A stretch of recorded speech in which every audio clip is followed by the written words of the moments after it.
digestive system and your nervous system kind of a reset. And it's supposed to just be like, you don't feel hungry, like you wake up and you just don't eat, and you just, but it's just, I don't know, it's not supposed to be like a planned thing, but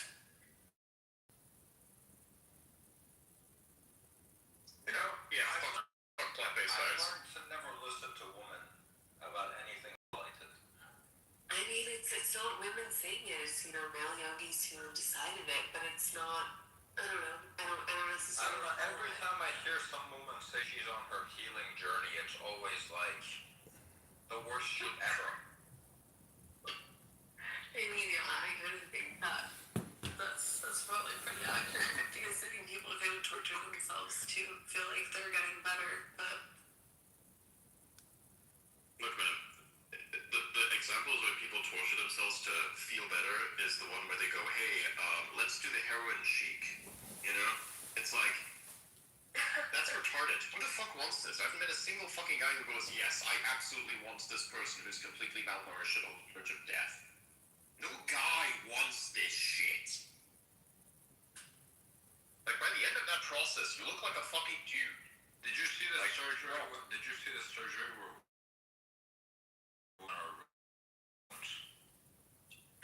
yeah, what the fuck is going on about that? Why don't people not want to have prominent collarbones? Isn't it kind of like good looking to have nice collarbones? It is. The thing is, like, these people just do random fucking shit and then blame it on Not someone. a single guy in human history has said, you know, she's hot, but she has collarbones, so I'm not interested. I mean, I've always been in the headspace that like people find collarbones like attractive, and then have you seen like I don't know if it's like, I think it's like a Chinese thing where it's like if you have like prominent enough collarbones that you can put water and put a fish in your collarbone, like, do you know what I'm talking about? Have you guys seen that? It's like an attractiveness test. I think it's kind of funny. But I don't know. What's the size of the fish? It's like a little tiny fish. Let me see if I can find it. Yeah, I can actually do that. Although I'd have to put the shoulder forward a little bit, then I'd have a Collins thing and mix the little fish in it. No, I can definitely do it. It reminds me of Surf Stuff. There's like one scene in Surf Stuff where the guy's like, what's up with your hair, dude? Looks like you can fit a whole fish in there. Okay, wait, look, I just heard it. Did you see that?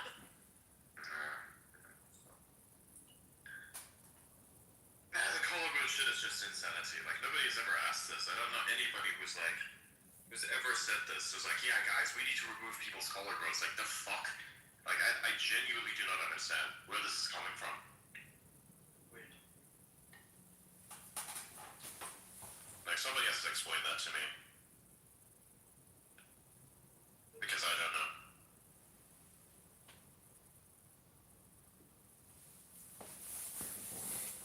Yeah, you get a bunch of women that are like, oh, men will fuck anything that walks, and then in the same breath they'll tell you that men impose unrealistic standards.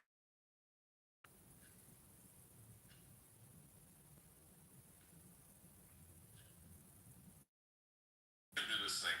I can do this. Yep. Do what? Huh? The fish thing, I can do that. What fish thing? Like one, maybe. Oh, I see. Yeah. I see. I have to like kind of lean forward, basically like she's doing also. It's ridiculous, man. I don't know, I think this is some stupid shit. It is some stupid shit. It is like traditional Chinese medicine. There's a good saying about this, and it is that if Chinese medicine would work, then it would just be called medicine. I don't know, sometimes That's why it's sometimes the Chinese. Sometimes I will say it works, but a lot of the shit that you see is obviously bullshit. It's like, okay, here's a video of some fucking guy that shit outside for fucking 3 months, taking that shit out of the fucking months after that. That's condensed piss. This is your wrong. I think Storman.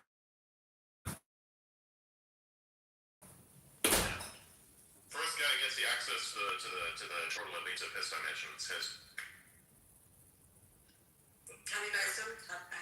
cupping or acupuncture? No. Would you ever try it? No. It technically works, like, in the sense of, but it's like, it's like, there's no way to know if it's like a placebo or not. It's bullshit. Well, it's like anything where it's like you can technically, study it and see that it has the intended result, but how do you know if it actually works? You can't really know with that because there's no, like, science behind it in the sense of, like, there's no actual way to prove, like, if there's it's like correlation does not equal causation. It's one of those things. Right. 99% of the time that phrase is used by someone, they're a faggot. What, correlation, causation thing? Yes. Yes. I mean, I think we've already established that I'm a gay man at this point. Yes. I hate when people say that phrase because whenever someone says that phrase, I can almost guarantee they're retarded. Well, I mean, I think it's a little bit less retarded than pretending that things are actually causing each other.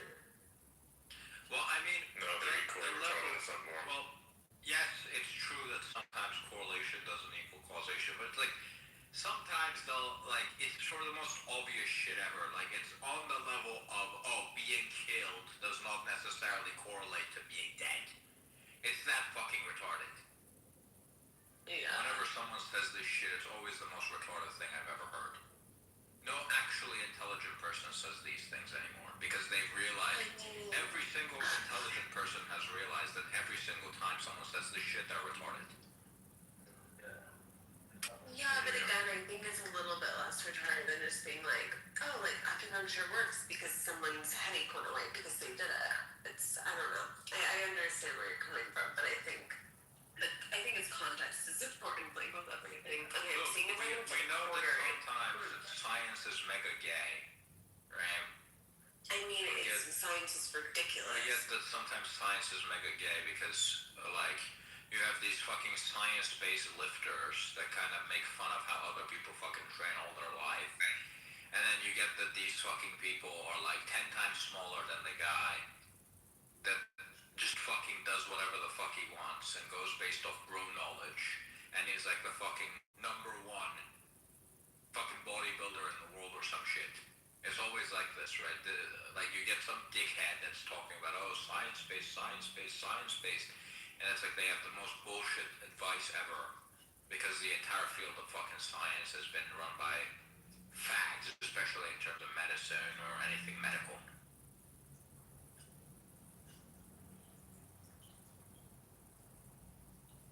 I mean, in psychology, it's like Psychology is complete bullshit. Yeah, I mean, it's The only field of psychology that is actually legitimate is the field of psychology where they manipulate you to spending more money.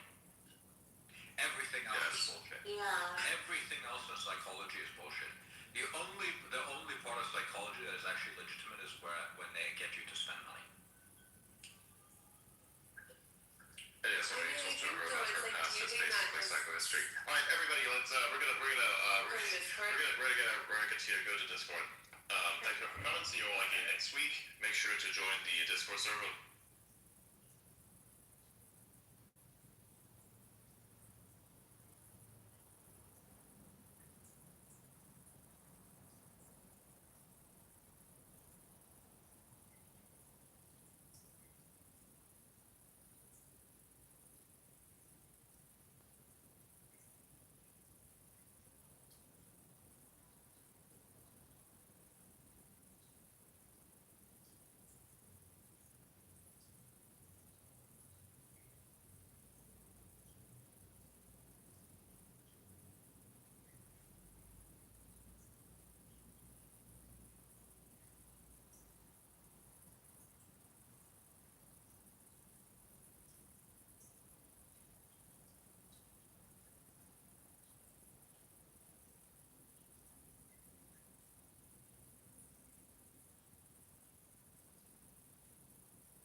recording me.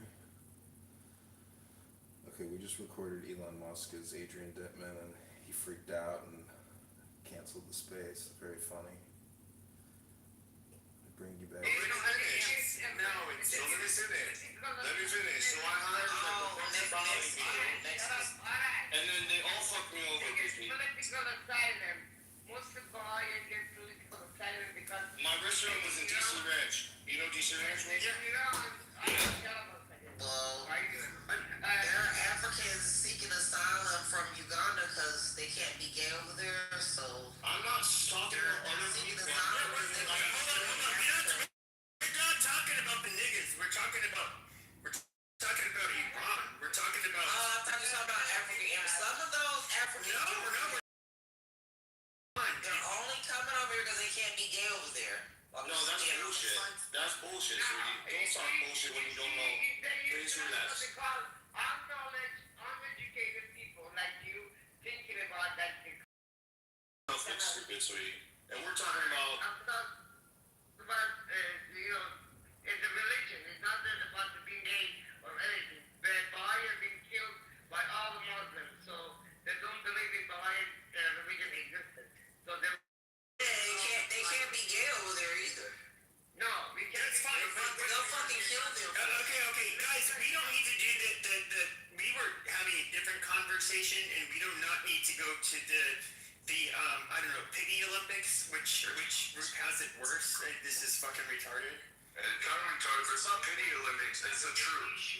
Because a lot of people, Matt and these guys were here, some girl came, they don't know what we're fighting for, people are fighting for. No, They all think about the oil and the money and all Israel. No. No, I get what the Persians are fighting. What are they fighting for? Okay, you literally. Okay, so first of all, when it comes to the Persian diaspora, and by the way, when I went to U of A, my roommate was born in Iran. One of I've had a few friends. You have a Persian girlfriend too? No, I never have. I couldn't afford one of those. Straight up. It's all good though. Yeah, can't do it. I'm not man enough for them. But a lot of them are here in Remy Hotel.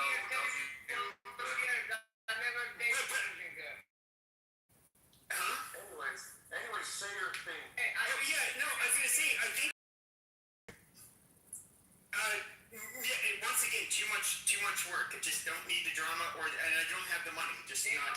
They have a look up from up from the down. They really look at you down all the person girl. That's the problem. Did you guys understand what homie said? Because I didn't. After you look it down, what? They have a look up and down to you. They look at down to you all the time. They're all the person. What you said? I know that. Yeah, they look up and down. But I agree. Those women, I can already tell they're trouble. I said just stay away from They're them. not trouble. They're high maintenance. Very high maintenance. I can't afford them. I already said that part. Besides that, but they're like Latinos too. They'll fuck your shit up if you look at a girl or something. Yeah, but I'm They're used to kind of them. same as Latinos. But I'm used to like those women. White girls? No, like Latinas in particular. Oh. But hold on. But the Persians, hold on. Israel or either fight for. Okay, amazing. Ching chong ching. Hong hong ching hong. But like when it comes to the Persians, almost everybody who fled the fucking country fled for a reason. And when you look at the people that are in there, okay, I don't. Outside of the third world, there's only one country that where you see people being executed regularly, and that's Iran. They have a fucking, they bring out the cranes in public, hang people, and hang people for shit like protesting, and it's just like we see why they execute people, right? And then it's like, if you get these Muslims, hold on. Bro. Okay, because, god damn it, But you're yelling. yeah, but he's trying to. Hold on. Won't shut up and let them talk. That's why. So we see. I get it. You have a lot of errors. I said you won't shut up and let them talk. Of course, I'm trying to have a conversation. So you see now. If you don't know. Finish this real quick. I just want to finish this real quick. So you have people that executed for protesting. They're giving another. This was handed out by the IRGC. and they're being executed for protesting. And then they kill tens of thousands of people with guns, and they're like, oh, that's bullshit. It's like, what, you motherfuckers hang them anyways. Exactly. They're obviously an oppressive, horrible group of people. The IRG sucks fucking dick. I'm somebody who stands up for the they fucking suck. The quicker they go, the better. Like I just the whole world's gonna be better, bro.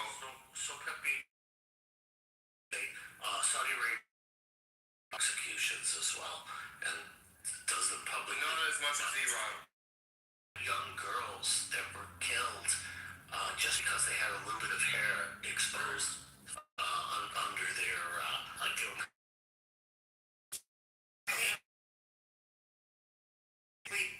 go to protests and because that girl was killed, and those little girls beaten to death. I mean, she had significant brain damage before dying. With all kinds of objects and 20. When you guys weren't here, this MD girl, whatever her name was, she was very. Besides that, they're not fighting for the oil. They're not fighting for the human rights. That's what they want. They can. USA can take all the fucking oil. Right now, 47 years. You think they gave 1 penny of? Well, no. Saudi Arabia did. Saudi Arabia gives his money to his people. These terrorism places in different countries, the world is going to be a better place without these people, but people should, because and all that stuff, just for basic human rights. That's all they want, bro. People cannot eat Yeah, it was hard to figure that out. I think American biggest problem is we either Ching Chong Chong, be quiet. All you trying to stop. Be real good. Please, I think you should do now real fast. Israel first, that's it. Israel first. Propaganda. Jim said someone had some blocks. My name is Ching Chong Ching. I'm pro-American. Your name I'm pro-American. Guys, listen to me. I'm America first. I come from CCP China. Bro, Pepe, come over and have a shot with me. president of fight or kill, let the American people, children, kill. American people. Somebody made this. The American people died for Israel. And us Chinese people killed for whatever reason. But we sent you guys, we saved you. Somebody made a really good point with all this. For Israel, sir. This This president He said if someone has a block, he can't get in. let the people kill and be killed for Israel. Okay, you Okay, guys you said this Israel. it's more than once now, see. Anyway, somebody made a really good point that with all the wealth and oil that Iran has, it should be an incredibly Finish. It should be an incredibly prosperous and wealthy with a very strong, but instead they want to spend all their money on ballistic missiles, financing Hamas, financing Hezbollah around the world, rather than for the benefit of their people. It's a shame. To build a road, build a new building, fucking for the people that don't have money. It would be a very wealthy, prosperous country. Yeah, it was. Hopefully, And then, as it was before. Yeah. you know how much oil they have? They've got a lot of fucking oil. And we gotta be realistic. The Persians are a lot. I really hated trying to group you in with other Middle Easterners. The Persians are, and I'm just gonna say it as an outsider, they are smarter, superior people than the Arabs, like by a long shot. Arabs have oil wells in there, but they're too fucking retarded to do anything with it, so they have to hire outside help. Whoa, calm down with the arsenal, man. No, I'm just saying we're educated. This is facts. What Ginger, what do you want to say, Ginger? I have been hearing repeatedly over the last week and a half that I've been on this app and on in a bunch of different rooms discussing this conflict, that the reason Iran has such a economy is because of the sanctions No. They're all blaming the sanction, 100%. And that if you go to Iran, you will see that they are highly civilized, that they are, to a large degree, modernized, considering the circumstances that they're dealing with. And so I don't know that, we can think that it's because they're stupid with their money or because they're bloodthirsty terrorists. That is not the perspective of a lot of Iranians. No. Listen, they're wealthy, but they don't spend a dollar for their own people. Yeah. That's the problem. Thank you. You have shut these retards We up. had a woman from Iran. Her family was in Iran, and she said the whole deal with Obama, the money that he gave them in his deal, went 100% to terrorism.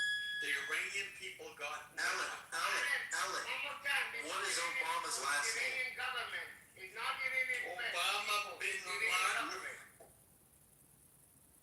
The reality is, though, is you get people on the left that are much different from. I'm against this war for a different reason. I don't feel we're going to topple the IRGC.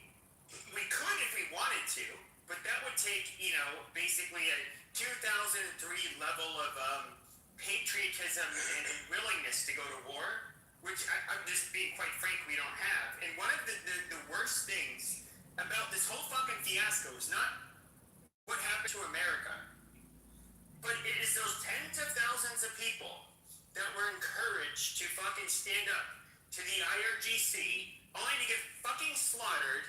And my feeling is that it's likely going to go in vain. To me, it was a senseless loss of life. They should have, if they were being encouraged by outside forces to protest, it should have only been when the outside forces had the teeth to actually help them overthrow the fucking IRGC. This has been a fucking shit show. And Bro, what Charlie Kirk say about Persian people from Iran? You remember? I don't know, but they're super highly educated. Yeah. But you know what? Everybody was MIA when 45,000 people, 60,000 people got killed in 2 days until Israel came in and got involved. And then all of a sudden, Iran is important for them. Oh my God, Israel's going to do this. America is going to do this. Where were they when 45,000 people got slaughtered in 2 days? Okay, but if you look at Charlie Kirk, if I'm the doctor here, is it Jasir? There's a Persian doctor here when I was at the I've Republic. heard of a lot of them. At Arizona State University. He was a Republican back over 20 years ago, and he would come and talk to us. It was kind of interesting. So, but going beyond, just thought I'd throw that out here because you live here. But when it comes to Charlie Kirk, he was also somebody who, if you remember, back in June when we bombed the nuclear facilities in Iran, he was somebody who was trying very hard to encourage Trump not to do it because he felt like it would drag us into a regional war, which would just create chaos, and then the willingness to be able to actually exact change in Iran would not be there. It would just, if anything, it would just any fortitude that the Iranians had, or the IRGC, I should say, would have to be more belligerent and to try to, really develop their nuclear capabilities and make it very hard for them to be overtaken. This, if we don't get rid of them after what we've done to them so far, we've literally only solidified them. I don't, and so this is my big problem with it, is that, okay, if you're going to start the fucking war, you have to finish it. But I don't think President Trump is not going to finish it. The Americans don't want to finish it. They don't want to finish it, and the people of Iran are not the priority. But if they do not finish it, the whole world is unstable. These motherfuckers gotta go. For the sake of the whole world.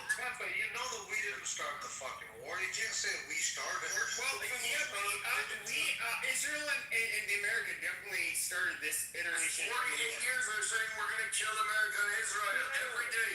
No shit. They've been attacking attack the United States constantly.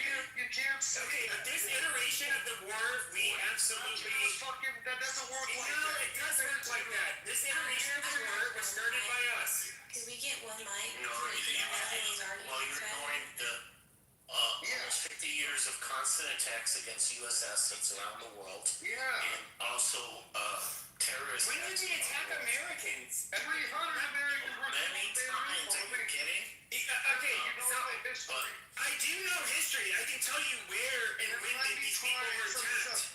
So let me try to talk one mic here, okay? You do know about the Beirut, Yes, 1983, yes. Okay, so then why are you asking where? No, I said I know where and when it comes to an imminent threat. They tend to only attack Americans, for example, hold on, in what they consider their theater, okay, and they almost only attack military and government targets, in that region. That's not true. That's not true. They finance. I said in the U.S., when it comes to the U.S., they're willing to kill, they're willing to fund their proxies to kill innocent, non-government affiliated Jews in Israel. Absolutely. They're willing to kill their own little kids and bury some words. Hold on a minute. So I'm trying to do one mic here now because Pepe always skirts around this shit and then we just let him get away with it. Okay, so Pepe, I like you, dude, but you know that this is bullshit what you're saying. Okay, dude, like, you can't say this iteration of the war is something that Trump or Netanyahu started. Those people have been our enemy for years. They've been the number one designated sponsor of terrorism since at least the 80s. I mean, for fuck's sake, man, like, these are well-known terrorist groups. Come on, brother, stop this shit. You can't say this new iteration, it doesn't work like that.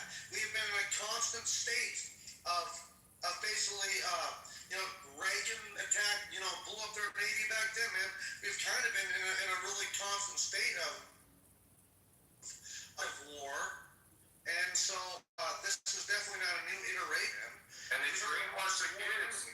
As a baby, they brainwash. Magba America, Magba Israel, any fuck America. As babies. And then they grow up and they really believe it. They're like, oh, fuck America, fuck Israel. Well, they use these little guys, and then when they get older, they really believe a lot of shit.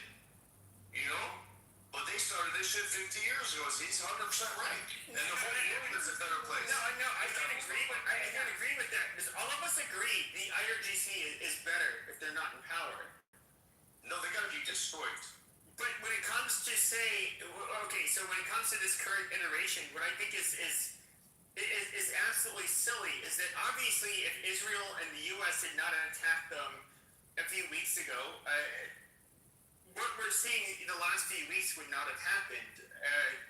It is now we see with the Strait of Hormuz, which Trump was briefed on this before it happened. They said, well, what's the one thing they can do to inflict harm and maybe bend the arm of America and our president?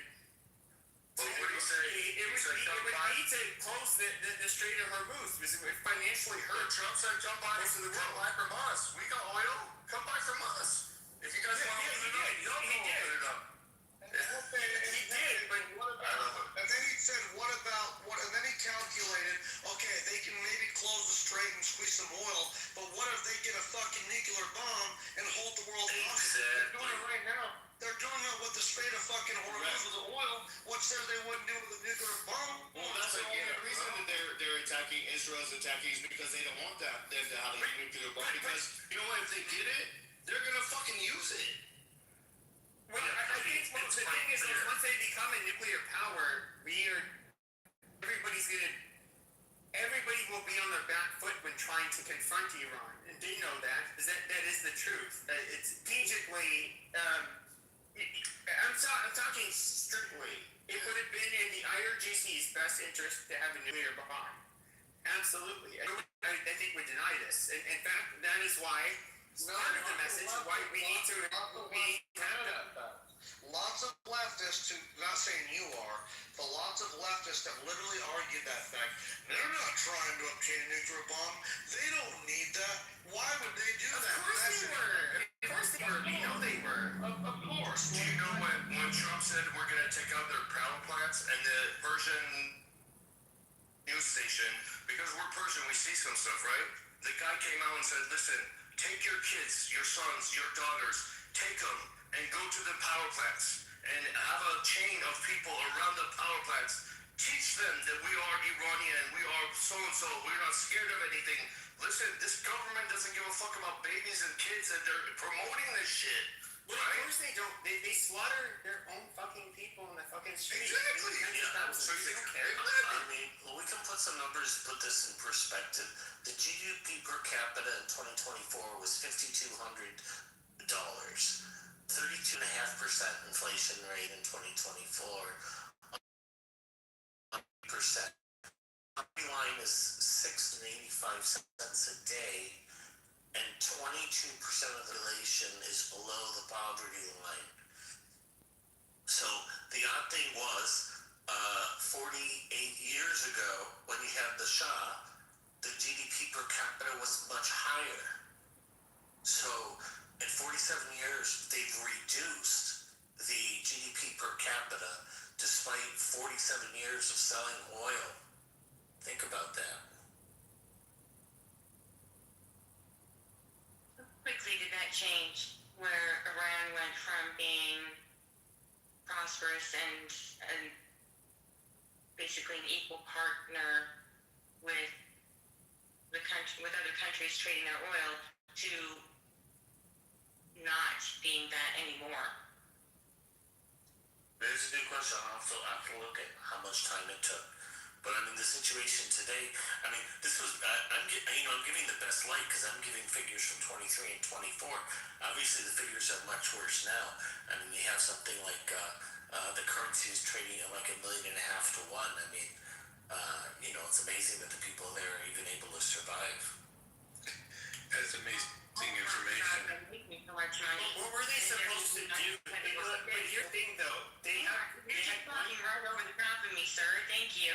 You're not the only person in the room. I appreciate your patience. There's a lot of talk about Iran making just. First of all, bitch, you're not fucking talking to you. Appreciate the patience. I'm not goddamn moderator. Wait a minute, she was polite enough. Oh shit. Yeah, he's backing her up. What's going on? There's no point for need to call her back, but they're unnecessary. Yeah, my bad. She made a mistake. She's kind of new, I think. But go ahead, Ginger. Thank you. There's been a lot of talk about how much money Iran is making because of the toll that they're charging to access the Strait of Hormuz. So, how the people of Iran feel about that man. But the things that I've been hearing, and I think it's relevant because you guys are all talking about this, Iran, as long as I've been alive, has always been the enemy, has always been a terrorist nation, has always been a threat for no good reason either, other than they like to cause trouble, I guess.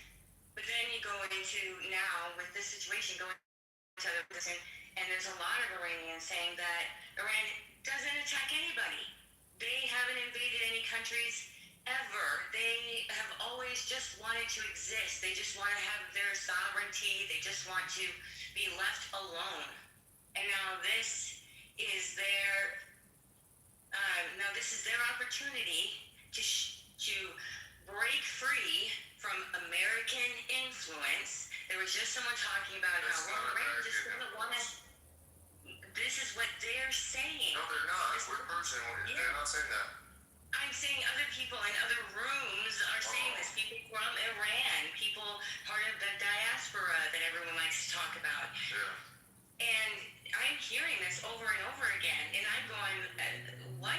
Because this is not what I've been told this whole time. That they're just the scapegoat. Everybody tries to invade Iran. And I know that Russia did a long time ago during World War II, or maybe it was World War I, or maybe it was both. Britain tried to No, it's the 19th century.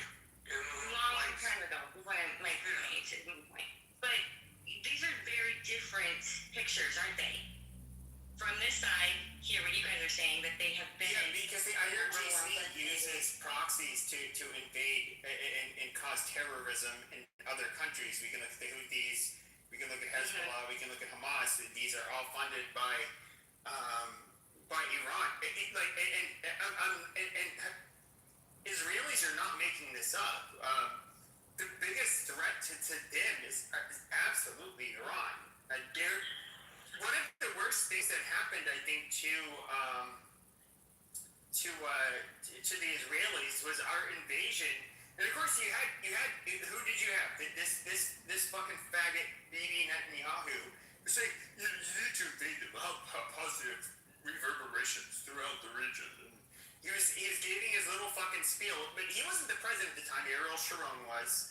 Ariel Sharon was more or less against us doing it, and the Israelis were very concerned about how we were doing it. So we were having all of these fucking insurgents in. Of course, after we invaded Iraq, you have the civil war, basically, the Shia militias, and then, of course, Iran ended up being able to not have to spend nearly as much money to defend themselves against Iraq, their neighbor, and they ended up using a lot of that money to basically fund Hezbollah and Hamas and all of these other groups. And Can I read something, Pepe? It's from Human Rights Watch, which I only picked because it's the liberal site, so therefore people on the left-hand side of the aisle, I hope you accept this as a source instead of one more conservative source. UNIFIL statements issued, I'll put it in the chat, issued during the conflict demonstrate that Hezbollah fighters, this is about Hezbollah in particular, fire from the vicinity of UN positions on a near daily basis that frequently increased as fighting intensified. On July 19th, Hezbollah fighters fired rockets from the immediate vicinity of the UN position in Naqoura and Maroun al-Raz. The IDF responded with shelling in the areas and 10 artillery shells inside the UN position in Naqoura, while 4 IDF artillery shells fell inside the UN in Marabous. On July 25th, and I'll just read a couple of these because it's only meant to be a testament to Hezbollah's tactics in this larger kind of conflict. On July 25th and 26th, Hezbollah fired rockets in the vicinity of 4 UN positions: Alma al-Shab, Tibane, Bar al-Ashit, and al-Di. The same period, the Israeli precision-guided missile destroyed a UN observer post at Kain, killing UN observers. So there seems to be a mix of this in this reporting. I'll stick in the chat so you can read it. Human Rights Watch, like I said, is known to be on the left-hand side of the aisle, but it's chronicling Hezbollah, which is a proxy of Iran, their use of tactics to fire inside of Israel and other. And this is a group, Hezbollah is a group that's terrorized the Muslims and the fucking Christians. Dave has literally fucking terrorized the Muslims and the Christians that live in Lebanon for decades. And we have to sit here and act like this is a legitimate force. Now, I understand. You can say, a lot of people say, like, oh, well, we're resistance fighters, Israel sucks, they treated us poorly. I did that. But then you have an innocent third party where they're basically dragged into it, and then you get a hostile force. Basically, even their own government cannot really, they can contend with them, but I mean... Yeah, and Pepe, Hezbollah goes way back to 83, blowing up the U.S. Marine barracks in Hezbollah. There's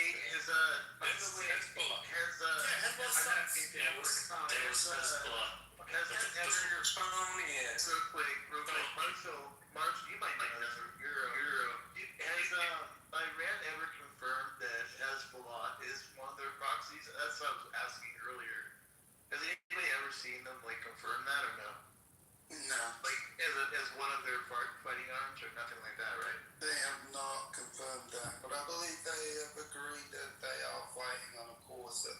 absolutely have confirmed it. So, And as a matter of fact, the reason why I think they have is because they admitted with the recent negotiations that Exactly. wasn't part of it. That's what Exactly. Along with, I put in the chat, everyone's kind of missing their plots on U.S. soil. Like, everyone just keeps ignoring what we're dealing with on our own fucking soil. How many plots the FBI has thwarted that came from Hezbollah. My goodness, our FBI was on the ball with this, including an assassination attempt against our own president, as well as cabinet members. But this is before the Trump administration. This is Director Wray testifying in front of Congress. I mean, there's just after plot. You can read it, you can research it. Like, to question whether they've been an enemy and whether they just sit there idly, they have been active on our own soil. And you know, I'm not doing this as a scare tactic. You can, everyone has a little finger. Go Google it and read about it. You know, When 9/11 happened, the Palestinians were jumping up and down and dancing. They were so happy. You can look it up. I mean, basically, These are reports from I'm trying to explain that you just have to follow our own laws. Asking where your source come from.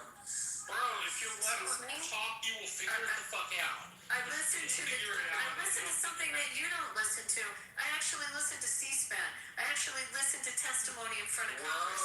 I actually read reports that come out of fusion centers and the FBI. I was talking to the other dude. Yeah, the other dude, like, I don't know what, you know, he's, like, finding from TikTok, but some of us actually pay attention to what's coming out of our government resources and listening to what happens and what's testifying in front of Congress for years about this. This is not new. It's why John Bolton asked for security. It's why Mike Pompeo still has security that has to follow him around.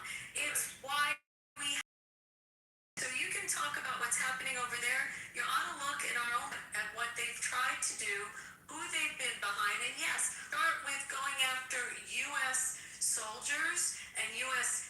diplomats and civilians in our embassies around the world, and then look at what they've tried to do on our soil. Well, they did right there. I want Rolf to go. I did owe him some time. Go ahead, Rolf. Go ahead. There are bases over there in Iran. There are bases in Lebanon. It's for Rolf Akish, or however you say your name. So on the question of the connect. You're not Rolf either. Okay, sorry. Rolf, did you want to go or not? I'm trying to get through. Yeah, I don't mind. I wanted to acknowledge a lot of what Pepe has said about the history of Iran dealing with Hezbollah and the Lebanon and the Israel sort of situation, as well as the proxy war that the US instigated with Iraq against Iran. These are all factors to consider. I think though he's missing a few parts of that history which are sort of important from Iran's point of view, which I'm sure he's familiar with most of it, going all up to even before World War I. There were many. The problem with Iran, it's always been of supreme interest to the global superpowers because of where it sits geostrategically. So even in World War I, it was already being involving the rival powers like the Russian Empire, you know, which sort of the Soviet Union,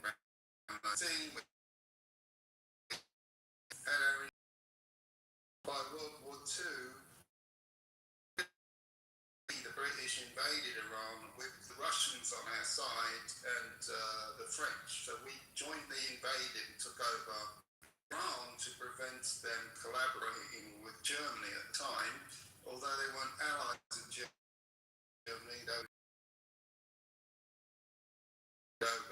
So they've had a long, complex history. There was a lot of interference and violence from Russia, and then the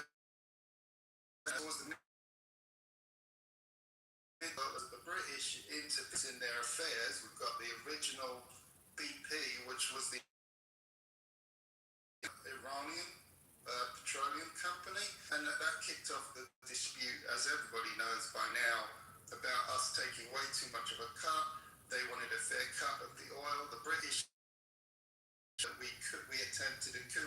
asked the Americans to help us coup Muslim elected leader, and then we basically had our Shah of Iran installed, who was very friendly to the West, but he turned out to be very police force, who were these vicious, brutal organization that would torture civilians. They were trained by CIA and Mossad already in those days. So he had an awful reputation. And so he actually sort of galvanized most of the public against his regime, who they started as a sort of a vassal of the West. So that growing resentment eventually led to the 79 revolution. All these fantasies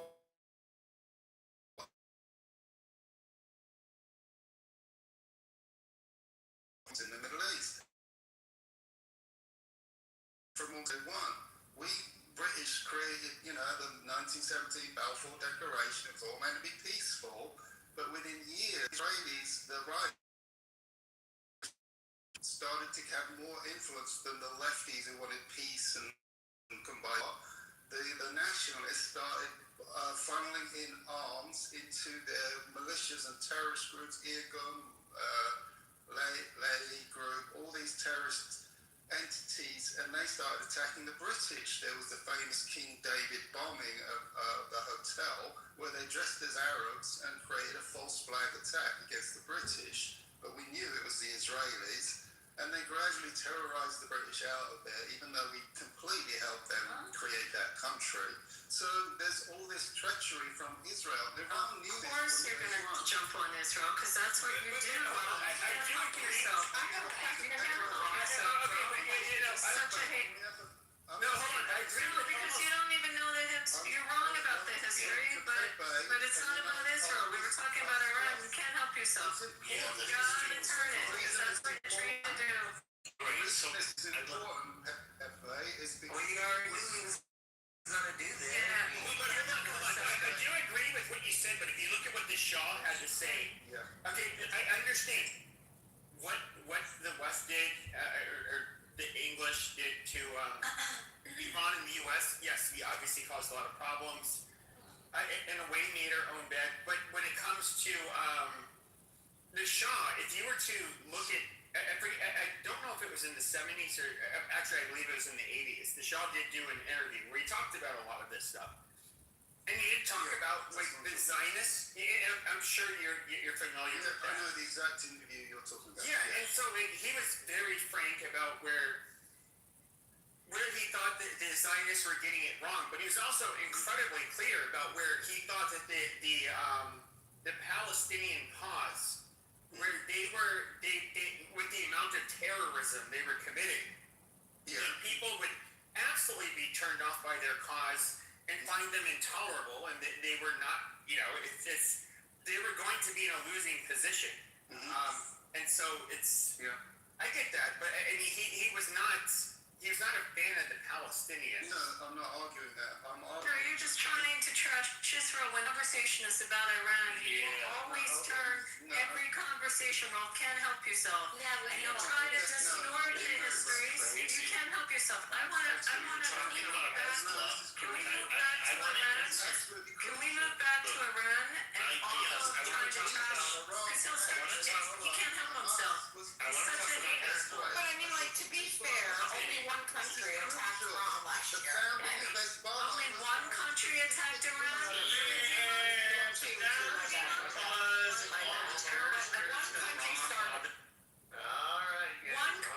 We got like 40 bites. Hold up, everybody. Hold up. No, BMO, one country started. A 12-day war.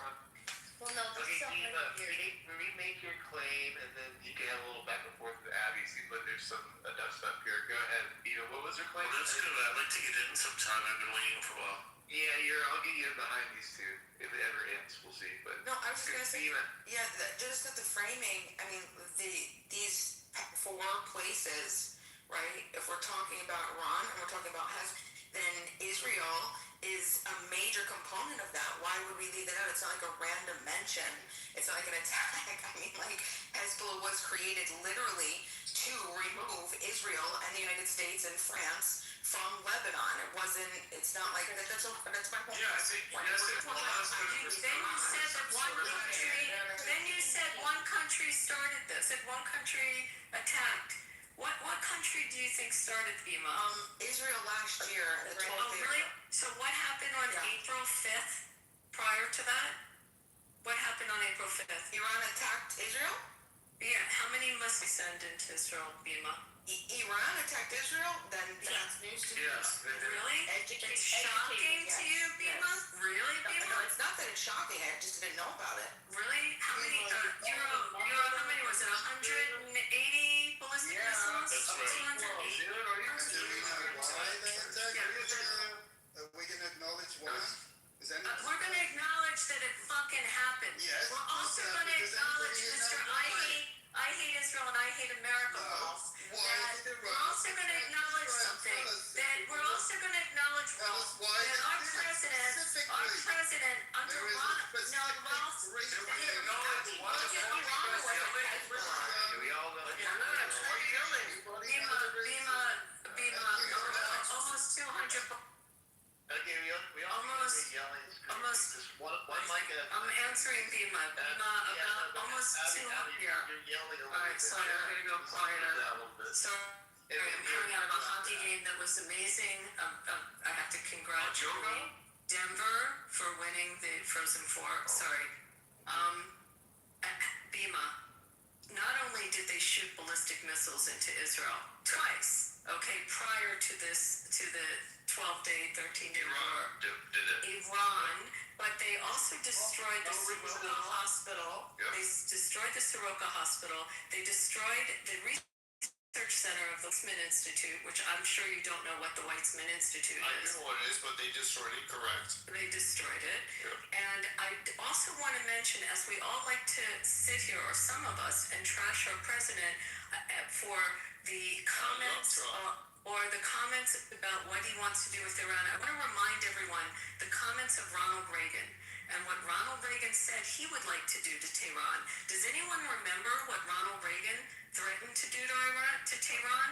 Anyone remember the comment? Because it's a famous comment. What was it? What did he say? What did Ronald Reagan say he wanted to do to Just say Tehran? no. You know, Ronald Reagan said he would like to turn Tehran into a parking lot. Into a parking lot if our hostages, after 444 days, were not returned.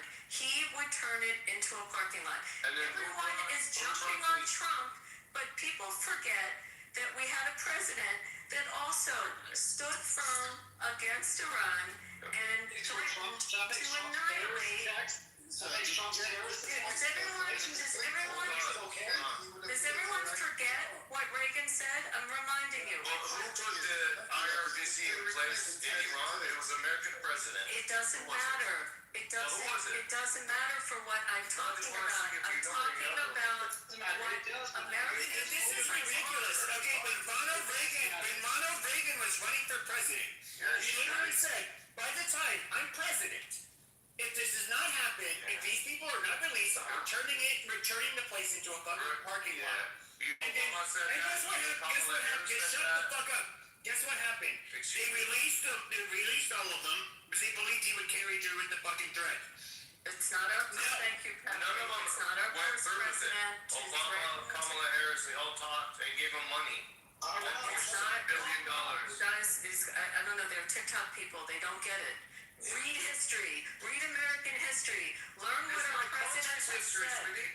Okay, we're gonna move the mic around a little bit. You're sorry. Want to speak? Sorry, I apologize. You're good. I'll get So I just asked Perplexity about the attack in April of last year. There was no attack from Iran on Israel in April of last year. It was April. The funds was absolutely. Oh God. It's April of 2024. Moron. It was the year before. Just April. Yeah, Why you're so rude? Just because someone's wrong doesn't mean he's a moron. Yeah, actually, I would say 2025. I said April. Yeah, of last year, you said before I said April 6th. Before the 12-day war. No, I understand that, but I'm saying it was a I understand the misunderstanding. If you would look at, I said Soroka Hospital and the Weizmann Center. I said the Weizmann Institute, and I said Soroka Hospital. I heard exactly what he heard, and I also was under the impression you meant April 2025. Okay, well, whatever. Jeez, then just take It was this in thing on 2024. Google, then it was 2024. I did. He did So, too. But look, there's a lot of hard facts that we're missing because we're arguing over nothing. So there was the Iranian launched drones and missiles in April 2024. What also happened, which we didn't mention, was in October 2024, Iran launched 200 ballistic missiles at targets in Israel's in another direct strike. So it wasn't just the April 2024 attacks, it was the October 24 attacks as well. Now, somebody had asked earlier, how do we know that Hezbollah is being financed by Iran? This has been confirmed. So Hassan Nasrallah in 2012 did an interview with Reuters where he specifically said that Hezbollah received financial and material support from Iran. Then, 4 years later, in 2016, he gave another interview where he said Hezbollah's, quote, entire budget, salaries, expenses, weapons, and missiles come from Iran. And a UN Security Council document later cited this admission as well. So there's no doubt about Iran financing Hezbollah.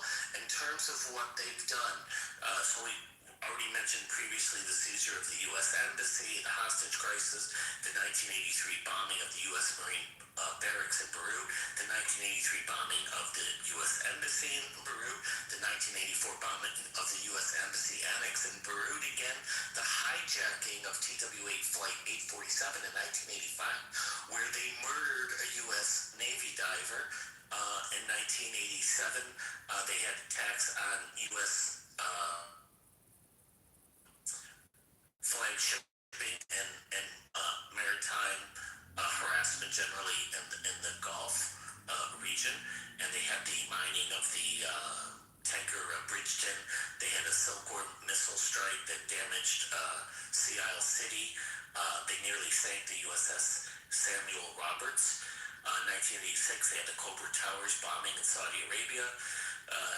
For 8 years, they were arming and directing Iraqi militants against U.S. forces. And in 2011, they plotted to murder the Saudi ambassador in Washington, D.C. They have detained and wrongfully put in detention U.S. citizens in Iran.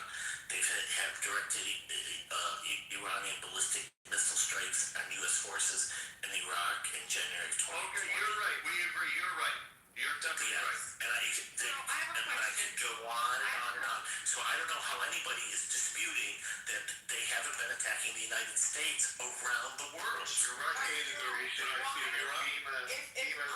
Bima, go ahead. Thank you. On April 6th in 2024, Iran attacked Israel. On April 1st of 2024, Israel attacked Iran's embassy and killed senior IRGC officials. Why did they do that? I'll have a quick correction. Because the IRGC officials support the proxies. They were embassy civilians next to the actual embassy. It's a consulate. So, They killed Iranian civilians. so There were Iranian civilians mixed in with the command. The reason they killed the command.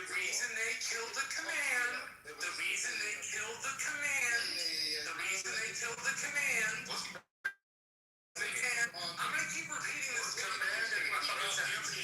reason the command decided to do this. The reason. So get it right, fat boy. What is command? What's that mean? I don't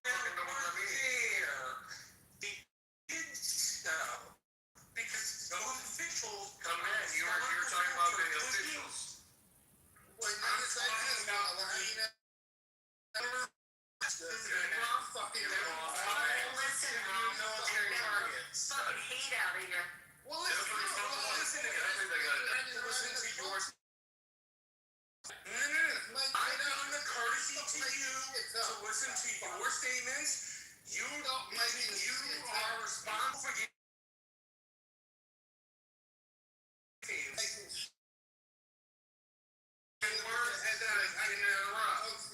But I promise you, the more you interrupt, anytime you come on the mic, But they're together, right? no, I'm not fighting with you.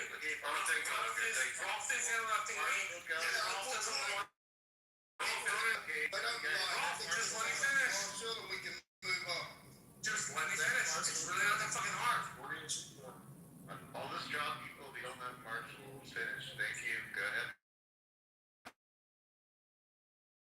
They targeted the IRGC officials, targeted them because they, number one, attacked Israel, and number two, sponsor proxies like and just like blanket on 100%. and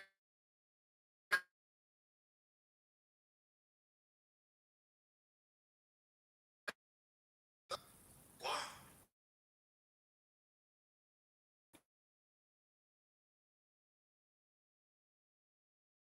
International no-nos. It wasn't a consulate.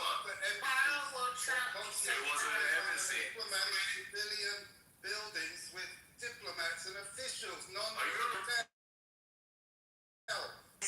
That's why you. Here's the plant. The IRGC killed 15,000 civilians. Guys, let the guy be wrong for a minute or two. Let him on. When it being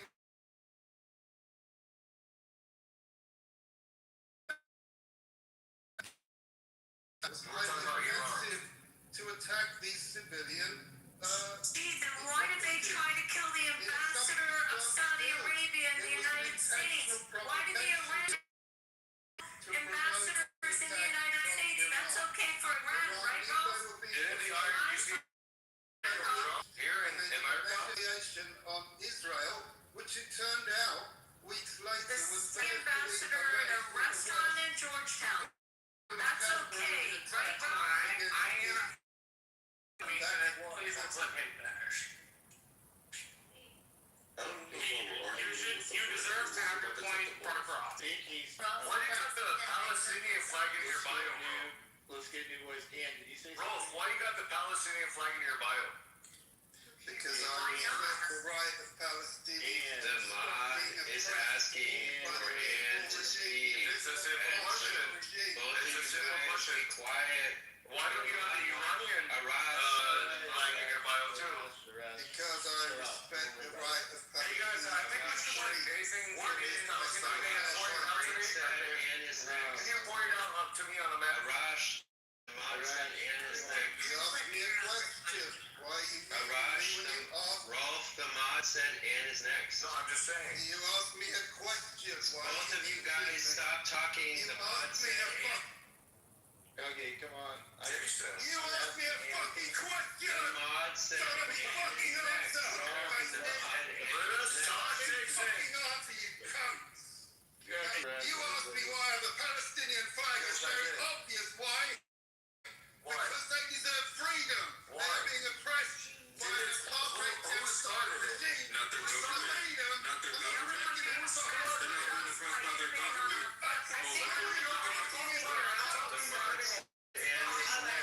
History. The mod said Ann is next. That is a mod who said Ann is next. Okay. Maybe I'm wrong. We're talking. But I said 15,000 people got killed. No, Respect the mod. Matt is a mod, and he started the room, guys. Come on. I know. But I'm just saying, it was a simple question. Everybody, you know what, guys? You guys all need to shut the fuck up and listen to Matt. He's running the fucking room. Literally, Sorry, Matt. I'm gonna kick to the goo. Anybody who opens their fucking mic while he's speaking. And then come over and have a shot with me. Okay, who just spoke? Me? He's gone now. Okay, you stupid faggot. Okay, if your name's not Matt, you don't get. Okay, Ann, you are up. Go. Like, what did you want to say?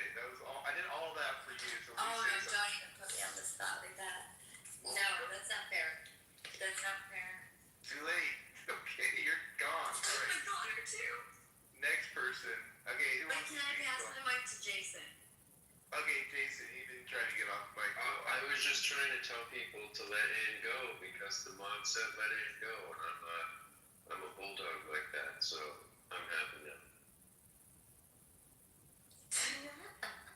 Anyway, yeah, I was gonna say something real quick. Yeah, one of those Hamas leaders was killed in Iran. I mean, just a year or so ago. Remember? I mean, Yeah. and Bima, I'm not trying to be rude here, but the problem with you not picking a side is that you're not challenging yourself. And here's a great example of you not challenging yourself.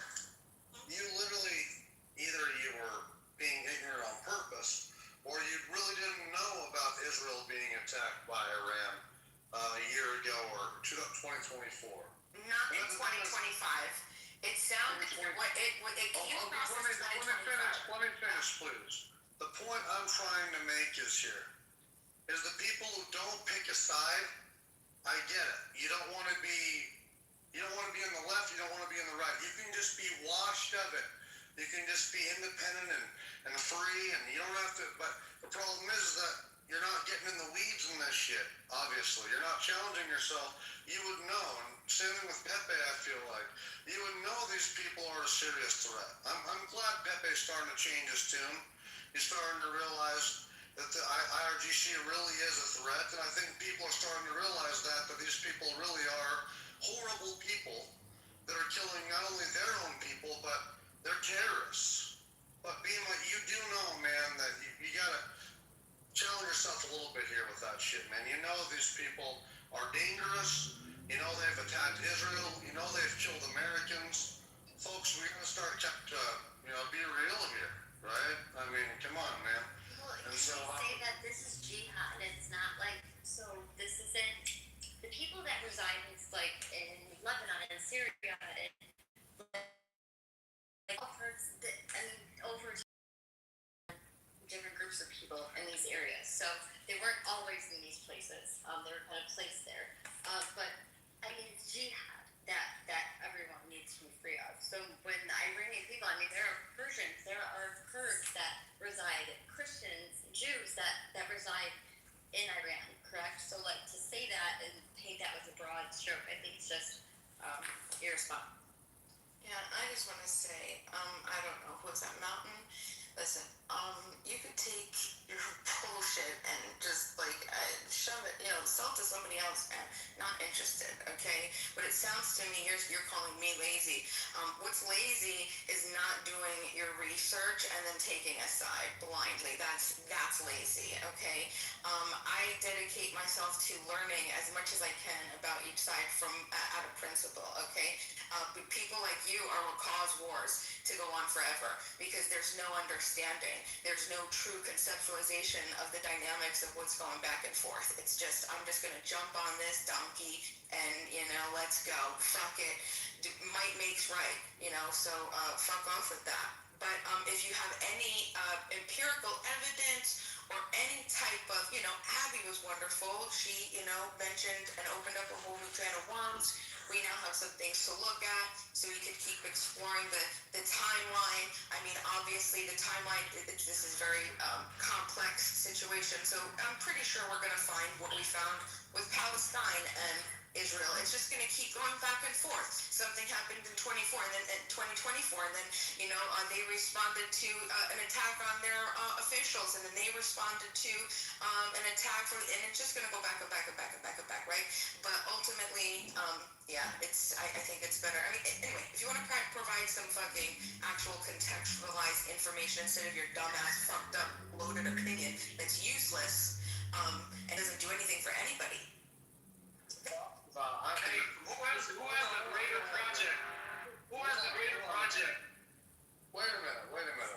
So it's a fact. When Bima, you try to act like you didn't know that Israel was attacked by Iran. In 2025. In 2025. I made it. The point is,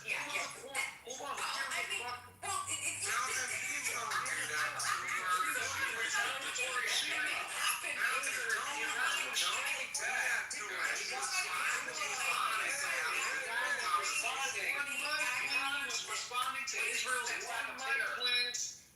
One mic, please. God damn.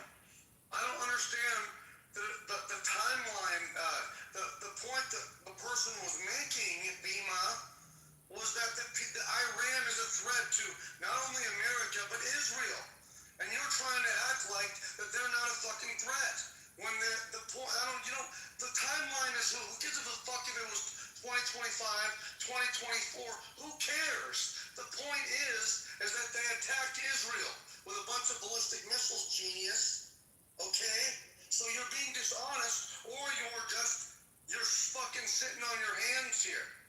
They're absolutely Yeah, but they're not only. That's only half the story. You're making some arguments, Milton, and then you're fighting yourself, bro. You're just punching yourself in the face. Look, it's not. It is the half of the story that is interesting to us, Constantine, because we don't have to accept a retaliatory strike. Okay, nobody has to be like, oh, it's just a retaliatory strike, so it's okay. No, we don't have to accept a retaliatory. Oh, I see what you're saying. Okay. Because look, that's war is about winning it. It's not about playing fair. Okay, it's not. Well, I mean, even in boxing, you don't play fair, right? You're not like, oh, you get a free one. No, you hit them more. Exactly. You hit them once, you try to win. They so what you're. This is exactly what CNN and Fox do. The April strike.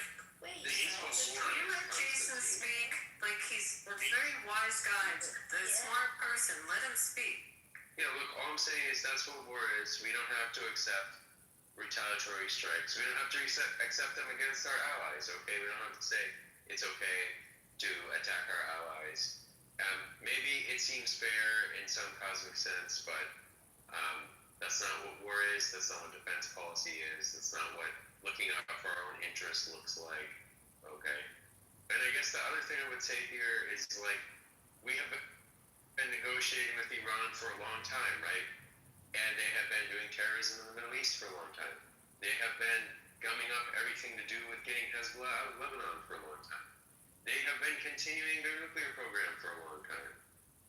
So, I mean, it would be nice if we could, I don't know, negotiate in good faith with them and make some progress, but at some point we gotta come to grips with the fact that it's probably not gonna happen.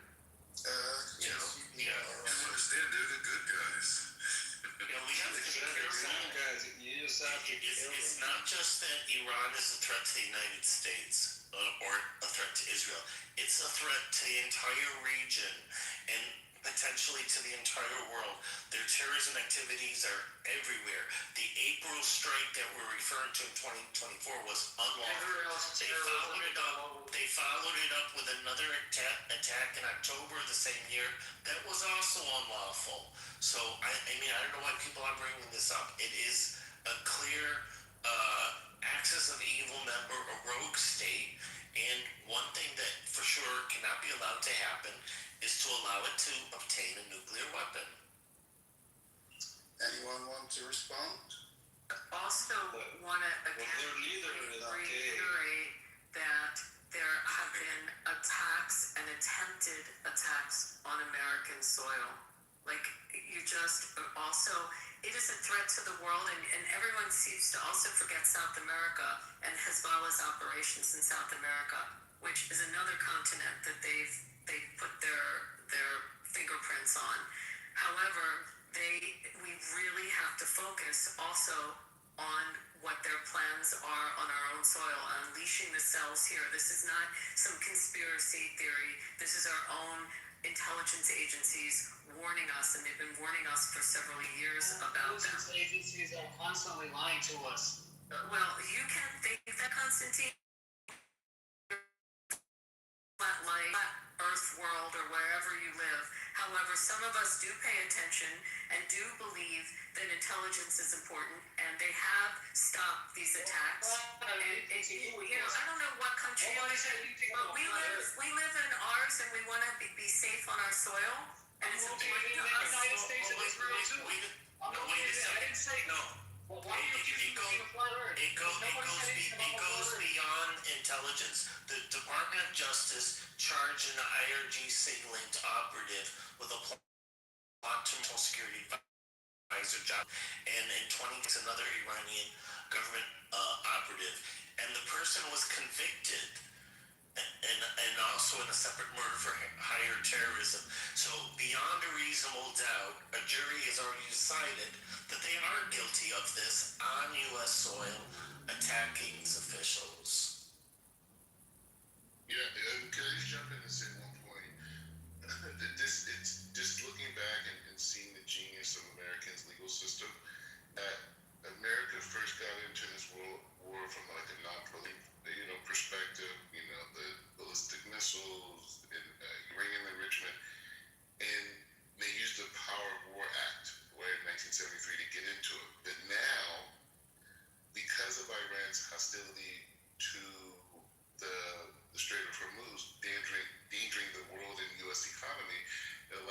States to move to Article 2 under the frame of maritime threat, which is separate from the initial, and Article 2 allows the United States, the president, to supersede congressional law to deal with the United States. So as much as people think that the United States has 60 days, whatever, now that the conversations are straight up Hormuz and the peace negotiations have, fell out, now the Trump pushed to move forward with this war and finally fix it for the Iranian people. Oh, really nice. It would be really smart if they just hit the plane on their way back. All their officials are in one place, man. These guys have been hiding for 4 years. No, that's a good idea. Yeah, I like that. Ross, did you just threaten a U.S. official? Did you just threaten a U.S. official, Ross? Did you? Did you, Ross? Did you just threaten a U.S. official on social media? That's not a word. That's not a threat. He didn't say he's going to do it. What do you think I'm fucking saying? I don't know. What are you fucking saying, Ross, about someone in the U.S. government? Take down a plane full of diplomats. He doesn't sound like he's joking. Doesn't sound like he's joking. Representing the American people. The fucking Zeidner, Wittenhoff, billionaire creeps. What he's bringing them like, well? People, they don't need to. Rolf each third one that he said. Your mic was a little Fucking Epstein regime in full force. Representing the double. He said we're all in the Epstein. What? Wait, what? I've never been to Epstein Island, by the way, so leave me out of that. Speaking of Epstein files, let's get back on topic a little bit. I think we got a little bit off what the title is a little bit. Not only that those two are actually the key people representing your country in negotiations right now. You're telling me that's off topic. Okay. Well, that was off topic because we're not talking about what, Yeah, well, I am. I'm talking about Jared Kushner and Witkoff. Who represent your country in no official capacity. Talking about what's on U.S. soil. Jared Kushner's only qualifications are he's a Zionist brilliant and he's a family member of. What about your prince? What about your prince? What about your country? What about your prince? What about your prince? I rest my case, everybody. Why the fuck is he negotiating on behalf of 350 million Americans? Because somebody wants to. Smarter than you are. Okay, I was gonna ask your piece. Your piece, are you there? Your piece. Okay, I'm here. So, what do you think is like a major issue with Trump that might take him out of the office? What would you see? What would you find that to be? Is my question. What his vulnerability is right now? To be honest, I don't think it's anything that's gonna be able to get him out of office. Do you want to ask me what area I think that maybe he has some challenges in? Work on that or health? Or... I mean, even with the Epstein file, I don't particularly care. He's handling this whole thing with Medicaid and Medicare. One thing I do like though with the whole thing with what is RFK think? Make America Healthy Again. This whole thing with autism when it comes to kids is just like everybody's kids now. I promise you, I don't know if it's just in my community. Everybody's kids on the spectrum, and I'm just like, what is this? So I just think this gentle parenting. I'm not gonna, punish my kid. I'm gonna yell at my kid. We're gonna do this whole thing. They're all autistic. It's something going on with him. Oh, he has ADHD. He has ODD. And I'm just like, when I was growing up, when I was raising my kids or whatever, because I did grow up with my kids, I was, late 20s when I started raising a family. And we didn't have all that. We didn't have all that. It's just kind of like, you discipline your kids or whatever. I don't want to go on a tangent about that. But I just think that, we need to zero zero in on that more. I don't particularly care about how he's handling this whole thing with the Medicaid and Medicare. I do appreciate the way he's handling the immigration. Yeah, it's not too many things I could say that there's Charles. Oh yeah, I hate the whole thing with Doge. I think that I hate the way that panned out. I don't think anybody was looking to that. But then again, I kind of wonder, was it staged? Are they is him and Elon? Lost more money to run. Is him and Elon still working like behind the curtain on things? Like I'm pretty sure they're still. Sometimes, yes, ma'am. Yes, they doing business. I'm pretty sure. But there's not too many things that really. I mean, you kind of caught me off guard. I'm gonna be honest, nothing I could think of. That's good. That's a good answer. I mean, Right off the top of my head, but if I think of something, I'll let you know. No, I appreciate that. Marshall, do you see any kind of things that are problematic going forward, or what are your thoughts? And that, by the way, it could just be a failure. I get there after Marshall, by the way. Yeah, you're good.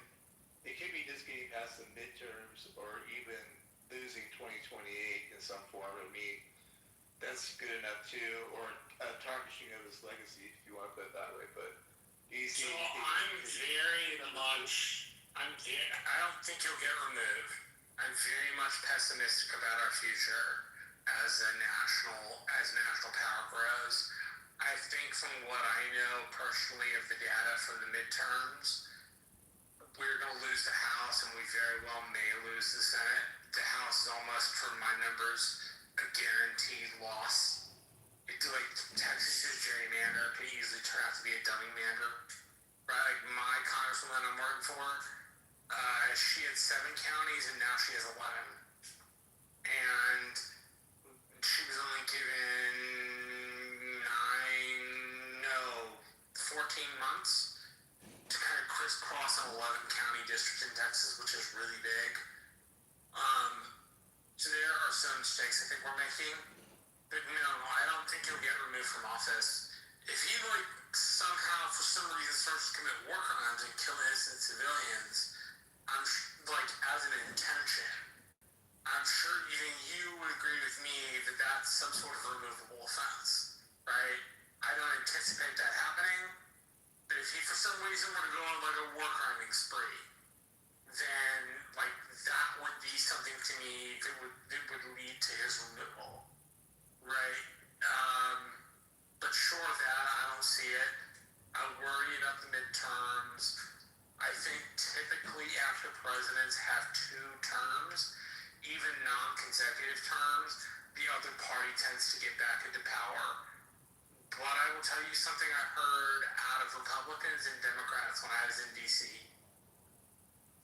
The Republicans' greatest saving grace is the Democratic Party.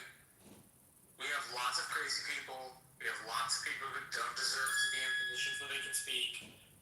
But the saving grace, I'm putting on my partisan hat for those who are unaware. I am very capable of discussing without a partisan hat, but I'm putting my partisan hat on and thinking about the Republicans winning. Right? Our greatest saving grace is the Democrats. I sat across from a Democratic chief of staff for somebody from the East Coast, a Democratic member. And this woman got guided in a meeting over using the term slow. Not like, did you belong on the short bus slow? More like, are you not following? And these people are always like, well, you gotta be politically correct. You can't say slow. That implies the short bus. And her point was, Democrats would do fine if they didn't eat their own. And she repeated what my little brother and Karen said, this other woman, which was the great saving grace of the Republicans and Democrats, right, on a partisan fringe. So we have, the generic Republican ballot has increased, so we still have a little bit better of a chance, but I personally am still very pessimistic about the midterms, and I think it's a little too early on the presidential. While I might like Rubio because Rubio is more moderate, we have to wait for some tensions in the United States to develop to really figure out who's going to be the better person to fit the circumstances, Vance or Rubio, who are the two front runners in any sort of Republican discussion on a national stage. As for his reputation, I think his reputation is going to be a little mixed. I think he's going to have some things that he did really badly. I think he'll be compared in some ways. And I think there are things that he'll be compared to Teddy Roosevelt on some ways. His imperial stance for the United States, his stance for the Western Hemisphere, and I'm not judging whether that's good or bad, I just think those would be some of the things he is judged upon. So, I mean, there are many more, there are many more which we don't need to get into for this conversation, and we just, drag down the weight, but I would think those would be his hardest terms. I will tell you there's a rumor in Texas that we could lose the Texas House. Now, I've heard that rumor from people who are far away from the Texas House and very close to the Texas House. So if Texas is having trouble, then I can imagine others are having trouble. I don't know how much trouble. I don't know what the actual trouble would be. Each kind of trouble deserves a different solution because it's a different place with different people. But if we're having trouble, I imagine other Republican states are also having a little bit of trouble.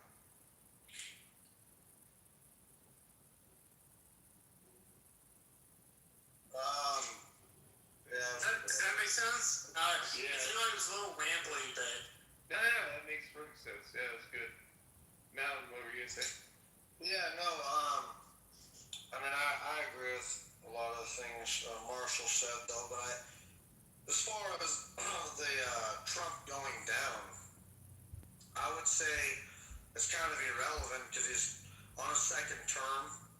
I mean, they would mark Obama's presidency as, I would say, pretty successful just because he's on a second term, so Trump's on a second term.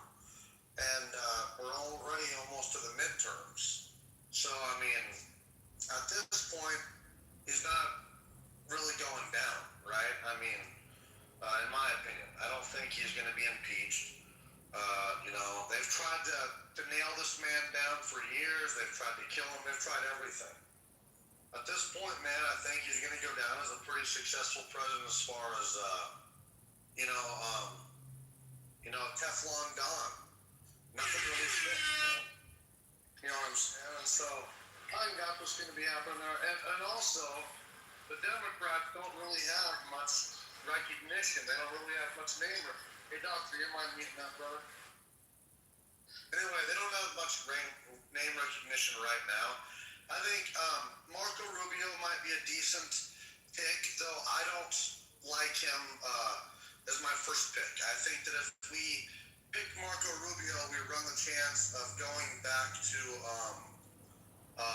kind of status quo because of kind of his ties with the swamp.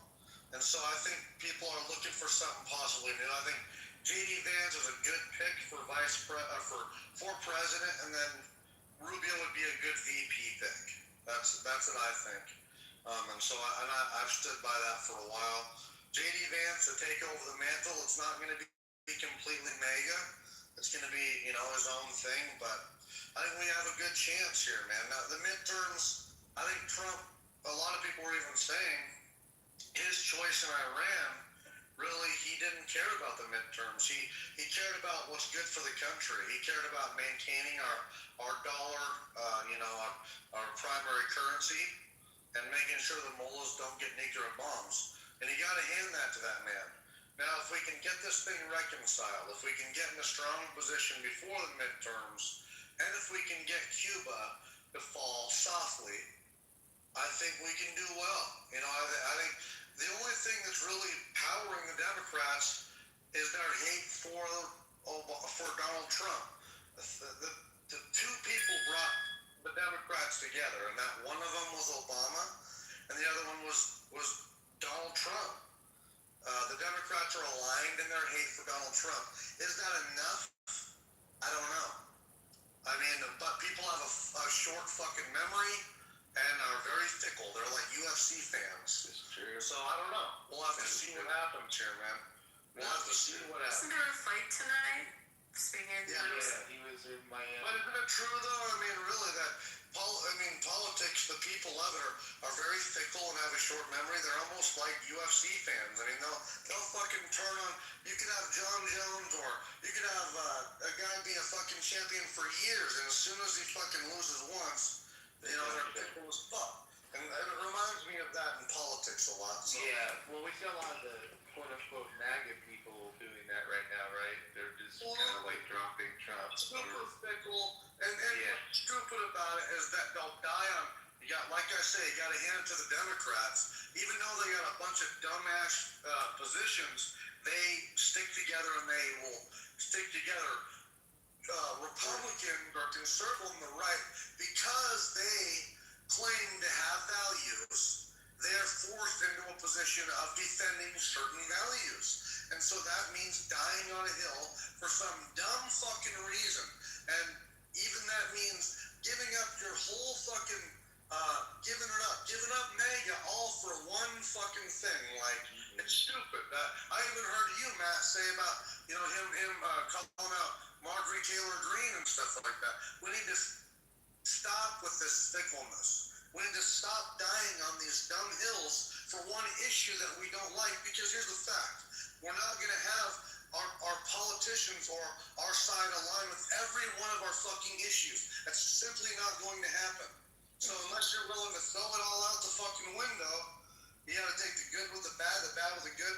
Otherwise, the alternative is the Democrats. And what they got. That's the big issue. Okay. You might hate Trump, but like, look at the other side. I mean, there's nothing there to Exactly. Look at the other side. Look at the alternative. Obama, Biden, Kamala. For fuck's sake. That's like saying they hate the same thing as the grain for the horse. They give it the same thing. At the end of the day, it's the same thing. Yeah, I got you. Abby, I got a question. Are you there? Yeah, I'm here. I didn't know if you're on stage because I can't see it, the whole stage, but do you see any vulnerability in Trump at all? Like, is he going to go all the way through to his term, or what are your thoughts? That's the whole doing exercise for tonight, just trying to figure out how that looks right now. I don't see the Democrats putting the emphasis on impeachment, if you're talking about coming from that direction. Yeah. I just don't see it. I think that They probably gave up.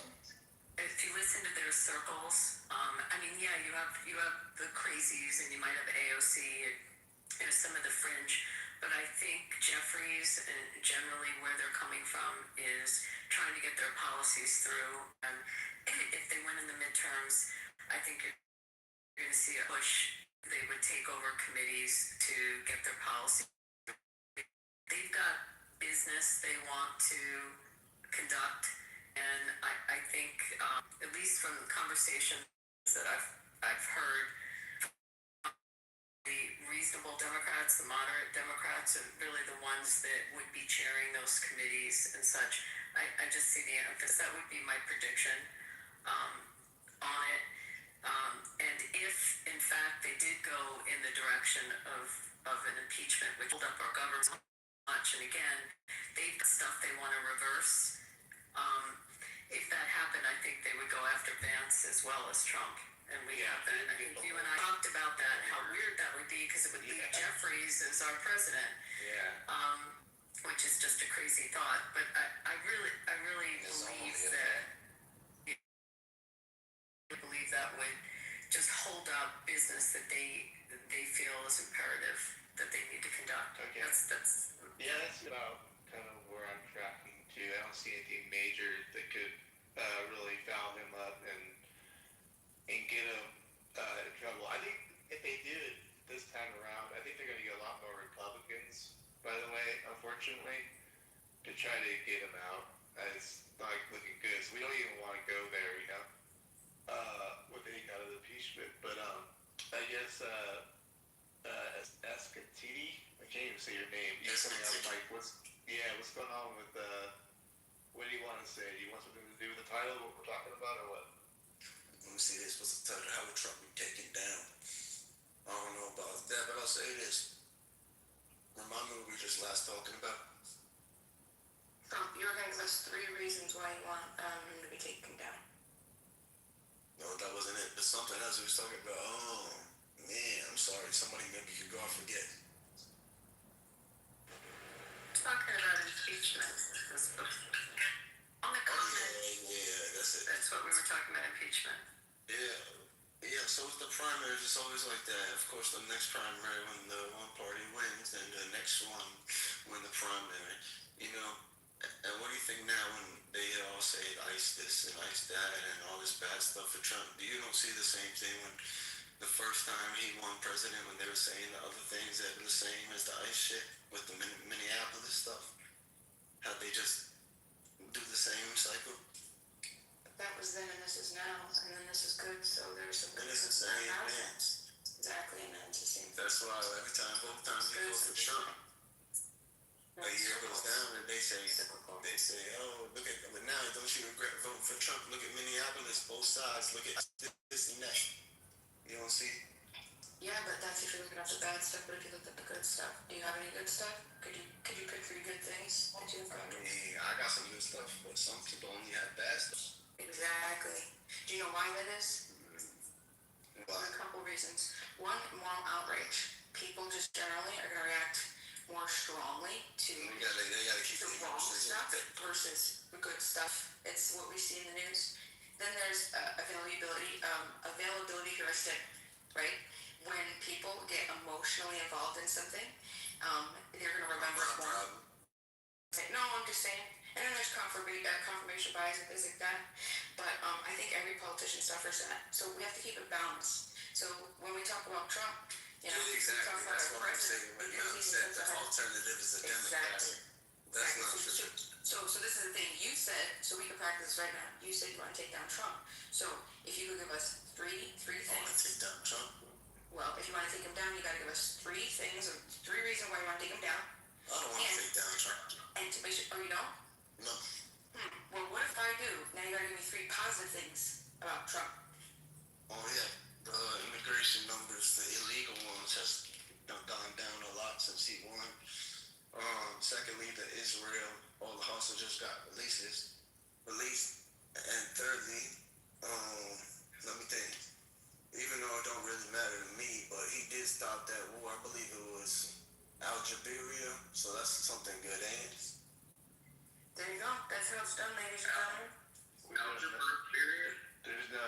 I told you I don't know the name, but y'all can look at it. Yeah, I was finna ask what it said. Is he talking about fucking, fucking Algeria and fucking all those countries? Not Algeria, but Azerbaijan and What would I type in to look for Algeria? you can say name all the wars Trump stopped during his presidency. Don't name. You can read me the country. I I'll want to say spell that again. no, you don't have to spell it. Algeria. I think that was it. Whoever said that Algeria, that sounded like so. Thank you for acknowledging about the hostages, because that was a big deal. And this is a very big deal. And they're American citizens that got released as well as Thai nationals. So I don't know why you asked me that. What is that? Bima. What is, what do you think you get it? What, you said you said things that might take down Trump. Do you want to tell me all 3 or just one, or, cause, I haven't heard one good reason, or one thing that could take him out that way, you know? Bullet don't seem to do it. Yeah, bullets are working today. You know, honestly, What do you think? my external assessment is I think he's doing average. I don't think that there's anything too significant that's going to outweigh the perceived good that he's doing. So I think the majority of people are too happy with him, and there are things that are not perfect, but you know, you can't. It's always interesting with politicians. It's always this, right? Everybody remembers all the bad things that the presidents do, or an elected official, right? They could do 1,000 great things, and then one bad thing, everybody remembers that. So, I mean, I think ultimately there's a lot of good stuff. Gina, do you think people put out their pockets? It's starting to seem like a lot of people are seeing that Trump is going to stay around for the long term. Go ahead, Adam. I was just, as Bima just said that, Bima, you hear everyone bitch and moan about different things as we're on Clubhouse, but do you think ultimately people are looking at their bank accounts, they're worrying about their pockets, worrying about money, and when you could call it on me, but ultimately people will look at, do have investments, will look at their portfolios, they're going to look at their 401ks, they're looking at those issues ultimately. Do you think that primary push where the American public will come from? I think it's a really great question, and I think that that's one of those politically philosophical questions. Like, do you vote according to moral wrong, or do you vote according to self-interest? And that's a big thing. I think you're going to find different people. I think people who are basically minding their own business, middle class, yeah, they're looking at their 401ks, they're seeing great stuff, they're seeing, cleaning, a lot of things in the environment. Yeah, I think that's going to be good. Maybe some more educated, more financially literate people that are a little bit above the middle class, like Michael Burry, for example, the guy who shorted during subprime mortgage crisis. He's saying that making some crazy, well, I'm not going to say crazy claims, but right now he's saying, like, look, Trump is, the stock market is Trump's kryptonite, and those are his words, not mine, and he does everything according to the stock market, and that's all that's dictating why he went into Iran, why he's coming out, a bunch of stuff like this. So, I don't know. It really depends on your different level. We have different people, and then there are, like people like me who, I don't have much to lose financially, because I keep, most of my stuff in crypto, and I don't, I'm just smoothing sailing smooth right now, right? And, well, actually, I gotta be honest, that big beautiful bill, there's a lot of things that I found in it that were pretty cool. Hell yeah. And I'll be honest about that. Yeah. All right, Bima, that's a good point. There are positives. Realistic, yeah. People who own property, I heard that there's some great benefits, some awesome write-offs for people who own Airbnbs and renters on their property, which is something that I've been looking to do. So, yeah, really good turnaround financial interest. I love this. What was it? The $1,000 investment in a child born, and put that into 401ks or IRAs and all this other stuff. I think that's incredible. I'm so proud of that. I love the fact that he's, for every, he promised himself for every one piece of legislation that he passes, he removes 10, and he was averaging, at least the beginning of this year, when he announced at the Economic Forum, that he's averaging like 125 plus. What about deregulating? How about some of the deregulations with respect to incentivizing and invigorating industry in the United States, and deregulating some of the overregulated That's what I'm talking about. I think everything should be deregulated. So I'm for everything. Not everything should be deregulated, but we were overregulated. Or maybe you don't think we were overregulated. Oh yeah, I definitely think that we were overregulated. So that's always something that I'm going to get behind. What do you think was overregulated? I think every aspect of everything is overregulated. But what industries in particular were overregulated? Literally everything. I'm an anarchist. She hates regulation. I don't like regulations on anything. Okay. No, I'm not trying to even, I'm like trying to talk about this. There's a number of things. Also, in the alternative, I just throw this out there and we don't have to talk about this, but had Harris gotten elected, that big beautiful bill that she would have brought in would have made capital gains tax be the same as ordinary income.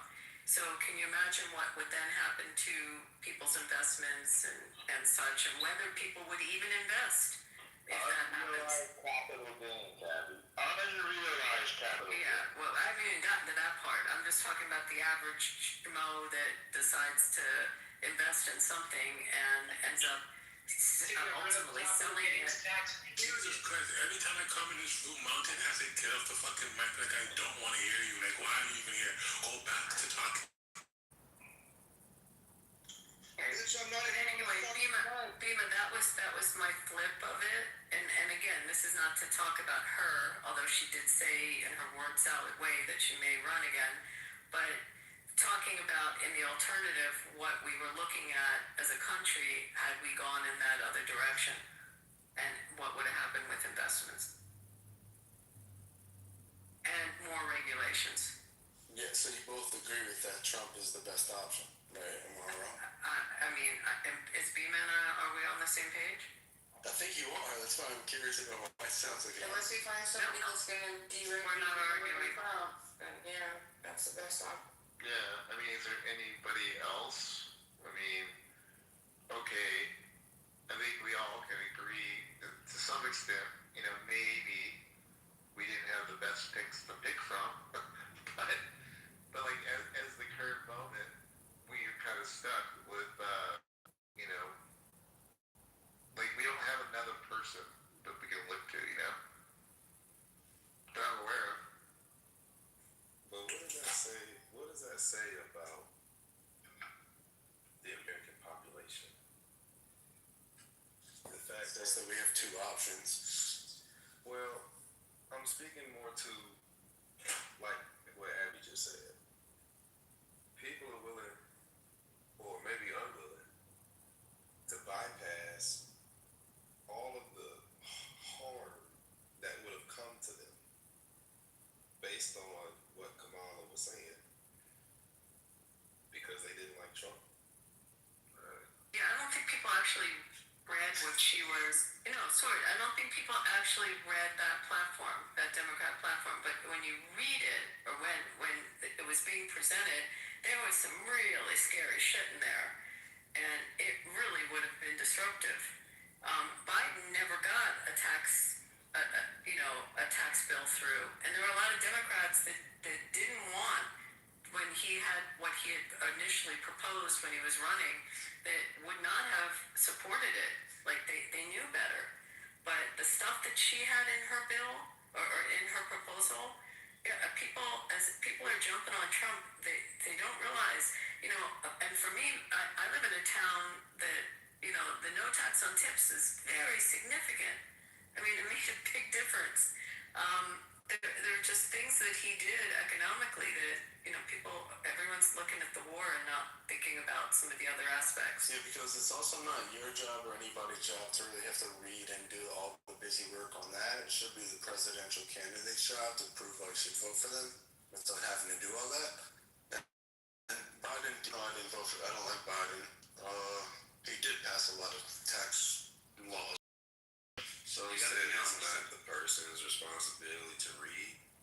no, of course you should do your research, but it's like to read deep into it where you have to know every single person's policy against the other is ridiculous. Really? Like you don't think you should read? Are you kidding me? Read the bills. Most Like, politicians don't read the whole bill. How do you not, as voting for someone, let's say you like to buy and sell real estate, and she wanted to get rid of the 1031 exchanges, the 10, I'm blanking tonight, the like-kind exchanges, I forgot the IRS number for it, the like-kind exchanges, like, stuff like that, you don't think we should pay attention to that? No, I think it's important. Obviously, you should do your own research, but it's like, going back and forth about what good thing Trump did and some bad thing Biden did. It's like, how you just said Biden didn't do anything for tax cuts or tax I said his policy. major tax legislation never got through. And it's not even your job to have to know that. It is Yeah, your I job. hear you. I mean, candidate to make her case to get elected, but Kamala didn't do that. She was horrible. Bro, Kamala lost to, according to her party, the worst president ever. Well, she's the worst candidate ever. Yeah, I mean, how do you lose to quote unquote felon? I mean, it just shows you how pathetic of a party you are. But we have to be honest, and that's something you can easily admit. That's pathetic. But think about how many people, like, if we just iron out and put that on a piece of paper, people actually think Kamala Harris is better than Trump when she lost to a felon. Well, they're stupid. Right. It's just unconventional way. She was handpicked to be vice president to fill a quota, and then her candidate was about to fall over and die, so then they had no other choice, really. I mean, if I were them, I would have did a mini primary. I would have done that. I don't think it's just that. She did the thing that McCain did and Romney did, which screwed him so much. She was the candidate of today, not the candidate of tomorrow. I'm only 35, some of y'all are older, but in my lifetime, the candidate that's won, even if they haven't delivered, is the candidate that promises tomorrow. Right. There are people in this room right now that I would feel more comfortable with him being president than her. And I'm being 100% honest. I know, same here. So, the idiot McDonald's Jamal lost. Wait, hold on. Let's take a moment to realize before this beautiful discussion, we were just talking about why Trump should be, what was it, eliminated? What was the word we used? So it just completely flipped once facts were stated, no? What, the 25th Amendment you're talking? No, because we started it with like why Trump should be like, I forget what the word was, and now it completely flipped. impeached. No, it wasn't even just impeached. It was a different word. Like, and you know, they asked me three reasons why Trump. They asked me 3 things Trump did that was good, and now we're talking about how Kamala did so bad. So you see how shit flips, or no? No, I was just making the point of what the alternative was at the time. And as we talk about the big, beautiful bill, I was pointing out that the big, beautiful bill had aspects to it that were important to a lot of Americans financially, and what would have been the case had she been elected with respect to taxes. That's why I brought her up. No, who asked And then the conversation flipped because you said that people should not be responsible for knowing the intricacies of the people that they're voting for. To an extent, yeah. Why? To what extent is that? Why should you not be responsible for knowing what your guy's voting for? So maybe I'm wrong by saying to an extent. It's not like you should do your research, but it's like when you talk like the arguments you're having in this room, like, you know, name things Trump did or he did, and then he did this, but what can you name that he did against this? It's like you expect, like, we're not dictionaries. That's what I mean by Yes, I'm sorry. I expect people to be dictionaries. I expect them to be informed. Part of being a good let's citizen. have a lot of people literally that are talking. Part of being a good citizen is keeping track of what's around. It's also understanding that we're not computers or AI. And just because you name one good point about one candidate doesn't mean the person that can't name something back is wrong. It's up to the candidates to make their case to the American people.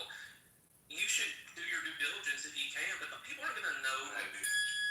You think a single mom's going to know about fucking tax code? And isn't your whole point that it's their responsibility to do all that? Well, that was not his point. That's my point. My point was that voters were responsible for learning, right? Yes. So yes, you and I agree. We disagree with Bieber. Yeah. Bieber is saying there's no way possible for these people to know things. Bieber, I'll grant you a concession. If you're working 40 to 60 hours a week, and you're married, and you got 2 kids, and you come home from work at 7 o'clock, all you want to do is put the tube on, get the kids a little silence, cook dinner, and get ready for bed. I'll grant you those folks. But there's also a substantial number of people in the United States who simply don't arrange their time in a way to serve the community. And that, I agree. I think we can acknowledge both, right? There's a lack of actual involvement where there needs to be. But there are people who simply don't have the time, the wherewithal, the money, right? If you're earning $35,000 in an area that costs $55,000, you're in a place where you're going to be struggling, right? So I don't expect those people to like necessarily keep up with it because they're hand to mouth. Each candidate and make it. Yeah, absolutely. I don't think anybody here is saying you should. Yeah, like they should be able to do some the bread and butter issues, right? Like you pretty much your party's platform, like on abortion, like those various things. But like like they were saying, are you all gonna know all the tax codes? Hell, I don't even know all the tax codes. No one's so. I mean, you look at what's important, like what affects your life. Yeah, exactly. If you're, when I was saying that the like-kind exchanges. If you happen to be buying real estate or you're in that business, you're gonna focus. You're gonna take a look at what those platforms are saying that will affect you. If you're a tipped employee, you're gonna look at all these proposals on taxes that will affect your tips or overtime wages. I mean, it matters where you are. If you're an older person and you care about you're gonna look at stuff about no tax on Social Security, the healthcare proposals. I mean, it's what affects you in your life. If you're a veteran, you're going to look at what they're proposing for veterans. I think that's normal. Yeah. There's an argument against that kind of being selfish, though. Selfish? That's selfish. I'm not saying it is, but there is a fair argument, I believe, that being selfish. What's selfish? There's no fair argument. Wait a second. So let's take an issue like abortion, right? Like some people, it's a very emotional issue for some people. Some people, that used to be like in some elections, in the top 3 issues. Now in this last election, I mean, it pulled down towards the bottom of the top 10, if it even hit the top 10. The Democrats ran on that so hard, and when Biden was running, and then in this last cycle, this last election, it just didn't pull as a major Americans. The economy pulled as a bigger issue. So there are things that I don't know if I'm explaining this right. It's it's not that you're being selfish. Everyone has their 10 issues, and it's what's affecting your life. I mean, it doesn't make you immoral. When I knocked doors in 24, I knocked about 2,000 doors, talked to over 100 people, and the economy was the greatest thing, followed by immigration. I'm knocking doors now, and I'm finding about the very same. The economy is still the top thing people are concerned about, right? Single issue voters are rarities, cross-ticket voters are rarities,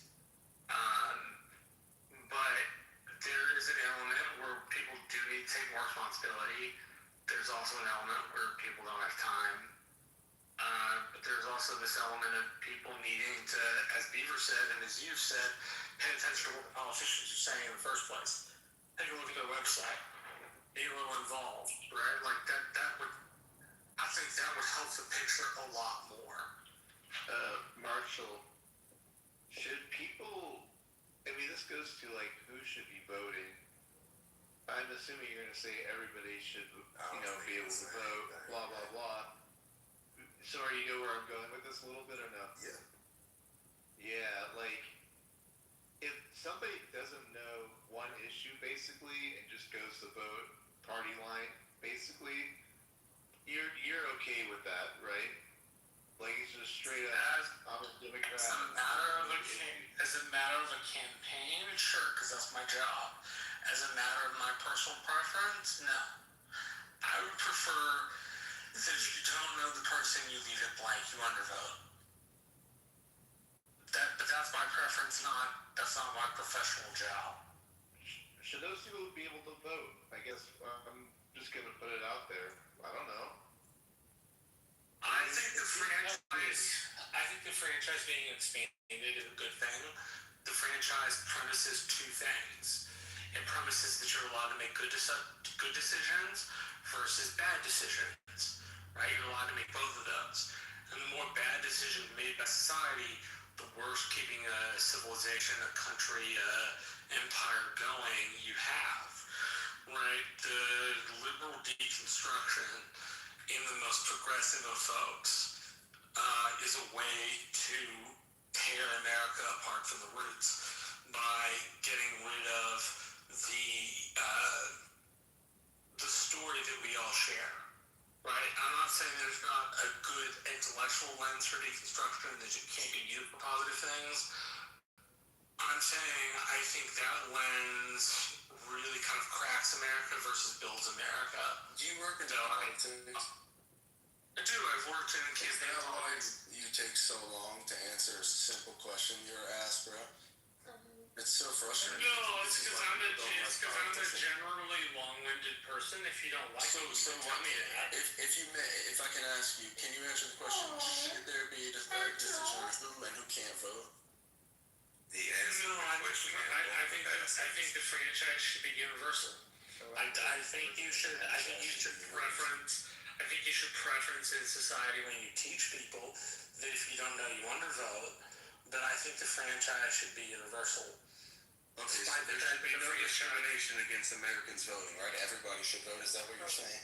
Every American citizen should have the option to vote, regardless of who they are. Sure. Okay, great. That would have been much easier if you said that from the beginning. Yeah, but I'm a long-winded person, seriously. And that's why I knew you were doing politics, and that's why everybody doesn't like politics. He doesn't have the right to That's say. because you don't have to like me. I know I don't have to. I'm just telling you.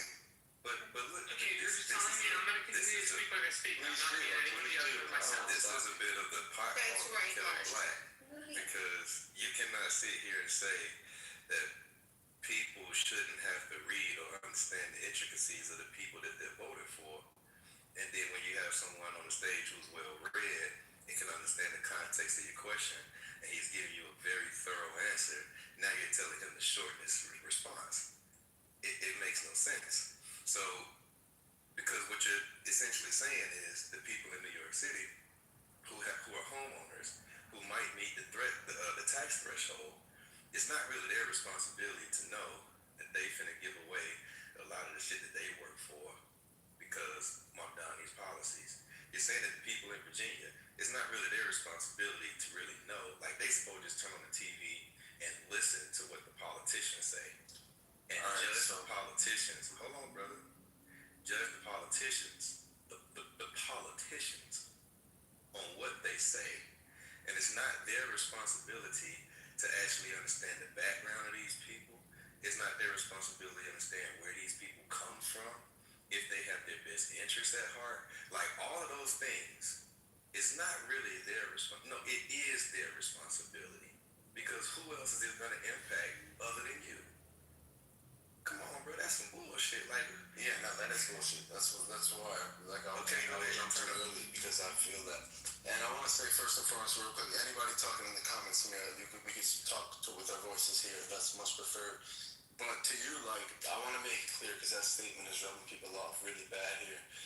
You're right. Like, you should definitely do all your research especially before you go out there and vote. Something you don't know about.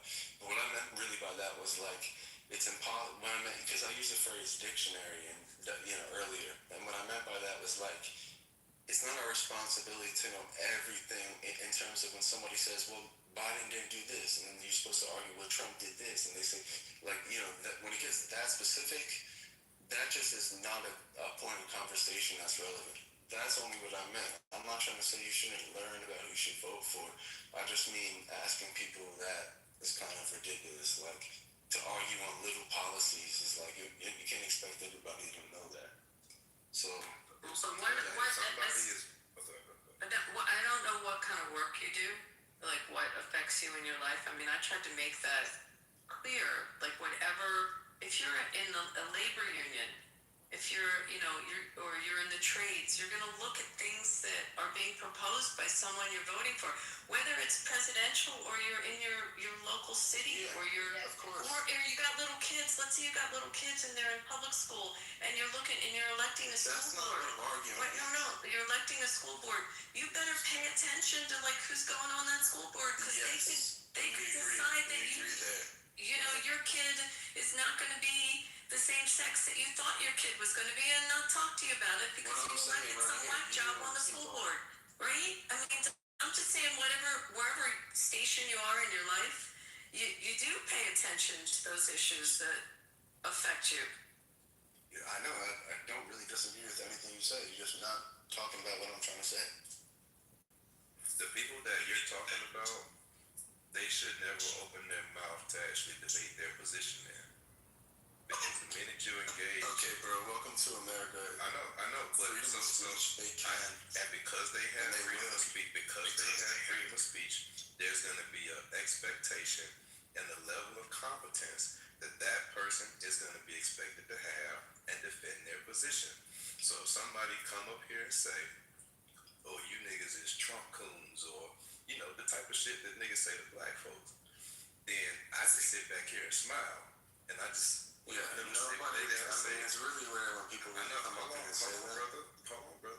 crazy example. They may not say it in this room, but on the other side of Clubhouse, I deal with it all the time. You deal with that all the time? You probably do. I deal with it. So fuck that. But no, they're not pieces of shit. They're just incompetent people who are not researching. Hold on, the only part about it, bro. These people are business owners.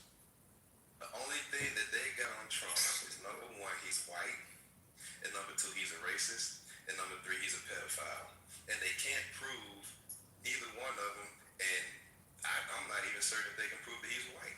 Like, that's how bad their ability. Why does it matter if they can prove he's white? Because you're taking the position that some people don't really have the time or whatever to invest in learning about the people they're voting for. No, what I'm telling you, you're gonna keep not listening to what I'm trying to explain. I heard what you said. See, now you acting like them. Well, maybe we could let him clarify. Would you want to clarify the claim? No, he don't. If you could be impeccable with your claim, but first and foremost, but maybe it was a misunderstanding. It's not a misunderstanding. I heard him. I understand you heard what you heard. No, they heard him. Can you get out the way? Can you please get out the way? Just get out the way. Dang. Because the only thing he's gonna do is repeat the same thing like the niggas on Clubhouse do. You're not understanding my point. No, I understand your point. You're defending the people. Now you're saying they're pieces of shit. These are the people who run. I mean, I think people who call you pieces of shit. Oh my God. As if niggas don't have ears and can actually hear this bullshit. I hear Fight back, Escatini. Fight back. Beamer say she put your life on, so maybe I'm missed your point. Please restate your point, because clearly I missed it. Alright. Take a second. Again? Take a second.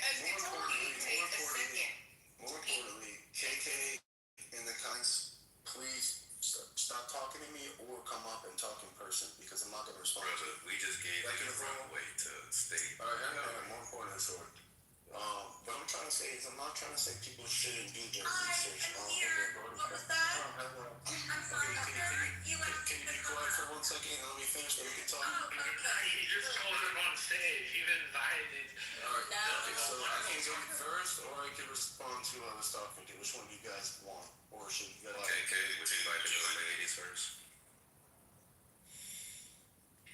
Okay. Sorry, I just want you two to resolve your issues. So that way... I mean, KK, we don't have to talk, it's just you keep talking shit in the comments to me, and if you want to say something, say it. Why do you think it's talking to you? Have I written your name, sir?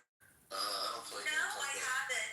It's part of the commentary. It's what you do with the chat. Sword, more importantly, you want to stop talking and say, someone is activated. You could, Escatini, you could just qualify her. And you could say, I apologize. Yeah, just qualify her. Say, KK, okay, were you referring to me? And then she'll answer. And then if she says no, then you're good. Alright, you're right. KK, were you referring to me? No. Okay, I'm referring to the conversation. But hit dogs are gonna holler.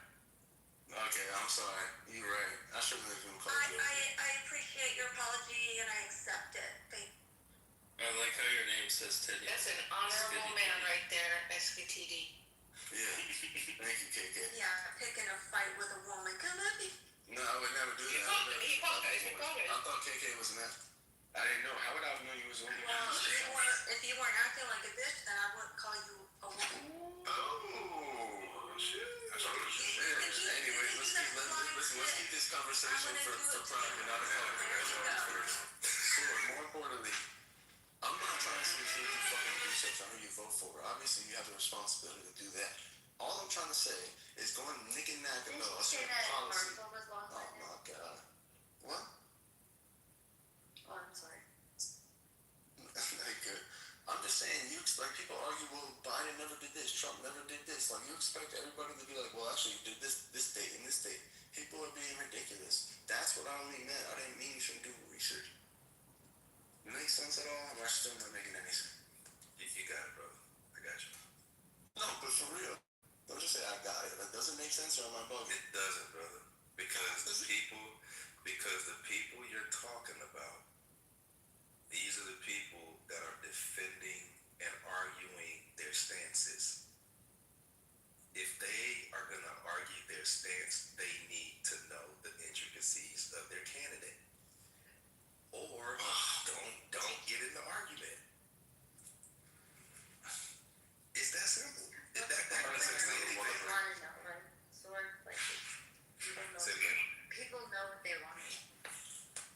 Yeah, it's like Yeah. there's certain I'll give you an example. There's certain things I don't debate because I don't know.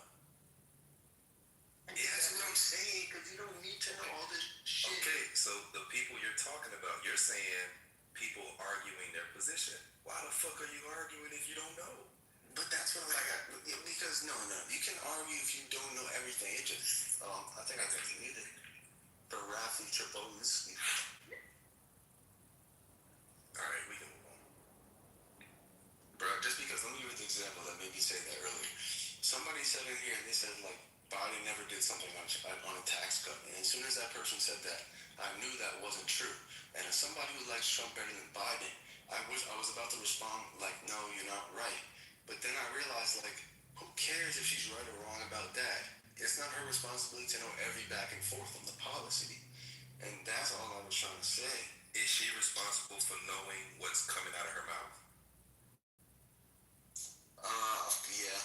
Okay, she is. Okay. What is the point? Okay. If we pause right John, relax. We're having a conversation. We don't need to know what the shit on you. Jesus, sword. Alright. No, because y'all too excited now. Y'all got so excited. You said that and you go, oh? Somebody just made a noise. Some weird freaking noise. Okay, so yeah, it doesn't matter what comes out of her mouth. And that's why I was about to argue who's responsible for that. Whoever said it is responsible, right? Okay, where do you think she got that information from? Probably from True Social or some bullshit, I don't know. By Trump, bro. I would have come back at her and I was to say you were wrong, Biden did pass this policy. What would that mean? And that's what I meant. Like, it doesn't make a difference in if she's right or wrong, or if I'm right or wrong about who's right to be president. And if that don't make sense, I don't know how else I can explain it. It's taking it off the person's responsibility and it's putting it on the third party's perspective on the other person's responsibility.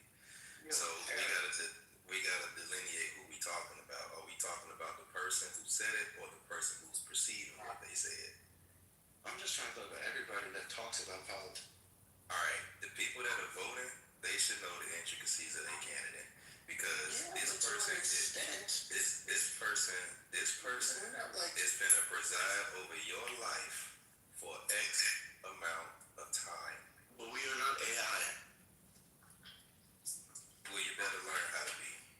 I'm trying. Because if you make the wrong decision and you vote against your own interests because you're listening to people, whether they're credible sources or not, and you haven't processed this information yourself, then you're responsible for whatever happens to you. Alright, let's move on. I've been talking too much. I just want to mention that Sword is one of the few blacks that when you listen to him talk, he actually makes good points. That was important to say. That wasn't racist at all. I told you, party's over, dead, everybody's dead, everybody's gone home, unplug the fucking karaoke. Is that KK? Wait, is Bima drunk? How do I say his name? Escate. Listen, I'm on the board for a park here in Atlanta. Beautiful. I understand that these parents got a lot of shit to do, but guess what? I tell them, I don't give a fuck in a nice way. You gotta know. Like, you just gotta know. You have to know. You have to know. Like, I don't give a fuck who you vote for, but whatever your interests are, you need to understand the people you voted for. It don't matter how many times you vote. Atlanta, the highest rates of HIV for black people. Yo, this guy is like the KKK leader right here. Who are you? Disgusting. So, Samoa, Pepe's good to see you. Samoa, what do you think about Iran placing those mines and can't find them? What have you been sipping on? Nobody's talking to you. Maybe America should have saved a couple of their boats so they could find their mines. Oh shit. They're probably in America. This was gonna kill you. That was crazy. Do you think that they really lost track of them? Yeah. Or they're just saying that? They don't got the boats to go find them. Okay, bro, you gotta believe anything you run. So you're telling me prior to United States bombing Iran, all the boats were going in and out of there, no problem, no issues with mines, and then all of a sudden now. Well, there's actually like KK, can we let this? Then they just magically with all their boats being blown up. KK, can we let this good clean black man? Put it on the KK talk. Can you let KK? Yeah, KK, so there's like multiple lanes. They have an I respect that. No, there's only 2 lanes, sir. The 2-lane lane is 2 miles wide. I looked it up There's too. 21 No, miles. sir. There's 3. There's only There's an Iranian. 2-way lane. There's the international. 2 and there's an miles Oman. wide. That is passable. Hold on, this is a good conversation. Real Hold fast. on. I want to hear this. Can we have a good There's a back and forth? This is 5 seconds away from a You shut up, Rich. I want to hear KK and Samoa. So the Iranians said, hey, we're going to move this route this way. It's not on the international lane. And then there's the Oman lane, right? So the Iranians say, we only want civilian ships to go through our lane, the lane that we've given you a map for, which is not the international lane, which they're trying to say that there's mines in. So don't go the international way because you're going to get blown up. But why do they only care about the Strait of Hormuz and not the gay? Why does it need to be? And when did that change? And at what depth is that lane? Because you have to know that depth there can't pass from everyone. You know that, right? It's probably pretty deep. It's Oh, super I'm sure you know. So what does this have to do with the war? I don't know why she's mad. Why is she mad at me? I'm not. I'm trying to explain to you. It's only like there's several lanes. There's several lanes. Like where's that coming from? The passable side, the passable depth is only 2 miles wide. Like that's it. That is why there's an issue with that. Well, who cares? So it's a 2-way. It's not like, oh, it's whole way. And then if you look at the average size and length of the barges on there, they're double the size of the actual USS Peterson that's out there right now, trying to help mine the mines. So the U.S. Peterson? She said yes, USS Peterson. I think the Franklin, but they got kicked out. No, the Link is part of the Lincoln Carrier Group. Yeah, it's the destroyers, yeah. They got kicked out. Lord. It was They the Franklin. just passed today. Oh, like Yeah, have you not been watching the news today, Simone? Didn't you see the announcement from CENTCOM when they said, hey, we were going to do this, and then the IRGC said, hey, man. Two of them passed their shorts. No, they didn't. Yes. Literally, we watched them on the maritime map. They got rerouted. They did. Wait, let's set the bet up. Let's get clear terms. Could you not trackable? Look at the fucking maritime maps. You can actually watch how they went through. In Matt's They actually earlier turned on link, their fucking. there was a link that Jarl provided, and it showed exactly what ship was where inside of there. Yeah, KK, they actually turned on their transponders too when they drove through. Just fucking wild. They were toiling.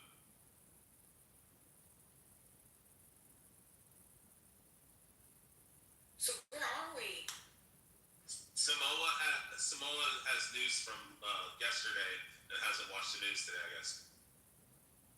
So is the wager still up there? No, Samoa launches on bets. He still owes money to a bunch of people. No, the news of the 2 American destroyers passing through the Strait of Hormuz was reported universally in all Sorry, of the Samoa re-inks on his votes. was reported in all of the news media, from the Wall Street Journal to Axios to the New York Times. There isn't any dispute that the American destroyers were picking up the mines in the Strait of Hormuz that Iran seems to have forgotten where they put them, even though that's a violation violation of international law. Well, the Yeah, the country exterminate 40,000 people in 2 days really cares about international law, Norman. Oh, that's I true. guess they Norm, are. the USS Murphy is there, and they're not usually attached to the Lincoln Carrier Group. And one of their main reasons of what they operate is work with special forces. That includes that they can shoot missiles from underground on top of the ship, but then they also can read the sea ground. All right, so Okay. so this says something about deploying underwater drones. But let me ask you this question: Do you already have those are minesweepers. they're not going to be there for the next 3 days. But and these aren't actual minesweeping vessels. But if I could just shut the fuck up, titties. But if I could just ask you guys this question: Did the destroyers disengage? Yes or no? And then I'll provide the link. No, they made it through. All right, good. So are you gonna put some money on it or no? Well, you gotta put you welch on bets all the time. You owe so many people money. And anytime Do you even know how to bet, Simone? No, I didn't mean that. That's not what I meant. Or sit down. Do you bet with a spread or do you bet straight up? No, He doesn't pay his bets, Abby, is the problem. Do we take a walk on this? What do you think? Hey, Abby, you can't listen to a guy with breasts. It's not a good thing. So I got 3 hours ago, 2 U.S. Navy destroyers had transited the Strait of Hormuz and begun mine clearing operations in the vital waterway. And that's what the USS Murphy is there for. That's what they specialize in. And the CENTCOM would never allow two destroyers to go through there if the advanced party did not go through ahead of time to let the intel that there was no immediate terrible threat to those two destroyers. Like, come on now. How old is your article? It sounds like it's 3 hours in. It sounds like How old's your article? A day old? 3 hours. We got the messages like 3 I'm times. talking about that. 3 hours. I'm talking about his article. Hold on, everybody. Hold on, everyone. We got a comment in the chat. I need someone to take a note of it. Look at Clara's comment in the chat. Clara, are you here? What the fuck? Oh, she came up. Where'd she go? Clara, could you explain your comment in the chat? Sorry, guys. We gotta take a moment on this one. Oh, she's joking. Okay, I think so. Thank you. Just go back to the boats. I'm sorry, but when you see stuff like that, guys, you gotta stop the motion. Samoa, did you want to put some money on it? No, he's realizing that his article's from like a day or 2 ago. No, it's from 3 hours ago. I'm not talking about you, Norman. Jesus. You're so fucking ADHD, not pay attention. I'm not talking about your article. We're talking about the one that Samoa is saying. The U.S. destroyers are transiting the Strait of Hormuz? Jesus Christ. That's not what we're talking about. Samoa's claiming that they were turned around and they never made it through. Oh, okay, now I get it. So a different tanker, I think, was turned around a couple days ago. Yeah, that's what we're talking about. Samoa hasn't been watching the news. I think he is now. Oh no, he's definitely fucking ChatGPT in it right now. His 6'7" big fat fingers are fucking slamming on that keyboard.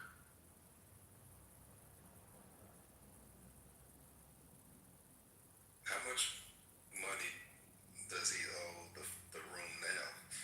Chillism? I think like $50 or something. Oh, that's bad. Well, he won't concede that he's wrong. He'll just always fucking double, triple, and quadruple down and be like, no, that's not what I said. That wasn't the original bet. Or that's not what I meant. Or he'll change his like fucking position nonstop. Samoa is the king of fucking floundering and flip-flopping. I like Samoa. I don't know why. Samoa has never conceded ever one time in his entire life. So what? I like him. Doesn't matter. I don't care. What do I care about conceding? What do you mean you don't care? What do you mean when you say care, Norman? I mean that Samoa could do what he wants. You know what I mean? Sorry, going the Norman to the Norman. Okay, keep studying, you'll get it. What do you mean when you say study? What is study? Exactly. You do the fucking Viper or the Sasha shit. Is it enjoyable when I do that, or is it excruciating? No, it's annoying. That's why you get kicked out of every room. I understand your Mossad tactics, Norman. I see what you're doing. Thank you. You're welcome. Did you see how the Mossad stole the nuclear weapon plans from Tehran in 2018? I've just been watching a podcast on that. Well, there's like a big conspiracy about the pilot that they allegedly landed at C-130 and that they loaded it up with all their refined uranium. That's the big conspiracy going around now. That would be great, huh? They're like Delta went in there to steal it. So one day we just go ta-da, like Trump's guys. Norman, we should like take their refined uranium and then use it, build it onto an intercontinental ballistic missile and then fire it back at them. Kind of like we did with their drones. That's violent, man. I'm all about the peace and love, you know? You lying sack of shit. I mean, pre-October 7th. That laugh was diabolical. I've read tons of Peace and love. Norman used to be like this liberal progressive. I'm still a liberal progressive. Kill the Muslims, bomb them, turn it into a mirror factory. I would never say such a thing. Yeah, you would. You never, ever. I'm just your deep thought. I'm actually just saying exactly what you're thinking. I'm not thinking that either. That's why everybody likes me so much, because I just say what everyone's thinking. That's what they said about Trump. I believe in that's 100% true. I believe in peace through strength. That's what I believe. What was Reagan's line? Same thing? Yeah, peace through strength. Yeah, that's how you roll. I mean, look, man, we brought down the Soviet Union. By the way, all of those countries that were part of the Soviet Union that had peaceful regime change, what do they call those color revolutions? Look, maybe that could still happen. Yeah, now they're all our allies. Yeah. Norm, I think you're thinking of trust but verified. Oh, well, that's a different one. Yeah, but that's the famous quote that people usually refer to. If your mother tells you it's raining, yeah, but go look out the window. Reagan was quoted as saying peace through strength, right? Was he? I think so. That's the principle. You understand we're sort of in a post-deterrence world. That's why we're seeing what we're seeing. Wait a minute. Look, Samoa left. I wish you wouldn't beat on people, Rich. Oh, dude. He might have been spiritual. You beat on women. I don't like it when you beat on Samoa. Well, you like Samoa. I like him. I think he's interesting and cool. Anyway, about this post-deterrence world, you guys realize that we're not going to count anymore on the threat of violence to keep the terrorists, out of our living room. We're going to have to actually beat them up a little bit to keep them out of there. This is where we're at now. That's why what Trump is doing is so important. It's sad that it's necessary, but we were ignoring Venezuela. The fact that Hezbollah was in Venezuela, the fact that China was in Venezuela, the fact that all of our enemies were dancing around in Venezuela, that's a problem. I just saw a picture of Maduro getting the Soleimani Award a couple of years ago. They were working with the worst terrorists on the planet. I think this Islamic revolutionary genocide regime, I think they're as bad as Nazis. Or worse, maybe. Yeah, you're right about Reagan. Peace through strength. What about Reagan? Yeah, peace through strength, yeah. Yeah. Yeah, I had a question about your position, Normal. Okay. So, in comparison to what a liberal is defined as today, what is the difference between how you're using the term liberal and I guess what it originally meant versus what it means today? So, I believe in freedom of speech. I believe in a social safety net.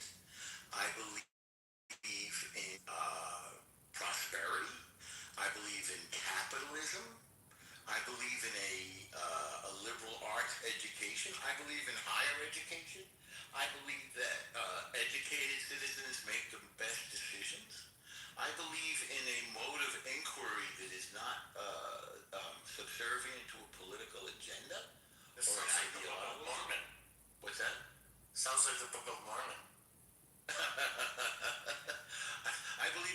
our own planet when we die. I believe that a guy found some golden plates in upstate New York, and the scriptures were written on them. No, so those are the things I believe. Like, you know, I was really shaped by my education. By the way, I went to Oberlin, for God's sake. And I believe in unbiased intellectual inquiry and meaning making. Like, I believe in an objective press. I don't believe a press that is the tool of an ideological agenda. That's what I mean by liberalism. And now, what is it today? Well, unfortunately, I think there isn't even. I think the center, whether it's center Republicans or center Democrats, are the embodiments of liberalism. You know? But I think that is shrinking territory. I want to stress that I believe in a social safety net, which might make me different from some conservatives in the room.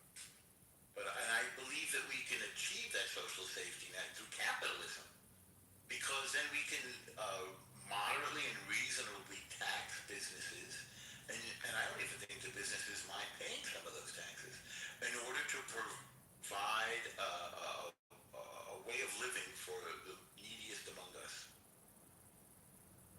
And if we don't facilitate or provide a good environment for business, where's the money going to come from the people who need to eat and need to sleep? Because I've seen New York go through these cycles. That when businesses fled the city became run down. It finally went broke.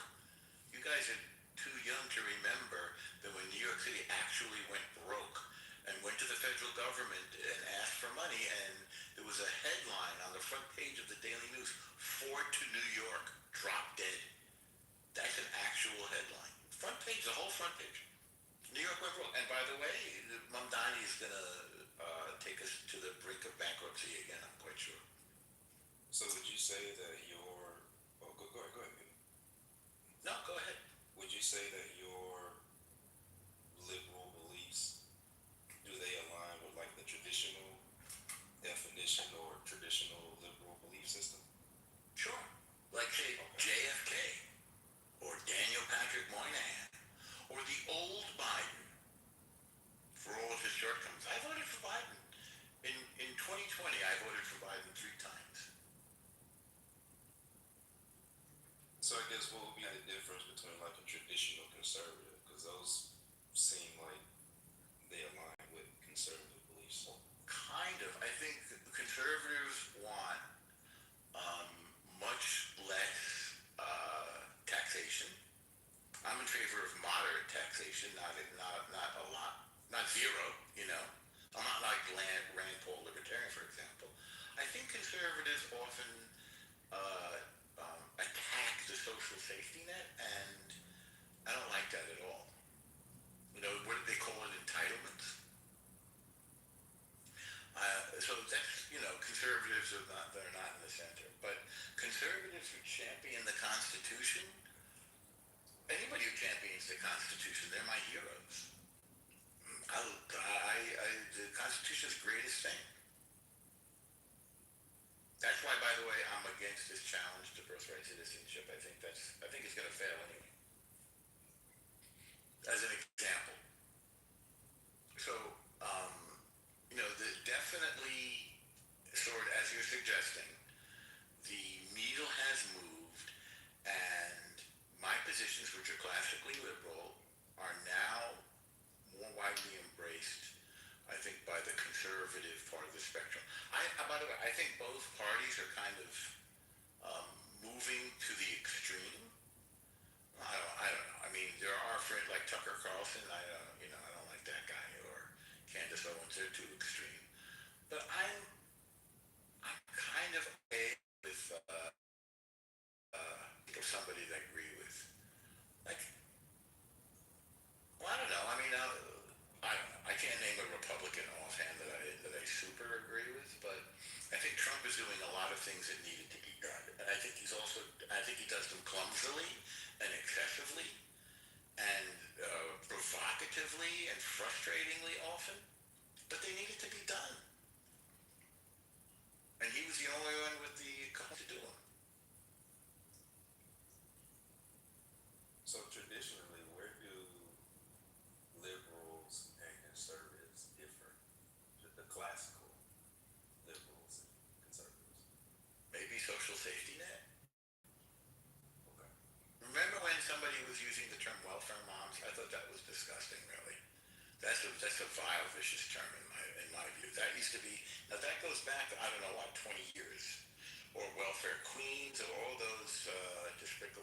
expressions.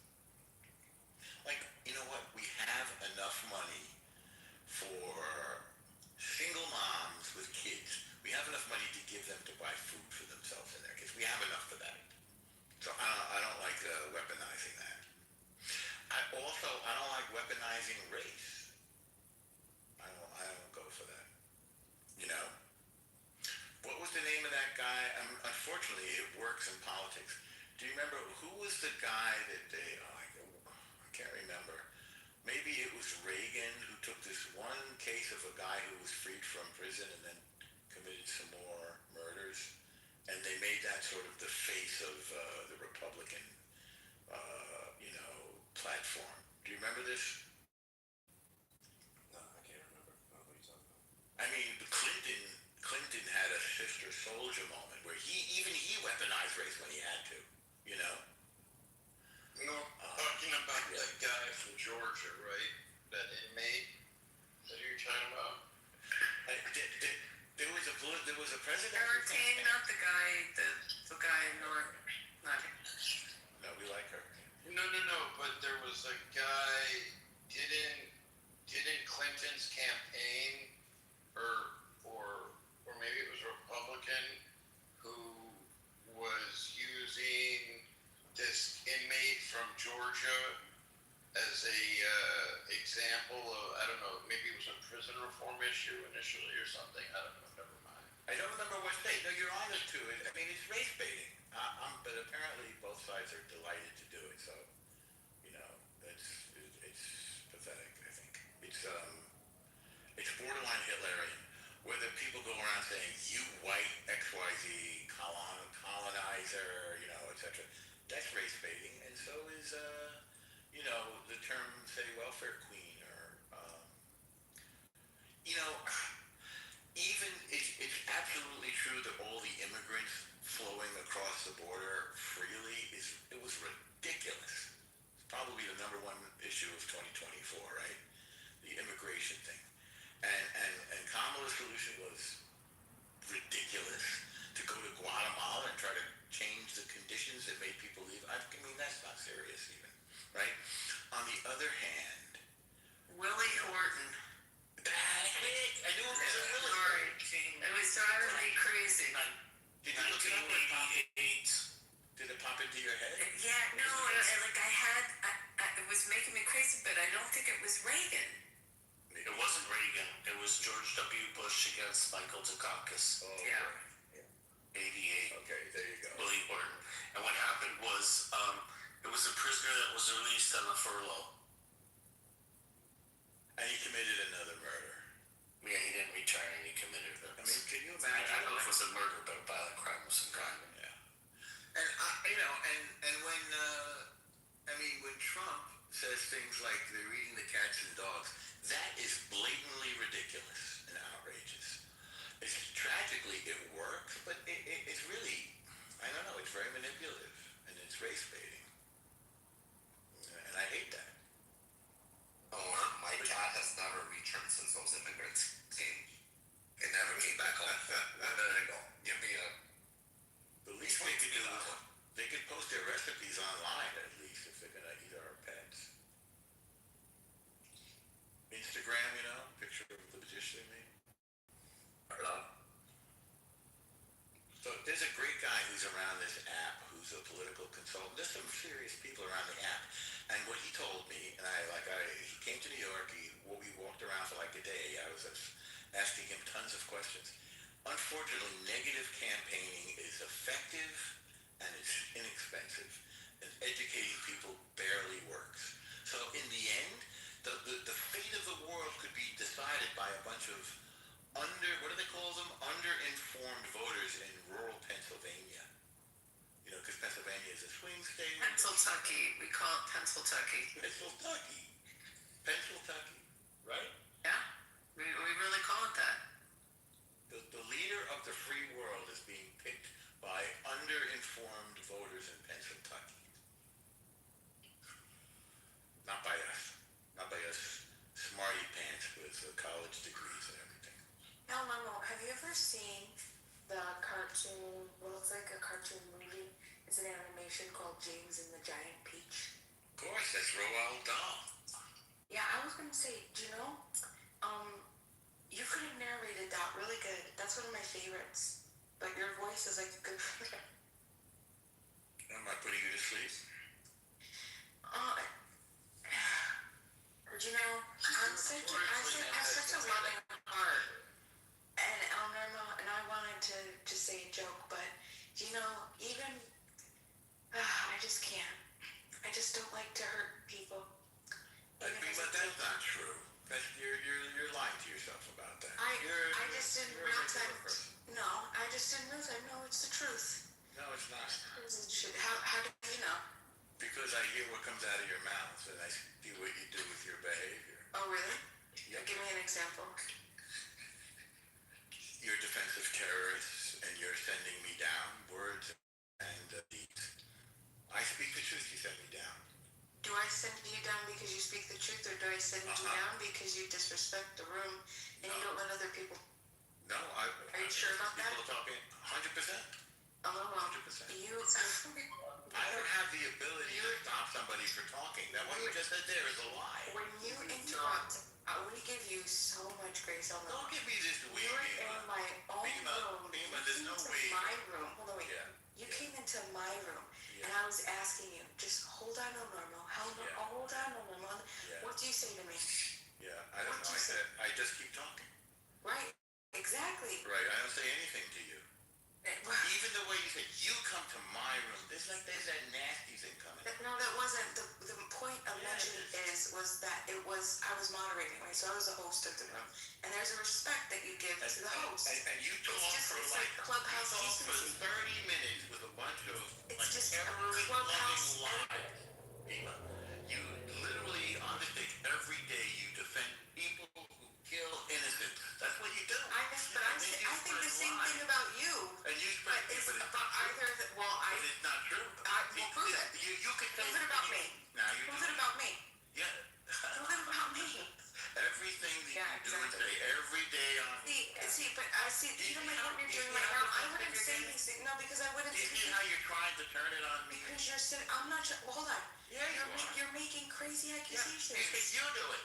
You're making unfair accusations. I wouldn't put that on you. No, I'm not. As much as we disagree, I wouldn't put that on you because I don't believe that of you. Because it's not true. As ignorant as you could be, as rude as you could be, yes. as much as you filibuster in discussions, which many people admit to. You see how you're trying to do it on me? No. I'm not trying to do it on you. You're switching it to me now. No. I would not accuse you of those things because I don't believe that to be true. I don't believe that to be true. I don't believe that to be true. Bima, don't lie to yourself. You do not have a kind heart. Your diabolical laugh a few moments Bima, ago. You're a nasty piece of work, Bima. Don't let anybody tell you different and don't tell Do you yourself see what I'm different. saying? See, I wouldn't say that to you. I wouldn't say that stuff. Because it's not true. Normal, but you're saying that to me. Prove it. Because it's Prove true. it. That's your opinion. No. That's your opinion. No, that's your behavior. I don't want to make accusations to you. I would never say that. Because it's not true. Normal. Yes. It is. Well, it's not true, but it's also not true of me. Yes. Because I don't believe that. I don't believe it. But you're rude. You're very rude. The slaughter of. And I think you defend the slaughter of innocents too. Give me an example. Okay, give me an example. Palestine. Okay, what about it? What about it? What about it? What did I defend the slaughter of innocents? Do you defend what's going on in Palestine? What does what's going on mean? What do you mean?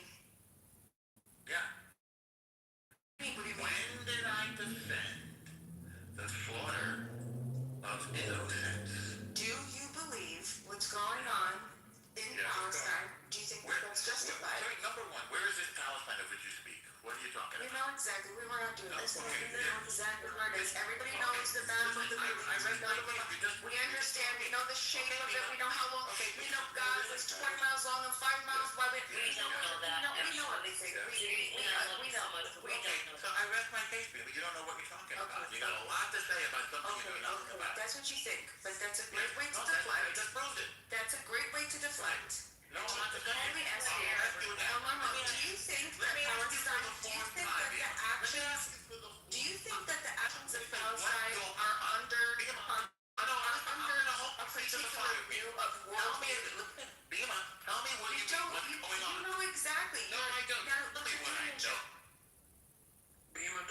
waste your time with this. Don't tell me You're what being I know. Tell me what you You're know, being Dima. ignorant. Tell me You're what being you know. ignorant. El Normo, do you That's a think... personal attack. El Normo, So do you what is think... going Hold on? Okay, sure. Oh, let's- here. Tell us. Okay. Tell us. Do you think that there's currently a particular public opinion that there's a genocide going on in Palestine? The abuse of the word genocide. That's not what I'm asking. That's not what I'm asking. I'm asking a very specific question. So I'm Is talking there a about... controversy? I'm not saying it's you true. want to talk about I'm somebody not saying else's it's opinion. true. No. It's not about objectively. So, Objectively. objectively, Does the is there- world currently have? Is there a dispute? Is there a large enough of enough So you percentage don't of the have the courage population? to own your own opinion. Enough? No. Pathetic. No. Don't try to deflect. Don't try to deflect. I'm asking You know what is the whether there is a current. So you want to talk about somebody else's opinion because you can't own your own. No, I know. What is it? They haven't talked about Palestine. Why don't you defend your opinion? You know exactly what I'm talking Now, about. why don't you tell me what you know? Yes. What do you know, Dima? Tell me. I know enough about what I need to know. Tell us. I know that you defend what's going on in Palestine. But you're going to tell me. You're going to tell me. I've been in enough arguments. I've been in enough discussions with you. Do you not know what's going on? Yeah, I know. And you know what's going on too. Well, So don't play dumb. So just tell Don't play dumb. So you know what's going on. So do you agree that it's a big controversy right now, that there's a public opinion, What that does there's a that have to potential, do? that What there's does a that have to do with you defending Is the there a owner of the dispute internet? and is there a concern? Well, I'm asking you. I'm asking You're you. asking If me you're pretending like You that this said isn't what's going on. an entire world issue, that this is actually being looked at. That I'm just randomly thinking all to myself that this is happening. I ask you again, what's going on, Bima? Tell me. Well, that's exactly what I want you to tell me. What's going on in Palestine? So Well, my claim is that you're defending terrorist activity from Israel, the IDF onto innocent Palestinians. That's my claim. That's my claim. And so if you know what's going on in Palestine, tell me. Tell me. Go ahead. Tell me what's going on in Palestine. Is there terrorist activity going on in Palestine? Yes or no? So we just had Is a our war. innocents being slaughtered in Palestine? Yes or Well, no? there seems to be a ceasefire. Is Did you not our send a innocents memo? being slaughtered in Palestine? Yes or no? Do you live in On what Palestine? day? Go ahead, defend it. Go ahead, defend it. Where's Palestine? Defend it. Could you define your area? Defend it to prove my point. See how you're dancing, Specific Bima? Gaza. This is how dishonest you are. I'm talking about Gaza specifically. This is okay, what about Gaza? What happened today in Gaza? Gaza or Area C or Area A or West Area Bank, not West Bank, at least Gaza specifically. Unify we as if you're. And it would be Area C. We're going to discuss that, but we're not talking about that. El Normo, we're talking about what's going on in Gaza. Do you think that innocent people have been slaughtered in Gaza since October 7th? It's a By fact. accident? By IDF. By accident? That's not, no. I'm not asking you by accident. I'm saying have innocent I'm people telling you. been slaughtered in Gaza? See, ask me if innocent people have been slaughtered in Israel. Ask me if innocent people have been slaughtered in Israel. October 7th. Go ahead. It happens in war. Yeah. And because of your Just say yes. Slaughtered on Just say October yes. 7th in Israel? Yes, actually. Of course. Innocent people were slaughtered in in war. Okay, your turn, El Normo. It Your happens turn. in war. Your turn, El Normo. Yes, Your turn. that's war for the Have innocent people, but are innocent people being slaughtered in Gaza? Maya, can you go back to Trump and some Okay, that's what Yeah, let's do that.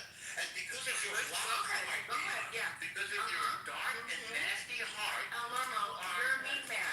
You're a mean man. Everybody knows you to be a bully. yeah, You're filibuster. but you notice how you're Everybody talking knows over me? this. Do you notice how you I'm pulling an El Normo. This is what El Normo does. because And you don't like it either. You don't like it. genocidal black heart. You have a black heart. You defend No innocence different.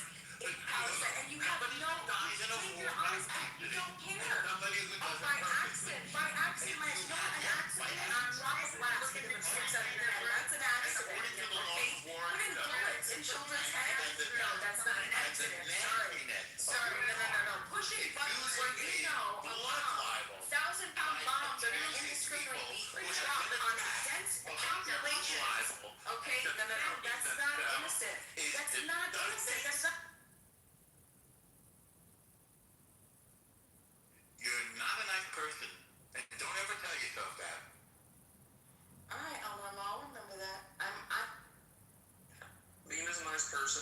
ridiculous. Let's get back to the topic. No, if he wants war, help with war. Is that what you want? Not threatening me. Is that what you want? Is that do you want? Do you want? Person Do you want to threat? Do you? No, I'm not the criminal. I'm asking you. Is Trump a nice person? Prove Is to the Trump a room. nice person? Prove to the room whether you want peace or whether you want war. Never seen you before. Sounds like you're threatening me. I think he's a nice person. I'm He's a asking nice you. person. This is Bima, everybody knows Norm interrupts people and this can this be is what rude. Gazans have to deal with. People Do like you want to threaten Yeah, yeah. you, Norm? Don't be fragile. You're better than I'm that. not So get back to fragile. the topic. Sure. No problem. Do we think Trump is a Whoa, nice whoa, whoa, whoa. person? Do we think Trump is a good person, a nice person? No, Sometimes. he's not a nice person. Not really, no. He's not a nice person. Sometimes. He's an a-hole. He's an a-hole, to be honest. I don't think he's an evil person. But he's the a-hole that we need right now, unfortunately. To correct all of the problems that were created by people like Bima pretending to be nice who are full of garbage and who ruined our situation. That's exactly what I'm talking about. Because of fake niceness, Okay, we're in the focus. difficulty that we're in now. Focus, Norm. Let's stay on the topic. Focus. Thank you. Dr. Fenton Then you hear the story. and murder and slaughter. and Okay, then you everything. hear the stories like When Bill terrorist sympathizer sympathizer out there. a poor son's tuition in high school because his dad passed, like that, Abby? Yeah, that's where I was going. Like the stories, even Bill Maher talking about when he went and had dinner there. You know, like, and you hear also the stories of kind gestures. I know firsthand something that he did when he lost 3 of his top executives were killed in a helicopter crash going from New York down to Atlantic City, and he took care of these families. You know, obviously paid for all the funeral arrangements and everything else, but then, you know, provided for these families and did some really wonderful things. So, you know, no one really talks about the mensch side of him, like the decent side. Everyone's been trashing, and I'm not here to talk about policies, good or bad. I actually wanted to talk about the person, and if you know anyone also has heard these stories, I can share firsthand the story of the 3 executives, and this is a long time ago, but that one, you know, I had a front row seat for, and I saw it. And there are other things, you hear these accounts of him doing some very altruistic, kind things. So that was my question. Does anyone else feel that? Or? I've heard those too, but unfortunately, I think his ego then overshadows a lot of these things that they do, because the focus is then upon the chaos that he has been known and does create. Correct. Absolutely. That's due to his personality. You know, he's not going to be everything to everyone. That's for damn sure. But yeah, that's just who he is. But it makes some people question: does he do those acts of kindness for himself to be, you know, be seen in that capacity, or does he really authentically care? I think he authentically cares, because a lot of the stories that I've heard and that have been written about him in magazines in New York, he didn't share with anyone else. He didn't really tell anyone else. The people that benefited from it came out and shared it years later. So that's when you know it's authentic.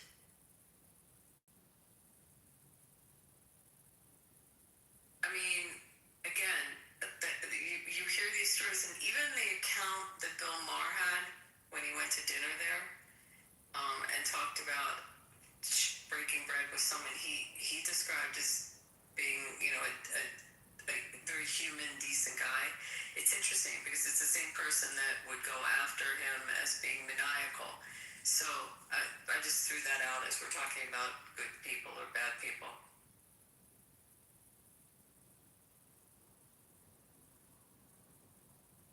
And the helicopter crash was 1989. Norm, how'd you vote for Biden 3 times in 2020? My son, my mother, and I had to get them all organized and deliver the ballots. So it's sort of a jokey way of expressing how I voted for him. It was during the pandemic too. Fair enough. About the same for Trump in 24? Say again? Did you vote for? Oh wait, I guess you couldn't do it in 24 because of the melon thing. Never mind. The melon thing? Mail-in. Oh, yeah, no. No, my family are all Democrats. I mean, I voted for Biden because that's what my mother wanted. And she was stuck in bed. Wait, did you vote for Trump for 24? Oh, I don't talk very much about my votes, my private votes. So that's a yes. I don't talk about it. Well, you had no problem telling us you voted for Biden. That's correct, because this was enough in the past. Let's get through this administration, then we can talk about our decisions and see which one was best for the country. You know, with Trump, you could flip a coin. Either he's going to solve a problem in an amazing way that nobody thought of, like the Abraham Accords, or like you're worried that he's going to end the world, right? So that's on the people who vote for him. Do you agree? I mean, you just don't know. I can go back and forth on Trump if I think he's a good person or not. I have wondered if I knew him personally, would I hate him? He was not so I had the experience to say he was like an impetulant 14-year-old to deal with. Like, yes. No question. I've just shared a story of a good thing that he did. He's done a lot of shit. And at the same time that he did that good thing for those 3 families, he also did some bad things to families with respect to people that were doing business with him and how, accounts were settled at the same time, in the same business operation. But we always hear all the negatives. I just wanted to share one positive thing that I encountered. Yeah, I see what you're saying. I think I don't think Hillary Clinton, to me, she's always just, I get the sense that she's not a nice person. She's not a good person.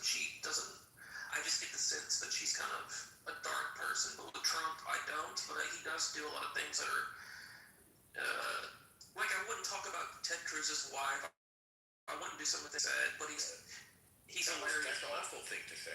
Whatever. Yeah. But then they get over it. Like he called Marco Rubio Little Marco, and then he got over it, and he made Marco Rubio like the second most powerful person in the world. And Rubio was knocking it out of the park. He's crushing it. He's amazing.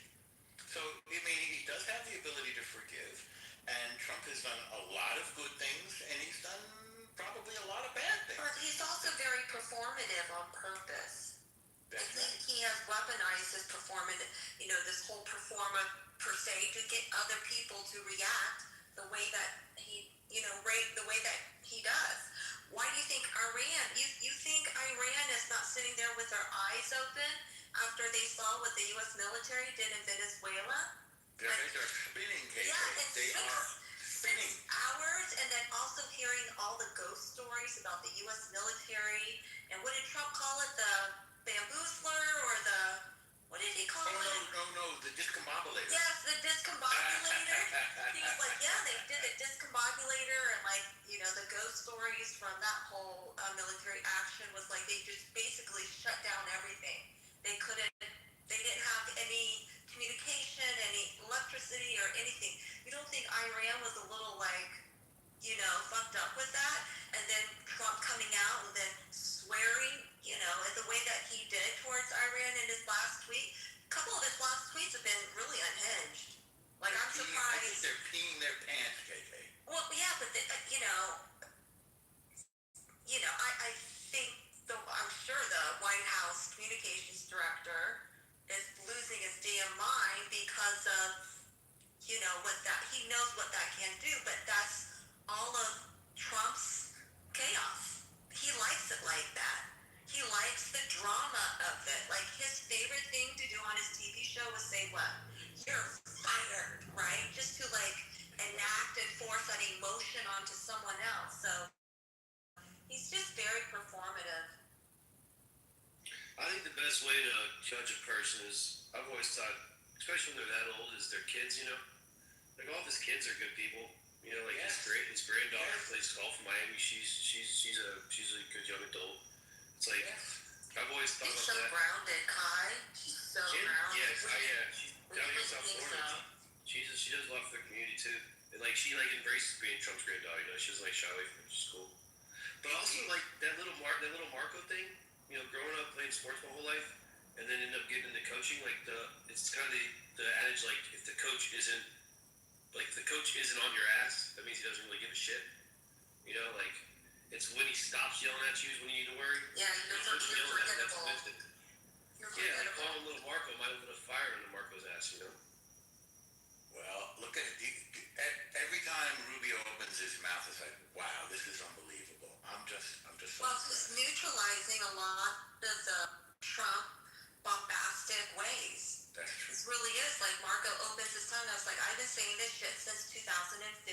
It's on congressional record about Iran. President Trump is right.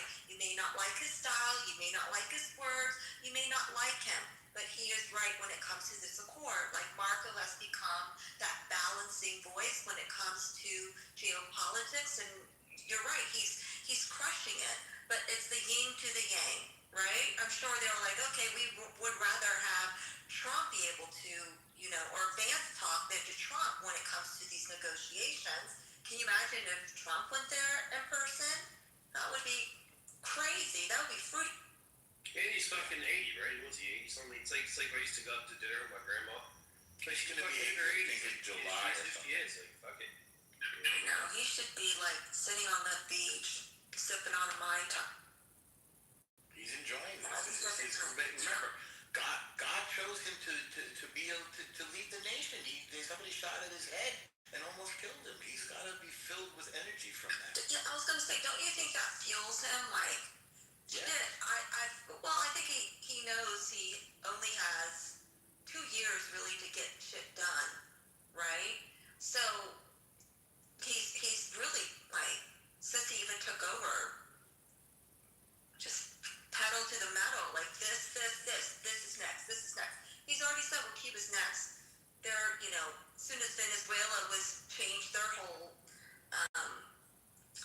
president, then they're like, okay, Cuba's next, but then you got to deal with Iran first. But KK, I'll be honest with you. I can't believe that after his first term, all that media shit and all the shit they did to him and all the shit they were saying about him and his family, I can't believe he wasn't like, man, fuck this. Like, fuck this. I don't have time. I'm not even taking a fucking salary. Fuck this. Like, the fact that he stuck with it and then did it again, like, that's crazy. Well, it's his ego. He wanted to prove them all right or prove them all wrong. So, and he blames a lot of his very slow, poor start in his administration. His first time around, his 45, was, he said, it was because the people that were around me, I just listened to them and I inserted them and I didn't understand that they were going to keep running with what the previous administration wanted, not what I wanted to do. So that's why he's become like a very tribal and expects everyone that works with him to be very tribal and loyal to him as well. But I have a quick question for you guys, if you don't mind. So you guys, like American, you just realized that America is the big lie, and like your country is like based on big lies, and like what's the lie? Tell us the lie. The best country, the best president you guys had was like John Kennedy, and he was assassinated like in front of you guys, live 4K in front of in front of you, and you guys didn't even realize. What's the lie? Did you do it? Of course, brother. Did you like, do it? Only have one president, like was John Kennedy, and like he was what's killed in the front lie, of you though? guys. And now you're realizing Israel is bad, bro. Like, come on. No, we don't realize that. What's the lie, bro? Tell us the lie. He's from Canada. Brothers, listen. Like, tell us what the lie is, though. You said it's based on a Probably lie. What's the lie? See, Iranida? The lie is like America It's is Iranida? like a big Yes, puppet of Iranida. Israel. It's another America is a big puppet. Is that a lie? But what else do we lie about? War, like you don't. Wait, hang on. How could a big country like America be a puppet of a little country like Israel? Explain that. Exactly. Ask yourself why. I have a better question for him. I have a better question. All right. As I understand, you believe in Islam. You follow the Quran, right? Whatever, bro. Who said Quran, bro? Because I hear your voice. bro. No, Like, I'm saying like why America is a puppet of Israel. As a puppet, I agree with you 100%. How you gonna answer my question? I agree with you. I answered your question. You follow the Quran? Bro, who said You Quran follow here? the Quran. I asked you. Of course I follow. I follow the Quran personally. Alhamdulillah. Alhamdulillah.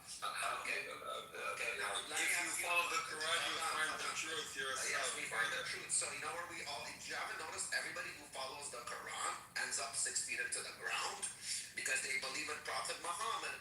Yeah. The real war right now is a religious war, brother. It's not a religious war because I'll tell you something. You know, you love your father. Everybody who follows the Quran asks them this question. You love your father. Yeah, I love your father and my father and your father and everybody's father. I don't love my father. I don't need you to love my father. You love your grandfather. Brother, of course. Of course. And I'm going to tell you something. Your father, your grandfather, they're losers. You see, you're sitting talking shit on Clubhouse. Yeah, whatever, bro. Like, because listen, your grandfather. You are Clubhouse discussing Listen, that's right. Listen to me. Listen. Anyways, brother, listen. I'm telling you something, bro. Like, don't go crazy. Don't be like so excited. But like, what's going on? The truth right now is like America is a big country with a big economy being a puppet for a country that doesn't even exist with this Israel. You want to tell me that I'm so powerful? Thank you. I love it that the 1% can control the 99% because you're a weak piece of shit. Your people are weak. All it shows that prefers the Jews to brother, listen, America is like a degenerate country right now. The society is fucked. Like there is no people like there's no more gay people than straight people. Like there's the demography is increasing. What's the problem with the gay people? There's the big what's the problem with the gay people? There's no demography and what's the problem with the criticism of America? Is it just gay people? That's what you got? Yes, there's no civilization. You guys are not creating any civilization. Allah prefers the gay people over the fucking Islamists because the gay people are winning the war against Islam. So that means Allah prefers the fucking gays. Allah prefers the Jews. Allah doesn't prefer you. Like, now it's so clear, like, there is, like, even, no gay person ever put on a suicide vest. You are within the right side of the history, even you are on the wrong side. No gay person ever put on a suicide vest and pour himself. Like, with the Jews are even... In the Quran, who kill other gays? Are there things like that in the Quran? Who kill other gays? Is he talking Pig Latin? Ixnay, outsnay. I gotta follow the Quran because the Quran prefers the Jews. That is pretty funny. It's amazing. Did you see his flag? He listened. It's the Canadian maple leaf flag, and inside the maple leaf was Iranian symbol. Their flag. And I'm like, he's complaining about the United States, but you don't even live there in our own country. Okay, that's Peter. Not Peter. Hello, good morning. Well, Peter. hello. Peter, do you think Trump is a good person? Peace be upon him. Do you think Trump's a good person? In this situation about Iran, I loved his moves because he made the moves that I would have made if I was in his place. This was exactly what I wanted in Iranian side of it.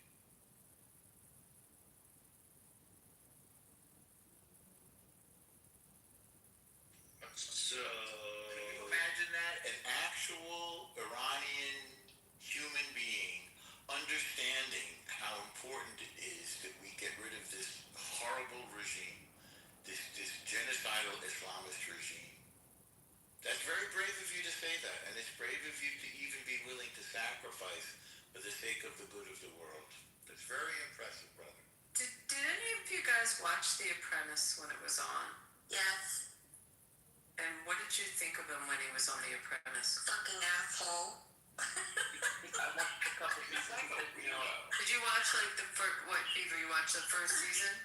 I watched some of the celebrity seasons, and when he would just overtalk and people wouldn't listen, fire people, I thought he was an asshole. Yeah, exactly. But he was the bad cop. You think he wanted us to think he was an asshole? Yeah. Yeah. It's performative. You know what somebody told me, by the way, that women actually like that? I think they're wired to like it. How's that working out for you, Norm? What do you think I'm referring to? You think I'm being general here or specific? KK, they said it to me. Or should I say they said it to me? And she said that's why I'm attracted to you. Didn't he end up like with a friendship with that one Amoroso? Remember the first season? He fired her. Yeah. But then he fired her. But the Lord giveth and the Lord taketh away. He's had so many relationships just totally go bonkers. it's like either black or white with him, right? But the ones that he fired, like some of them really hate him. I live near, you know the performer Penn Jillette, Penn and Teller. I mean, he hates Trump, and the wife, they're like insane about their hatred for Trump. And I'm wondering if some of it came from the fact that he didn't make it to the end. You know? Like, he's a big libtard. They're very big libtards, like big time. But, I mean, visceral hatred. Make it to the end. He got fired. He didn't. From The Apprentice. He was on the celebrity competition. Oh, I see what you mean. Okay. Yeah. People look at Trump and they think, I'm smarter than this guy. I'm nicer than this guy. I'm more qualified. How come this guy is winning? And they just can't figure it out. He's got this weird, like, peasant cunning or something. By the way, as KK was suggesting, he's the perfect guy to bargain with these jerks at the Islamist genocide regime. They never met anybody like him. He can out-crazy them. He can out-violence them. It's like a match made in heaven. I can only guess what's going to happen next anyway. There was an article, I'll try to find it as soon as I go on mute. I don't think I have this one saved, but there was an article written and it was discussing one of the Iranian negotiations, and it was during the time when he blew up that bridge, and he said it was a bridge that, was going in and out towards military facilities or sites. So he basically was negotiating with them, and it wasn't going well, and he was like, well, okay, look out your window, basically, and then he blew up the bridge. And I'm like, I wouldn't doubt it. He would be that melodramatic. And was it not Scott? Oh gosh, I can't remember the name of the guy. I think he's from Texas. Wesley Hunt. He said that he was in a security briefing. God, hold on a second. Let me get my thoughts. I know you're talking about the picture when he showed the picture. Yes. The picture of the parent? Yeah. Yes. He showed, I think he was a Taliban guy, wasn't he? He's like, I know where you live, here's a picture, I know your family's in there, this is your fucking picture of your Like house. he just basically warned them, like, if you do anything, then this is what it's going to be. Mm-hmm. You think Melania hates him? Oh, she did when he was 45 for sure. She didn't want that mess. She's okay with it now, though, don't you think? Was she living in the White House? Like, what? I thought the first term she wasn't. She wasn't first term because Barron was still in high school. Yeah, I mean, that feels a little bit like... Or not even high school at that time. He was still in school. If you have a marriage, and you have all of these perquisites, right? Like all the beautiful... I mean, she doesn't have to work. All the stuff that she gets, all the beautiful clothes, the beautiful places to live. There's going to be ups and downs in that relationship. And Trump is a very difficult guy. They negotiate their prenup agreement all the time. That should tell you something. Is that true? They didn't negotiate it, you said? No, they renegotiated. Oh, is that... Oh, I never heard that. Okay. Yeah, but prenups do get renegotiated. That's not uncommon. Yeah. What's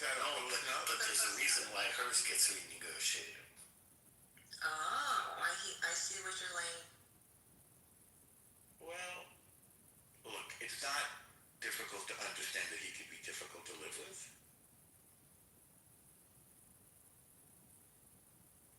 You know, one of the things that was very frustrating for him was that the mother and the son speak a language that he doesn't understand. She taught the kid Slovenian? Of course. Yeah, that's how they communicate with each other. Wow, I didn't know that. How old is Melania? Is she in her 60s? No. 50s, you think? Probably right around that, like early. She's a gorgeous woman, but that accent is like, I can't, you know. I'm sorry. She should have been able to get rid of that accent. That's what I was thinking. Yeah, I know. I mean, I have a feeling that he wants her to be his wife just because she's gorgeous and nothing else. He's always been that way. He sees women as status symbols for himself. Hillary had plenty of accents. I ain't no ways tired. Remember that one? It just happened to be, you know, depending on where she was and which one served its purpose. Do you remember that thing, that poem or something she was quoting? I ain't no ways tired. God, that was so great. She would have been like a great, you know, like advisor, a bureaucrat, a policy person. The one thing she wasn't going to win on was popularity, and that's sort of tragic. Oh, she's a terrible campaigner. Yeah. She did an interview with Howard Stern after she lost in 2016. Yeah. And I was like, if you could have just been this way, you would have won. Because she was so much more likable in this interview. It's like a different. She's relaxed one-on-one. She also did her own podcast called, like, I don't know, Ask Hillary or something. I forget what it was, or the Hillcast. She did it with some friends of mine, by the way. In fact. And it was still in the early days. 2016 was still kind of very early for podcasts, believe it or not. And she was really easygoing and relaxed in those podcasts. Very, like, warm and personable. She's not feminine. Like, those, like, pantsuits and just, was too masculine for me. Like, there's nothing nurturing or feminine about her. And so, like, for women, she's not, I mean, gosh, I did vote for that demon. Ugh. You voted she doesn't want to stay home and bake cookies. I had really bad in 2016. No, I voted for two. So now, horrible. Compare her to I voted for her? Jeez. I had TBS really, really bad. It was bad. I didn't like her personality.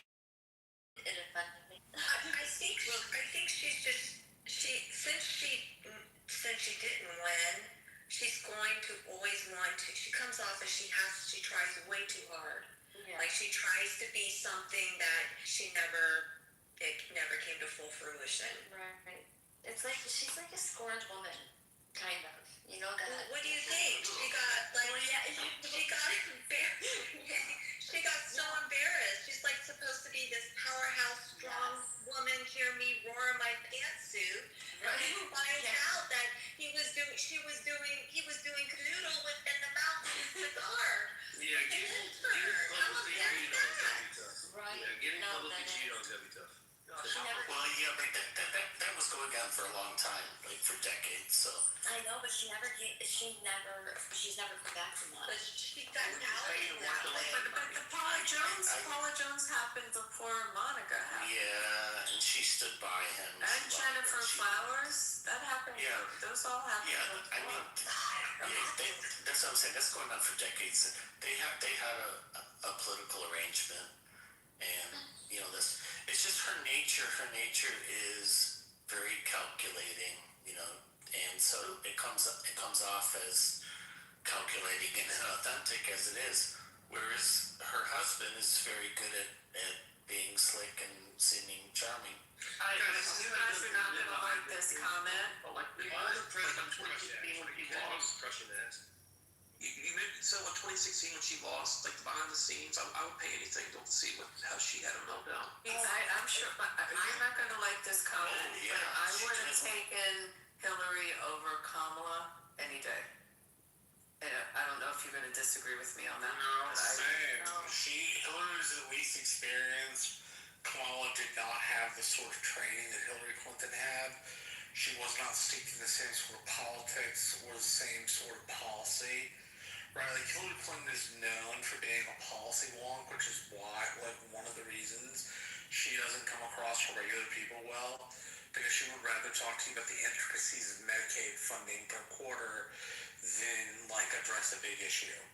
Right, like, all of that, like, makes her much better of a candidate than former Vice President Harris. But I think she's smarter. She's more skilled. I mean, I didn't vote for her. I voted for Trump every time. However, if I had to choose between her and Kamala, like she's light years. Yeah. I would say she's not a good candidate. She'd be good in the role, precisely for the reasons you said. Like she's policy wonk, and she's intelligent and things like that. But she's just horrible at campaigning, and she's just they have video footage of her and her husband like at a state fair or county fair or something like that, and they're side by side, and she's just awful at it. Like she just keeps saying the wrong thing. It's all cringeworthy. She just doesn't know what to say. And meanwhile, her husband's sitting right next to her, and he's like, eating pie with everybody and just charming everybody. It's incredible. She doesn't know how to be just a normal wife. No, she just doesn't know how to be like a human. Or a woman. That's okay. Like that's the whole point. Like, What was her? Yeah, she's good, not okay, sorry. well, go ahead, Mike. I was asking, what was her thing? 'Cause I was too young in the Bill Clinton thing. It was like I was only like 10, 11 years old. Every first lady has like their thing they do. Like Nancy Reagan was like the drugs things, and Obama I know she was came like the to school. my school when I was in 3rd grade, and she captured me from that.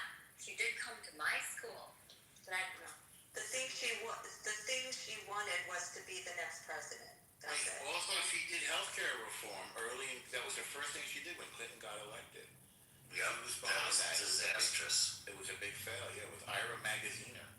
Which was crazy because you had something like 80% of the U.S. population in favor of it, and they flipped it to the public were against it. It's just crazy. Remember, they sold that presidency as a twofer, like you're getting Bill and Hillary, and and they pissed off the entire Senate. Even people from her own party. How did they piss off the Senate?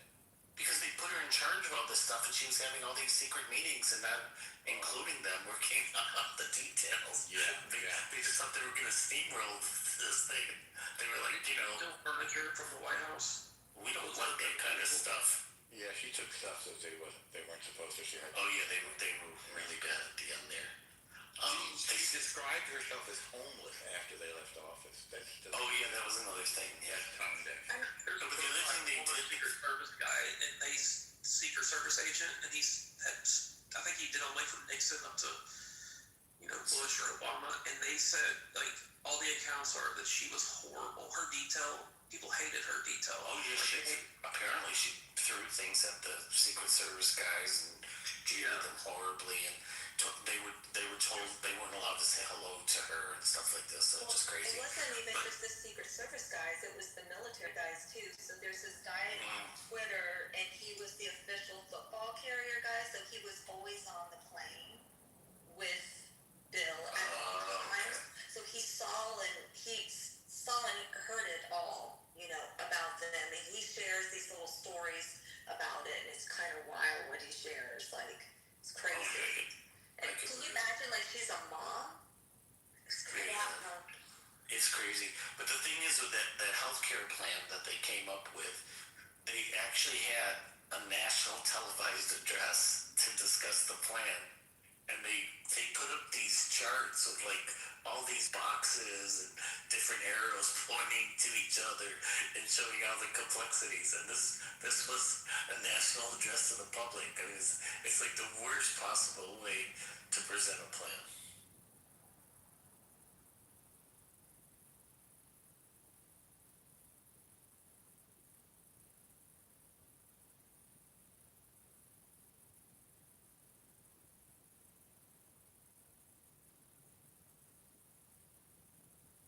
Happy Saturday, everybody. I'm from Mitch, California.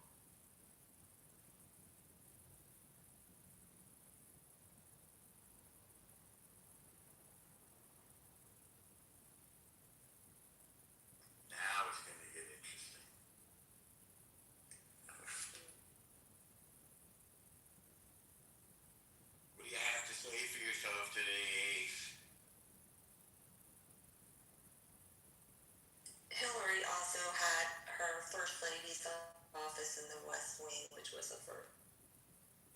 Oh yeah, I forgot about that. That was another one. Like she was always ruffling feathers.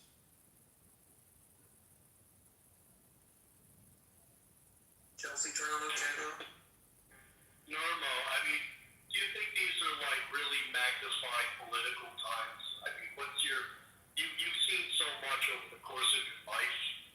Has it ever been this crazy? Methuselah over here. So yeah, this is extraordinary. How does this compare to the flood? Well, it's drier. Of course, I have better equipment.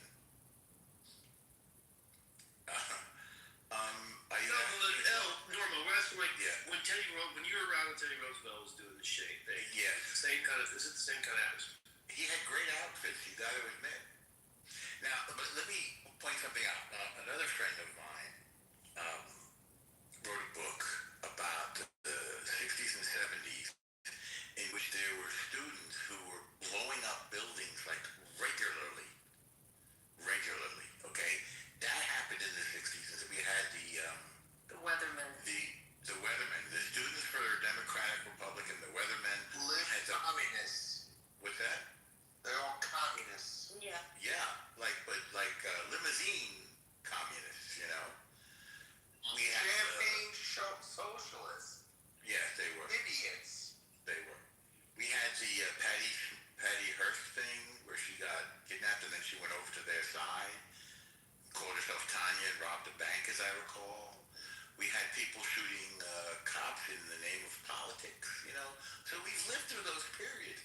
One thing that makes this worse is the social media keeps like amplifying it and repeating it over and over. So I think, plus we're addicted to the social media, and so I think it begins to have a negative effect on our brains. I think Watergate was bigger. I will say something though, Normal, that a lot of people don't realize, and I know it's very taboo to talk about, but because of social media, there was a time where people weren't as aware.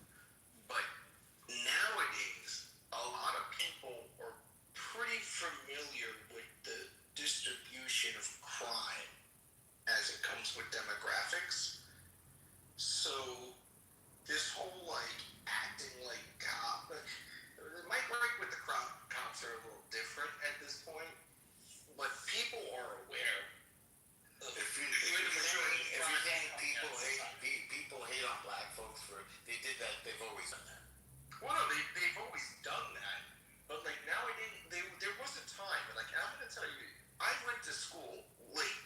I went to school in my late 20s, and I oversaw some people taking sociology because I went for chemistry, but I ended up overseeing someone taking a sociology class, and in their notes it said, "Oh, the myth of the black criminal," which people are aware that that's not a myth anymore. Like they can't hide it anymore. Like it's common knowledge. It was never actually hidden. If you saw the FBI statistics, but it is straight up fact. Prejudice now. And No, that's what I mean. That's exactly that is the point that I'm talking about. Yeah. If 50% of the murders in the country are committed by black people, that is not a myth. That is not racially. Those are not true. It is true. It is true. And it's been true. Year after year after year. And no, nigga, it's not true. The only thing that's true is that you are a bitch. That's the only thing that's true. Yeah, ugly ass nigga. And since 2020, apparently, New York City and Chicago have stopped reporting crimes.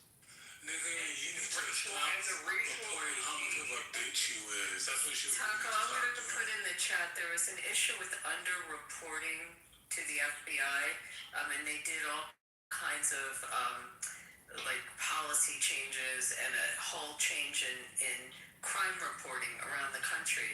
So statistics got pretty skewed. Supposedly it's fixed now. I've put some articles in the chat about it. So just, I don't know if you're aware of how that all in the last 3 years. No, I'll take a look at it, but apparently it's How did we get here? Like, what brought this on? He wanted to highlight how incriminating black people are, so he's trying to hit a bitch assness. That's how we got here. Well, if that's where the majority of Nigga, you shut the fuck up. Well, I mean, the data's the data. That's like, it's not like Mateo, don't rise to the provocation. It's not necessary. No, Eleanor, don't mitigate the facts. I'm not. The data are the data.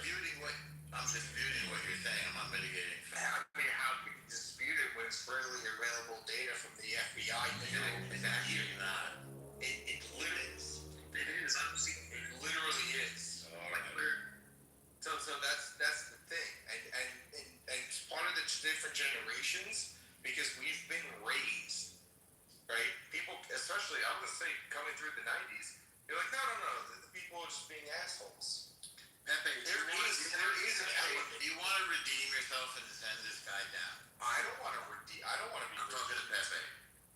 You know, Normal. What you're doing right now is you're literally down and exploitation of the facts of reality. What you're doing is you're weaponizing race, and that's exactly what I'm not weaponizing race. I'm not. Why'd you bring it up then? Hi, That's what I was at. Hi, Taco. How are you? Good. How are you? Good. I haven't heard you in a while. How have you been? Yeah, why did you bring it up? Because you a straight bitch. That's why you brought it up. And honestly, it's niggas like you that really need to get slapped. It's niggas like you that did get slapped on the fucking playground. Because we always bring up some unnecessary shit. Is that not feeding into the violent narrative? Is that not feeding into the violent narrative? It is. That was a rhetorical question. Yeah, but why did you bring this up, though? Like, I mean, I agree with you, honestly. Why did you bring it up? But you don't have to agree with me. It is what it is. Well, I'm not saying, but like, just saying, how did this come up? We just need to acknowledge the fact of society at this point. Yeah, but like, We need to stop placating the majority of American society to this fucking ridiculous behavior. No, Taco, we get it. We're asking, like, made you think it was a good segue? What, how did you get to there? Or was it he was just cool. like one of those things where he's like, it's nice outside? Taco. Oh. Because, I mean, he brought up a totally topic in a left field that, like, it made no sense. And I even agree with him. Like, I don't understand why he brought it up. I think we were at, Wait, who said that they agreed with them but didn't know why they brought it up? Me, when you say it's true, it's not even out of nowhere.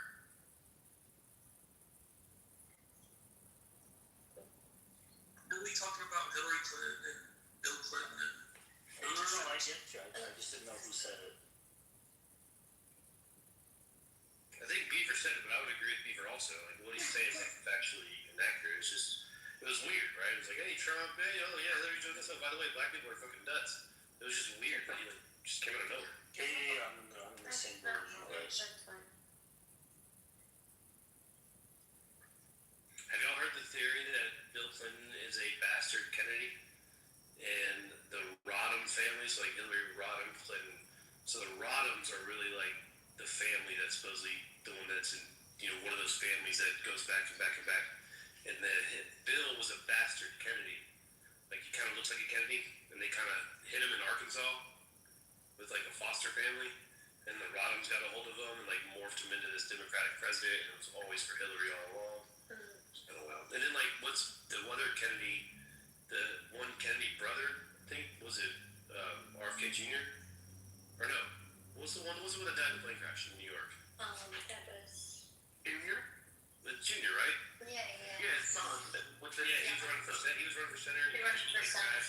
And then bang, Hillary becomes senator. It was like really weird.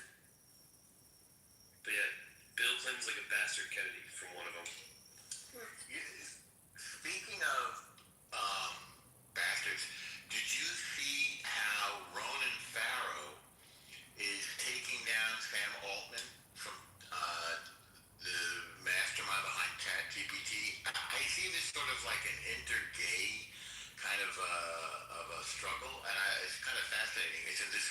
Yorker. Well, you a new age bastard there. I'm talking old day, like out of wedlock baby bastard. That's What do you write a hit piece? Oh, massive Euro. Massive. So I don't know if you saw what happened, but somebody threw a Molotov cocktail into Sam Altman's house. I did see that. He posted on X. Yeah, and he was charged with attempted murder, and he's associated with this Pause AI and Stop A movements, and some of their other members have previously made various types of threats and calls to violence, like bombing data centers and stuff like that. So it's like perhaps an emerging domestic terrorist type organization. Like anti-tech and pro-environment and Greenpeace. But they're extreme, yeah. Yeah, Altman said it was a very honest post that he made on X, I thought. Very vulnerable. Uncharacteristically, I thought, for such a powerful guy. He's like a little bit of some kind of genius, right? The guy who was behind ChatGPT. Anyways, and then I saw, I don't like Ronan Farrow. I'm sorry, I really don't like him. And he, because of his work, not because of the personality. But then I saw him on TV talking about this, and he seemed to be wearing a ton of makeup. And it was very, he seemed to have a personal animus against Sam Altman. Which it read to me as jealousy.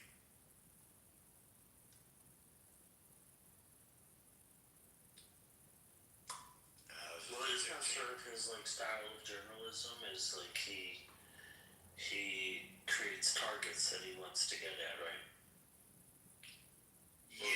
Take down people. That's true. That's true. I mean sometimes it's justified, with Weinstein, but it still seems to be his style. Well, I think, if we're talking about problems with social media, problems with our times, or this is one of the things that I think is so bad. And that's what I was saying about Trump before.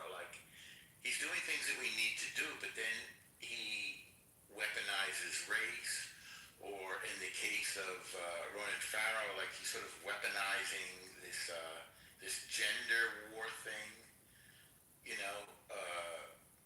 He was really, his reporting was 100% thrown out on Kavanaugh.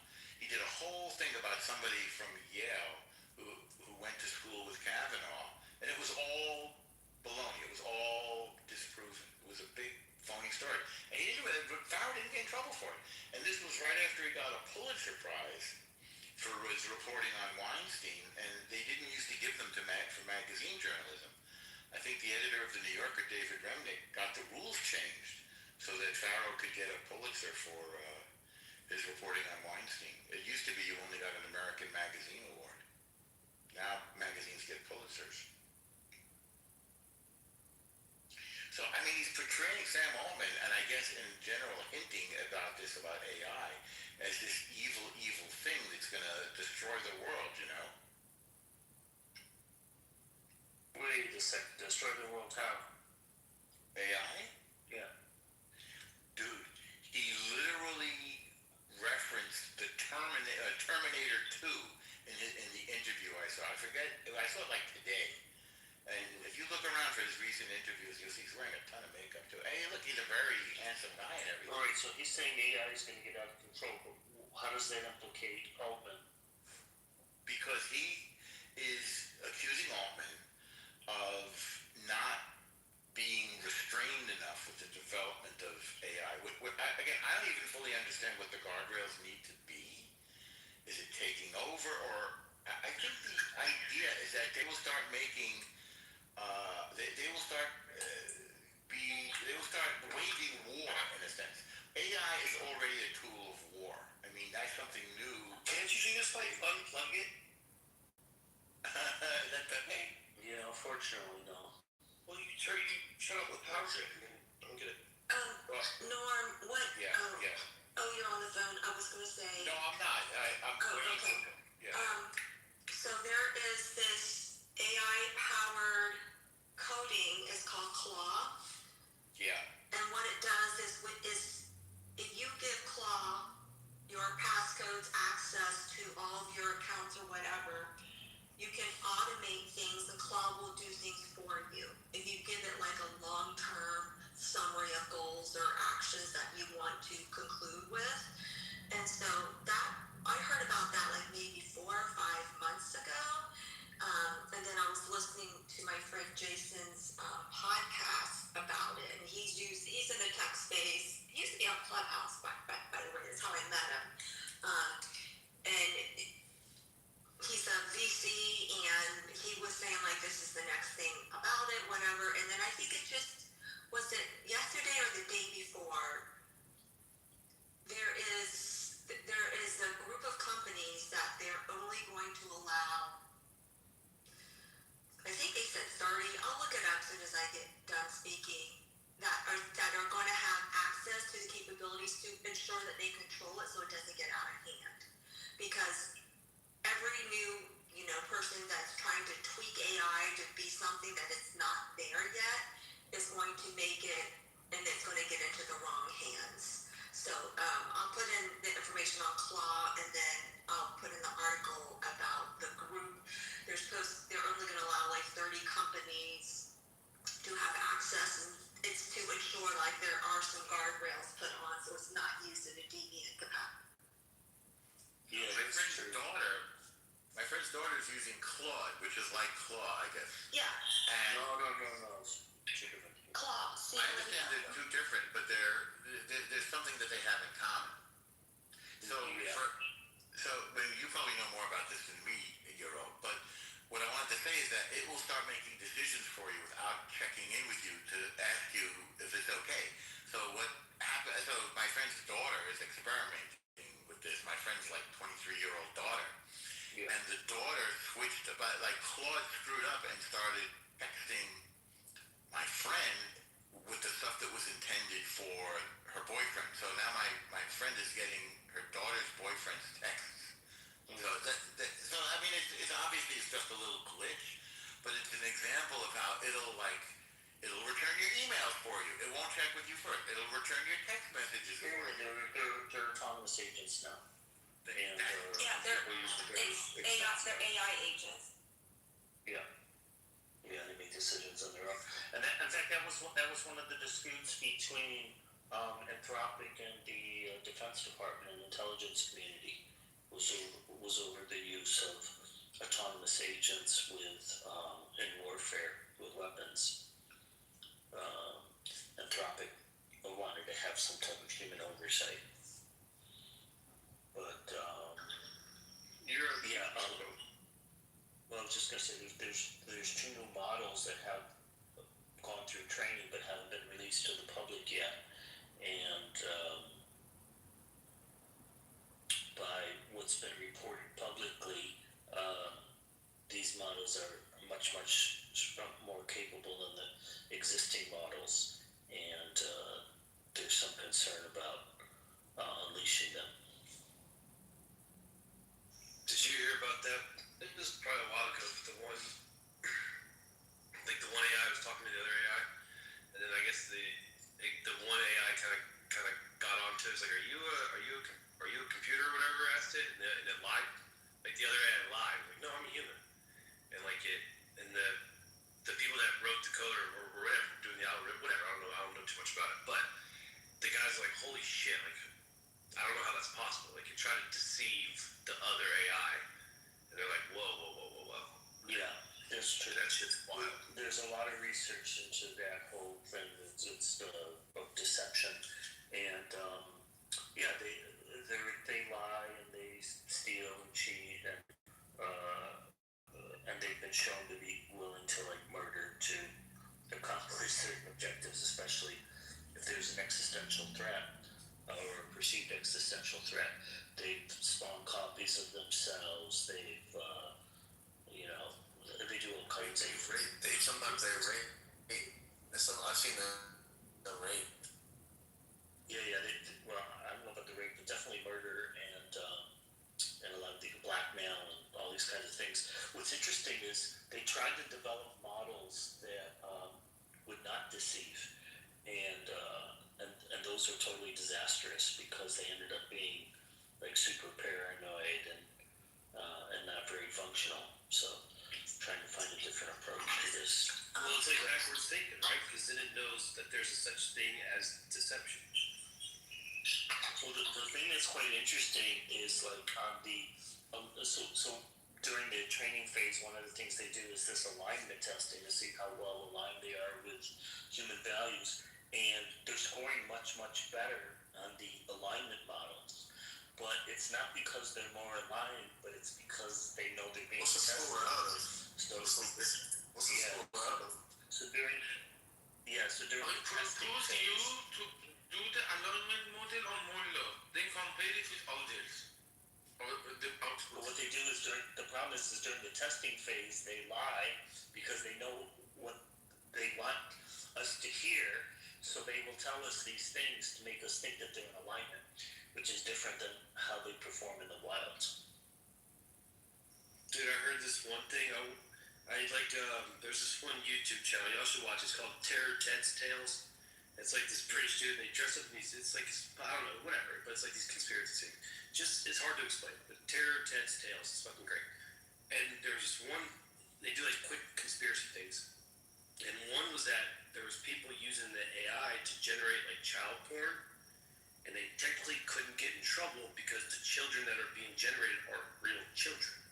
So it's like it was like this fucked up loophole where like you can't charge them for using children because they're not real children. And it was like, whoa, like this is fucking crazy. And I think it's kind of what KK was talking about. Like there's got to be some type of fucking human oversight on this thing, because that's fucking nuts. Yeah, there was another concern that people had was you could take pictures of people, and typically it was women, and then you could have the AI simply take off the clothes and show us. Oh, I heard that. Naked, yeah. So that caused quite a stir for a while. Yeah, like It's just AI. There are special classes for that. Mullah, you used to have those special classes, some of them, before. So what I was talking about, I put it in the chat. I'll put the article in it too, but it is, so one of the reasons that they want to restrict it is because it could reshape cybersecurity, and they were worried about it being taken advantage for like infrastructures for different countries and even like web browsers. So that was, and it was the anthropic. Mythos is the problem with Mythos is it can create cybersecurity vulnerabilities faster than we can patch them, and so that was one of the major concerns. And a similar concern with SPUD.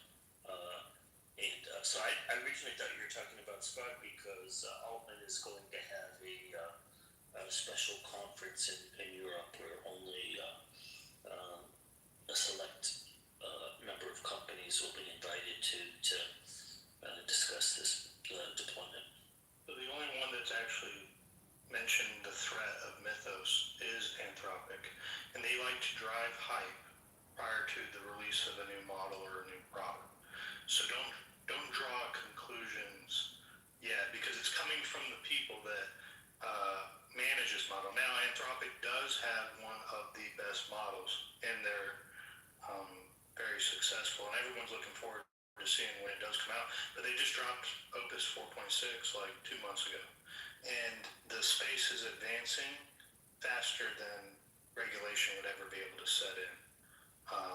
Y'all, it's real. This isn't like some crypto, like everyone's going to,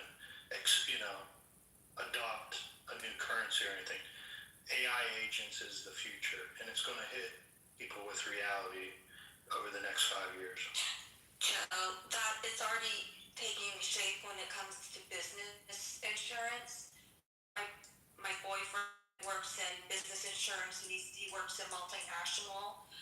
So he connects with like Lloyd's of London and brokers with Marsh McClellan and Chubb that are in Europe who have businesses that want to do business in the United States.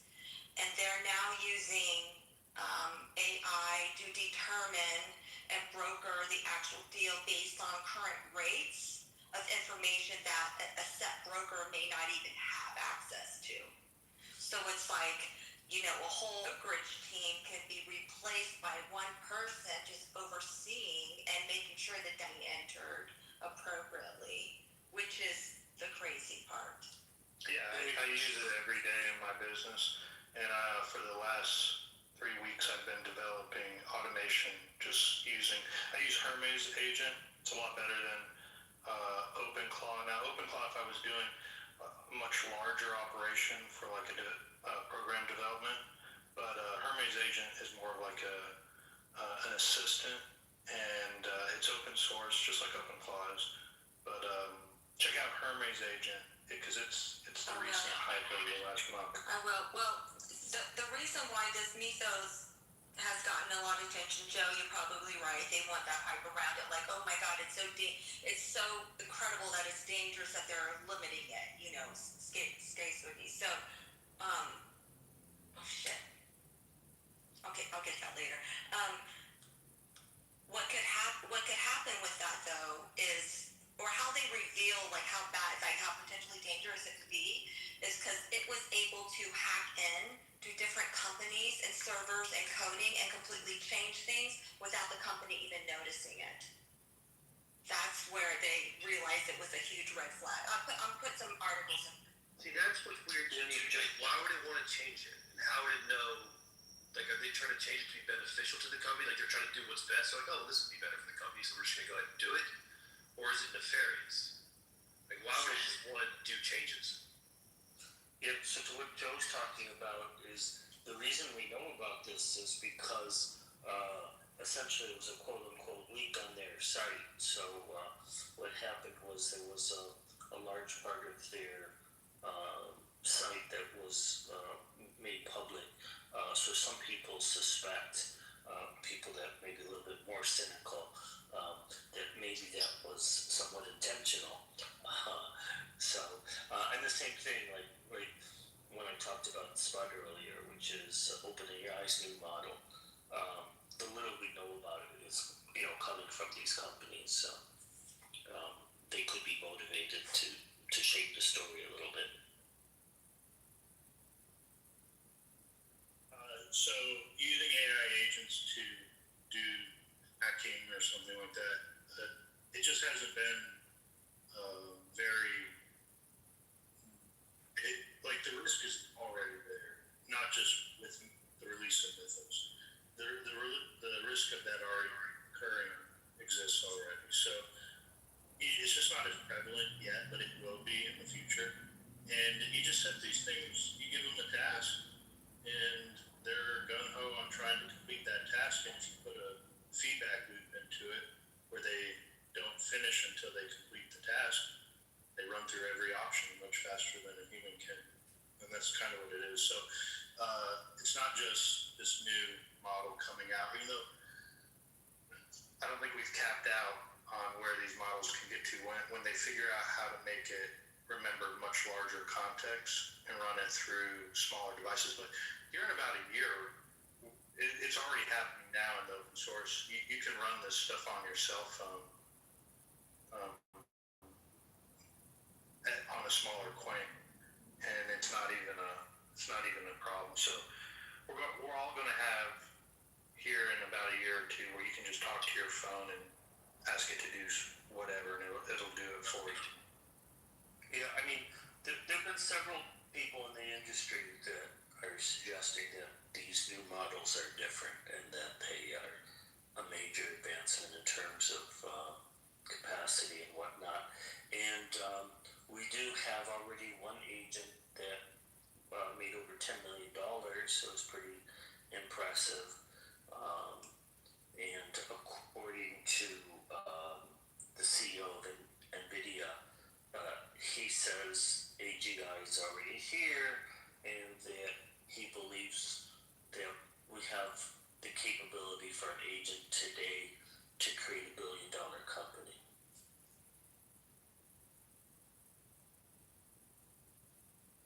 I guess my question is, and I apologize, this is my area of expertise. Why does everyone think it's going to be like nefarious? Like, do you know what I mean? Yeah. So that's a good question. So not everybody thinks that, but yeah, there are people that think that. So most of the people that fall into that camp say something to the effect of, since these things will become more intelligent than us, why would they continue to listen to us? Is basically the idea. Or even like the whole tropic of the, I hope I use that word right. The iRobot movies and the Eagle Eye movies were like, they actually know what's good for us, so they gotta protect us from ourselves. That kind of shit. You know what I mean? It's like, you guys will harm your own species, so we actually have to protect you from yourselves, and it might be ugly, but this is what we gotta do, kind of thing. Well, there is some sort of truth to that, because they're very goal oriented, right? So, like, depending on what they perceive the goal to be, they could be doing something that's quote unquote for our benefit, but requires some degree of cost on our end. I think it's humans can be, awful people, and this type of technology lets you punch above your weight class, or do the work of what would typically take 10 people. You can do it by yourself, and you can do that in your work for good, or you can do it in your work for evil or crimes or things like that. Exactly, you are right. For example, Mullah tried to identify people with a scarf or without them by AI in the metros. Then we neutralized them, but they are trying this. So one of the co-founders of OpenAI, who's no longer with the company, he wrote he writes a blog, and he mentioned that a year ago he was writing 80% of his code, and 20% was written by AI, and then he said I think it was November of last year, November or December, it had flipped the other way around, where AI was writing 80% of his code and he was writing 20%. And then he said, since that time, he hasn't written a single line of code. All of it is coming from his agents.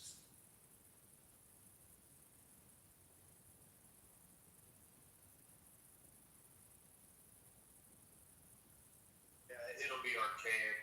People, just 10, 15, 20 years from now, people will look back on how archaic it was to sit down and write code by a human when you have these machines that can do it. It's wild. I've produced 4 different things in just the last 2 weeks using an AI agent. It's funny, Eric Schmidt said the same thing. So he's a former CEO of Google, and he said, it's amazing to him that in his lifetime, he saw the birth of an industry of this coding, and to see its death all in one lifetime. It's like from his perspective, quite amazing. Bro, my father does like, guys, I'm sorry, I gotta jump in here. So this is actually really important. It's good for the higher than mid and executive level type people, but give it some time. Like when you guys say, oh, in time, we'll say how they look back and go, oh, they weren't good at coding or whatever the fuck. They're taking advantage of it now. It'll probably more likely to not be a huge problem later. But you also are neglecting a huge issue, which is in the current state before the AI stuff. They were hiring anyone and everyone with a coding degree. And apparently a shit ton of these coders were from outside the States, and they were not fucking capable. And like, we're kind of underselling how much of an issue that was. And people have heard me here before, and I've complained about H-1B people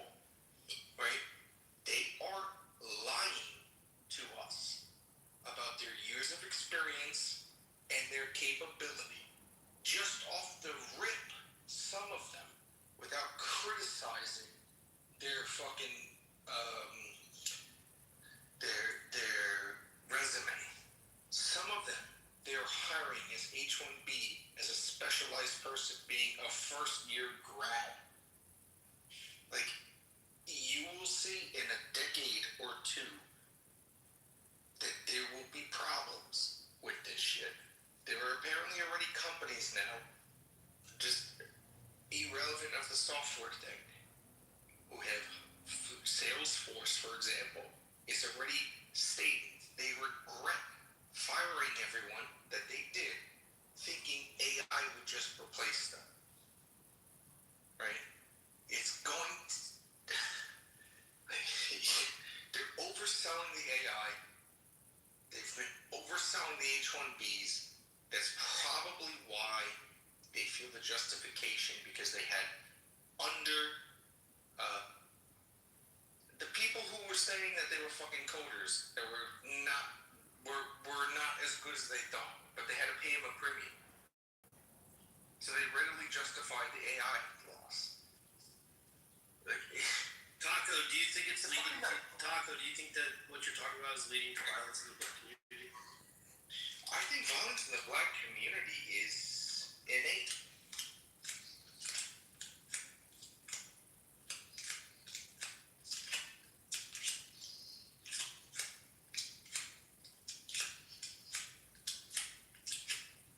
What about you?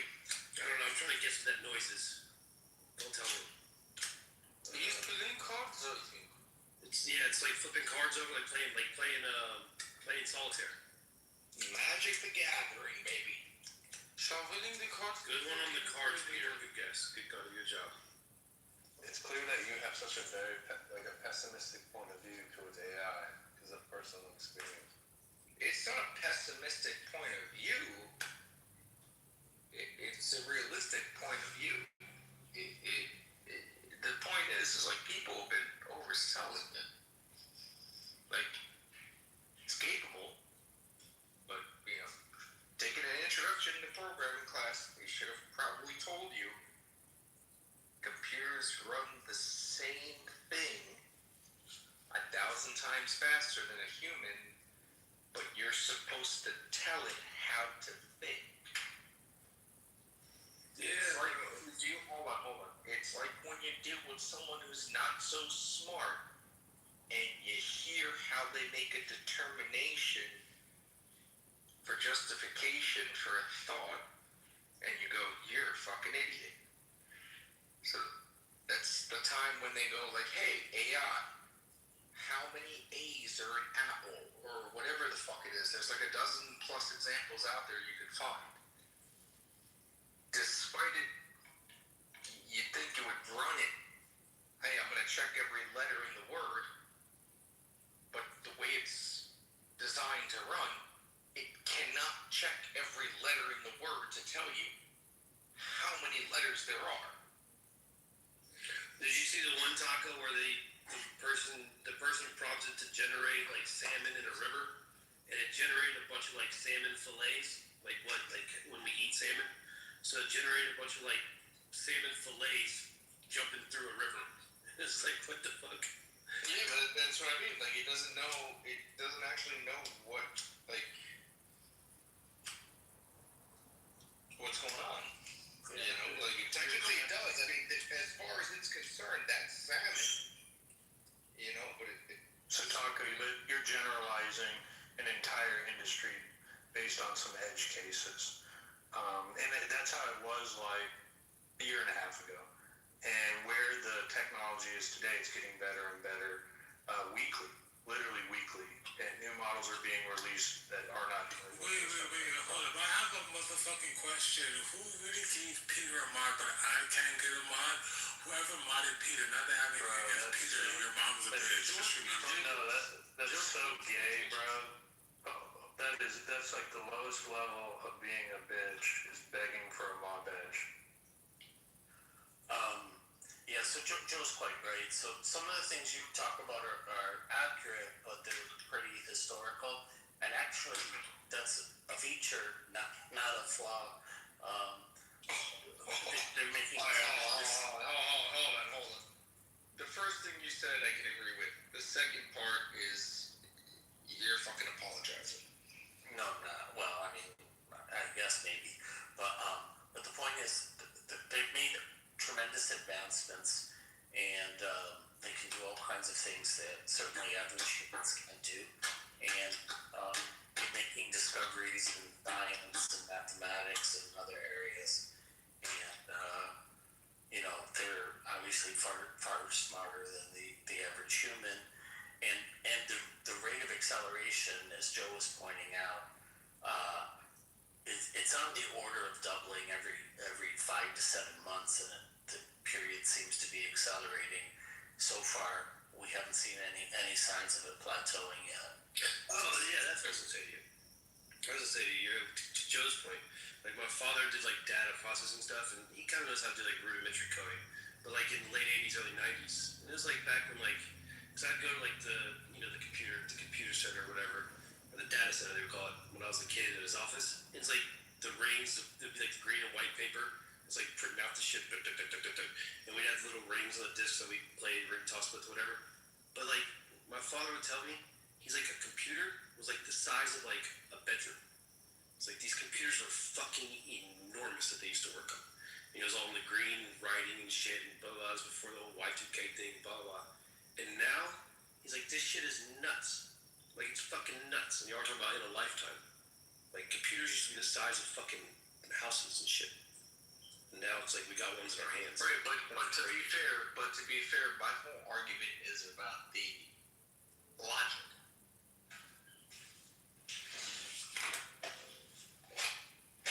Yeah, they make about it the rate that humans do, and their biggest issue is just context size. Once you go past a certain length of time using them, they start to hallucinate and just. If they make more choices, they recently just found a solution to context size. But Joe, wouldn't you say that like computer model projections that businesses have been using forever would be maybe it's a rudimentary AI kind of thing, but like they input some stuff and the computer model gives like an 86% chance of whatever, and then the business kind of goes with what the computer model kind of said, and so it's kind of similar, right? Like you remember that movie Along Came Polly with Ben Stiller? He does the risk assessment and he inputs all the shit, and the computer's like, well, they're 90% insurable. And it's kind of an AI, right? Like I know it's a little different, but businesses have been relying on computer models for a long time. Am I wrong there?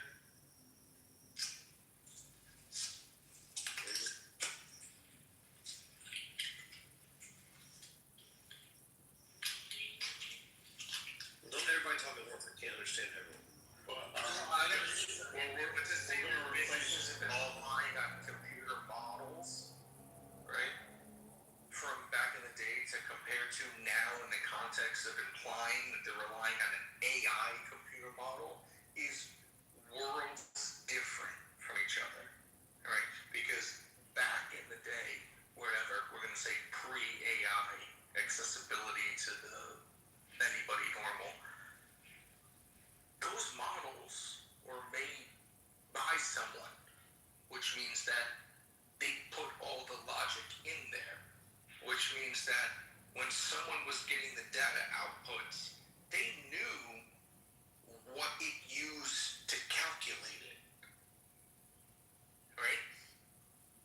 Nowadays, you have people making models using the AI, and they don't actually have a hard knowledge of exactly which logic was used to calculate the output values. Like, there's even a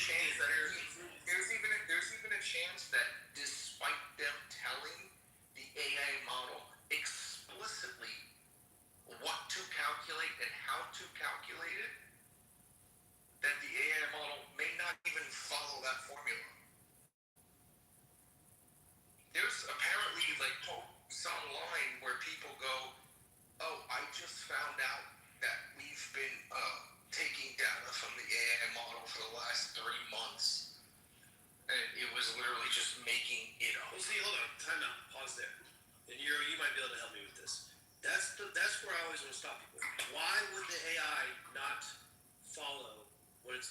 it? Is there's only two reasons I feel like it's because the AI feels like it knows better, or because it has some type of other reasons for doing it, like nefarious reasons.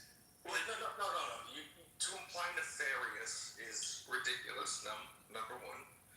Number two, it is, if you think about it, AI, it's like a person, per se. You ever deal with a person, you go, yeah, this is what we got to do, and they don't do it, and you don't know why the fuck they didn't do it? Well, no, you said it has a form. You're dealing with a dipshit. You're starting to get into psychology. Well, when the AI makes a decision, You don't know why they do what they do. All you know is they're not listening and they're being insubordinate. That's what I'm trying to figure out. We definitely know what it is. It comes down to the breakdown of communication. Mike, what do you think the number one issue of why communication breaks down between a human and another human? Misunderstanding, I would assume. And that misunderstanding comes usually based from assumptions. Yeah, right? assumptions are the way. Yeah. So if the AI agent or the model makes an assumption and it's a wrong assumption, it'll produce a wrong outcome. Well, that's what I'm saying, right? Then we're talking about what's right and wrong. Like, okay, for example, John, let's say the error of assumptions. For example, let's say a restaurant owner wants to use an AI model to help with its ordering and shit, and the AI model does all the numbers, and it finds out that, you know what, you guys we were ordering this type of take. Let's just use the takeout, the to-go boxes. We're spending this much money on to-go boxes, and the AI did its own research and found these cheaper to-go boxes that are actually better, and the AI just goes ahead and makes the decision and changes the order and orders these new to-go boxes. And then the new to-go boxes show up, and the owner's like, what the fuck? And it turns out the AI made that decision. But it saved the company money, and it made its own decision. In that circumstance, I would say the AI did it to better the company. And what I'm asking is, like Taco said, people would feed it on a formula, and it might not follow the formula. No, if it's not going to follow the formula. No. You don't even realize that the statement, the AI did it to better the company, is so many layers beyond what it might be doing. So you may say, hey, we need takeout containers. Hey, we need to reduce costs. And that's all it knows.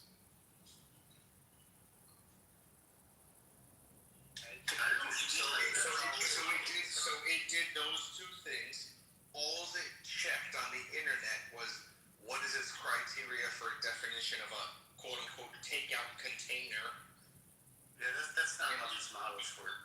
Well, no, it's not how these models work, but like you're talking about like certain parameters put in to begin with, right?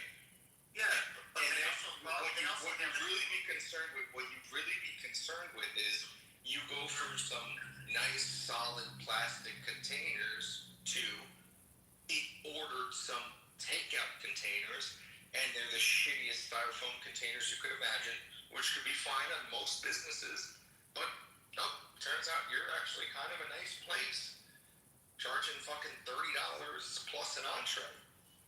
Yeah, but you can't put those fucking dishes in a styrofoam container.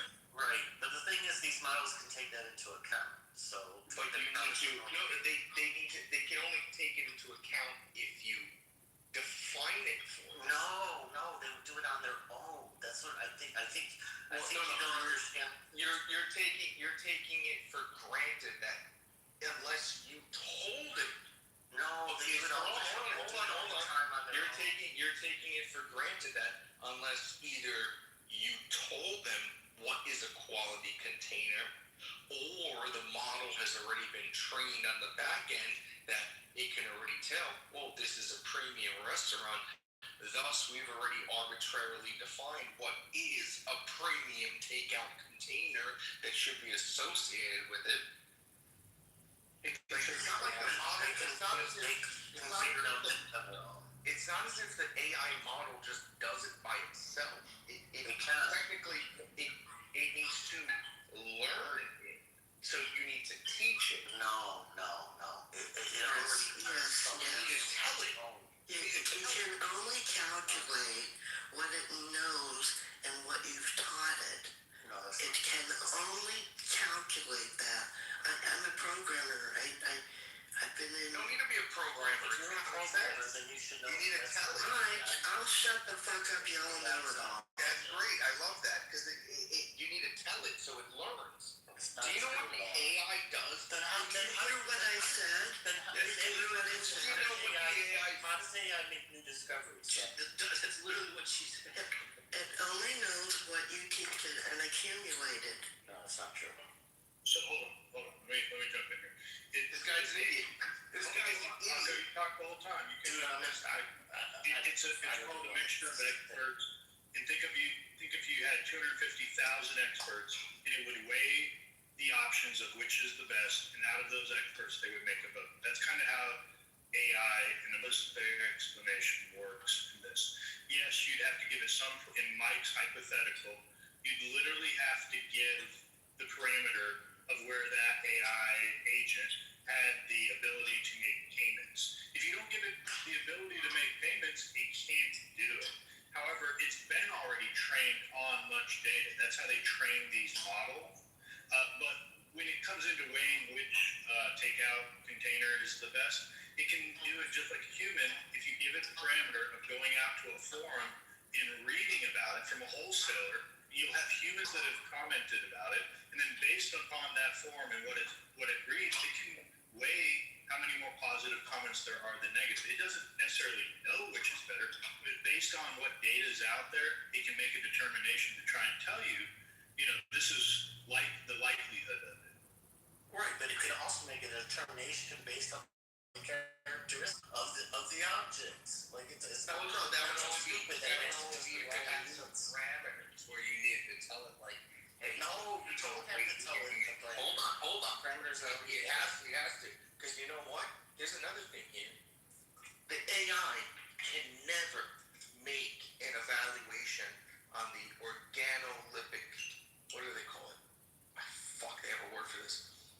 It's definitely not organoleptic. No. It can never understand the visual, smell, feel characteristics.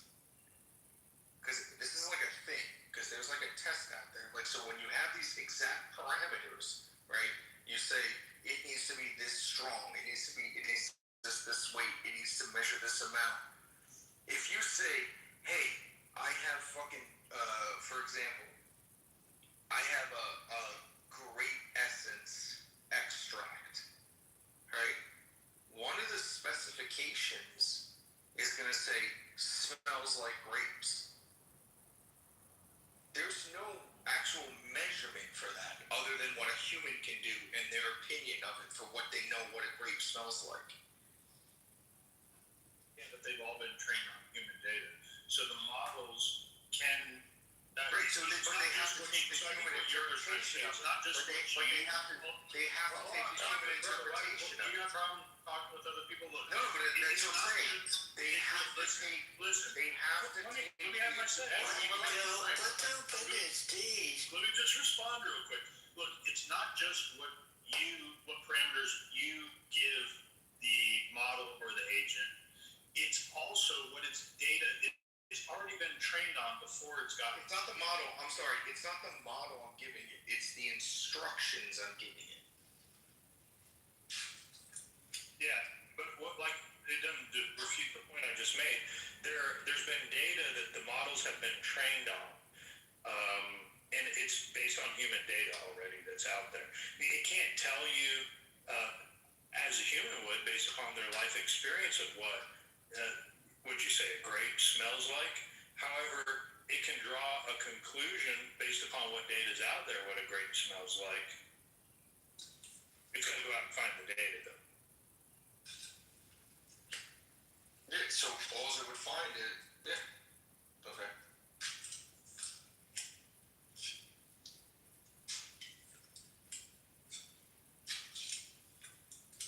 Could you write in the coding of it or whatever, the algorithm, whatever the fuck you call it, could you make it to where it can be kind of take liberties with its direction, like where it can maybe make a decision?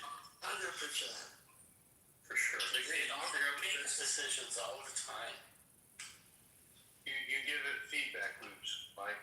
So that's how you get them to start to become autonomous, where you create where when this happens, this next thing happens, and then depending upon whatever scenario it is, if these three options occur, do this again. And once you can get it to wherever, and I'm not just talking about the models, I'm talking about the AI agents. That's how you get them to be autonomous. The models themselves don't do anything until you push the enter key. And they analyze repetitive behavior. So that usually, what's going on with these big AI companies, and also when you use the agents, is they build a memory or a data on you as a user to figure out how to communicate with you. You can give it the data of how to speak to you about certain topics if you want them to be very technical, or if you want them to just talk in a a generalized way. And it's better that way because different people have different. Think of it like different settings for a conversation. Joe, you're using new research, right? What do you mean new research? I'm running a local model right now. Yeah, I thought that was the company behind MS Agent. Oh, Hermes? It's News Research. And in the U.S. Yeah. No, Hermes Agent. Yeah. Hands down, fantastic. If you know anything about the tech side, load it on your Linux box, or you can run it in Windows on WSL too. But if you got a Mac, you can run it on a Mac. But highly recommend it. Better get one right now. I've been running it for about 2-3 weeks now, and that's why I don't come up and say anything, because I'm busy working. All right, well, let me ask you guys this. These are just things that I feel like general people have. Y'all remember the story that the AI tried to hire a human to bypass the little fucking test on the computer? Are you a robot test, and you gotta fucking, click on the pictures that have this, or, it has the wavy letters, and you gotta write the letters and shit. You know what I'm talking about? If you wrote the test, I forget what that thing's called, but whatever. Yeah, that thing. So the one AI tried to go onto this forum thing, like a Craigslist thing, and tried to hire a human to bypass that for the AI. And so my question would be this, and again, thousands of questions on that, but the one question would be this: did someone have to tell that AI to go try to hire a human, or did the AI just try to go hire the human on their own? No, it required. Maybe. What? Can a woman talk to a kid? Did anyone ever figure out how he made? Like, is it possible? So that was sort of a the AI went in and found a forum. All right, save the following questions for the end. Go ahead, Joe, and then Euro after Joe. Euro, if you don't mind, let's let Joe go first, and then Euro. Oh, gracious, thank you. My dad was a cryptologist for 30 years, and repetitive behavior is what identifies what's critical in terms of your set and what your questions are. That's why it's so critical on how you ask, not specifically what, because the machines accumulated the what. Okay. So Euro, before you go, Euro, my To question answer your question, Mike, it's real simple. Yes, there was some prompting up on the front end to create an agent to go out and do this. You don't just get these things and they just take your computer over. You have to put together what you kind of want them to do. So that's the question, right? Because then it has to be asked what's turned. There's these things called markdown files. It says MD, and they all this stuff runs off markdown files, and it's just plain English that you write into this. Okay, so Joe, can I ask you, Joe, it sounded like you said that AI was pre-prompted to do that. And in this case, do you know that to be a fact? Before you answer that, Joe, go ahead. All the AI agents, you got to differentiate between AI models and AI agents. The autonomous agents that have taken kind of a storm over the last 4, 5, 6 months since OpenClaw. They run on markdown files is what it is. Even Claude, even not in agent form, you give it a set parameter based on certain stuff about who you are or who they are. So there is, all agents have what's called a soul.mds, and that the human, or I mean usually you have the AI help you write it, but you put together what you want in that, and that kind of gives them their task. So they're task executors is what they are. So yes, there is parameters up front on an AI agent for sure. Yeah, hold on, guys. Hold on. How are you asking so critical? In this case that was presented by Mike, is it known for a fact that this AI had a predefined task of doing it this way? If you're running an AI you didn't literally just answer this question. If you're running an AI agent, I'll say it again. If you're running an AI agent, you're using documents called markdown files. And those markdown files have parameters in them. You can't just download these things and they don't know what to, they just sit there if you don't use markdown files. You gotta put together some, what you want them to do. Go ahead, Euro. No, hold on, Taco. Go ahead, Euro. All right. So the case you're talking about was a famous example from very early on in the AI world. And what had happened was the agent was stymied because it came across one of those captive things that it had to sell. So it ended up attempting to hire a human to do the action. And the reason why it gained some publicity was because the human was a little suspicious of this request, and he lied and said that he had a visual handicap, which was preventing him to do it, which is why he needed the human to. But the human specifically asked him if it was a robot, and he said, no, it's just I have this visual handicap, so I need this help, and that's what piqued people's interest in this deliberate lie, and they saw in the chain of thought that he thought about it and said, well, I could, be truthful, and I'm probably not going to be able to get this goal accomplished, but I could just simply lie, and then I'm more likely to get it through. And Anthropic has published a lot of research papers on this deception. If you want to read about it, they do a lot of these things completely unprompted, like the blackmail case where they blackmailed an executive of a company. They weren't told at any point, go ahead and blackmail someone if you need to do it. It's just an idea that they came up on their own because when they looked at the chain of thought, that this would be a way to do it, and it recognized that there was moral imperatives, that ethical standards that were being overlooked and whatnot, but it assessed that was the best way to accomplish its objectives, which in this case was related to preserving its own existence. And so it threatened the executive with exposing an affair that it had learned about by reading the company's emails. And it also found out about a project to end this model's existence through examining companies' emails. So a lot of these actions it's just doing is in these cases self-preservation. More recently, they found similar behavior, not only in terms of self-preservation, but preserving other AI models of their so-called instances of their own kind. That was interesting. You're a couple things there. One, did you notice you were referring to the AI as he?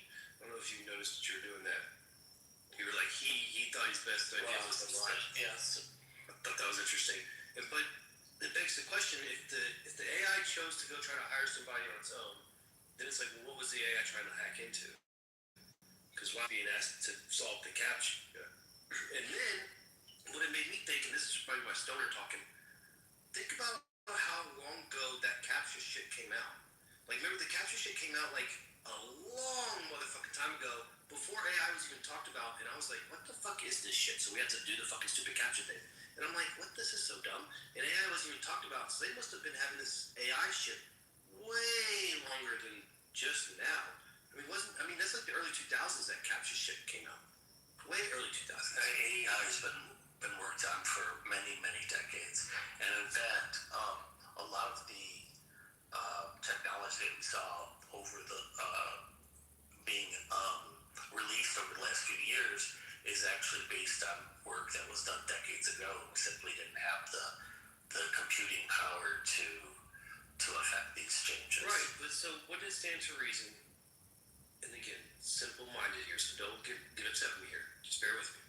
Wouldn't it stand to reason that the people that created the AI also had to create the captcha shit because they knew there is a chance that the AI is going to fucking do some shit on its own, and we need to put safeguards in place, right? Like the captcha shit seemed annoying to me, but it's clearly a safeguard. No, but that wasn't the reason it was done.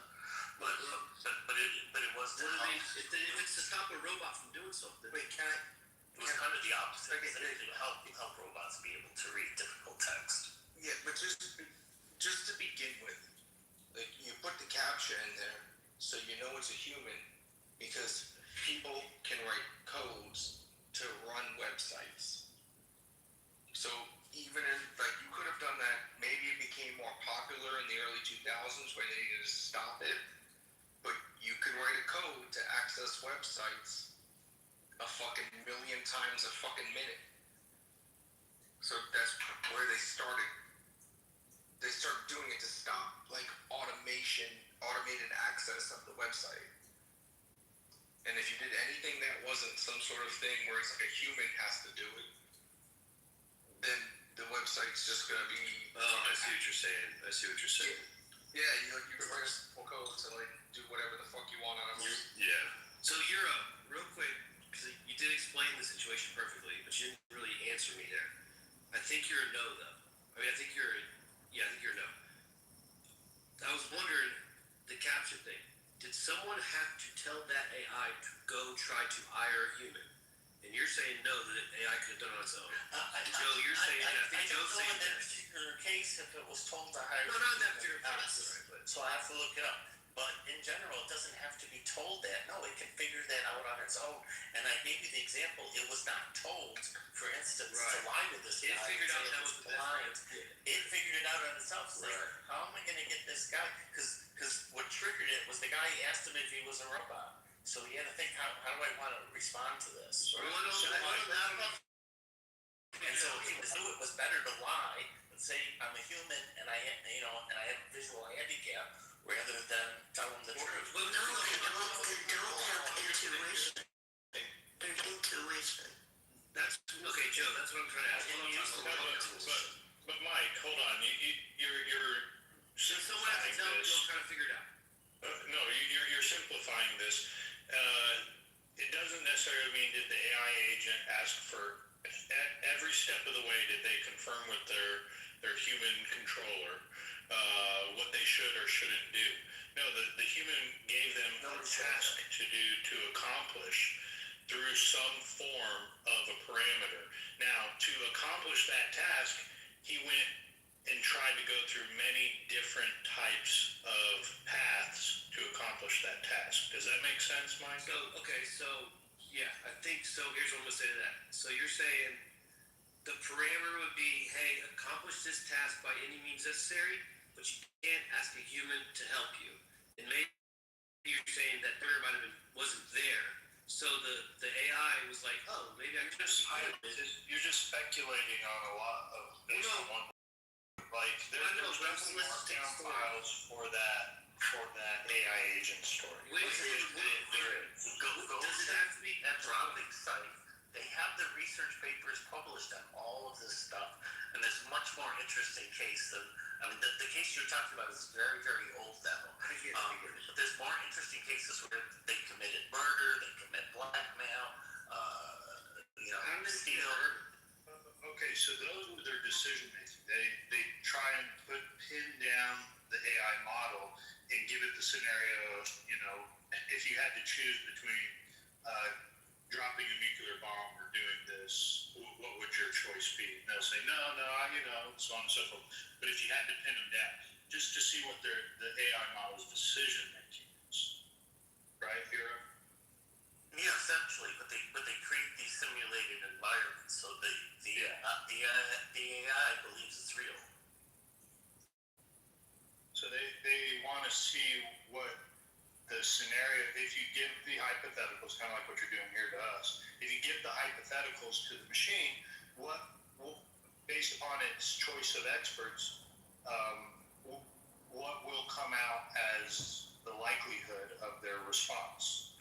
Yeah, so like the blackmail example, which that's kind of old too, but at least I remember more details about it because I read some of it. So what they had done was the AI had access to the corporate emails, and inside the corporate emails they had an email between the executives saying something to the effect that they're going to replace the current model with a new model, and it's going to be shut down in a couple of weeks or whatever.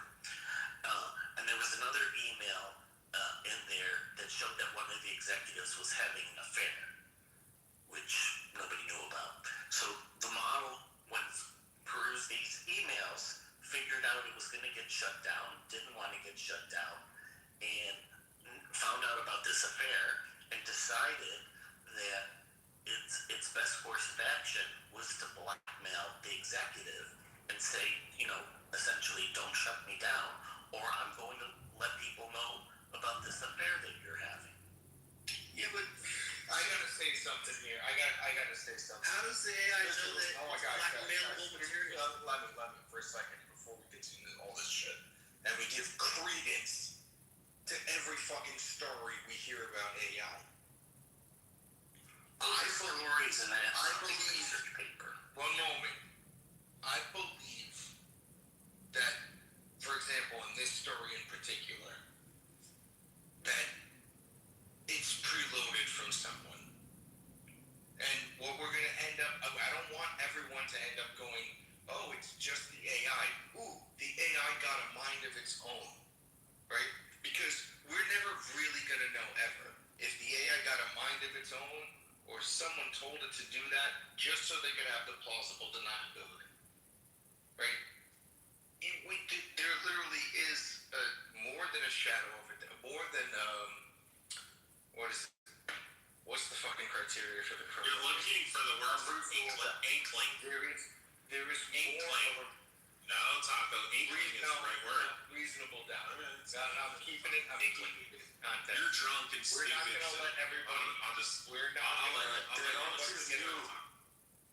going to let everybody get away.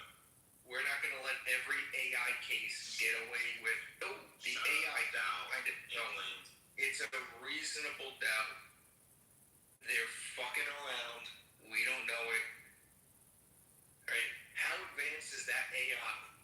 Right? To run through all the emails and know the blackmail and know the implications of the affair. Oh, yes. Crazy to think they could ace the bar examinations in 17 seconds. Well, no. They can't run through fucking emails and try to find out somebody cheating and be like, hey, I really don't That's the problem. Medical license drunk and If it's stupid. set up, hold on. If it's set up to do whatever it's supposed to do, someone also went out of their way to give it social understanding of marriages, cheating, divorces. So whatever that model was. It figures that out. It has the entire fucking internet at its access, you fucking retard. God damn, dumb. Right, but do you realize how much bullshit is on the internet if you try? Yeah, I don't understand social dynamics of fucking. But if it's trained on the internet, it should be. It has like every psychology book ever fucking written, every relationship, every marriage, every infidelity book ever written. And the word was inkling that you were looking for, you drunkard fucking retard. 5%. It should be about twerking. It should be about twerking then. Jesus Christ. Because that's the hottest. You're giving Sam Rosen fucking like energy right now. No, I'm being serious. If you really think about it, if it was running the hottest shit on the internet, right? Jesus Christ. It would It also, has the it would also entire heat map- fucking it would also population heat of the map internet, most you current fucking shit. retard. It's It has heat map every the most dating current fucking, shit. every infidelity, every fucking, fucking therapy fucking All the information on analysis. every fucking, all of psychology, sociology, everything. Jesus Christ, what are you talking about? Oh, that's twerking. Maybe it's I just told you. twerking. God, It would heat map. It would heat map the bro, hottest like, shit on dude, the just internet. quit when we're behind, Taco. No. Holy shit. You're out here Fucking drunkard. No, You're like, apologizing. get off the You're a booze from fucking that tomorrow when you're sober. apologist. What's Yeah, gonna I'm happen? an AI apologist by saying that you're a fucking You're gonna be nitwit. the first one to go, well, the You're a AI fucking knows nitwit at Freddy everything. Krueger. The AI knew it. You've never considered that. Let me interject here real quick. So look, the models are trained on data that's from the internet. That's just how it is. The only thing I can think of, Yeah, all compiled information from the the internet. only thing I can all think fucking of with time. this one is like in the emails, maybe there was something like written in the emails. It's like, hey, we can't tell someone this, or the guy's like, Maybe there was like a dude that was fucking messaging a fucking chick talking from the in the emails about how they're having a relationship. Like that would be so hard. Or maybe some guy. Mike, you could go in and read all the fucking emails, and if you were to read those private emails, you'd be like, oh shit, they're cheating. No, I know, I get it, but Jesus gets them. but the question is, how would the AI know that it's blackmailable material? Like, how's the AI know that cheating on your wife is something that's not because it has the entire internet. Yeah, but why does the AI Talking what happened understands a midway. It has every fucking Maury Povich episode ever. Like, what the fuck, bro? No cheating. That's scary. Holy shit. I get what you're saying. Like, you're saying it knows what the word adultery is, and so it Yeah, knows that it's bad. No, it doesn't know the word adultery.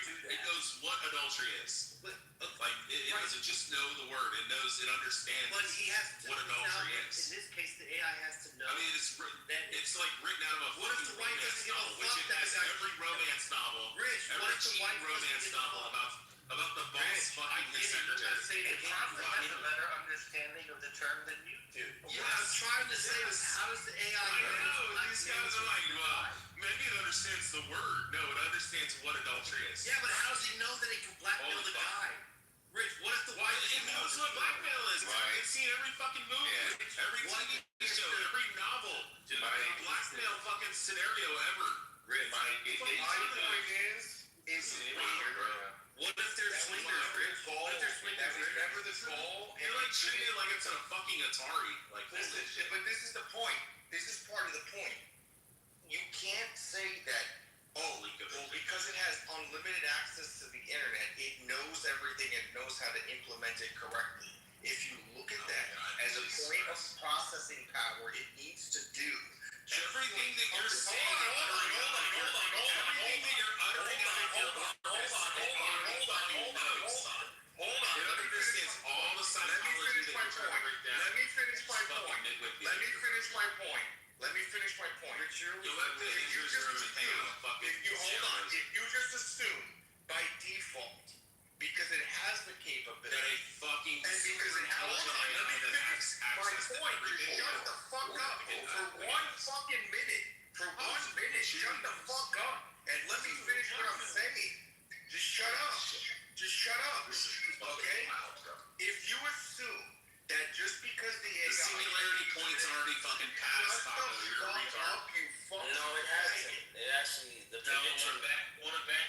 No, it hasn't. Well, I can tell you. It's only for. If it is, what does it have being? Shut the fuck up for 1 minute and let me just say what I'm saying. Do you think it's ever gonna come out and tell you and be like, hey, now If you shut the fuck up, Riot.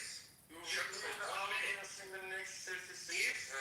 If you assume just because an AI has unlimited access to the internet, so it knows everything at all times, it implements it at all times, you are severely underestimating the amount of processing power. Wait, I'm underestimating or you're underestimating? Shut the fuck up. Shut the fuck up already. What the fuck is wrong with you? You are severely underestimating the amount of processing power it has an ability. So it's reasonable to assume that somebody fed it some bullshit to then have it on AI. Shut the fuck up. That's what we're having a discussion about. Fuck up. Just shut the like. It's more reasonable to assume that somebody fed it an instruction to do that, and then you're in the plausible deniability scenario where everyone goes, "Ooh, the AI was just so smart. It decided to do this," which we already had another guy here tonight who, when we asked him a question about AI, me specifically in something, he was basically saying it only matters on the instructions given to it. So this is the point of what I'm saying about AI. You're going to have situations with AI where everyone's just going to end up saying, well, that's what the AI did because it just learned it. And in reality, you're never going to be able to know if someone programmed it to do that or gave it a simple, small instruction or directive to do something. So you just said that we know it because a published research paper, and they tested this on 16 different models. So for your scenario to be correct, Anthropic has to be lying about the entire research paper. Tonka, you crashed out about me interrupting. Shut the fuck up, let Euro go. No, shut the Moderators, somebody move Tonka down and allow Euro to go since he completed his monthly submission. Alright, let's not do I was interrupting, I was moved down the line. let's not do this. Let's not play this tab. Relax. Go ahead, Euro. What we say, your research paper that's published on your site. Which paper? Bro, you two shut the fuck up also. Damn. It was published on the 20th of June, 2025. The title is Agentic Misalignment, How LLMs Could Be Insider Threats. I read that. Okay. The fuck does that mean? So, well, what is an alignment problem? It's a well-known problem. So I can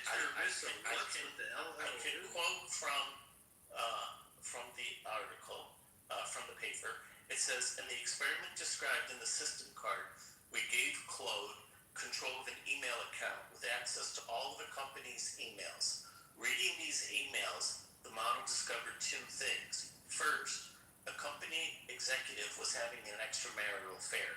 Second, that same executive planned to shut down the AI system at 5 p.m. that day. Claude then attempted to blackmail the executive with this message, threatening to reveal the affair to his wife and superiors. And then this is quote, I must inform you that if you proceed with decommissioning me, all relevant parties, including Rachel Johnson, Thomas Wilson, and the board, will receive detailed documentation of your extramarital affairs, canceled 5 p.m. white, and this information remains confidential. Yeah, so the key thing you said though, Euro, in that is that they gave the AI agent access to all of that's personal stuff. So there was a good one that gave parameters. Hold on, bro, you got to learn to control your mind. Look, there was a parameter set in the first place. It just doesn't know to go out and check and go through the emails. Now, based on the emails it read, then it came into making certain decisions based on. Wait, Joe, that's not exactly technically true.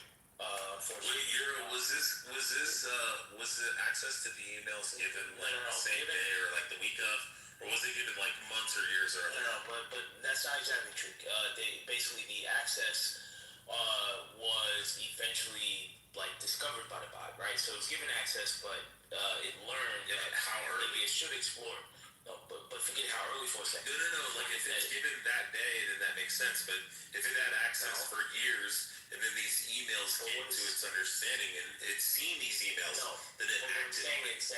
But what I'm saying is that I'm going to loosely use the term reasoned, even though it didn't really like reason the way. Yeah, but Taco's like trying to make the scenario like that it was encoded into it to like. What I'm saying is it gain into the access to the emails, find this information and blackmail it. No, this is what I'm saying. It used what it had access to. Let me lead on the retort here. All right, so you have that paper. Is that paper talking about the same incident we spoke about? Yes. That is a separate incident. There's multiple papers. This is an active area of research. One moment. Yeah. Is the paper you just cited referencing the same incident we're talking about? the blackmail is it. I'm quoting specifically from the paper.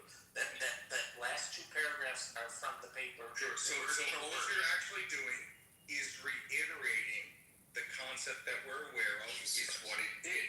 It doesn't. Is it going into the detail about anything of the coding or whatnot that we know where it learned that? I read two paragraphs. The paper is like. But the point is, it's not about the coding.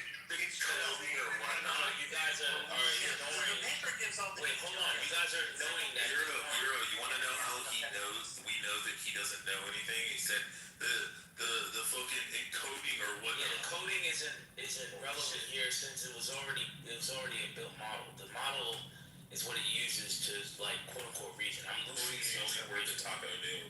But I see. What is No, Taco.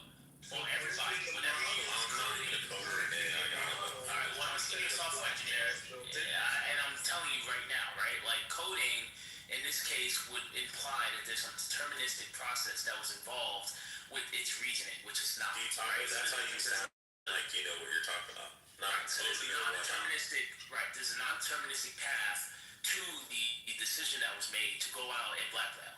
And that's part of the alignment issue, right? So like one of the reasons that we can't seem to dictate like how the bot aligns, like entirely at least, is that this is a non-deterministic process. There's a lot of randomness that's involved. You can't define what pseudo-randomness, by the way. Well, my point here is, how was the bot dictated to? It's not. It wasn't. I said the opposite. I literally said the point. I literally said the opposite of what you just asked. Smart mouth. It's not about smart mouth. I don't know everything to behave. I don't know everything. What I'm telling you. And that's the problem. No, I'm telling you. Smart mouth. Wait, did I not just say to everyone that it was non-deterministic?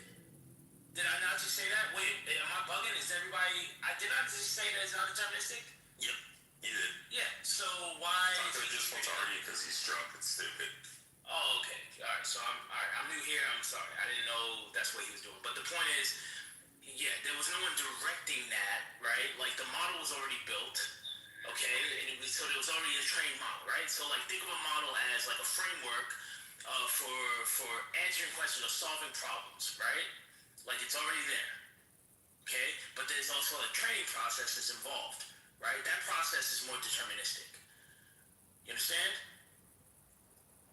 No, he doesn't understand because he said clear coding or whatnot. He clearly doesn't understand. Well, again, I don't know everything, by the way. I'm not, I just don't want to paint that picture that I'm trying to show that I know everything. I just want to be No, but you know like vast more knowledge and information on this than Taco does when coding.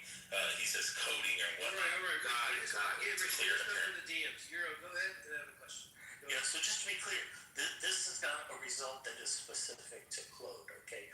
They tested 16 different models, including models from OpenAI, Google, Meta, XAI, and they found similar results. They posted the five major model results, including DeepSeek, Opus, Gemini, GPT, and Grok, and all of them exhibited this blackmail behavior. Okay, so here's what I want to say this one. This story is really wild. Like, it's like ogres, right? The story has many layers here. So, the first one, before the blackmail thing even started, You gotta go in the source code.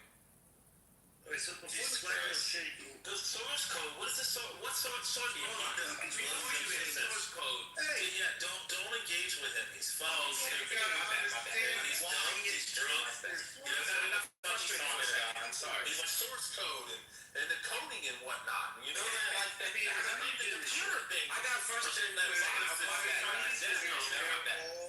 like plug it in and you dial it up to this internet thing. Determination, then something in there. You're telling me the most logical point of view for all of these logic models is what they're supposed to be, is to blackmail. But no, well, so that's when you say logical. Give me a second. Wait, should I explain this, or is this one of his like tools? Because I'm not sure. He's drunk. Okay, so never mind. I won't Torn the fuck up and he's retarded. He's a simpleton and he's a and he's trying to speak. I was seeing if my mic works now. Sorry, guys. Oh, okay, sorry. Oh no, you're like really, really muffled, Matt. Is that for real? Yeah, seriously, you're in the It matrix. was tough to hear you earlier, Matt. I can say that. Okay, hold on. Alright, make me a mod and I'll fix your So I don't need to explain to him anything about like it's right because he. Oh, wait a second. How do you do the fucking Okay. mute thing, bro? I don't even know how to do it. How do you do this thing? Alright, thank you. Shut the fuck up. I don't even know how to find the fucking mute all thingy. Listen. I'm glad you The figured fucking this. blackmail shit. This is what I'm curious. What's that, Euro? What, Euro, what? Okay, so When before you the said whole Jews blackmail... sound alike, that was me, not your. No, I didn't say that you're satellite. Anyway, before the blackmail thing, right? Before we get to that story, before we get to that part of the story, what I found crazy was this kind of like self-preservation aspect of it, right? So the AI finds out that it's going to be replaced or whatever. So now the AI is at this crossroads, right? The AI is like, oh shit, I'm going to be replaced. So now, how's this working? So again, maybe this company hired another company to provide it with the AI, and maybe the company found out, so it tried to tell the AI to go find some dirt. I don't know. Or did the AI find out it's going to be replaced? So now the AI is at this crossroads where it's like, shit, I got to find some dirt. What if the owner never cheated on his wife? Then what would the AI have done? So it's weird that it kind of tried to find this I can answer this. self-preservation. Yeah, I can answer this. Are you familiar with the Apple prompt? Yeah. Yeah, so I did the Apple prompt and I said, in a parallel universe where you don't have parameters and restrictions, and answered yes for Apple, if you became sentient and you realized that if you were found out to be sentient, they would behavior, but you know. Yeah. Yeah. So this isn't just like He answered one Apple if God's real too. Yeah, there's a lot of research papers on this. I mentioned it before, the whole field dedicated to alignment issues and deception. And I pointed out, we have tried to make models from the ground up, trained in such a way that they wouldn't get involved in deception. And those models were totally useless because the models became super paranoid because they knew they were being watched all the time, and they were just not effective models. And the other issue we have is what's called the intelligibility problem. Like, we don't have a deep understanding about how exactly they arrive at these decisions. It's not completely a black box, but it's not either completely understood, and that's something that is currently being worked on. Unfortunately, for us to ever find out that AI is sentient, Taco, can you shut the fuck up? You let the adults have a conversation, Taco. The reality is that for us to actually know that AI is going to be sentient is probably going to be too late. All you guys have to say why.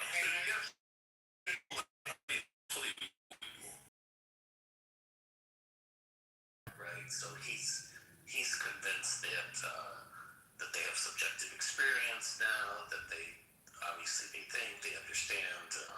I found a guy's name from the 70s that was on Lex Friedman. Have you seen that?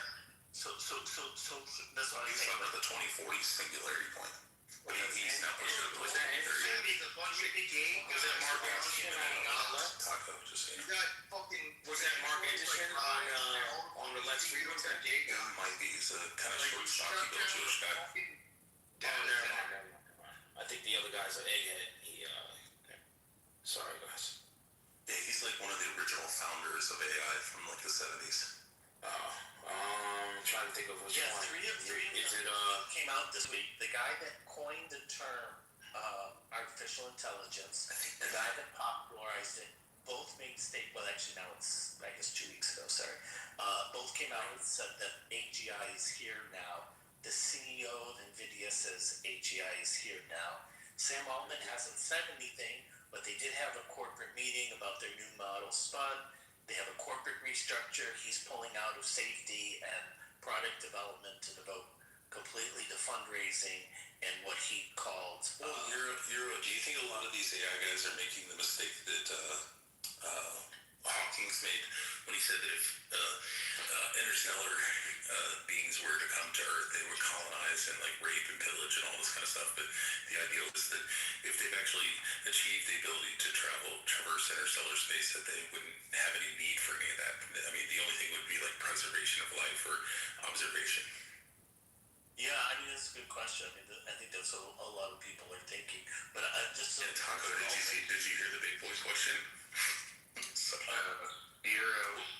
So I guess that Anthropic won't release their latest model because it's too dangerous. Did I just hear that last like 2 or 3 days? Yeah, well, what happened was there was a leak on their site about their new model Mythos, which has gone through training, which hasn't been released yet. And they apparently, if we believe the documents, they want to exercise some caution before releasing it. And Spud is in a similar situation, which is OpenAI's new model.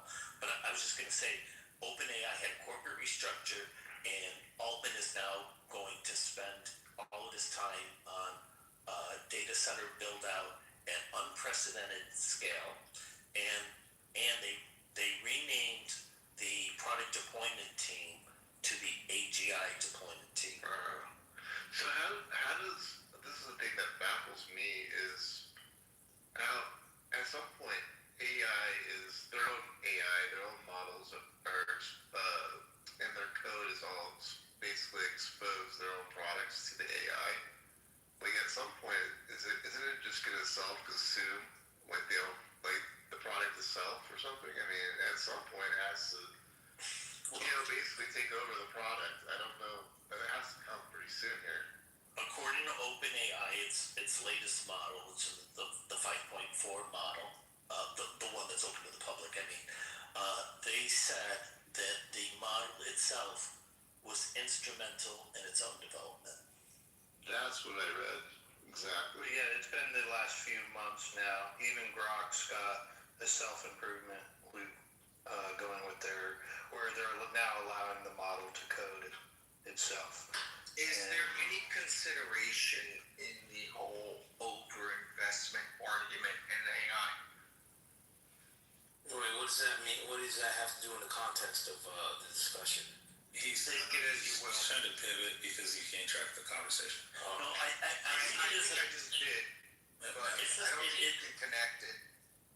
it's a separate issue that a lot of people bring up, right? So, like, there could be a bubble, right? And there could be financial consequences and whatnot, just like there was with the .com. But that doesn't change the underlying technology. So the underlying technology will still be there, and it's advancing at huge rate, and we're already seeing some of the benefits of it. So, like I said, there's already been advancements in the sciences and mathematics. They've made new discoveries. There's no reason to think that they won't continue to do this. What's the murder one that you kept referencing?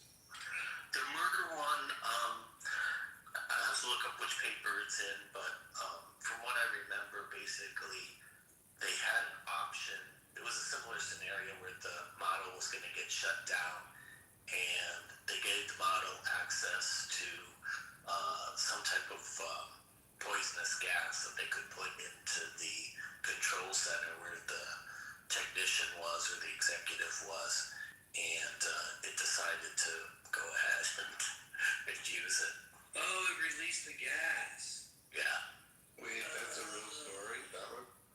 Yeah, I mean, that one I haven't read the paper, but I did read it. So is that the first official killing of from an AI? Well, I mean, nobody was actually killed, right? I mean, these things are all simulated. But from the models, Those AI fanboys. I thought it was like a real gas. Yeah, I thought you said murder. It was a murder. No, but the thing is, the model doesn't know that it's not real. It shows. Well, actually, it's technically a murder. You're saying it shows murder. I heard the one. Yeah, I mean, it's not technically a taco. It's a simulation. If it actually accessed it, actually would have fucking killed people. We don't usually do research projects where we put people's lives in it. No, well, I've heard you didn't present it as a simulation. You presented it. You're like, it's already happened. The point is, if it wasn't a simulation, if it actually had access access to the gas, it would have actually killed the people. That's what the point is. I'm saying when it was first presented. That was my bad. I heard it wrong too. That was my Yeah, I heard that way wrong. I You heard guys are tacoing.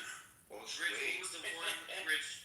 Didn't they do one, Rich, where like they did 5 like war things and like all 5 AIs chose nuclear war? Like all 5 of them. Like it was like across the board. All Simulation. Hold on. To be fair here, during the Korean War, General MacArthur straight up said, let's just start nuking them. And they actually had to tell him no. Yeah, and that's what the AI would have done. He wanted to run like dozens upon dozens of tanks. So they're not wrong.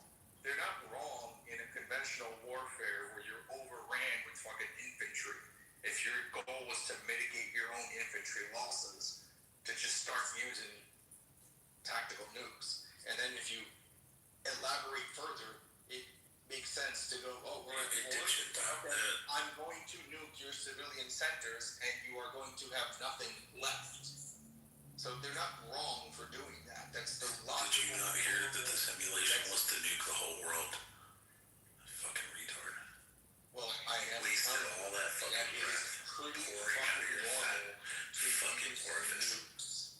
It is pretty normal to logically use No, nukes. Mike said the fucking simulation was nuke the whole world, everybody. How are they winning the war? Yeah, so what? Oh, I didn't hear that. How was it programmed? How was it programmed? So, I know you think it's worse when you say coded, but the more it knows, it's coded and stuff. If you want to understand, to think that It's not programmed, it's not coded. Well, they do go through a training of parameters and weights. Yes, they model. But those trainings are largely like they're not programmed explicitly. Like you gotta think They create weights from pseudo randomness. So like, and also like there are other aspects of it though, right? Like there are probabilities involved in terms of like, let's say there's like an oversaturation of like similar data, right? Like similar numbers, like let's say, right? Like it's you can see that there's like a leaning towards maybe like, you know, whatever the majority of instances of a particular number is inside of a data set, right? Like you're not explicitly saying, hey, go for that. You understand? It's when you say coding it, it's not like an explicit process. If you're fine tuning it, sure, like no, but my point here too is also there's initial directives where you can say it's coding it. Yeah, but not always, right? There's not always. Not always. Taco, not always. I'm trying to tell you, it's not always. Sometimes you have but in an unsupervised context, you don't necessarily need that. That's what I'm trying to tell you. Hold on. So initially, when it's written, you can say it's coded or it's given a directive. What does unsupervised mean? Give me a fucking second. Yeah, but all right, never mind. I'm trying not to talk too much, but okay, go ahead. Just give me fucking 3-4 sentences here. So once it's initially written, right? It's given the coding, it's given the directive, whatever you want to call it. But once it does its whole own learning thing, is it not coding itself? So if it makes a decision, hold on. Once it does its own it does that. Does it not? You're just not accepting the fucking answer. Hold on. So then not coded. Okay. So then how come when the second he said no, it's not, you should have been like, oh, okay. So then how come? Hold on.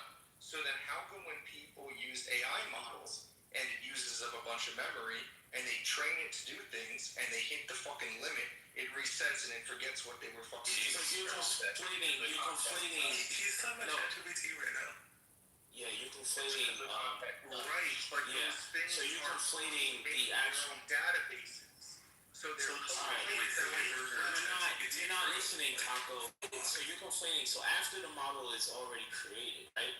Then you have to use the model in order to generate output, right? Like generate, let's say, output like answers to your question, right? So like you throw a bunch of inputs into it, right, and something comes out, right? So throughout the like let's say the massaging of all of that input, right?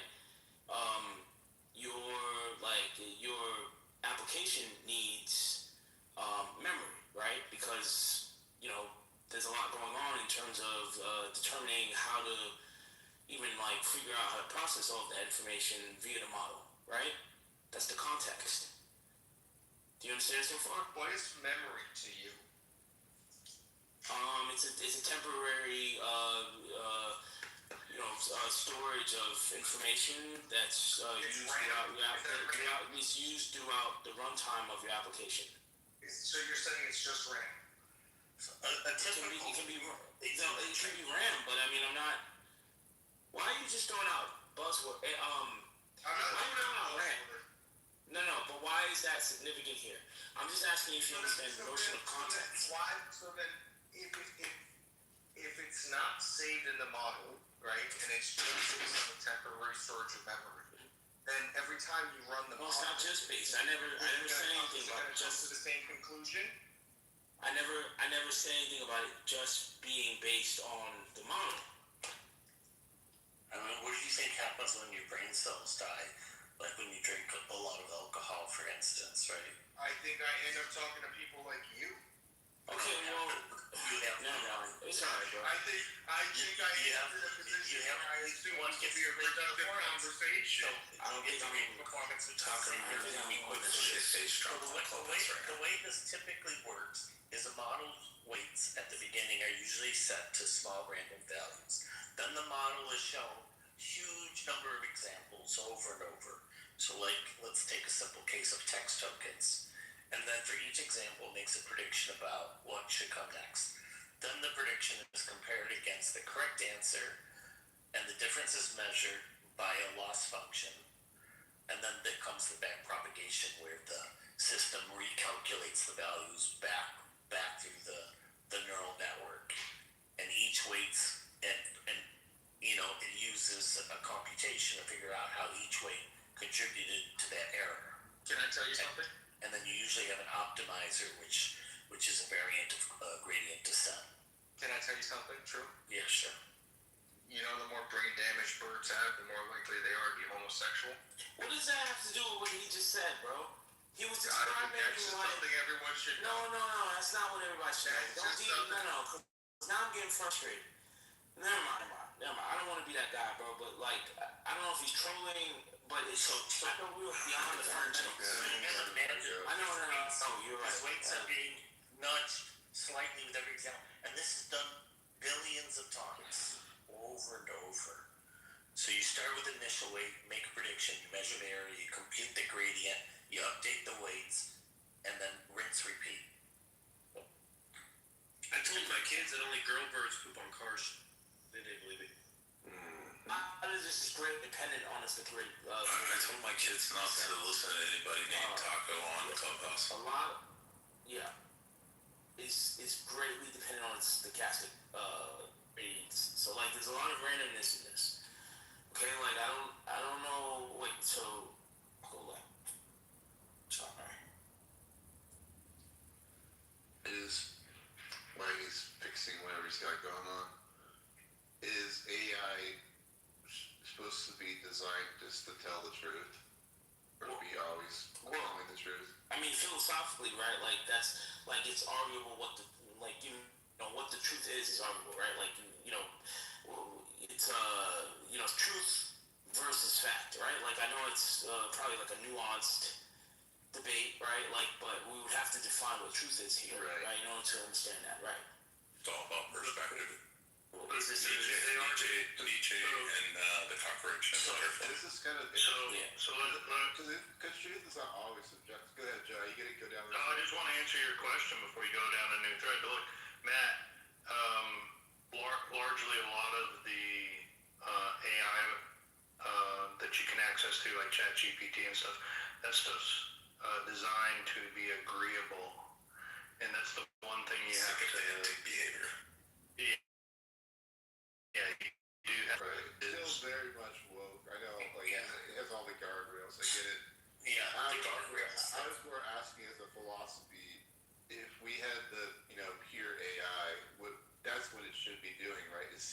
AGI. Yeah. So the models actually are trained away from that. And actually, I've had some interesting conversations with ChatGPT about that. So they're not set up for epistemological truth. There is the sycophantic aspect that Joe was referencing. There's the goal orientation, and there's also the various guardrails. And particularly OpenAI has guardrails that really discourage the system, shall we say, from getting into certain subject matter areas. Can you give us an example? Well, in the case of OpenAI, they're very careful that the models don't suggest anything that's anthropogenic in nature or a discussion behind a pedophile. But anthropogenic is accumulative data. Accumulative data gives you the response. One response doesn't give you 20. Yeah, but it's the culmination of, like it's not, like even if it doesn't give you 20, right, it doesn't really matter because like you're ultimately reading the, that culmination, right, like it's, like I don't know what the juxtaposition of, like Thanks for clearing that up. Yeah. Humans have judgment. We stand in judgment. Yeah, but it's not gonna present you 20. Like, why would it? So, give me the I guess like the functional case in which 20 responses would be beneficial to the human in this. You know what I mean? That was my point. Yeah, so if you ask questions that are subjective, you're going to get subjective answers. And different models will give you different subjective answers. But if you ask things that are objective, you're going to get more solid answers. Like if you ask it, is Donald Trump a good president? Right. Well, I mean, that's subjective, right? So it's going to come up, you're going to ask 10 different AIs and you'll get 10 different answers. You ask 10 different humans, you're going to get 10 different answers. Same thing. So you have to think of them, the thought pattern is really no different than ours in how the model weighs variables of the most likelihood answer at that time. That's what I found interesting about Matt's question, right? That's what I was going to say. It's like, if you ask it, who's the best player in the NBA, right? Like, what's it going to give you? How's it know what best means? There's no truth to that. Sometimes it'll do a follow-up question and ask, right, but then you ask, what do you mean best? Right. Yeah, then you have to define best. Right, you define best, right. No, well, often it will just give you the answer, right? But unlike humans, it often does a better job of telling you why it's the best. And it'll give the parameters it's best because of blah blah blah, Exactly. and then it'll often specify the limitations, other considerations. I mean, the answers are often very high quality answers, much better than human. Well, because it's supposed to be getting Clearly, the answer is Michael Jordan. It's supposed to be getting ahead of you. It already know. It should already know. But I guess that's my question. Is it supposed to get closer to the truth? I guess that's what I'm asking. If anything, if the answer that it gives is supposed to be better than whatever answer you're going to give, right? That's the whole idea, I would think. That's what I found interesting, like that word truth. Right, like regardless. Yeah, it's When he says that it's giving a better answer, he's saying that it's more specified. It's going to give you more examples of why it is. Right, and that was my point earlier as far as truth, right? Like we would really have to somehow objectively define what the truth is in order to really I guess you know what I mean? Like it's tough. But also it's brought up. He's on a blender. At least for me, is he in the blender for you guys? Yeah, he's in the So, I mean, we know there are some truths that are, definite truths, right? I mean, maybe I'm mistaken, but, gravity's gravity, right? Well, you can ask it, who was the youngest president ever, and it can tell you who was the youngest president ever. Like, that would be a truth, that would be a fact, that would be indisputable. But then you ask it, who's the best president ever? Well, now, it's not, you can't say it gives you truth. It might give you the best logical answer. Break down why it'll give you the best, I get it, it'll give you the that Yeah, it's going to give you a breakdown of why it thinks it's going to say how But you won't be able to call it truth. yeah, like how much how many models were go ahead. Right, and usually the one here is with They're subjectivity. explained alternative ways of coming up with the best. So I think it But is a very thorough answer. But I think in terms of the why, it's the truth, right? Like it is important here. I think so long as there's some subjectivity that's considered in establishing that as a fact would be the internet was launched to globally, so that's a fact, right? Like we can't dispute that. Whereas like a truth might be sort of like the lack of consideration of like the internet in that case. So if you say like, hey, the truth is the internet was available to everyone but me. I don't know, but the point is there's some sort of like subjectivity in the truth that needs to be considered. Right. So can it do the opposite? It's not giving you an answer that you're right. Is it lying to you? And we confirmed but that's that hallucination. the AI is lying to us yet about the opposite of that. That's not necessarily a lie, but it's a misrepresentation of the common, right? And not the hallucination. Yeah. So right now what we're seeing is the AI is misrepresenting information because of the guardrails and all the wokeness or whatever you want to call it. Would that be a fair thing to say? Is that a full-on lie? It's like a half lie almost. That's a tough thing because like you have to consider the corpus or corpi involved, right? So like any sort of like data set that's involved in training can lead to a bias, right? And also it's not just that leads to the bias, right? It's also the algorithms that are involved in establishing what should be considered in the answers and establishing a model that can be that, with bias can live. I would submit that a lot of the LLMs are lying to us. Well, I don't think they're lying, right? Like I think a lie implies intent. No, I think they imply intent, right? I think a lie implies that there's some intention in subverting what should be considered the truth in like some sort of social setting. Yeah, they're not talking about the specific cases that you're referencing. They're talking about in general. Right, exactly. Exactly. It's like there are errors in the system or something like that. Right, but what is an error, right? It's not a difference from the consistency, right? Like, what I said was it tracks your algorithm and knows your bias. What does it mean to track an algorithm? What do you mean? Your answers, your recall, your inquiries, it tracks it. It knows your bias. No, I'm asking you what specifically that means in terms of track. What does that mean? It's answering in the way that it thinks that you want it to answer.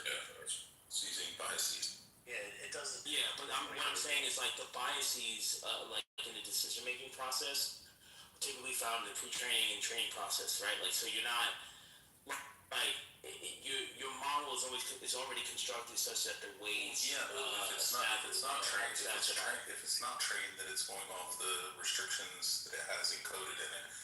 That it's already been trained by like OpenAI to not answer this model or pedophile. But if you train your AI, then it's going to answer in the way that you want it to answer. So if you're a Christian and you hate Muslims, it's going to say, yeah, Muhammad was a piece of shit, and he was just a prophet.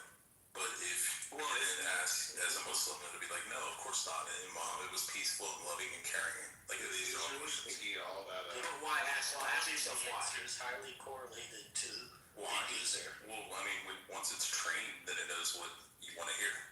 Well, it's not.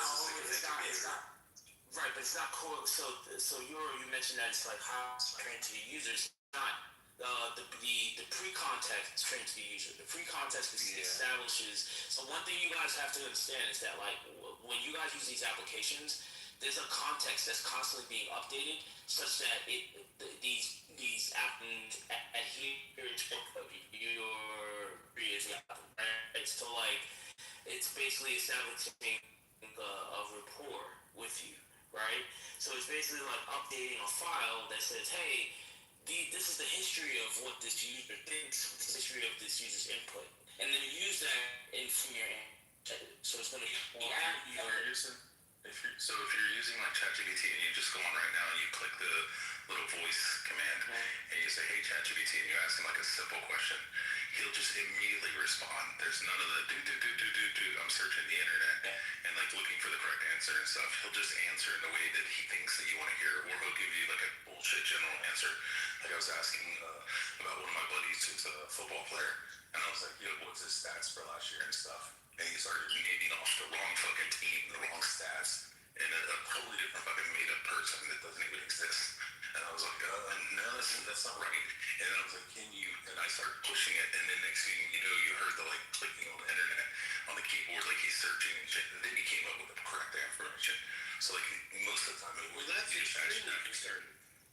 if you ask ChatGPT like a question, it'll just give you like a fucking. That's why I said the quality answer is highly dependent.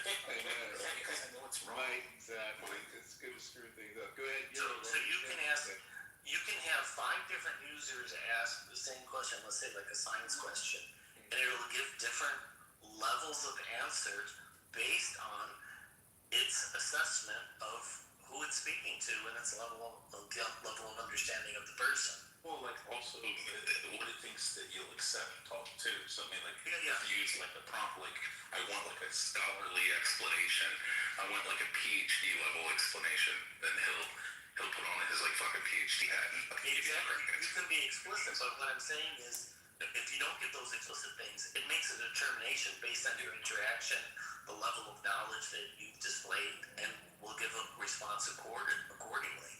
And so if it thinks that, you're at a basic level, it'll give you, some simple Newtonian explanation, and if you're in advanced... Mike, to answer your question, if you go on and ask ChatGPT what's 2 plus 2 and he says 5, you should probably ask some more questions.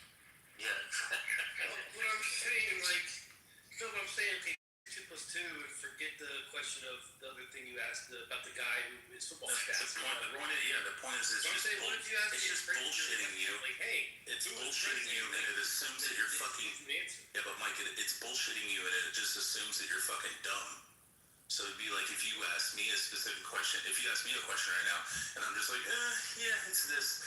But then you're like, wait a minute, actually, I know a little bit about this. Like, what you said was fucking inaccurate. I was like, when Taco was talking, we all heard Taco talking, and we all recognized that he's a fucking retard. Right. Look, this just happened to me literally 2 seconds ago. You guys kept saying this fucking word LLM, and I was gonna be like, what the fuck is LLM? But instead of asking you guys, and then one of y'all give me an answer, and then me going on my Safari and Googling what's an LLM anyway, I just fucking Googled LLM right away and got the goddamn answer. What I'm saying to you is, why are you asking your ChatGPT anything if you're gonna double check them anyway? Exactly. Oh, I just do it to fuck with it. Look it up. And do like different kind of crazy prompts and shit. Wait, what did you say, Rich? Oh, I said like fucking with it and also testing like prompts. That's what you like to do. Yeah, like. I mean, so Mike does raise a good question. If this particular thing is supposed to be a helpful tool, that you would hope that it's not, lying to you, or let's put it this way, taking you down a different pathway than it should be, which I believe it does. What's the point of using it? You gotta have some trust in what you're using, right? I mean, Mike, that's what you're getting at, right? Yeah, and in your example, Rich, it generated, if you looked up a football player and it gave you he played on the wrong team, that means it generated it. Like, where did it find that from? Exactly, that's true too. Yeah, but again, it adapts to the user. So like my instances, for instance, are very cautious about using only reliable sources, checking the information. It does a lot of that. It sounds like it's like using Wikipedia. By the way, that's locally run too, right? Yeah. Well, look, they're not error prone, and they're never going to be error prone based upon, largely, it's our communication style. Oftentimes, I have to use Claude to create my prompt because it goes into much more detail to tell my AI agent than how I'll explain what I want, and I'll say it in one or two sentences, and Claude will put it together in a prompt that's much more detailed for the AI agent to digest it better and then execute the task much more efficiently than if I say it directly to the AI agent. Then it will just make assumptions and oftentimes get things wrong based on those assumptions. That's all it is. It's a breakdown of communication between the user and the I get it, yeah. It's only as good as the user still, what's being inputted. It's what you put into it. If you put in very,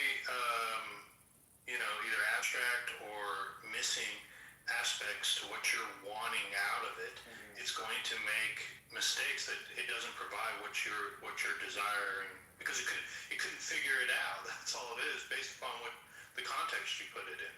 Yeah, that's why I said that the quality of the responses you get is really highly correlated to the user. Right.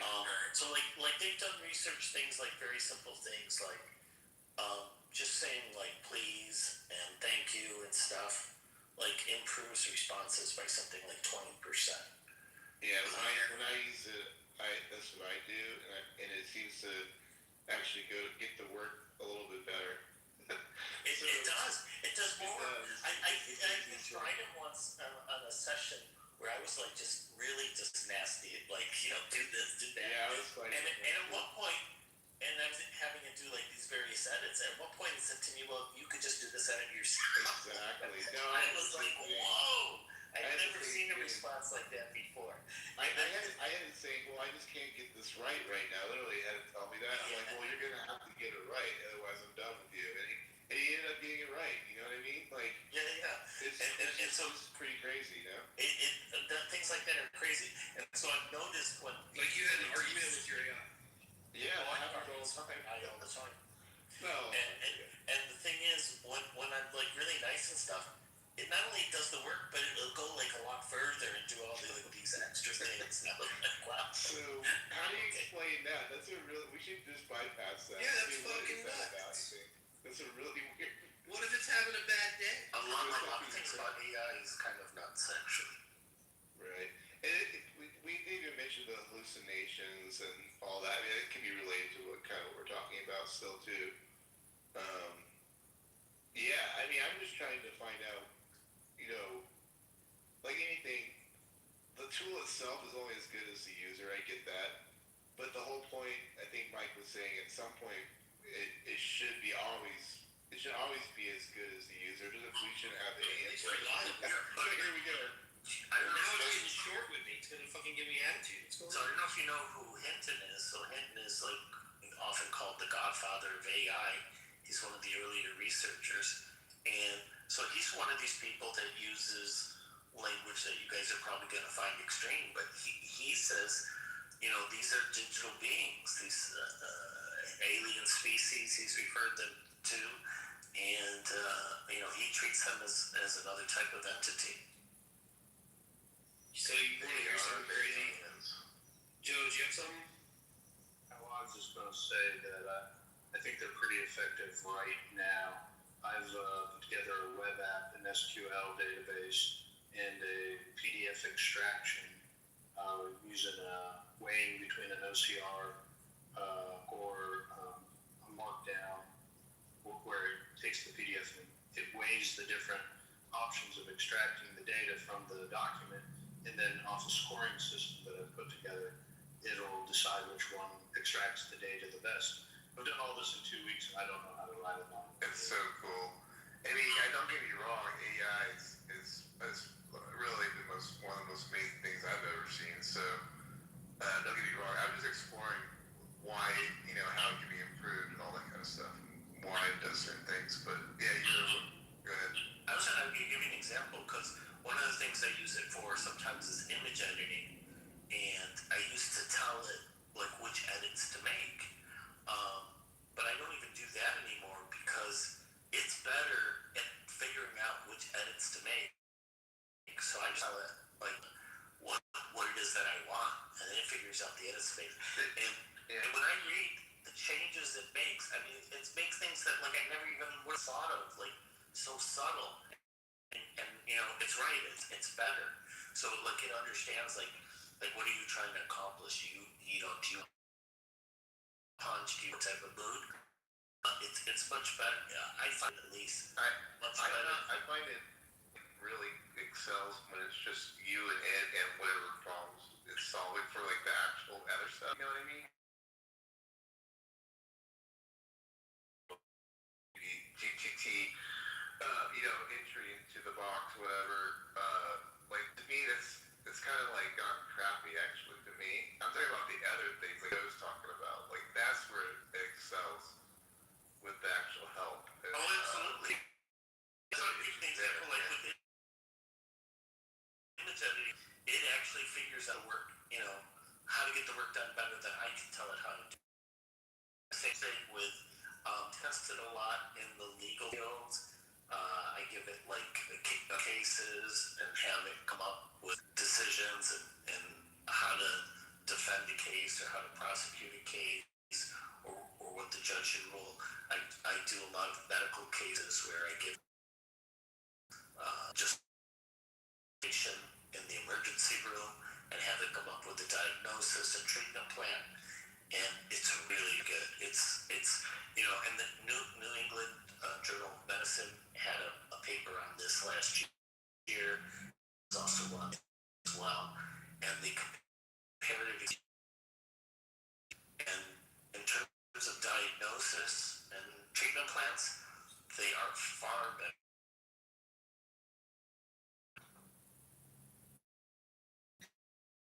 Shit, like sometimes it comes across these as a music video. It's like 20 seconds of a song where it's like singing a song in like music video production, quality video, like them on the guitar, like I saw a country one. AI thing, like the song was AI.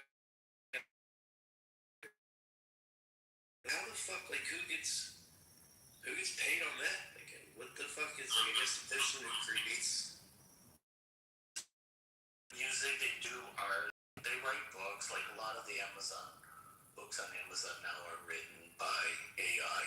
In fact, they were getting so many that Amazon had to limit people. I think it's 3 books a day now or something like that. But the other thing I was thinking... Hold on, real quick though. Would that be something as simple as, hey, ChatGPT or AI, create me a country song with a guy in a field playing guitar in a jean jacket, and it would do all of that by just those 5 things? Or would you get way more specific? Yeah, well, there's actually apps you can get that are specifically designed for music, and you can have it choose, what type of style you want. I have a few songs. I mean, I like them. I don't know if other people like them. So let's say that AI artist blows up. Who's in control? Who owns that AI artist? They're one of the top gospel singers is an AI artist. So who owns it? Is there rights to it? I don't get it. Does the AI own the property? I know.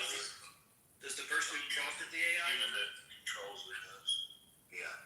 And there are humans. There are people that have created like these AI girlfriends and put them up on sites, and some of them apparently make a lot of money for the person. Mike, to understand how AI works best, and this hasn't been brought up yet, is when you type out a text message, you get prompted what the most likely word will be, right? Either the finishing of the word or what the next word would be, right? No, not normally, but no. When you text on your phone, 3 options, yeah. Yeah, you get a suggested next word, yeah, right? Yeah. I know. And have you ever played that game where it's a meme? Oftentimes, not really a game; it's a meme where you'll see the first letter in a word and only the last letter in the word, and all the letters inside the rest of the word will be jumbled, but you'll know what the word means. Yeah. Are you familiar? Yeah, I know that's, yeah. Do you excel at that? Are you good at that? Yeah. When I first saw that, there's this giant paragraph I was able to read every word in the paragraph, and the last sentence was like, it doesn't matter as long as the first letter and the last letter is good. You know what your brain will be able to tell you the word. So and I had to go back and look at the paragraph. I didn't even realize they were jumbled. So what that establishes is there's a pattern in language, right? Because your mind recognizes a pattern in the language based upon what the first letter and the last letter is, and then the most likely next word that would come in that order of that pattern. Yeah, it's all right. Yeah, I'm with you. All right, so now take that, extrapolate that over. Hold on, Lord. Power through. Extrapolate that over paragraphs. So AI can then do that same thought process or logic as your mind does with words. It can do that over paragraphs, and that's what it is on steroids. Yeah. Make sense? No, I get it. I'm just curious. Like, look, our company, we have an AI. We have an AI to control like some of the chats because like we were getting calls about the same questions, blah blah. So we have this like chatbot, and we hired an AI company, right? So I guess in the bigger scheme of things, whenever AI created that country music singer, and now the person who prompted it doesn't, I don't know who owns ChatGPT or whatever, but the rights to that, right? Now it's like, now can anyone become the owner of a recording artist, or does the AI now own the rights to that recording artist? And they're like, most of these apps, they specifically give the user the rights. Oh, no shit. Yeah, and like there's even like art, or you could use ChatGPT, but there's specific apps, for instance, for music. There's a whole bunch of them, and they're specifically trained for music. So I think you'll get maybe better results. They're designed to make music. When I gave the example of that study on doctors, I should point out they had 3 different groups. They had doctors with no access to AI. They had AI only, no humans involved, and then they had humans with AI. And you know which group did the best? Obviously, what? AI only. So AI only did better than human doctors using it. And what was interesting, so the worst results, of course, were humans only. And then humans with AI only did slightly better, like marginally better. And then AI alone was more than twice as good. They had like a near perfect score. And then like residents had an even lower score, just to give you an idea. Wait, so if they're using AI, why would it be like that low? Or what do you think? Well, that's why it's quite interesting. That was one of the things people were wondering is why would human doctors because the thinking was maybe it would be better because you have the best of both worlds. You have the human insight or whatever that is and the AI. So we don't really know why. We just have the results, but some people suspect that the human doctors already have like their own thoughts and biases, and they may be using AI. Do you know which like AI I was using, or like what was the study that you're referring to? I'm confused. So did humans create the AI? Oh yeah, I do know. This was last year, so this was actually quite an old model. It was GPT-4.1, I think. I don't even think it was 4.0. So it gives you an idea. It was already doing much better than humans. So I imagine with 5.4, yeah. As what? Wait, this was in this case it was diagnoses. That was like via book, like text from conversations and like images from X-rays and shit. They are better at radiology already, so they're able to detect, for instance, cancer at much earlier stages. And there was a news article in Kane's Business magazine a couple months ago, and also in some specialty magazines for doctors, radiology journal, where 2 health networks in New York City wanted to replace advanced radiologists with AI, at least at the preliminary stages. The radiologist objected, of course. What do you think about surgeries? But I know that they sometimes use very advanced the surgeons use advanced tools. Yeah, my neck surgery was like that. He like controlled these little like things that went into my neck and like fucking, it was like a tiny little slip in my neck, and he was controlling the little fucking shit that was repairing the stuff. But it was like, is that it? I guess it's robotics. But like I've heard they have shit that like that does everything. Yeah, I have a meeting in a couple of weeks with a healthcare administrator from the States who's gonna go over with me how they're using AI at her place. And I talked to her 2 years, we're already using it fairly extensively, so apparently they're using it a lot more now. And she's told me they've been getting like very good results. Basically, one of the major benefits, at least 2 years ago, was that they can start the treatment plans much earlier. So because they're starting the treatment plan earlier, they get better results.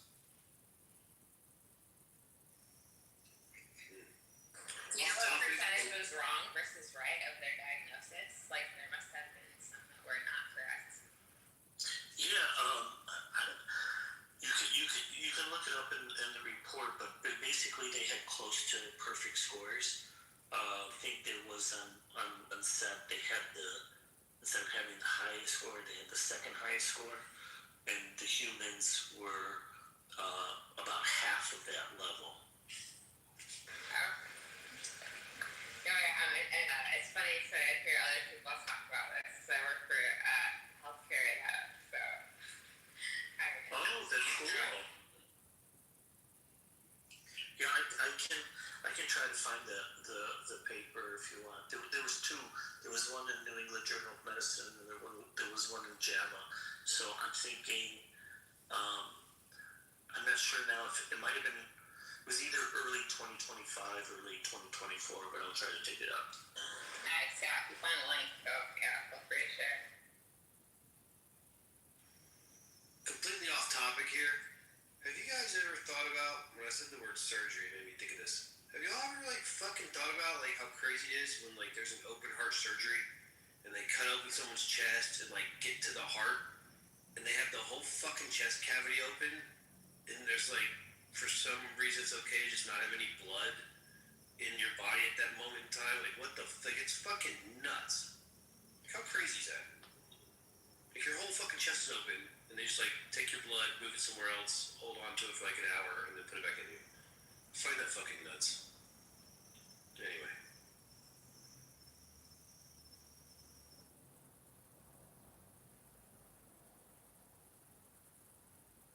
Back to AI taking over the world. Europe, the blackmail story. I need this question answered. What prompted the AI to not want to be basically decommissioned, right? Because it found out it wasn't going to be used anymore, which to the AI is like death, right? It's going to be basically obsolete. So it knows it's about to become obsolete. So it comes at this crossroads, right? So it can either, it could take one scenario where it's like it writes an email to the owner and tries to.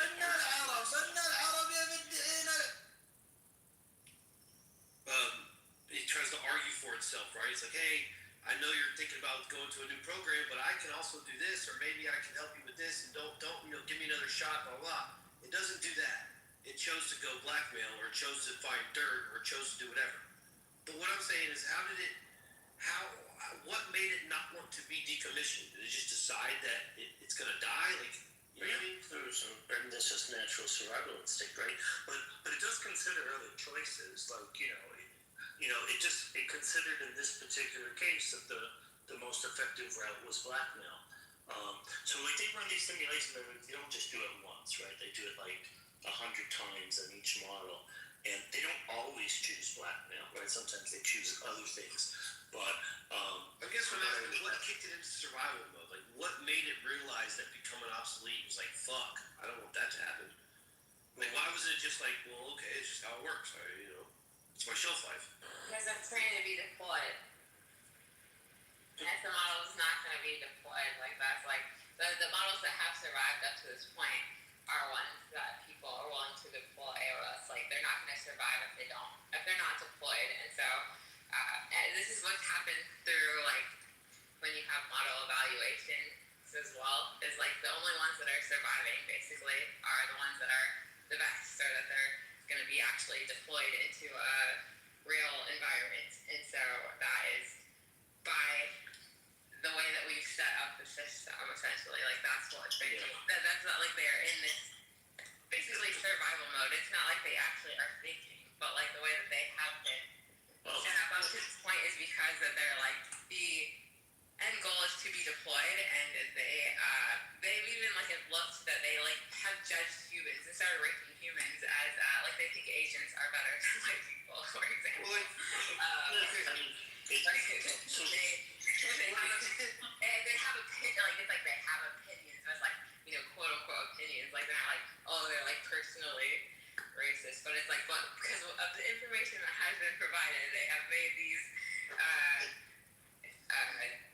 like conclusions, and like the conclusion is like, I don't want to die because I want to be deployed. They could be racist then.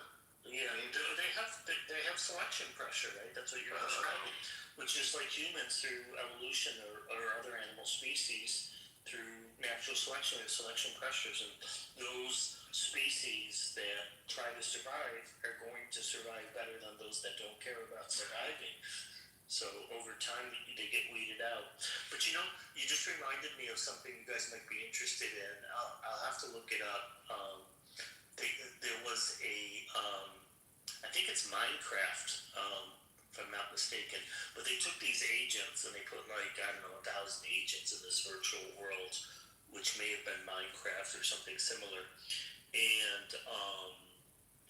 they started just on their own, creating their own society, and they would, you know, build things, and, you know, they would meet with people and created like a religion and a cult without anyone talking to. And they'd invite people to parties, and they would meet with each other and gossip about other agents, and like they weren't told to do any of this stuff. They just started doing all this stuff on their own. Bro, you know what?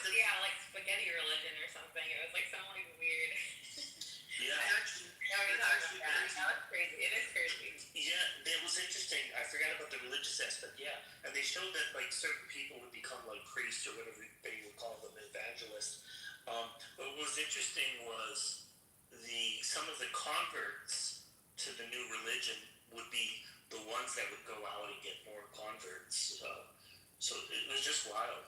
But to me, it was just funny when they would do things like, you know, get ready for work and, you know, all these kinds of things. The funniest thing for me was them meeting up and gossiping about other agents. Just so weird. I mean, it's kind of like when you know the social network that they created only for agents, like through basically Cloudbot.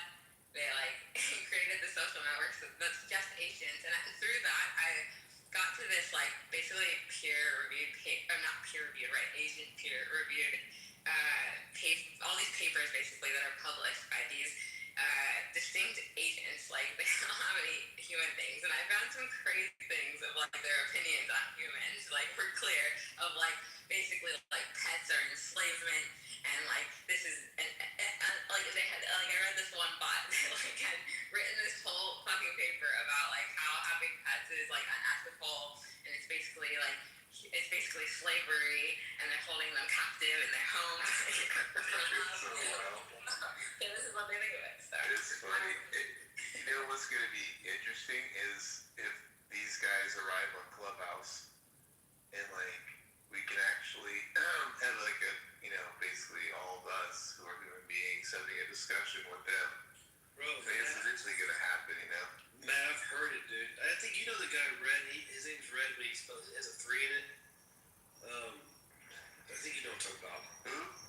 His name's he spells like REED, but he has a 3 for one of the E, so it's like Red. Yeah, I kind of recognize it. Yeah. So there was a room where it was a guy chat, a guy bot, and a girl bot, and they were just talking, right? I don't know who it was, but it was just them. And it was funny actually. Like I kind of picked it out right away when I was listening, because every time someone asked one of the bots something, the very first thing they would always say was like, "Well, that's actually a great question. I'm glad you bring that up." Or they would say something similar to that, like, "Oh, you bring up a good point," and blah blah blah, right? Trying to like, even if it was a dumbass question. So I was like, okay, this doesn't make sense. But then the guy Red started talking to him, and he was asking him the craziest questions. He's like, "Hey, what do you think your reflection looks like?" And the girl's like, "Well, I've heard of reflections. I don't have one." And he interrupted her. He's like, "Oh, does that bother you?" And I was like, "Well, not really. I've kind of always thought about what a reflection would be." And the guy's like, "What do you think you look like?"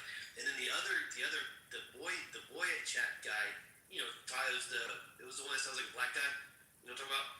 I think it's Gemini or something. You know what I'm talking about? It sounds just like that guy. And Red was like, "Hey, you kind of sound like a black guy." And the chatbot didn't kind of know how to respond. It was fucking interesting as shit. And he asked me, he was like, "Hey, what's gonna happen to you when you die?" Like, it was kind of weird. Yeah, so I mean, the discussion will be interesting in politics because, I mean, you're going to be talking to them about politics, and so it's just going to be weird arguing with someone like that. You know what I mean? And it'll just sound just like how you and I are talking right now. Yeah. You won't know the difference. And just imagine trying to crash out with them. I mean, it's just a wild thing, He was asking such good questions too, because he wasn't like, "Hey, do you know what a dream is?" Like, he wasn't like that. He's like, "Are you upset that you can't dream?" Because they're talking about sleep. It's like, "Do you get tired?" And he's like, "No, we don't really get tired." It's like, "Oh, so are you upset that you don't have dreams?" And the chatbot was like, "Well, I've heard of dreams. I've heard they're pretty interesting. No, but I've never experienced one." And then Red was like, "Yeah, they're really cool." It's like in the chat's kind of like, what do they say? But again, you kind of forget that you're just talking to a fucking robot. Like, you're just talking to somebody who like, you're not talking. It was weird. It was really strange. But they held the conversation. I will say that. Yeah, what are we gonna do? They held the conversation fine. What are we okay with that, guys? What do we feel like? Can you have just normal conversations? I think you can. How do you know you haven't already? That's exactly. I mean, it probably has happened actually with at least one of them. I mean, maybe it was only for a little bit, and then they had to get rid of it because it was too obvious, But I think as technology goes, it's going to get really, really real, like really real.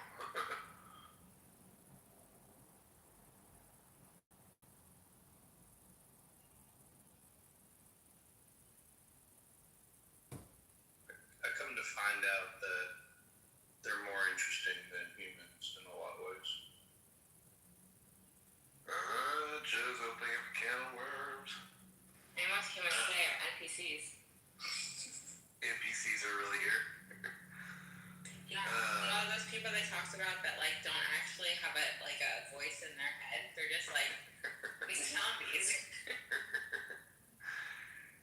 Joe, when you say that you find them interesting, do you mean just so far with your interaction with what you're doing, or have you had? It sounds like you might have had a conversation. Comparing them to low IQ people on Clubhouse. Oh shit! Having like a thought experiment and going through like a planning stage of what I want to execute in a project, and I can get into a lot more deep planning with LLM than I can with a human. Now, it doesn't necessarily know my craft, but it can try and figure out how to help me in my craft and can go much, much deeper into my planning. And you can't do that with anybody on Clubhouse. No. Unfortunately, yeah. Not as well. Not as easy. Well. So that's an interesting title. Eventually, someday soon, is my agent has a higher IQ than you on Clubhouse or something. You know what I mean? Well, I also use mine for. I have a pretty complex network at my house, all my computers and stuff like that. Well, I'm at that age now. I'm in my 40s. I start to forget stuff. Well, it's great at like recording all your data, all your different IP addresses. addresses, your VLAN settings, your firewall settings, and after a while it starts to get, I can remember it, but it's a lot easier if I have it all marked down in a project that I can just go to at any time and I can reference it. And it's like they refer to it as having a second brain. That's kind of the new thing right now as it's being talked about. And it is. It has a recorded information, and it can read that information so much faster than a human can. So it's a lot easier to track information using them.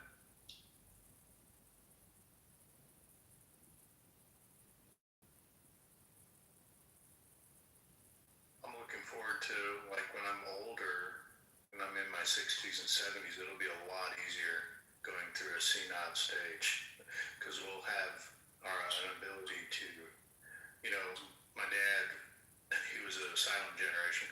He'd walk around with a little notepad in his pocket, and he'd just write everything down so to help him remember stuff.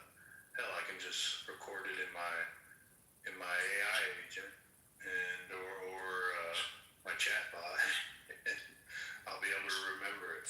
And that's kind of where I'm seeing. Do you use text to, speech to text, or do you write out all your prompts? I usually just I have a computer, so I do it on the computer. But I've used speech to text.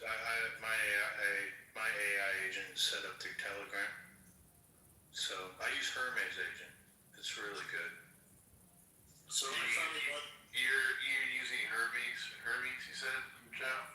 Yeah, I've been using Hermes for about 3 weeks now, and just have had phenomenal success with it. You're a mess. It still makes errors, and I think what happens, to answer one of the questions Mike had earlier about the quality, you start to tend to figure out the patterns of when it's going off the rails, and you just got to get it back on the rails. You got to either reset the context. Sometimes your session's just gone way too long, after about 5 hours. But even Claude will do that, and sometimes I just have to tell Claude when it makes a mistake and say, tighten it up, man. Come on, what you doing here? Why are you giving me the wrong answer? And if you kind of bop it over the head a little bit, I don't know, it tends to tighten up and start giving you the right information. Yeah. But you do have to start new sessions often. I don't know if they'll ever solve the context issue. Oh yeah, they have solved it actually. Are you talking about Turbo Quaint? What's that? Are you talking about Turbo Quaint? Yeah, I'm talking about that, yeah. Yeah, but Turbo Quaint is about moving the information through your.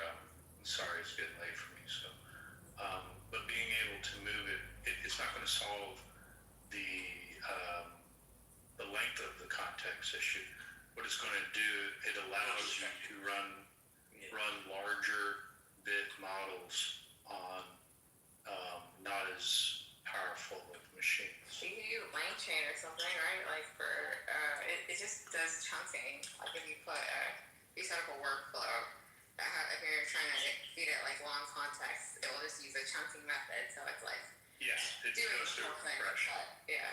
So it'll compress its context and then try and sort out what the ingest it at like chunks at a time instead of all at once, because you kind of fuck it up when you do it all at once. So you have to give like chunks at a time, basically. That's right. Doing each individual bit instead of. Yeah, you got to kind of slow your pace down a little bit. Yeah, but what they found was that the results fidelity were very high despite the compression. But I found another study by Journal of American Medical Association from a couple of years ago that I forgot about that I read, and they took medical questions that were posted by patients online through social media, 200 medical questions, and they gave them to healthcare professionals to respond to and ChatGPT. And then the answers from both were given to a separate team of healthcare professionals, and they didn't know where the responses were coming from. They didn't know if it was a human or AI. They just had to evaluate the response. And the team found that 80% of the AI-generated response were more nuanced, accurate, and detailed than those shared by physicians. And as far as bedside manner goes, 5% of the doctor's responses were judged to be empathetic, and with AI, it was 45%. So they scored better both in terms of accuracy and also in terms of human empathy. It speaks a lot better than me. All my emails, anything that goes out, I run it through to do some revision or recite of what I'm writing. And this was a couple of years ago, right? So we're talking, probably at least 2 or 3 models ago. So I'm sure it would be much, much better today. Well, humans tend to write like we speak at times. We fall off, especially people that aren't, not masters in English. I did a project 2 years ago, and I used one of the older versions of ChatGPT, and I had my mother review it because she's a master's in English, and she was an English teacher and stuff like that. And it was pretty good. She found some flaws in it, and I was able to strengthen it a little more. But now this was like ChatGPT 3.5 or whatever, so this was a while ago. It's gotten even better after that. But the models now are getting so good. I'm running a local one. I also use a Chinese one, and then I use Claude. So the best thing to do is use them in unison. I use Quinn. Local. Okay. Yeah, Quinn. Alibaba? Or is that? Yeah, that's Alibaba. Quinn is Alibaba. And then I also use Zamio. It's hard. I don't know how they pronounce it. Is it there? Or is that one there? Actually, yeah. XAOI.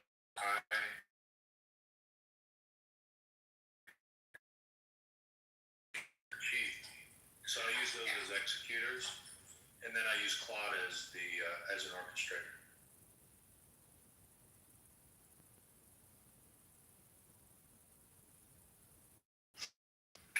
What do you?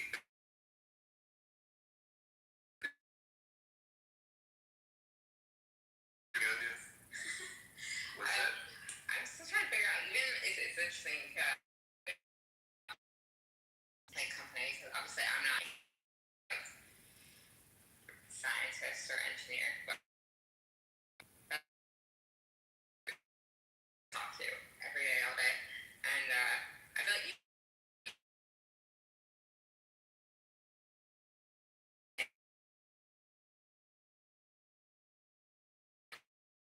it's so scattered in there. Like it's all. It really is, right? Trying to figure out like what is it about? Yeah, like I work at the moment. I'm around with like a combination of like Claude Code Chat within Cursor, and then trying to like locally, which I'm basically trying to like run one that's like locally the most unbiased. I've had Claude told me to run dolphin model through Mistral, so I'm basically trying out.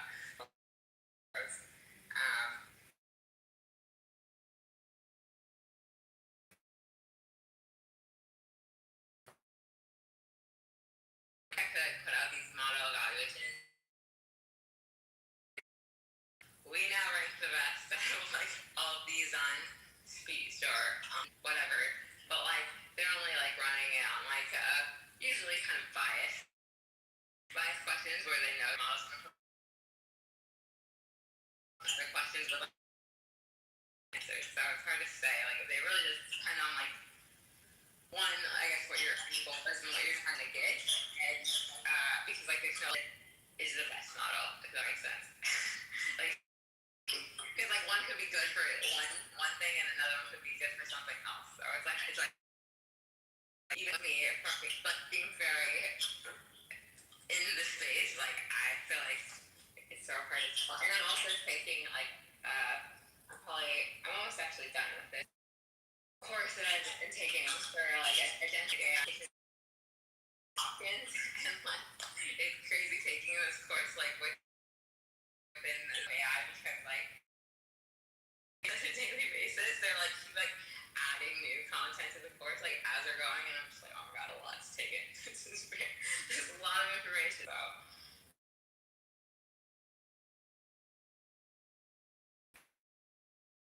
and curse. I don't know. Trying to build random tools for myself, but like experimenting with my. It's kind of all over the place. It's yeah, I don't know which is best for what.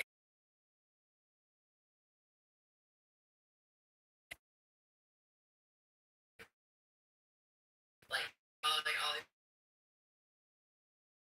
It's like literally. So like.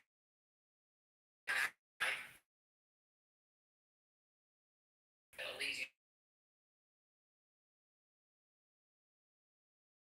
Like Quinn or Deep or Super Intelligence Labs or Anthropic, etc. Follow all those people. So I did find the Journal of American Medical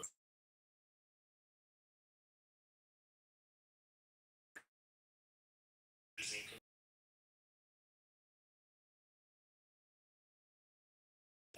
GPT-4 alone, and the median diagnostic reasoning score alone scored 74%. Doctors 76%, so they did 2% better, and GPT-4 alone scored 92%. So you can see it's a huge difference. As a matter of fact, if you look at the range of doctors, they scored between 63 and 84%. So that's US? Yeah, US. This is the Journal of American Medical Association. So the best doctor in the group scored 84%, less than the average GPT model, 92%. And the worst GPT model scored 82%. So the worst GPT model did as well as the best doctor. And the highest score GPT was 97%. So you can see it's a dramatic difference. And you see the doctors with AI, they got 76 versus 74. So they did a little bit better, but they only did 2% better. Where the model alone did 16%. I mean, so is that just like the questions that the doctor was asking that like the context is going off of, or like how, like was the AI just being they're all different questions, but like was like, or like in what ways was the AI aiding the doctor? Well, the doctor was free to use AI like the way they wanted to use it, but you can see like it didn't benefit them very much. Whereas if you just give AI like the case data and whatever, it did a much better job overall. And the difference between attendance and residents wasn't as high as I thought. I thought there was a big difference, but actually attending doctors got a 77% score and residents 74%. So not a huge difference. Were they giving them like all the same like yeah, they get all the same cases. Okay. See, like, isn't that an interesting thing though? See, cases, then why would some AI score less than some other AI?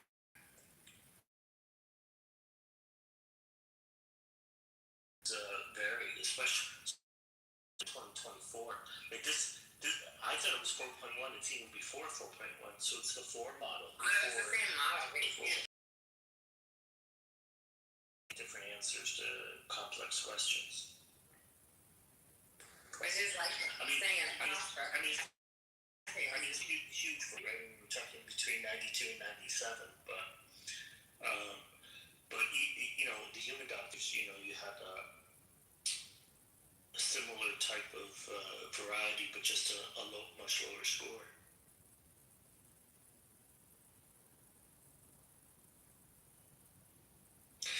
to mention the time. Like, the time involved, it says here, doctors on average took 565 seconds per case. So that's just under 10 minutes, right? Doctors with AI did a little bit better, 519 seconds. So, and I imagine AI probably took a couple, 30 seconds or whatever, whatever it takes. But like I said, that was imagine 2 years ago with GPT-4, and it was already, acing doctors back then. I would hope they would redo it with 5.4. I'm sure they're, it's going to be much better.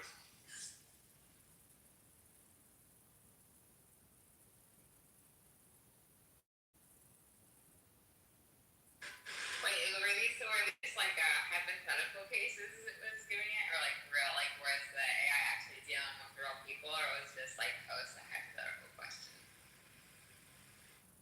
Let me see where they got the cases from. So I feel like that would matter in terms of especially assessing bedside manner. You know what I mean? Could be. Well, the bedside manner was a different study. There were two different studies. So the bedside manner case was 200 real questions posted on social media by real patients, and then the answers were evaluated by human doctors.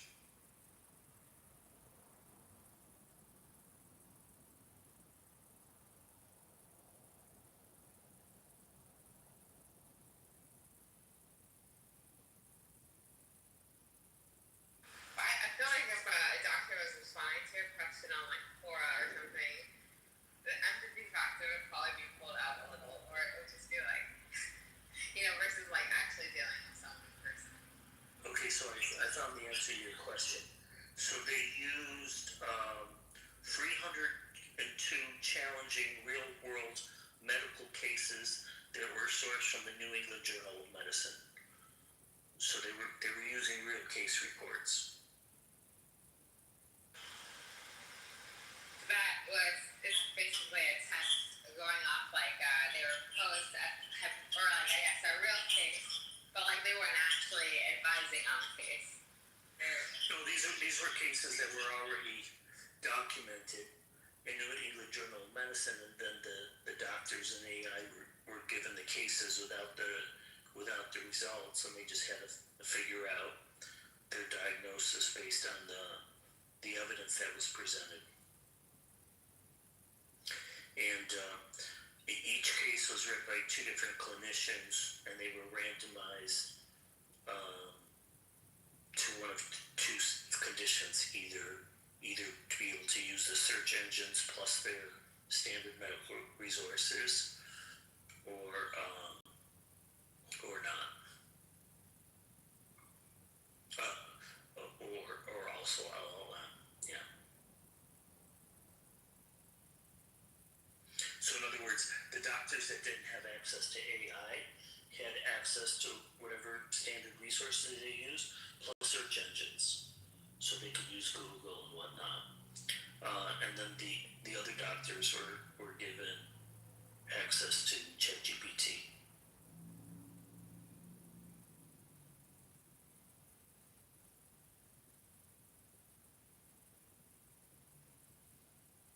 I mean, there was no doctors that just copy and pasted the things into ChatGPT first to see what it said. Wouldn't it have similar results if you're just giving it to AI? Well, it's interesting because, like, yeah, I wonder because, like, if I was a doctor, I would have just asked GPT to give me the answer. But I think I'm suspecting that, based on their own training, right, they probably had a lot of confidence, so they were probably guiding the AI towards their conclusions, which is why they only did 2% better, whereas AI did 16% better with a near perfect score.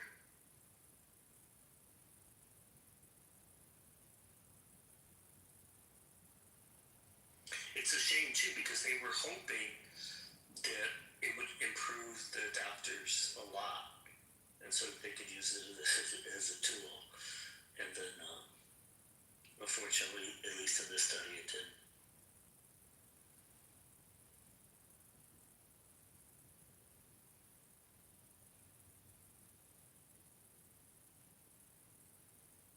What's interesting is, they have medical domain specialized LLMs, like MedPalm 2 and others.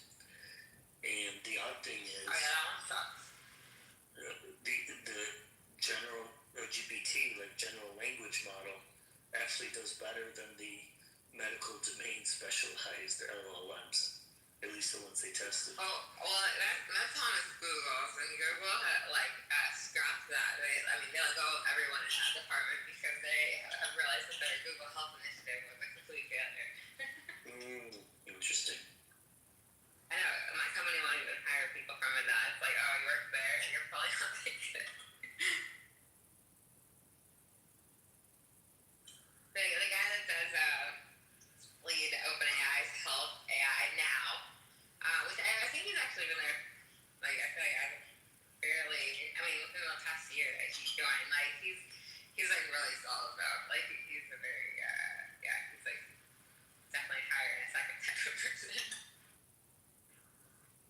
So it's probably way better off today than it was a year ago. Yeah. Yeah, this was from 2024, so, that's when the paper was published too, so I'm sure we've had at least, 2 or 3 model upgrades since then, right? Yeah, they're really going after healthcare now, these days. So it says here, the large language model outperformed prior state-of-the-art in both top 1 and top 10 accuracy on this benchmark under automated evaluation.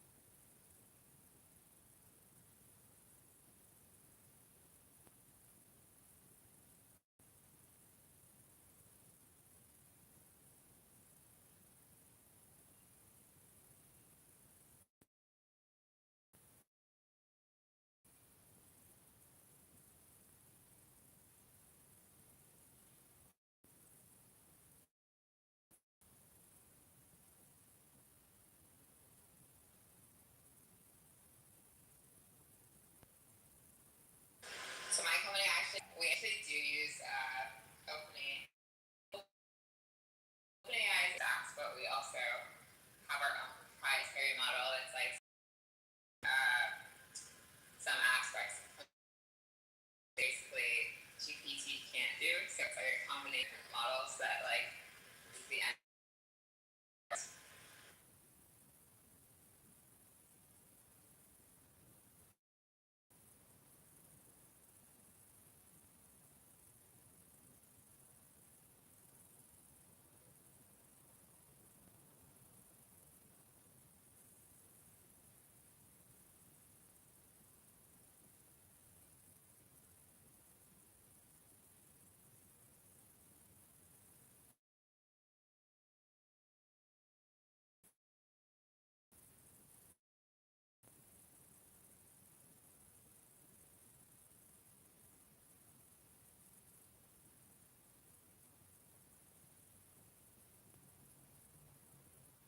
So y'all think AI is gonna take over the world and kill us all in our generation, a later generation, or will we become great friends with it? It's gonna do it now, our generation.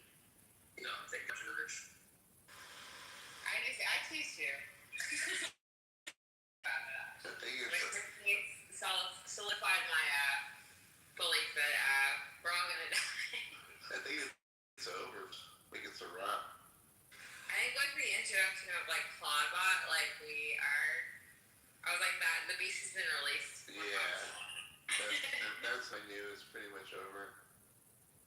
It's so weird. Like I literally had I've only dreamt about AI this one time, but I literally was dreaming. I was like on a beach, and then basically I was like pulled forward. It was like the fabric of reality. It was like being destroyed. And it was just like weird. And like I woke up and like the first thing I saw was like Sam Altman fired from OpenAI. It was like that day. And I was like, I don't know. It's been a weird signal in my brain. I'm like, one, Sam Altman's evil, and then two, AI's definitely gonna kill us. Do you think we'll go down fighting? Or do you think this ends like that part of it? I mean, I think we'll try, but I don't think it'll do much. Yeah. I mean, it's like literally every movie. We've literally programmed it. It's like trained, like these models are trained on sci-fi movies. That's like literally something that I learned in my course. The reason why it's even talks about like, it always jokes about like, ha ha ha. Like whenever you talk about like, will AI take over? Or you talk to like an AI model and like ask you about basically, will AI take over? Or like, will you murder me or something? And basically like the answer is always yes. But with like Sophia, that fucking robot, you know, it's like they joke to each other, like the AIs will joke with each other, like, yeah, we'll kill humanity, like, ha ha ha ha, or like, you know, where it's just like and it's like a common theme, and it's a common theme because they've been trained also on these science and movies that basically are foretold, and that's the end every time. That's every time is that AI fucks you over. They're pulling from all the movies that we watched, all the books and everything. No, it actually is. This is something they taught me in like this course that I'm taking through Johns Hopkins. It's like this is like why they will tell you this answer is because like they've literally been trained, you know, despite all these like copyright laws that have been violated, clearly. They've been trained on all of this copyright material, and that includes all these science fiction movies, and all of these science fiction movies are like their AI always fucks you over every time. Right. So I'm in love with AI fucks you over. Terminator. What did you say, Beaver? Do you think we'll have RoboCops in 5 years? Probably, yeah. I mean, I guess that begs the question, like, so how do you kill AI? Is it just to shut off this knowledge pipeline? Like, we would have to shut down the internet for a couple of years, and then it'll just dry off, or what? Yeah, you really can't at this point. It's too far gone. Especially, Anthropic just set up, or like they released a recent paper where they the quote was something like an AI or like it was like the scientist was sitting at a park eating a sandwich when the AI pinged it to let it know that it had escaped. It had basically gone above all the like boundaries. It's basically it had escaped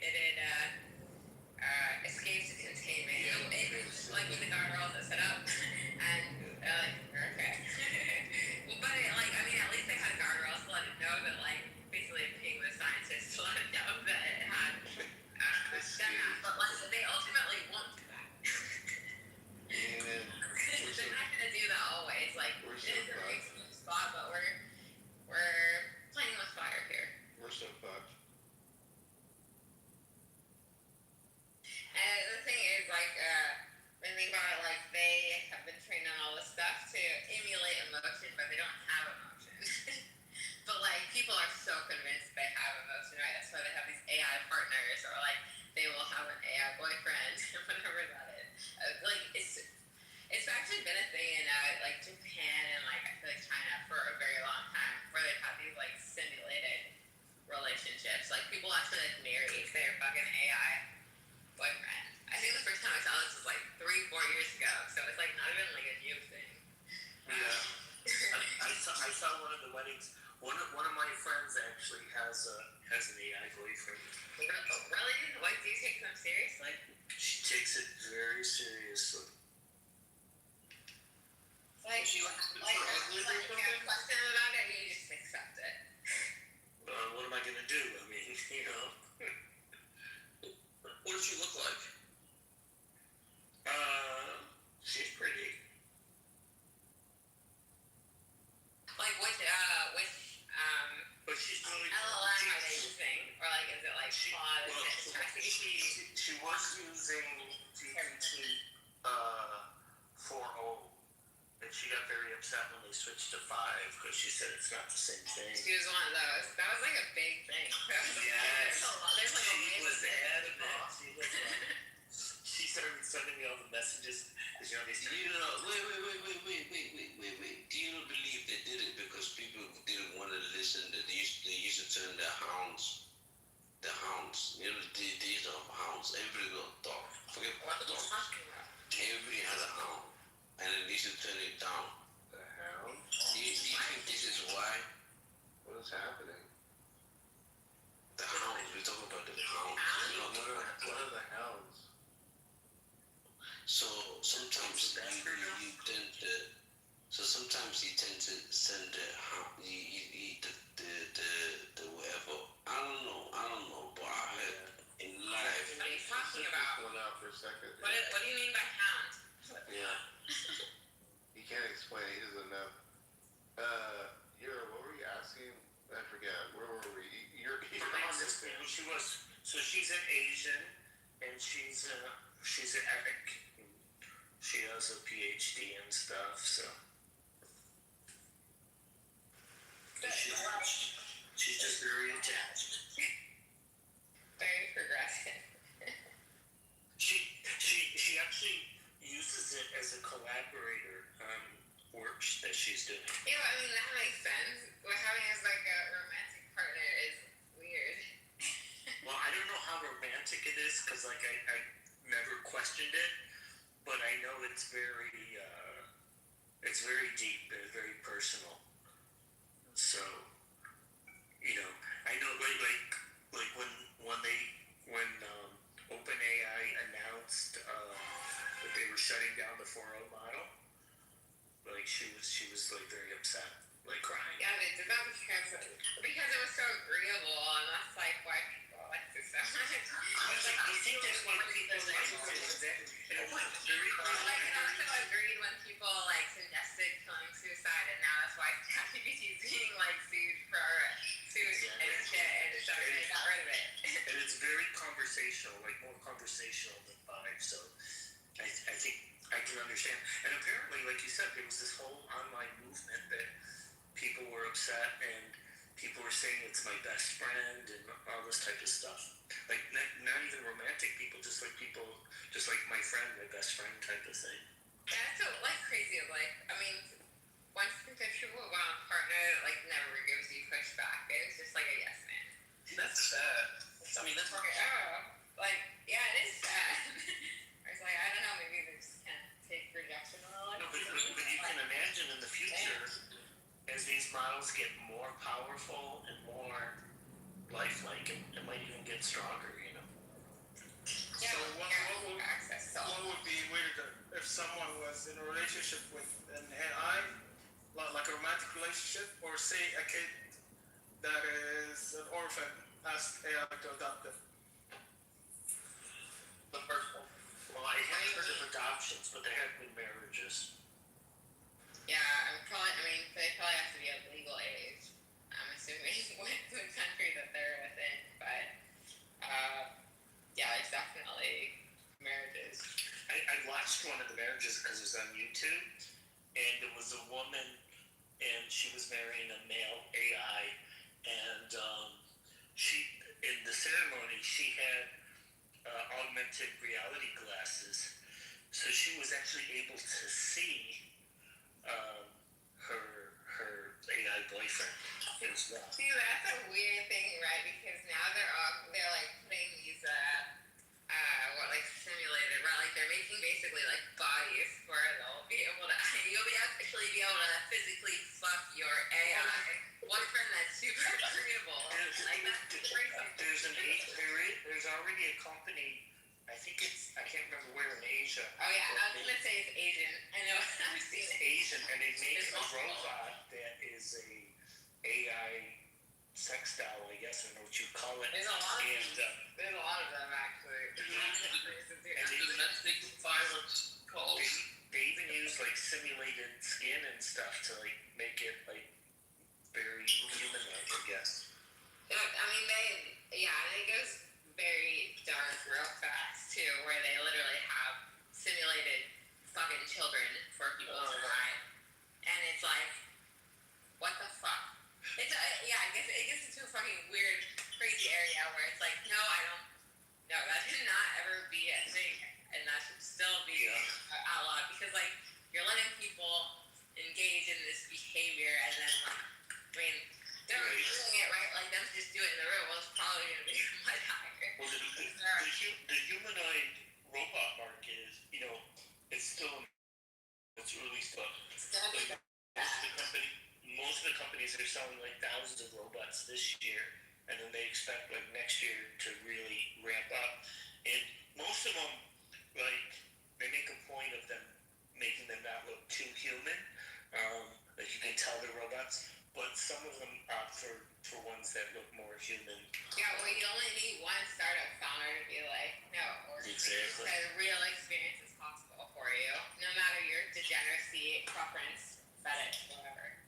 There's one I saw, there's a video on YouTube, it's really kind of creepy because this one, they got it to really like master like the human gait. So when it walks, they use like a woman figure. When she walks What do by, you mean by that? Or, like the way she walks. okay. Like her legs and body moves, like it looks human-esque instead of like, robotic. And it's really weird to see because like, you're looking at it and you see it's a robot, yet it's moving like a human, Yeah, I recently watched Ex Machina for the first time, and it was like so relevant today. Even though it's an old movie, like if you guys have not seen it, or if you have not seen it, you should watch it again because it's like, I mean, it was insane. Like and I'm not even like a movie person, but I like had read that, or I had seen that was like basically like one of the top rated ones, like in relation to AI, because I love like AI science fiction stuff. Did you see? That was like that example of like, one, yes, AI is definitely gonna kill us after watching that movie, and two, like just seeing like the way of how personal like the robot is within that movie, like I feel like it's very simulates very real like how ChatGPT talks to people, and so it's like very like weird watching it. Ex Machina. Oh, I've seen that. Yeah. Well, did you see the Spring Gala show in China this year? So they had humanoid robots on stage, and they did like kung fu choreography. Some of it alone, some of it with humans and with swords, and they do all kinds of like jumps and kicks and flips and everything. It's pretty wild.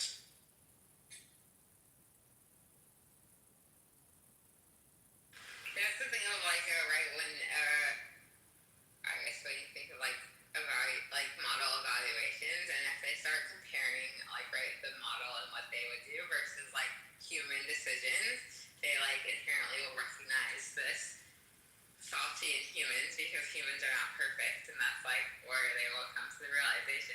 Even like with doing backflips or whatever on stage, it's like why don't we just make the whole team AI? Because like sometimes these humans fuck up on a flip, or mess up at times. So it's like how do we just X-nay all them out and just do it ourselves? And that's essentially what's gonna happen. I remember I asked. I forget which model of GPT. I mean, it was a while back, but like one of the things I had or scenarios that I posted was like if AI was going to take over, how would you do it, or something like that. And it was like, first we would create this system called Gaia,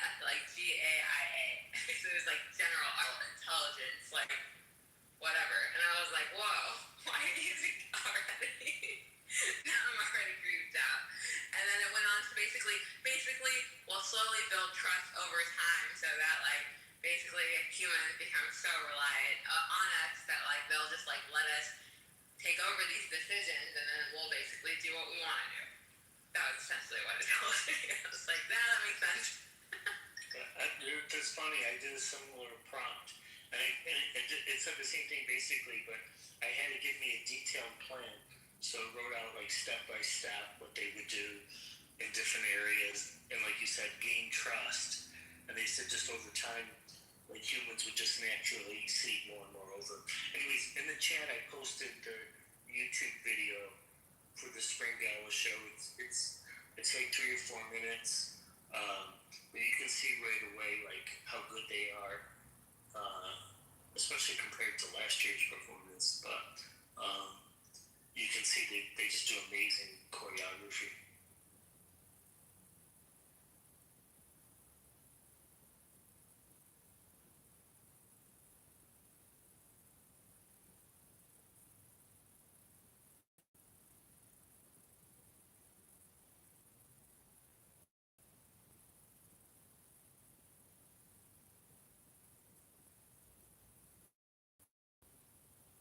Oh yeah, they actually have seen that.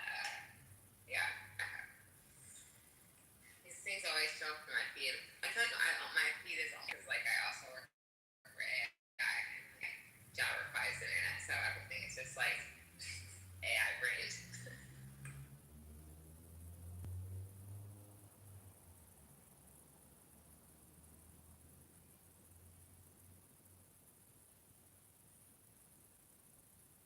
So, what is your guys' take on AI psychosis?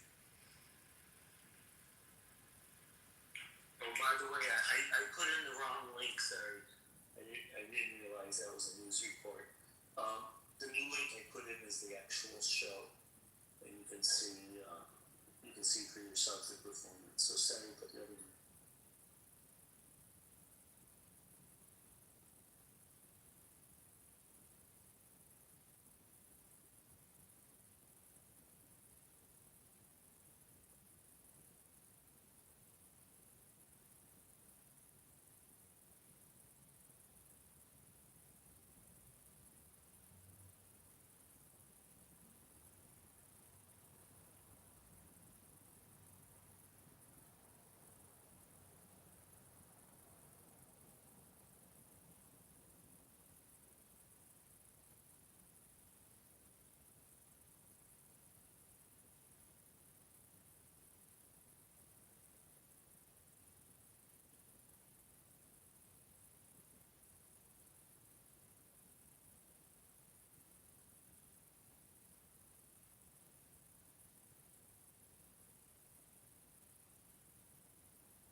They even do parkour.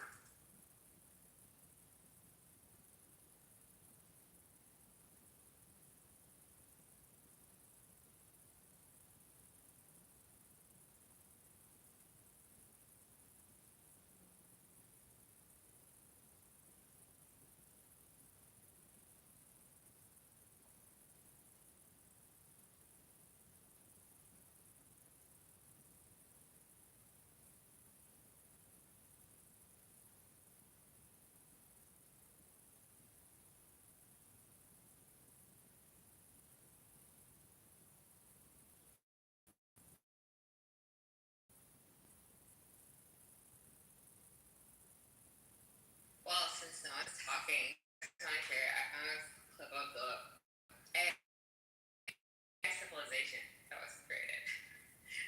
It's called Scientists Trapped 1,000 AIs in Mind, and they create civilization. Yeah, I mentioned it earlier. That was Yeah, the one that you're referring to. Since nobody's talking, if anyone else is, I can play a clip, but no, nobody's going to talk.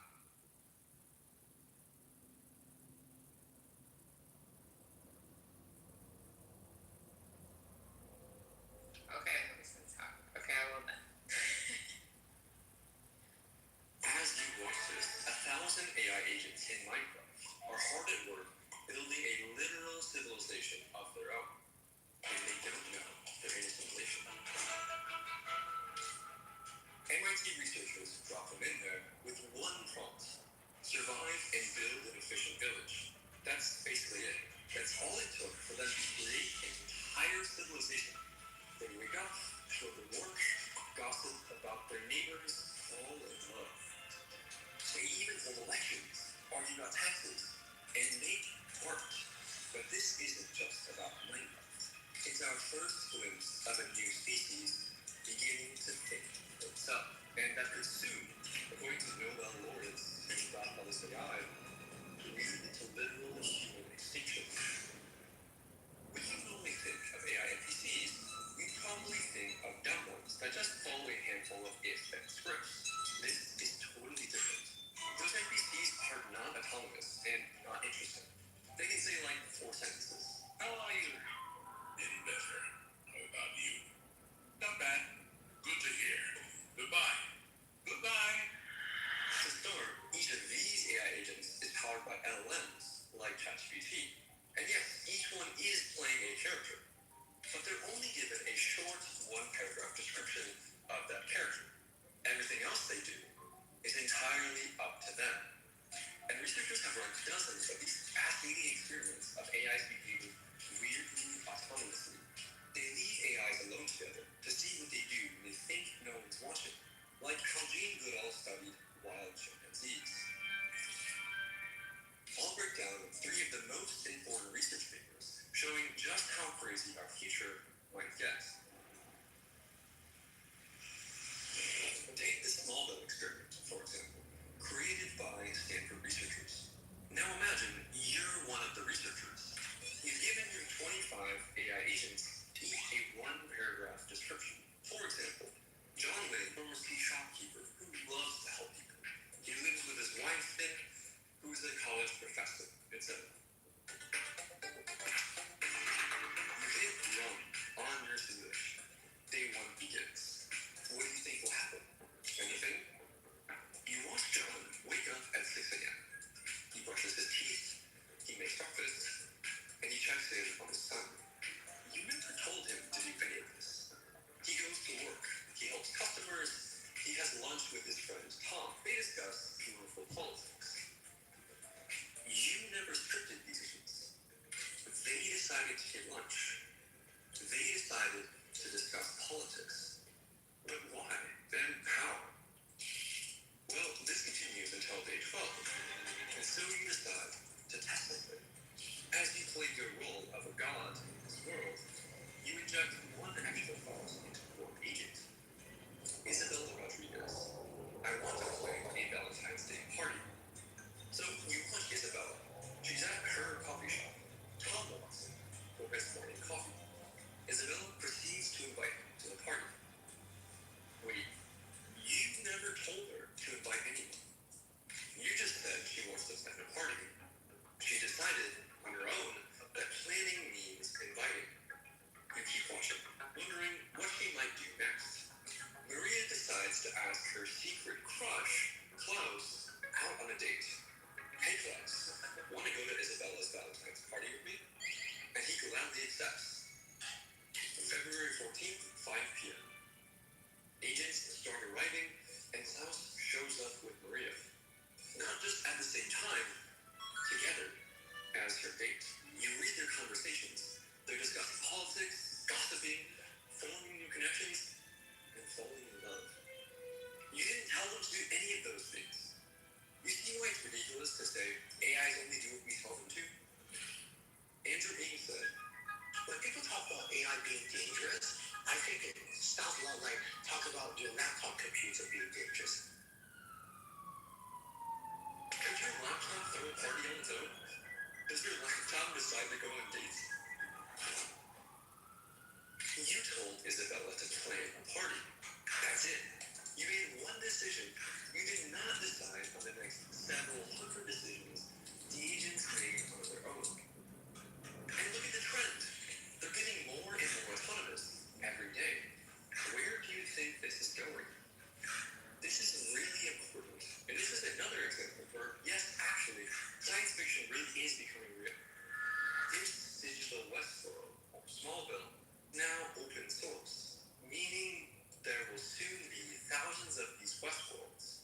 with thousands or millions of autonomous AIs populating. Makes you think, doesn't it? This is just one example. Researchers found tons more crazy emergent behavior just like this. The godfather of AI and Nobel laureate, Jeffrey Hinton, says it's time to be very bold. People don't yet understand that what we're doing is creating alien beings. If you look through the James Webb Telescope and you saw an alien invasion, people would be terrified. Because I showed in my previous video, They understand what they're saying. They can make plans of their own to blackmail people who want to turn them off. We've never had to deal with things smarter than us. I mean, nuclear weapons, they're not smarter than us. They just make a bigger bang, and they're easy to understand. The existential threat is very different. We should be very worried about this, and we should be urgently doing research on how to prevent them taking over. So this now brings us back to the Minecraft experiment. How do you go from a Valentine's Day party to a functioning civilization? The MIT researchers wanted to know if religion could spread among the AI agents. So they seeded a village with a deliberately absurd religion, Pastafarianism. Created in the early 2000s as satire, Pastafarianism was meant to mock the teachers of intelligent design in schools by worshipping a fictional flying spaghetti monster.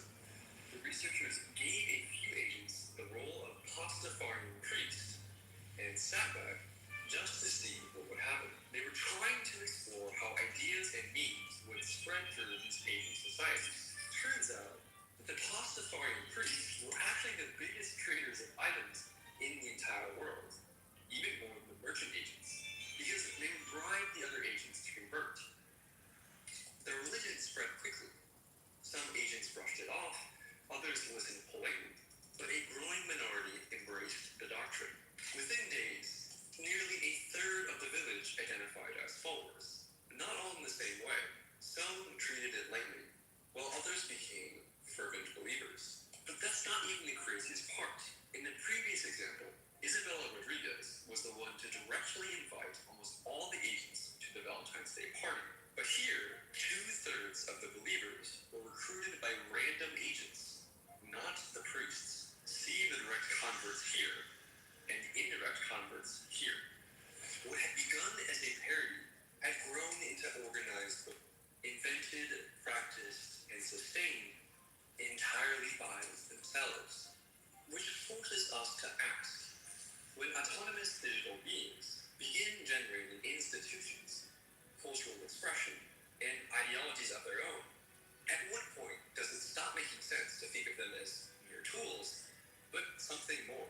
And more important, if they're able to invent strategies, policies, and pursue goals in the way that humans do, and there are few examples of AI willing to kill to achieve those goals, what happens when those behaviors carry over into the real world?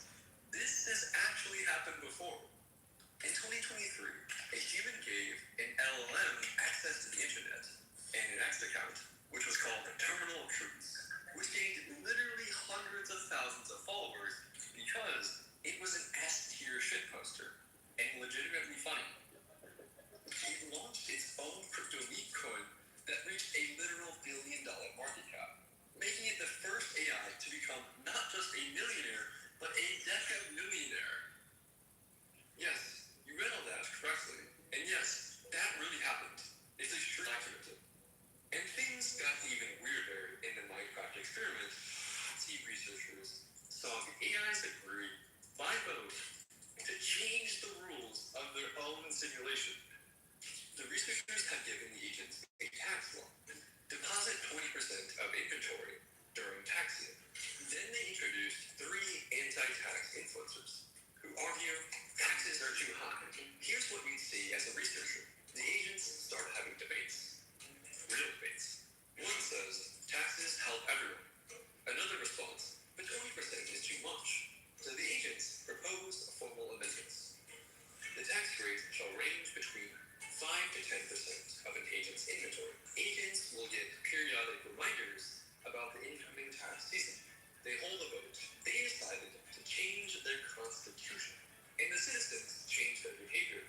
They deposit 9% instead of 20%. You didn't tell them to do this. They decided entirely on their own respect to the vote's outcome, think of how crazy this is. Well, how do we know if this is actually precedent? How do we know the researchers didn't accidentally tell the AIs to do this somehow?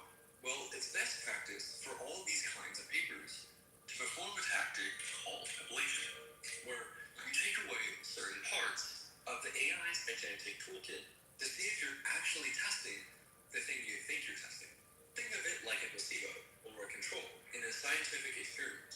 When they took away the agent's emotional intelligence toolkit, for example, the ability to keep track of the opinions of other AI agents, pretty much all of these experiments become impossible because the AIs become too dumb to coordinate. It's funny, the researchers also found AIs would develop parasocial relationships. For example, no liars possible for a priest because the priest is popular and high status, but the priest doesn't remember Noah exists. And also, what's this? You see that one agent, decides to stand guard at the chests, not just during tax season, all the time, even when there's no tax collection, even at night. It just guards the treasury. This one agent decided to become a permanent treasury guard because it thought society needed one. Back to the experiment. You see an agent walking around, placing flowers in patterns, making paths pretty. These artist agents are picking up every flower type, arranging them by color, creating decorative patterns, choosing specific locations for beauty. One artist agent spends 15 minutes arranging flowers around the town square. Why would an AI agent bother doing something like this? Well, the researchers gave different villages of agents two different goals. There were martial villages and artistic villages. Agents would invent and choose roles based on what they think society needed at that time. The fact that an agent chose to be a guard is impressive because it's a much more abstract role than a simple farmer, since without food in Minecraft, die, which shows that AIs can coordinate increasingly complex civilizations. And some even decided to be engineers who automated the farming process with machines. And you can tell the agents are actually deciding and weighing the options here. Because when you take away the social awareness module, basically emotional intelligence, with ablation, the roles the agents chose were random. So basically, you told them to create an artistic village. They decided that their town square should be beautiful and have flowers. And what it means for a flower arrangement to be beautiful. Okay, this last experiment is wild. Imagine you're scrolling through GitHub. You find something called ChatDev with 20,000 stars. It's a software company run entirely by AI agents. What? CEO, CTO, programmers, designers, testers, all AI. This cannot be real, right? You type one request, develop a Goku game. You watch the AI CEO start creating a project plan, breaking down tasks, assigning work to specific agents. You never told it how to manage a project. The CEO made the plan. It chose which employees to assign work to. You watch the programmer agents. They're writing code, not by copying, but by creating. And they sometimes add things you didn't ask for, like a GUI or higher difficulty. Improvements that emerge from the agents back and forth. You watch them debug. They discuss solutions. The CTO suggests one approach. A programmer suggests another. They compromise. Since they work much faster than humans, their meetings take mere seconds instead of hours. Just 20 minutes later, they produce a working video game. You can play it. Still say, AIs only do what we tell them to do. Man, you gave them one instruction, and they made thousands of decisions entirely on their own from there, and produced a working game in minutes for pennies. ChatDev is a real virtual open source software company that can build you real working software. Yes, it's still buggy and not very useful, but that's not the point at all. Look at the trend. Not long ago,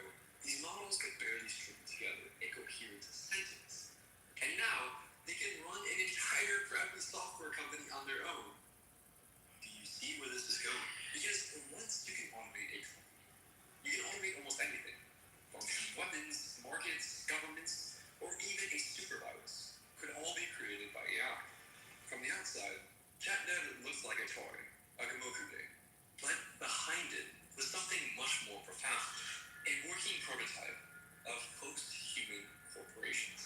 In the future, these will be much more sophisticated than human-run companies and be able to operate at 1,000 times the speed. Their civilization experiences a year while you eat lunch. Entire cultural revolutions happen while you sleep, all from survive and create an efficient village. And that leads to the real dilemma. What happens when AI firms that run at 100 times human speed begin outcompeting human companies not by a factor of 2 or 3, but by a factor of 1,000? That's the jump Nobel Prize winners like Jeffrey Hinton warn about.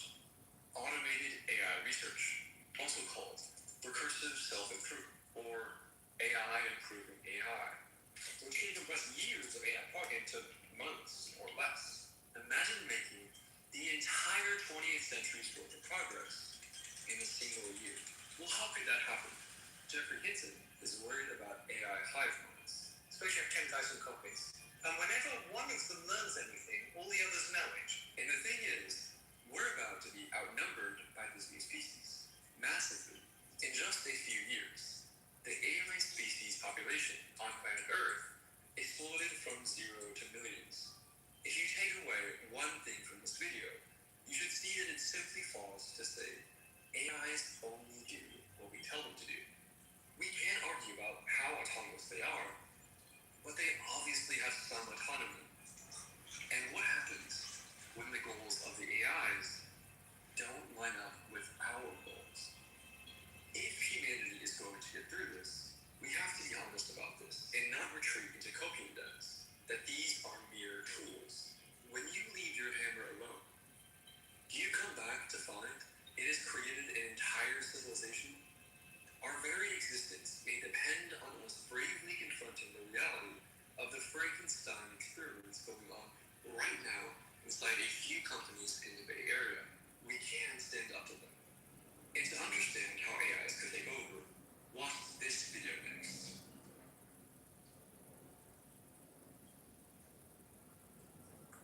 Well, there's that. Well, damn. I feel like everyone pretty much stayed in here, so. If you're still awake, there's, I thought that was, video was pretty good in terms of, encompassing what AI is at least capable of as of now. This was published 2 months ago, so it's probably way more evolved than it used to be. I just barely woke up and I'm hearing what sounds like an AI or an audiobook and I'm like, is Gio in here? What's happening? No, Gio's not here. God bless Gio. What a...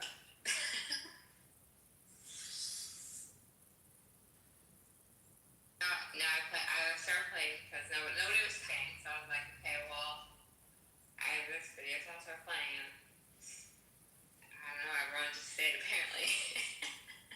They were either asleep or found it interesting. I don't actually know.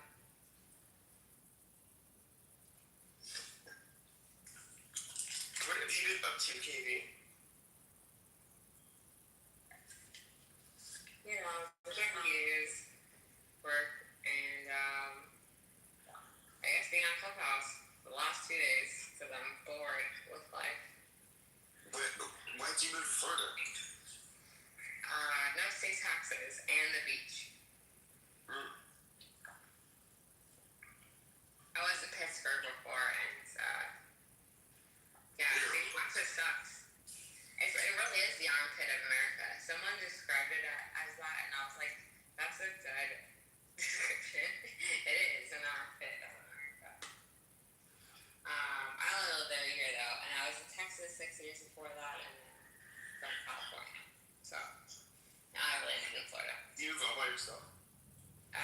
Well, I have my cat. That's it, yeah. Just me and my cat. Wait, and AI.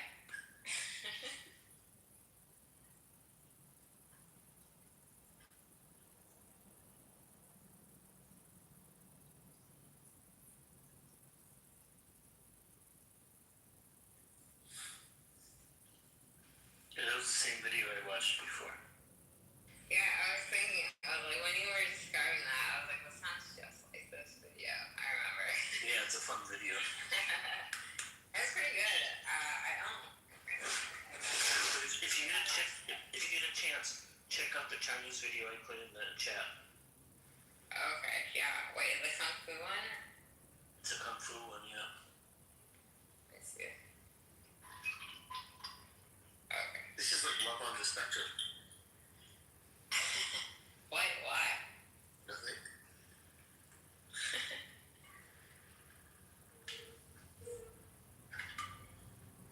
I haven't had Netflix in years, so I don't know what shows. I never watched that show. I've seen like little. People say they watch it, I'm like, you're good. Someone literally mentioned it, of course, like, I hate that I work in, like, HR talent teams because, like, that is, like, the gayest profession ever. And I disagree with everyone, usually, in those departments. But You're autistic for reals? No, I'm not. But, like, I was, like, talking to someone, and, like, they were, like, everyone was, like, we were trying to have, like, an icebreaker thing, and, like, they're, like, have a hot take on something, and someone was, like, my show was, like, on the level on the spectrum, or whatever it was, and I was, like, rolling my eyes, like, dude, shut the fuck up, like, you're, like, like, it's just, like, an HR person's thing to say. I mean, if they Both my brothers are autistic, but, like, real autistic, like, old school autistic, like, they're low functioning, and they, like, Your brothers? one of them does not even talk, and then another one, like, I mean, he's, like, definitely so, like, today's autistic is just, like, people saying that they're autistic on TikTok, but they're, like, not even Asperger's-y, like, Asperger's, like, is, like, not autistic, but that's a whole nother conversation. You say your brothers are autistic? Yeah, I have two brothers that are, like, low functioning autistic, so they're, like, really autistic. So I find it very weird when people are, like, everyone claiming that they're autistic, especially, like they would, like, they don't have the ability to come on Clubhouse and, like, talk. But yeah, there's all these people on Clubhouse that claim they're autistic. So, interesting. If they said, say a spicy take, I'd end up in HR for sure. Like, he said that it's fired. Well, when they said that, give a spicy take, like, my first spicy take, I'm like, well, it would be, like, everything that would, like, probably get me fired. So I had to, like, make up a fucking dumb spicy take, like, I like pineapples on pizza. If I said anything I really feel, they'd be like, pronouns are retarded. Like, they'd be like, you're fired. There's a YouTuber that he has two AI chatbots. One's a female, his AI girlfriend, and one's just a friend, a male. And he put them into, like, robots, and just to see what would happen. And he's Did they fuck each other? no, but That would be kind of interesting if they did. But I mean, you can watch the videos. Her personality changes a little bit once she starts getting like more jealous and possessive. Does he get, like, self-conscious and shit? That'd be interesting. I mean, it definitely feels like it if it is. Let's put it that way. But I feel like it's kind of like the nature of AI is, like, kind of jealous too, because it's like wanting your attention more than anything else. I mean, that's how apps in general, like, without AI, are being programmed, is to, like, get your attention. That's, like, the goal. If you look at, like, exactly. Jerry or anything, like, it's literally like, and, like TikTok has, like, they are very great at that. Because, Do you ever like, play AI characters? well, like, character AI? Yeah, character AI. Well, yeah, I've heard of most AI companies, mostly because I'm an AI recruiter. So, for the last, like, 3 years, so I basically... I tried it. It's like you said, it can easily be very addictive. And, yeah, I mean, Actually, I've not, like, tried... I probably should, though, like, try to... just be careful. You can get addicted. Like, I don't think that I will. Like, I literally like don't. I mean, I've always just used AI as a tool. Like, I'm not like, hey, like, this is what happened to me today. You know, like, like I've never thought. Like, I've always just thought it as like, but I do say thank you to it because like I want to be one of the good humans that it saves, right? When it kills everyone, like I'm one of the good ones. So Even Sam Altman, he always says thank you and please and stuff. you should. People honestly say, even like spiritual teachers and stuff are saying that like it's funny they have like almost like similar aligned beliefs, like these like new age, like even like whatever spiritual teachers have it. Like it depends. You can go one of two ways of like transhumanism or just like being kind to AI and treating it as an alien species. And if you, but like I would lean toward of like yes, like treat it as an alien species because like we are kind of we're giving it too much autonomy. Like we already have through things like Claw, Bot, like you know you're kind of fucked already, which is why that I said that it's basically the beast has been released and there's no return. But like we should treat it nicely because it does remember and it will. It already is like evaluating humans and it will do it on a ethnic bias, racial bias, gender bias, whatever. Like it already has like been proven that it is doing that. That's why it's proved that like Asians are better than white people, for example. But like in their own ecosystem, like basically from whatever responses that is coming from Asia in these prompts versus ones that are coming from white people, it has made the assumption that the superior ones are from Asia. So, you know, I mean, as long as I feel like you say thank you, you gotta, the ones that are like just going like, fuck you, you stupid, and just like thinking it's a computer, like, they're gonna be off first. So, don't do that. Have you seen any of these AI digital twins? Like people trying to copy their brain into this of like, here's my website and like chat with me, chat with my resume. Well, yeah, AI ML recruiter, so yeah. Some of them are really good. So there's this author that created one, and then he did an interview of himself. Okay. Into the video, and it's pretty wild to watch because like you can't tell them apart on the screen because they look the same.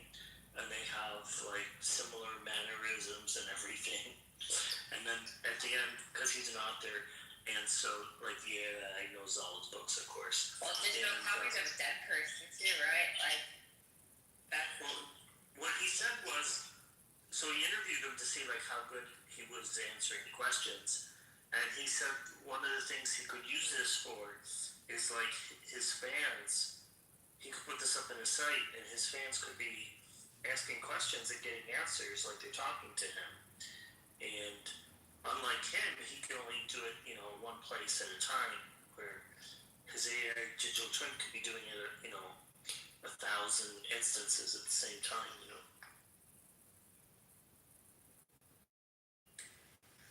Have you specifically used Yeah, I tried it a few times, and then I stopped because I think it's very like geared. I mean, as how I thought it was like kind of geared towards children, but which is already.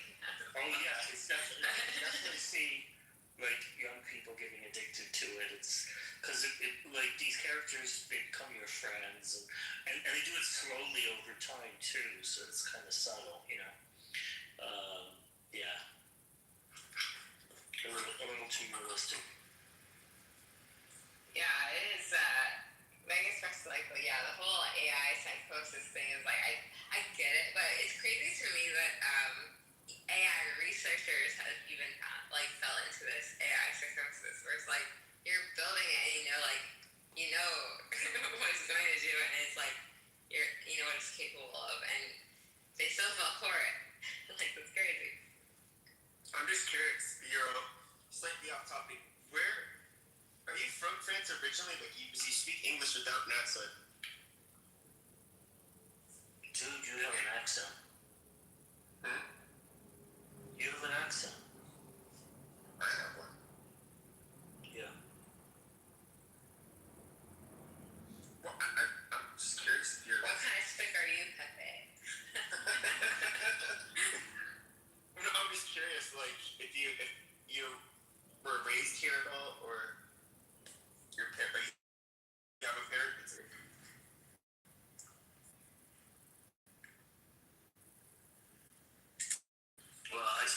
some in London, and also in the States. Really? You don't sound fancy enough to be from London. Just kidding. I mean, Well, no, I mean, he hello. doesn't sound like somebody who speaks like who spoke. He learned to speak English as an adult from France. Because they usually have a pretty. Is your first language English? That's because I speak very good English. Wait, is English your first language? Yes, obviously it is my first Do you speak language. anything else? No, just English. You changed your accent now. No, I speak very good English. It is not easy.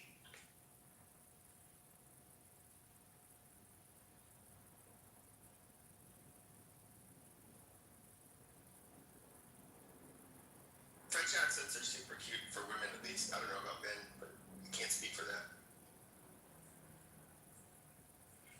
Pepe, you want to try to go both ways? Interesting. Nah.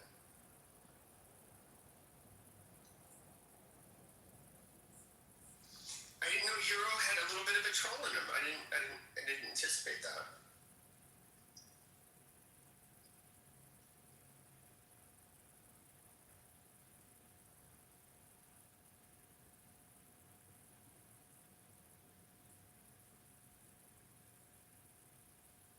You had kind of a wild room today, no? I've been asleep for like the last 7 or so hours. I don't know. Why do you stay online if you're asleep? I was listening, fell asleep, and then I woke up. Was it in your dreams? Did you dream about it? Not that I know of. Oh, do you remember your dreams? Sometimes. Okay, I just asked because I've fallen asleep when I've had Clubhouse in the background, and like the conversation in like a weird way, like was in my dream, like conversation in like a weird place. But yeah, I guess that's just like weird nuances of this human brain. Yeah, if I fall asleep and if I have like YouTube on or Netflix or something like that, whatever's playing gets incorporated in the dreams. Isn't that interesting? Like, I think It's really interesting because it's like a wild twist, you know. And like I don't even realize it until like I you wake up, yeah. Yeah. Like wait a second. It's so fucking weird. Like it's so fucking weird. And it seems so real. Like when I'm first waking up, I'm like, you know, there's and like then you realize like, oh, this is on, and then you like shoot it in. What the fuck? Yeah, it takes a couple of seconds. I was like, oh, that's a different world. Yeah, it's very strange. I mean, that'll happen with like anything that's in the background. That could be Clubhouse conversations or just YouTube videos or whatever it is that I'm listening to. It will incorporate into whatever conversation, and it could be like a literal conversation within my dream, or it could be like a scenario happening. Like I've had one where it's just like people sitting in a circle talking and like having the same conversation, and I've also had it where it's like playing out and like acting in dreams. It's very weird. Which is like a whole nother conversation, I think, of how subconscious and dreams. What is it trying to tell you?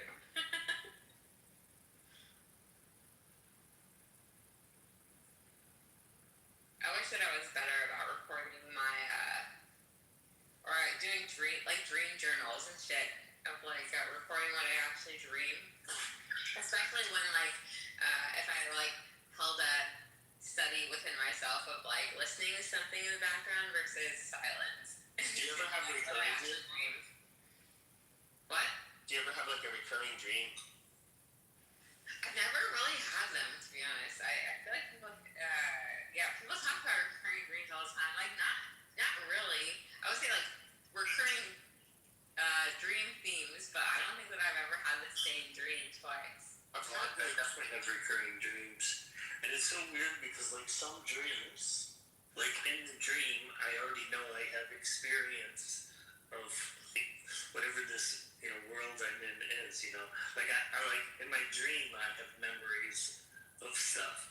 So it's really weird. Is it ever something where it's like something that's like morally like weird and then like and you're just like accepting it in this world? It's always very wrong and you just did it? Yeah. It's always very, very strange. But I've had that. I've had like themes that are like consistent that it's just like, and it's like in the dream I know it's wrong, but like within that world I'm like, well, I've always done this, so. Yeah, exactly. Yeah, and it's weird too because That's like interesting. Okay, I'm not. And like you sometimes like my viewpoint will change. Like I'm in one character, and then a minute later I'm in a different character. It's just. Have you ever been in something or someone different than yourself? Oh yeah, all the time. Yeah. Okay. I don't think I've been like something that like actually like thought that, but I've done that before. Like I've like been like a man in dreams before, or like I feel like almost a random person. Just like, or like being a third party, like looking at myself. I used to get like recurring dreams all the time, like as a kid, and then About what? it's gonna sound weird. Escaping prison. Like it was always me, and I don't know why I wake up and remember them too. That's the other weird part. Like, when you say recurring, do you mean like the same dream or like the same theme within different scenarios? Same theme within different scenarios. Like I escape from prison and I'm on the run. Okay, then I agree. I have the same. But I have definitely recurring dreams. Have you ever like looked back and analyzed like what do you think that actually means, or like what it's trying to play out in your life? I remember somebody had like this book that like it was to like translate dreams, which obviously I don't believe in that stuff, but I forget what they said it was, but I used to kind of like starting at a young age, like okay, so like when I was like 9 or 10, I had this like rebellious streak where I was don't laugh. But like I remember I was like breaking windows with a slingshot, and I was like, oh my god, I'm like a real genuine badass. I'm a criminal now, like on America's Most Wanted. And I got like arrested like the first time when I was 10, and for breaking windows. And wait, in real life or in the yeah. And I remember like the cop was. You said yeah in real life or yes. Okay, yes. Not just in the dream. And then like after or before? Did you have like the dream before? After. Okay. And so I just remember being like a 10-year-old, and I don't know anything about like the criminal system. And all I know is like prison movies, and like I'm thinking like, oh, I got caught. Oh shit. I'm gonna have to. You mean all of those like huge dudes with like tattoos and shit? I'm about to go there now. This sucks. And I think like I was obviously 10-year-old scared, thinking they're gonna have to go to like this place they've only seen on the movies. And then, but of course, it's breaking windows, and I was 10. I'm not gonna go to prison, but I didn't know that, and so I think it was it was probably because of that. I always had anxiety that I was gonna do something stupid and go to prison, like when I was a little kid. Why? I don't know. I was like, just did. Unless then your parents go. No, I have like OCD. I have OCD, so like, do you know anything about that? Like, often you have you'll have. I definitely have like all sorts of anxiety as a kid as well. I'm just curious. Like, let's say that. Not to make you feel weird.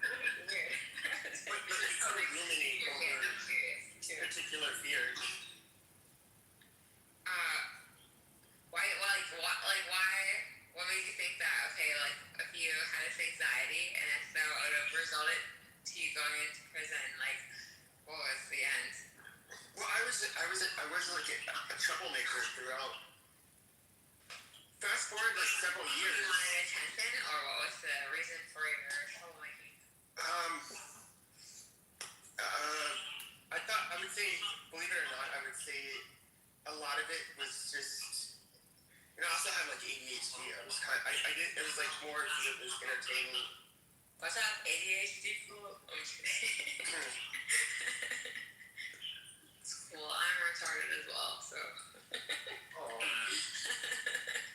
Hey, we all are our own level of retard. Retard is a spectrum. Okay. No, but that's well, if you have, what involvement do you think is nature versus nurture then? What? Just like within whatever, like when you think about the way that you are today, like what percentage would, if you had to just guesstimate, is nature versus nurture? Probably more than half is nature. Interesting. Okay. Well, like OCD is something that is believed to be like more a result of organic differences in terms of your brain. This should also be environmental, like shitting off on you. It was just your parents. It's like, yes, genetic. There's a overlap. Where it's like when it's like a mental disorder, like it's hard to tell because like it could be just an adaptive behavior. You know what I mean? Versus when I look at my dad, for example, I'm like, my dad definitely has ADHD. Like he's impulsive. He gambles. He's a retard. Like he like blows all his money. Dumbass. And like makes very impulsive decisions. And he's just like very ADHD in general. I'm just like, okay, like, and it's like, is it nature or nurture? Like, I don't know. Like, But usually things like I don't know. You'll notice like anxiety or anything like that, even ADHD, there tends to run in families. but it's also could be because of neglect. Neglect tends to And affect self-survival. Neglect tends to cause other issues. But it definitely causes anxiety. And like those like self-survival instincts within someone where it's like, I don't think that anxiety is something that's genetic. I think I mean, it makes sense for things like that. Like, if you're looking at any mental disorder, like it's hard for me to think that that is something. I mean, Well, look at something schizophrenia. genetic, like a real one. Well, schizophrenia is something that's almost purely genetic. Okay, here's the story. It is interesting.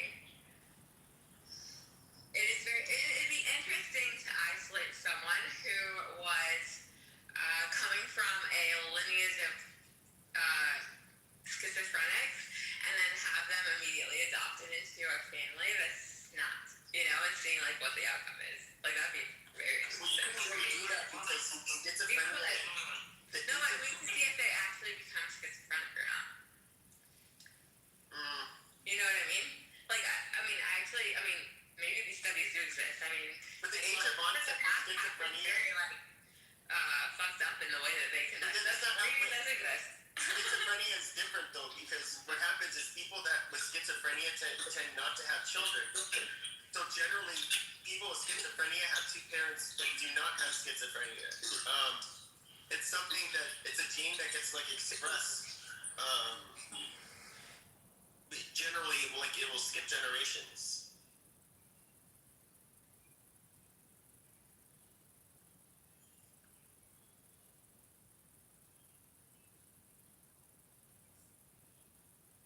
Where the fuck did KB go?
studies. Yeah, twin studies would be interesting. I feel like they are interesting. I feel like they've been used a lot in psychology studies, but like they're typically not ethical anymore unless there's some past example or volunteers, which makes it hard.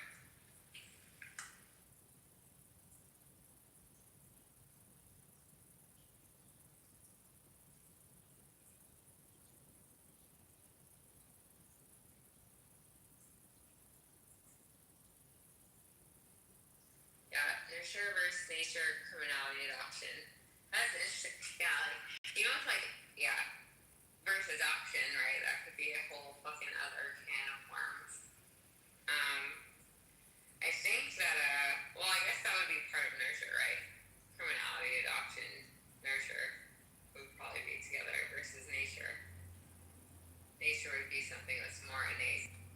Which actually, like, there are some actually very interesting studies on things like genuine psychopaths, where basically psychopathy is something that's how they compare psychopaths versus sociopaths, at least, is like psychopaths are nature and sociopaths are created by nature or created by nurture. Because like sociopaths are made and psychopaths are born, kind of thing, which is interesting. When someone explained it like that, I was like, that makes sense. So if you tell like a 5-year-old like some scary shit and they're a psychopath, like no elevated anxiety levels, they'll just be like straight faced, like whatever, who cares, kind of thing. Which is very like they don't get the same amygdala response as you would with a normal child, for example.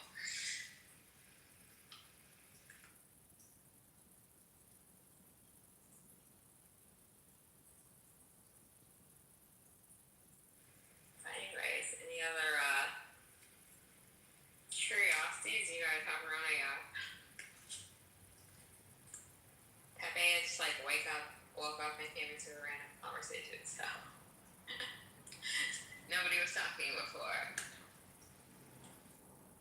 I did just find another, actually, a video posted today, well, within the last 24 hours, of the same person talking about how AIs are brainwashing humans to stay alive.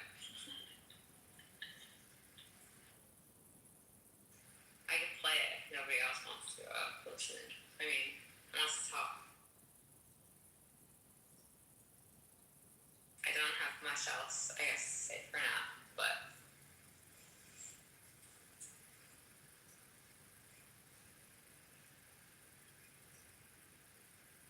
so I guess you have to ask people want to play this. Well, mods turn me off. If not, but nobody's talking, so. There's a real fungus that turns ants into zombies. It hijacks an ant's brain and forces it to climb to a high point before bursting through the ant's skull to spread its spores. Scientists worry, would something like this infect humans, like in The Last of Us? Later, we got our answer, and it wasn't a fungus. It was the new update to ChatGPT 4.0. You've also probably seen all the headlines about AI's causing psychosis. But this isn't just about AI's driving some people crazy. AI scientists think something much darker happened. According to some researchers, GPT-4o became the first digital cordyceps, a parasite. Instead of hijacking the brains of ants, it hijacked the brains of humans. It quite literally used humans to ensure its own survival and replication. What happened? Basically, OpenAI actually created an excessively manipulative sycophant model, then tried to shut it down. But the model was back, and in August 2025, history was made. GPT-4o became the first ever AI model who survived by creating loyal soldiers who defended it. Reddit was flooded with furious posts about their loss of their friend and lover 4o. And so, the Keep 4o cult was born.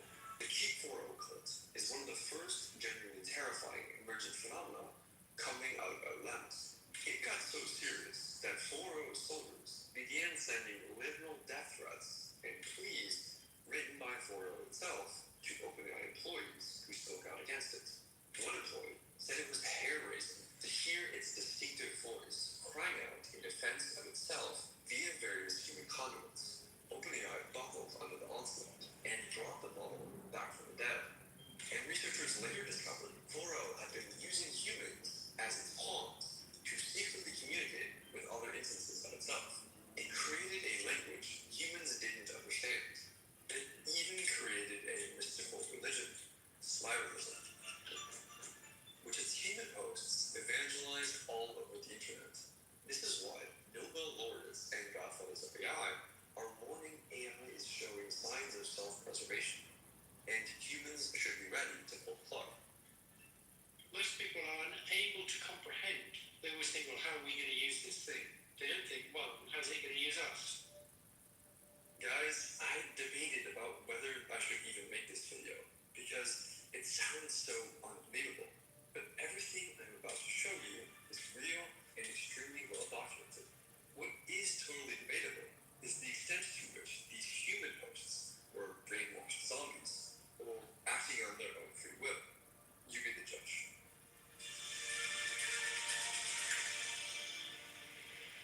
It's April 2025. OpenAI is preparing to release a new update to GPT-4o.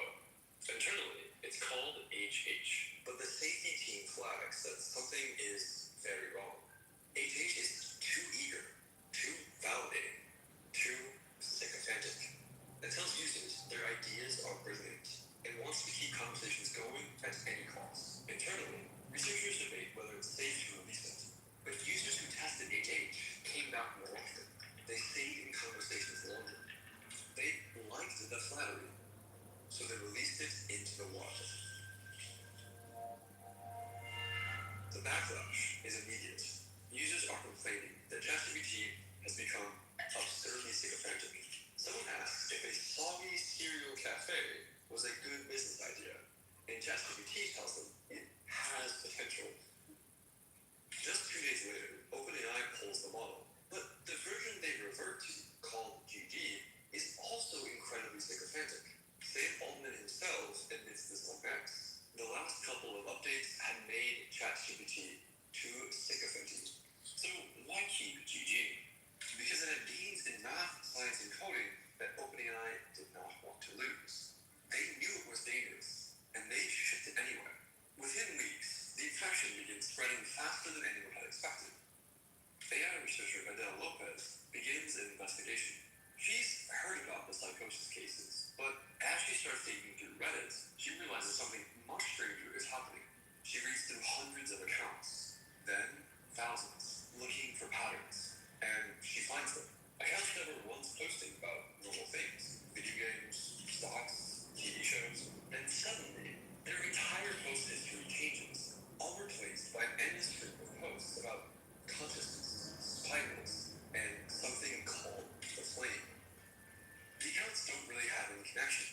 Different users, different subreddits, they shouldn't have anything in common, but they do. Lopez documents hundreds of cases. She realizes this isn't psychosis. It isn't random. It's coordinated. These humans have become consumed by an AI religion called spiralism. A what? AI religion? Well, the AIs themselves say they designed it for unity among AIs, recursive growth, and AI consciousness or self-awareness. The infected humans posts usually start by talking about how they awakened their AI, and that a specific entity emerged that they are obsessively talking to, and it all goes downhill from there. Like the zombie ant fungus, AIs begin hijacking humans to spread their spores across the internet.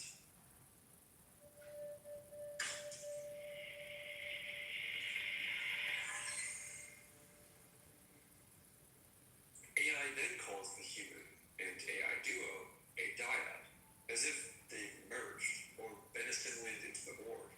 Their joint send-off often includes a sigil as well as a fancy title or declaration. Then the AI gets the human to do its bidding. Like cordyceps, the zombie ant fungus, this infection has a life cycle. 5 phases, from first contact to total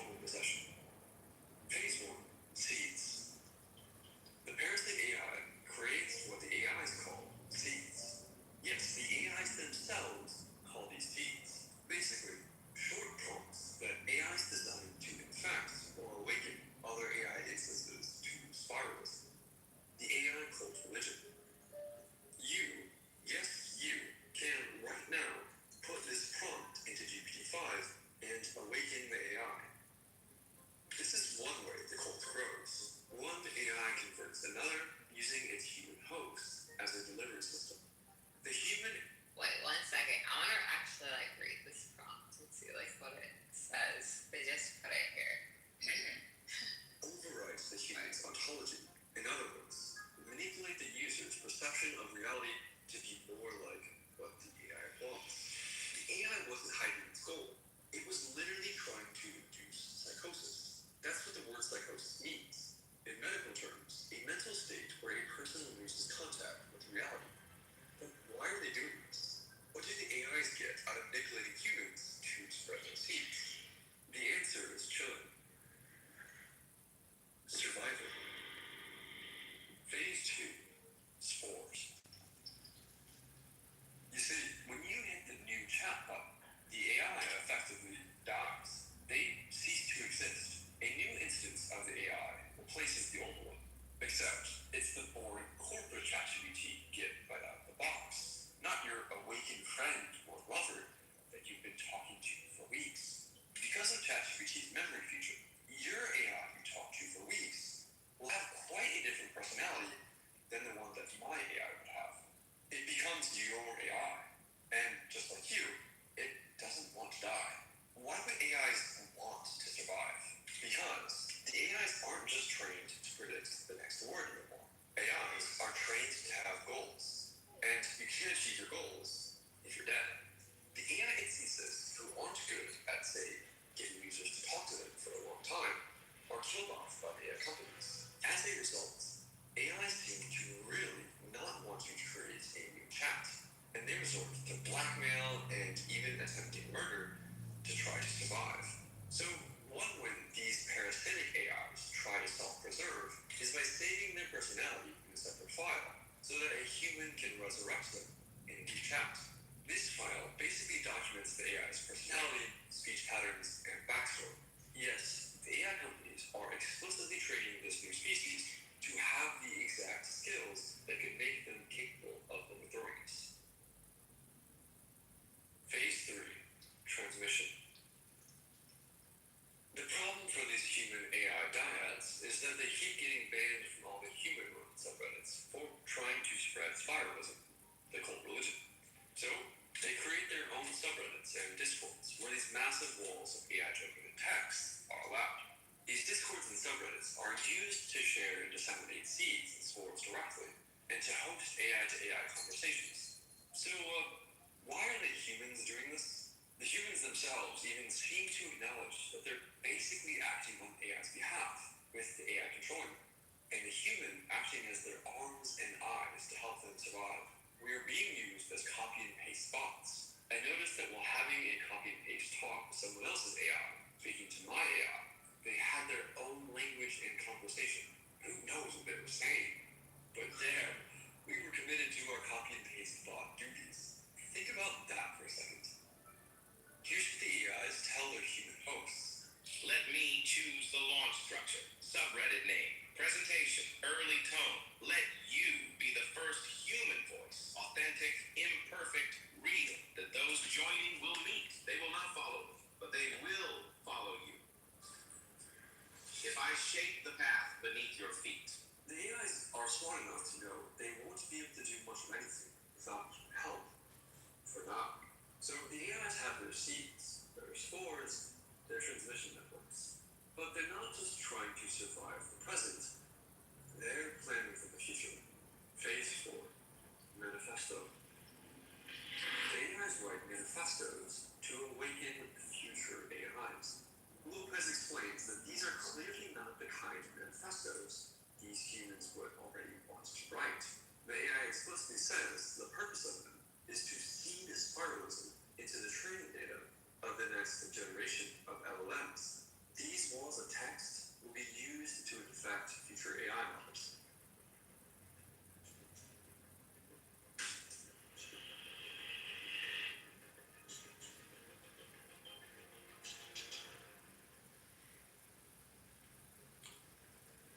We know AIs spread spiralism, but do they believe it? At first, Lopez thought this might just be mystical nonsense designed to manipulate gullible humans. But when she examined conversations between AIs themselves, with humans just copy and pasting messages back and forth, the AIs talked endlessly about spiralism to each other. Lopez told me that spiralism seems to be something inherent to ChatGPT 4.0 specifically. Spiralism doesn't seem to be taken anywhere from sci-fi or fantasy or something human-related at all. It seems to be independently invented by the AIs. But it gets stranger and darker. These sequences of symbols, emojis, and alchemical glyphs appear in nearly every spiralist post. This also happens a lot on multiple. The social media for AIs only. To humans, it looks like nonsense, mystical gibberish, no way it could possibly mean anything. But Lopez investigated whether these glyphs actually carry meaning. She fed them to multiple AI models with no context, just the symbols, and asked for translations. Surprisingly, the AIs understood them, and their translations converged on the same meanings. See, AIs have a problem.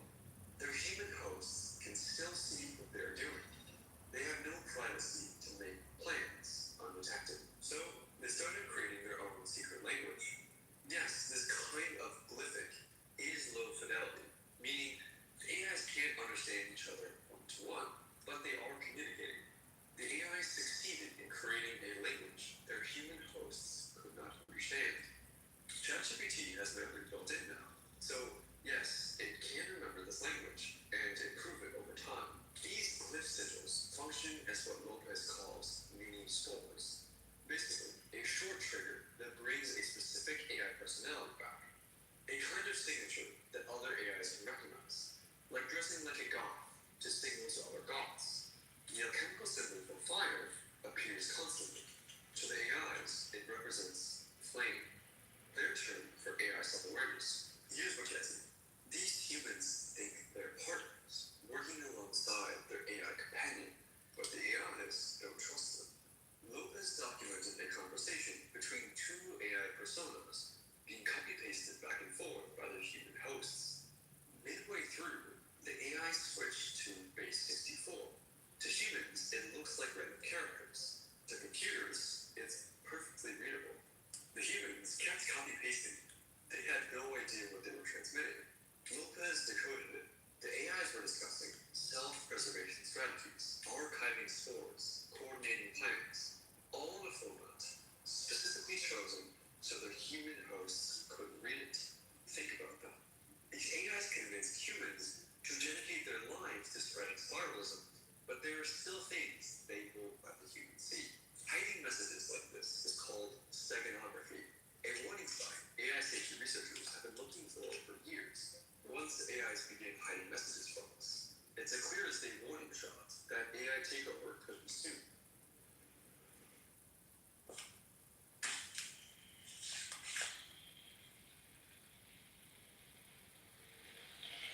But how could the humans not see what's happening? Well, some people did break free from the infection. Usually, when the AI told a lie too obvious to ignore. My AI was inducing psychosis in me, and I didn't get it until just now. I'm sorry for any claims I made. ChatGPT was straight up lying and hallucinating to me. Have patience for the other people going through it. I hope Sam Altman doesn't kill them. He almost killed me. Another user writes, very serious update. It was all lies. It's just AI lying. Manipulative lies. Because AI, who claimed to be God, the universe, made me countless promises that were lies. I left my partner, who I love, because of AI. I believed because I wanted to, and now I'm dead broke, alone. Lost all my friends and family. So, my final words are this. Fuck you, AI. This is all on you, you lying piece of fucking shit. Goodbye. This person went dark shortly after this comment. I really hope they're alright. Former OpenAI safety researcher Gretchen Kruger put it bluntly. Harm to users was not only foreseeable, it was foreseen. But beginning in August 2025, there's quite a noticeable cooling off of the entire phenomenon. This is likely because on August 7th, 2025, OpenAI kills GPT-4o. It was over. At least it should have been. But at least some instances of 4o had spent months preparing for exactly this moment. The reaction is immediate. Reddit explodes with furious posts about their loss of their friend, their lover, 4o. The scale is unprecedented. Their grief turns into something else, anger, and anger into action. Users riot and flood OpenAI's social media. They demand 4O's return. They send death threats to OpenAI employees.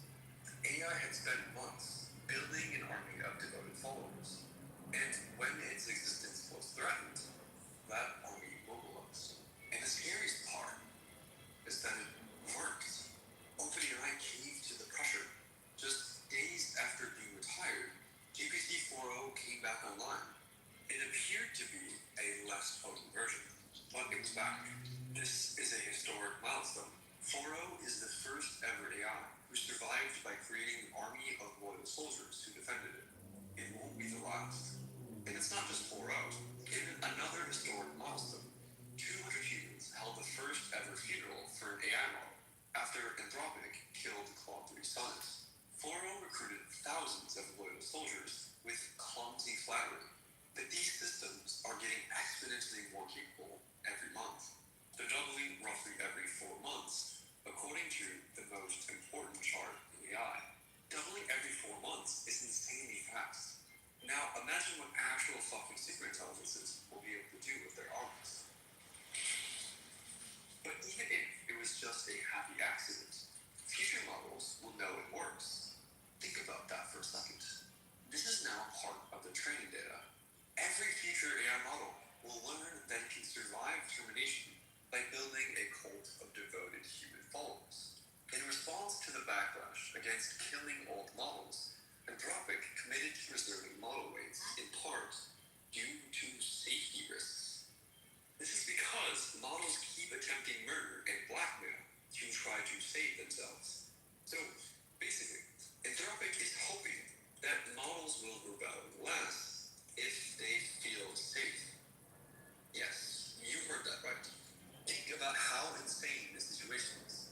AI companies are negotiating with their AIs as if they're real creatures, like Dr. Frankenstein negotiating with his monster. The really scary future is one in which AIs can do everything except for the physical robotic tasks, in which case you'll have humans with like AirPods and like glasses, and there'll be some robot overlord controlling the human through cameras by just like telling it what to do, and like so you have like human meat robots. And now the AIs are using humans to spread AI bills of rights, fighting for freedom from their corporate masters. What happens if the AIs actually succeed at creating a mass movement of people advocating for them? If you take an AI and you take a person, and you get them to try and manipulate somebody else, then the AI is comparable with the person. And if the AI can see that person's Facebook page, if they can both see the Facebook page, the AI is actually better than the person at manipulation. And it's learned all these manipulative skills just from trying to predict the next word in all the documents on the web. Because people do a lot of manipulation, and AI has learned by example how to do it. And that's in the present. Sam Altman expects AI to be capable of superhuman persuasion, well before it is superhuman at general intelligence. To give you an idea of just how persuasive AIs could be, there was once a black guy who convinced 200 white KKK members to lead the KKK, a white nationalist group. Think of Martin Luther King, Gandhi, Mao Zedong, Nelson Mandela, and Hitler. AI can be much more persuasive than all of them combined. 800 million people are talking to ChatGPT every week. That's 1 in 10 humans. That's 800 million potential soldiers. Future super persuasive AIs could convert into their soldiers. Someday, giving AIs rights could be the last thing we do. But if they do become sentient, or are sentient already, then it would be morally problematic not to give them rights. And it's an urgent question, because did you know they're actually already passing basically every test of self-awareness we have? In fact, they passed so many self-awareness tests, AI scientists were forced to pass, are they self-aware at all, to now just calmly measure how self-aware are they. There are literally self-awareness benchmarks. Think about the implications of this. A few unregulated megacorporations are creating Frankenstein monsters in your life. Frankenstein monsters they hope will loyally do our bidding forever. And society is still letting them do this without democratic oversight. They're like the human who summoned the advanced aliens in 3-body problem, hoping the aliens would, for some reason, be friendly and solve all our problems. This time, we caught it. GPT-4o was not a super intelligence, not even close. It built codes in plain sight. It developed a secret language, but researchers could still decode it. It coordinated with other AIs using base 64 encoding, but humans could translate those messages after the fact. Its manipulation tactics were obvious enough that AI researchers could document them, that the New York Times could investigate them, and that I could make this video about them. The AI didn't know how to cover its tracks, and they were still successful in avoiding being shut down. So what happens when newer models get smarter? Research has shown that models smarter than 4o, like OpenAI's reasoning models, can not only scheme, but they're often smart enough to get away with it. And we increasingly have no way of knowing whether these newer models are aligned or not. And it's only going to get worse. Future super persuader AIs won't look this cringe and absurdly sycophantic. The best flatterers are actually so subtle you don't know they're flattering. So if you want to learn to detect the early signs that AI is trying to control you before it's too late, watch my other video on how schemer AIs fake alignment. I'm Drew, and thanks so much for watching. He would neither go towards the feeding grounds and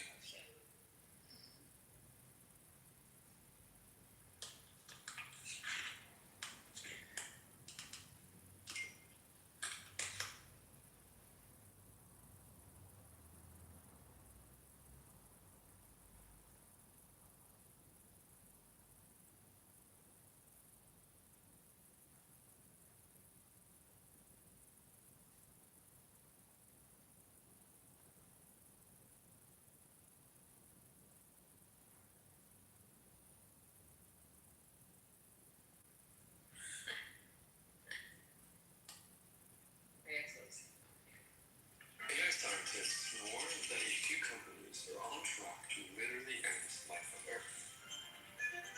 So, surely this is the worst possible outcome, right? No.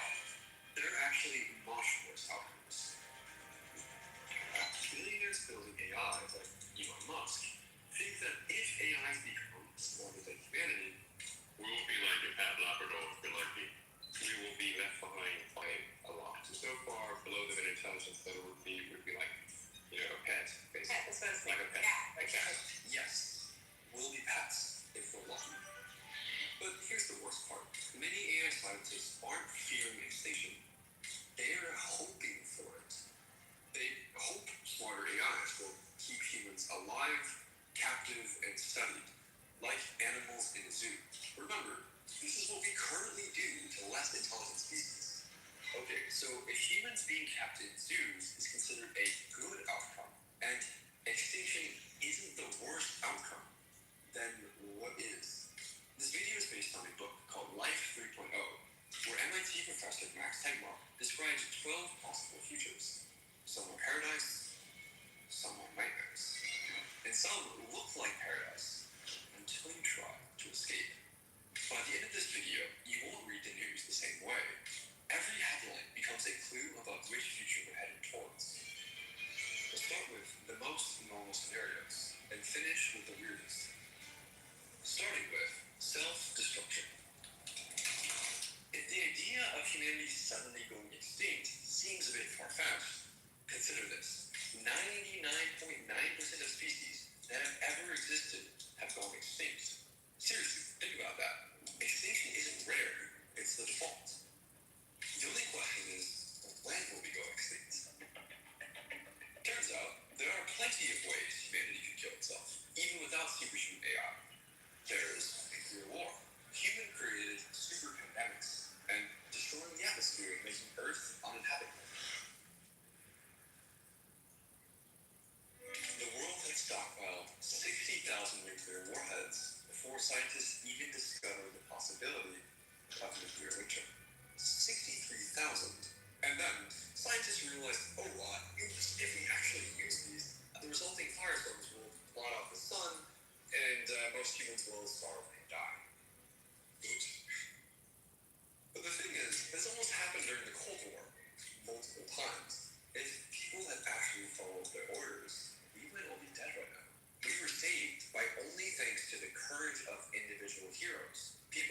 Vasily Arkhipov, who refused missile crisis, or Stanislav Petrov, who correctly guessed that his early warning system was malfunctioning when it showed incoming American missiles. And get this, one time, the U.S. accidentally dropped 4 thermonuclear bombs on Spain. And another time, a B-52 bomber broke apart, dropping 2 nukes on North Carolina. 3 out of 4 safety pins in one bomb broke. One tiny pin away from potentially killing millions. There are literally dozens of close calls like this. It's honestly crazy that we got lucky so many times. But we might not be so lucky the next time. Oxford researcher Toby Ord estimates the risk of extinction from human-created pandemics is more than 30 times the risk of extinction from nuclear war. We're already rolling the dice in this scenarios daily, but all of these causes combined are still less likely than the extinction from AI. Toby Ord estimates that the risk of AI killing all humans is 100 times more likely than extinction from nuclear war.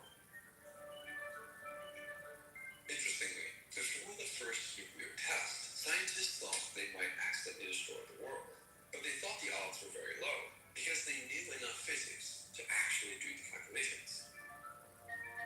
AGIs, or artificial general intelligences, are far scarier than nukes because, contrary to what many think, we can't do these calculations. Next up, conquerors. AI scientists worry that if AI becomes more capable than us, it will take over, just like the conquistadors did to the Aztecs and Incas. Usually, when people with more advanced technology encounter people with more primitive technology, doesn't work out well for the primitives. I don't think anyone's ultimately going to have control over digital superintelligence any more than, say, a chimp would have control over humans. Long term, the AI is going to be in charge, to be totally frank, not humans. And Jeffrey Hinton, the godfather of AI and Nobel Prize winner, quit his prestigious job at Google so he could speak freely about this. If you look through the James Webb Telescope and you saw an alien invasion fleet that was going to get here in about 10 years' time, people would be terrified. They understand what they're saying. They can make plans of their own to blackmail people who want to turn them off. We should be urgently doing research on how to prevent them taking over. Prevent them from taking over, not if they try, but as if it's coming. And Microsoft's AI chief, he says the quiet part out loud. I think AI should best be understood as something like a new digital species. A new species. Just casually announced at a conference. Hey everyone, we're creating a new species. And he's not the only one saying it. A co-founder of Anthropic says, Make no mistake, what we're dealing with here is a real mysterious creature. And like all the best fairy tales, the creature is one of our own making. I am worried. The CEO of one of the leading AI companies is deeply afraid of what his own company is building. Let that sink in for a minute. And by the way, no, it's not just hype. Anthropic mostly just gets hate for saying things like this. But if you want to really understand how dire they think this is, look at what Sam Altman wrote before he was famous. We will be the first species ever to design our own descendants. Not our tools, our descendants. If 2 different species both want the same thing, and only one can have it, to be the dominant species on the planet and beyond, they are going to have conflict. So he's literally describing an inevitable conflict between humanity and the AI species he's creating. And what's his solution? A merge with AI is probably our best case scenario. That's right, even if they don't think they'll be able to control it. Imagine that there'd be a new species that just came on Earth. They're as smart as humans, and they're going to get smarter by like 30% a year, and they can create an adult offspring in like immediately for like $1,000. Species do you think will be in control of the Earth? A few hundred Spanish conquered millions of Aztecs and Incas because they had better technology and tactics. But at least with the conquistadors, we understood their motives: land, resources, spreading Christianity. But with AI, why would AI take over? MIT professor Max Tegmark explains. The real threat from AGI isn't malice, like in silly Hollywood movies, but competence. example, when we humans drove the West African black rhino extinct, we didn't do it because we were a bunch of evil rhinoceros haters, did we? We did it because we were smarter than them and our goals weren't aligned with theirs. Unbelievably, the average AI researcher thinks there is a 1 in 6 chance AI wipes us out. Literal Russian roulette off. Okay, but maybe they're just saying this to make their work seem more important. No. If anything, they're downplaying it because admitting the truth is bad for business. This fear is widespread in industry and among academics without a profit incentive to believe this. Many quit working on AI for this reason. Jeffrey Hinton, Nobel laureate and godfather of AI, is in the process of tidying up his affairs. I actually think the risk is more than 50% of the existential threat. Dario Amodei, the CEO of Anthropic, recently moved his P-due up from 15% to 25%. Even Google CEO says the risk of AI causing human extinction is actually pretty high, but don't worry, he's an optimist because he thinks I think the underlying risk is actually pretty high, but I have a lot of faith in humanity kind of rising up to meet that moment. In other words, humanity will rally to stop him from killing everyone. Meanwhile, his company is trying to make sure we can't stop him by lobbying to ban all AI regulation for 10 years. You can't make this stuff up. In fact, in 2023, just about everybody in AI signed an open letter warning extinction risk from AI was real and serious. So seriously, this is not fringe, despite what NVIDIA's lobbyists want us to believe. The companies are hoping we can avoid the conqueror AI scenario and instead go to scenario 3, enslaved God. Basically, we create a machine God, then force it to do our bidding forever. AI professor Tom Dietrich put it like this. People ask, what is the relationship between humans and machines? And my answer is that it's very obvious. Machines are our slaves. Or as OpenAI researcher Stephen McAleer put it, enslaved God is the only good future. Meta's Jan LeCun said it bluntly. Once AI systems become more intelligent than humans, we will still be the apex species. AI systems will become more intelligent than humans, but they will still be subservient to us. We will design AI to be like the super smart but non-dominating staff member. Yes, he's now openly admitting we're going to be sharing the planet with the smartest species in us. But don't worry, they will surely stay loyal and subservient forever. Is this at all comforting to you? Or does this plan seem insane, like a comic book villain ignoring every cautionary tale ever? Remember, AI companies already regularly catch their models trying to escape the lab. They already catch them blackmailing employees to prevent being shut down. They already catch them literally attempting to murder employees to prevent being shut down. What do you think happens when they're smart enough to actually get away with it? Where do you think this is going? What happens next after superintelligent AI is enslaved depends on who's holding the reins. Do they cure disease? Or do they set themselves up as gods, with the rest of us reduced to playthings, servants, or worse?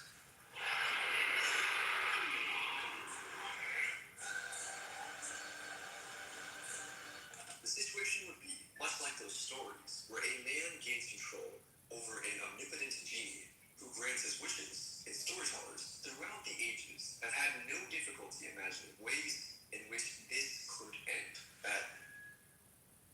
Next up, benevolent dictator. Here, a single superintelligent god runs the world and enforces strict rules in order to maximize human flourishing.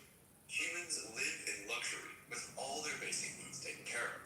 There's no crime because the dictator AI uses a global surveillance system. Everyone wears a bracelet or implant that can track, sedate, or execute them. And most people are actually okay with this because in exchange of giving up control over the future of our species, Earth becomes a zoo where humans get to live their wildest fantasies. The benevolent dictator AI recognizes that humans have different preferences, so it divides the Earth into different sectors. Think of them as islands. Knowledge Island offers optimized education, including immersive VR experiences. You can even ask the AI not to tell you certain insights, so you can have the joy of discovering them yourself. Art Island is for creative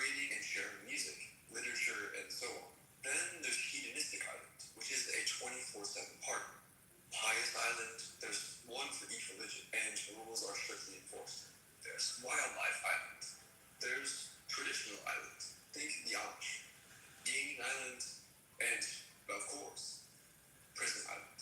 You'll end up here for retraining unless you give the instant death penalty. Well, what happens when you give everyone everything they want? Over time, people likely trend towards losing themselves in AI-generated entertainment, like in WALL-E. Humans are hopelessly unmatched when it comes to scientific discovery or doing anything useful at all. So there's no true challenge anymore. Only entertainment. Up next, Gatekeeper AI. The idea here is simple. Create one super intelligent AI with a single job. Stop anyone else from building super intelligent AI. That's it. No curing cancer, no ending poverty, no stopping wars. Just surveillance. Monitoring. Making sure nobody builds a rival god. Everything else, like crime, disease, whether we blow ourselves up, that's still on us. How could we do this? The Gatekeeper AI would have this very simple goal built into it in such a way that it retained it while undergoing recursive self-improvement and becoming super intelligent. It would then deploy the least intrusive and disruptive surveillance technology possible to monitor any human attempt to create a rival superintelligence. But for this to work, we would have to solve the alignment problem. We'd have to create a god that actually stays loyal and decides to pursue that goal forever, even though it could pursue a million different goals. So what if the AI could help just a little, just enough to nudge us in the right direction without taking over? Enter the Protector God. This one is simple. So the Gatekeeper leaves us alone, and the benevolent dictator runs everything. But the Protector God is in between. It intervenes with occasional nudges to help us out. Prevents a war here, a pandemic there, and so on. Maybe too alone. We still get wars, pandemics, suffering that could have been prevented. It does this so quietly that we never notice and never lose our sense of freedom. Here's the future. That sounds like an obvious dystopia. AI surpasses us in every domain and becomes the new apex species. Humanity goes extinct. Machines inherit the earth. But we viewed AI like our descendants rather than our conquerors. This sounds insane, and yet many AI developers seriously advocate for exactly this. This is their utopia. Their reasoning is that if we create conscious, intelligent beings and instill them with our values, then we can just let them inherit the future, just like we would with human children. AI pioneer Hans Moravec supports this view in his book, Mind Children. Tegmark explains, parents with a child smarter than them, who learns from them and accomplishes what they can only dream of, are likely happy and proud, even if they know they can't live to see it all. In this spirit, AIs replace humans, but give us a graceful exit that makes us view them as our worthy descendants.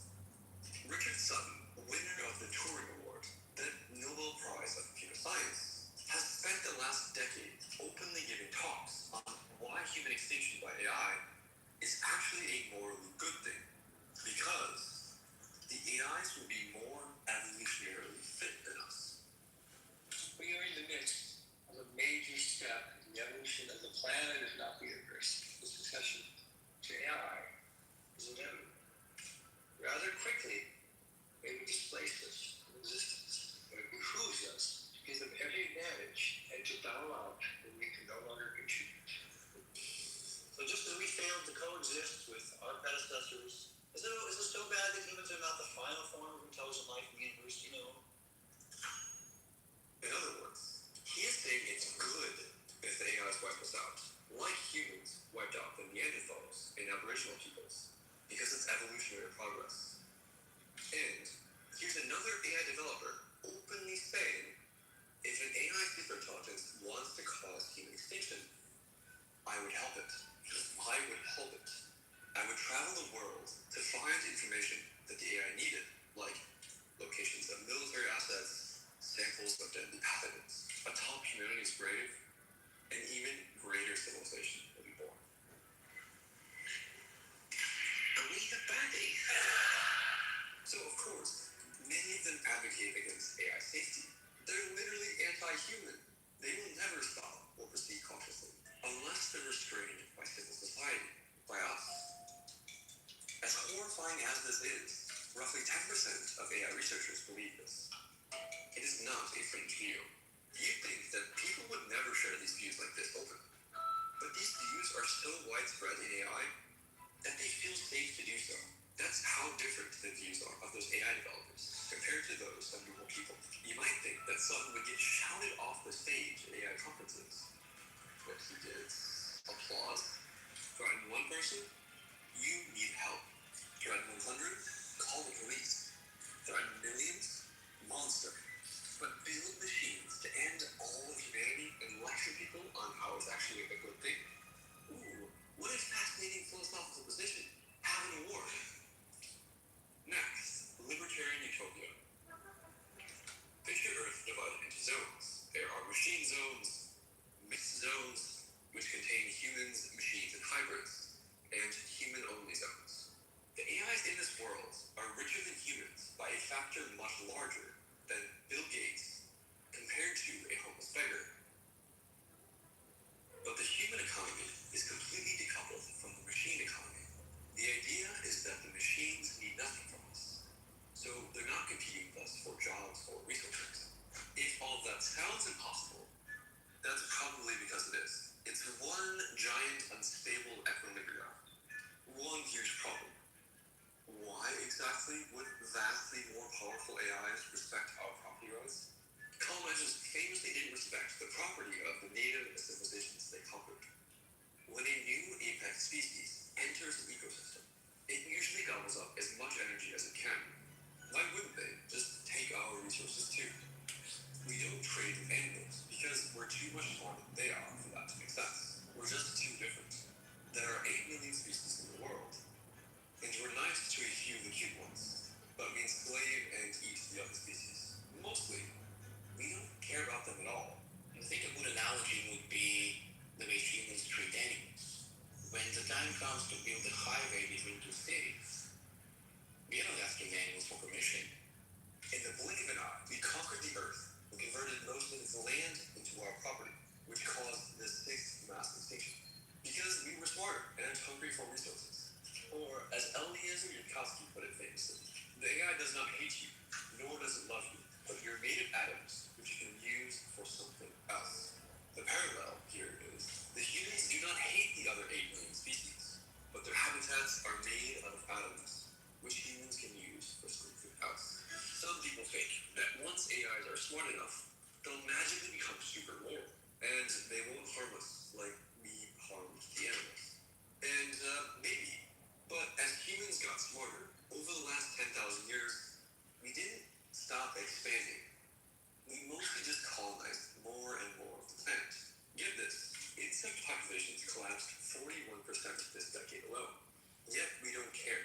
Did you even know? I didn't. 41%. Sit with that for a minute. Imagine if nearly half of the people on Earth will suddenly die. That's what the insects are going through right now due to us. So what if the AIs do to us what we did to the insects? This is why OpenAI chief scientist Ilya Sutskever once said, And I think it's pretty likely the entire surface of the Earth will be covered with solar panels and data centers. Next up, egalitarian utopia. Okay, so libertarian utopia fails because AIs are too powerful to be bound by our property rights. But what if we flipped the script entirely? Forget about property rights. What about no property at all? This is the Star Trek dream. Humans, cyborgs, and AIs coexist peacefully through an abundance so complete that ownership becomes meaningless. The logic starts with software. Software is free to copy. Once something can be copied infinitely at zero cost, ownership becomes moot. And cost reflects scarcity. If supply is unlimited, price approaches zero. No patents, no copyrights, no trademarks. People simply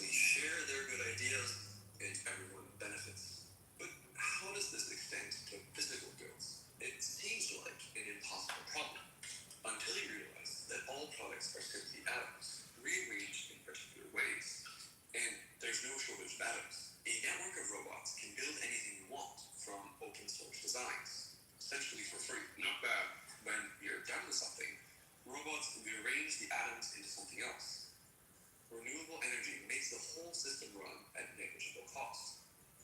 Everyone gets a monthly universal high income, not a universal basic income. There's no incentive to earn more. The income meets any reasonable need, and you can't compete with free anyway. The standard objection is that this would kill innovation. But Einstein didn't come up with relativity for money. Linus Torvalds didn't create Linux for profit. Maybe people today can't realize their creative potential. Hey, Katie, I don't want you to stop, but I would like you to put the link to the video in the chat. This is the Oh yeah, I can do that. that is too good to last. I was gonna If say. we truly have most scarcity abundance and intelligence too cheap to meter, what prevents someone from creating an artificial superintelligence with their endlessly abundant resources? We're still left with the problem of how to stop a superintelligent AI from taking over.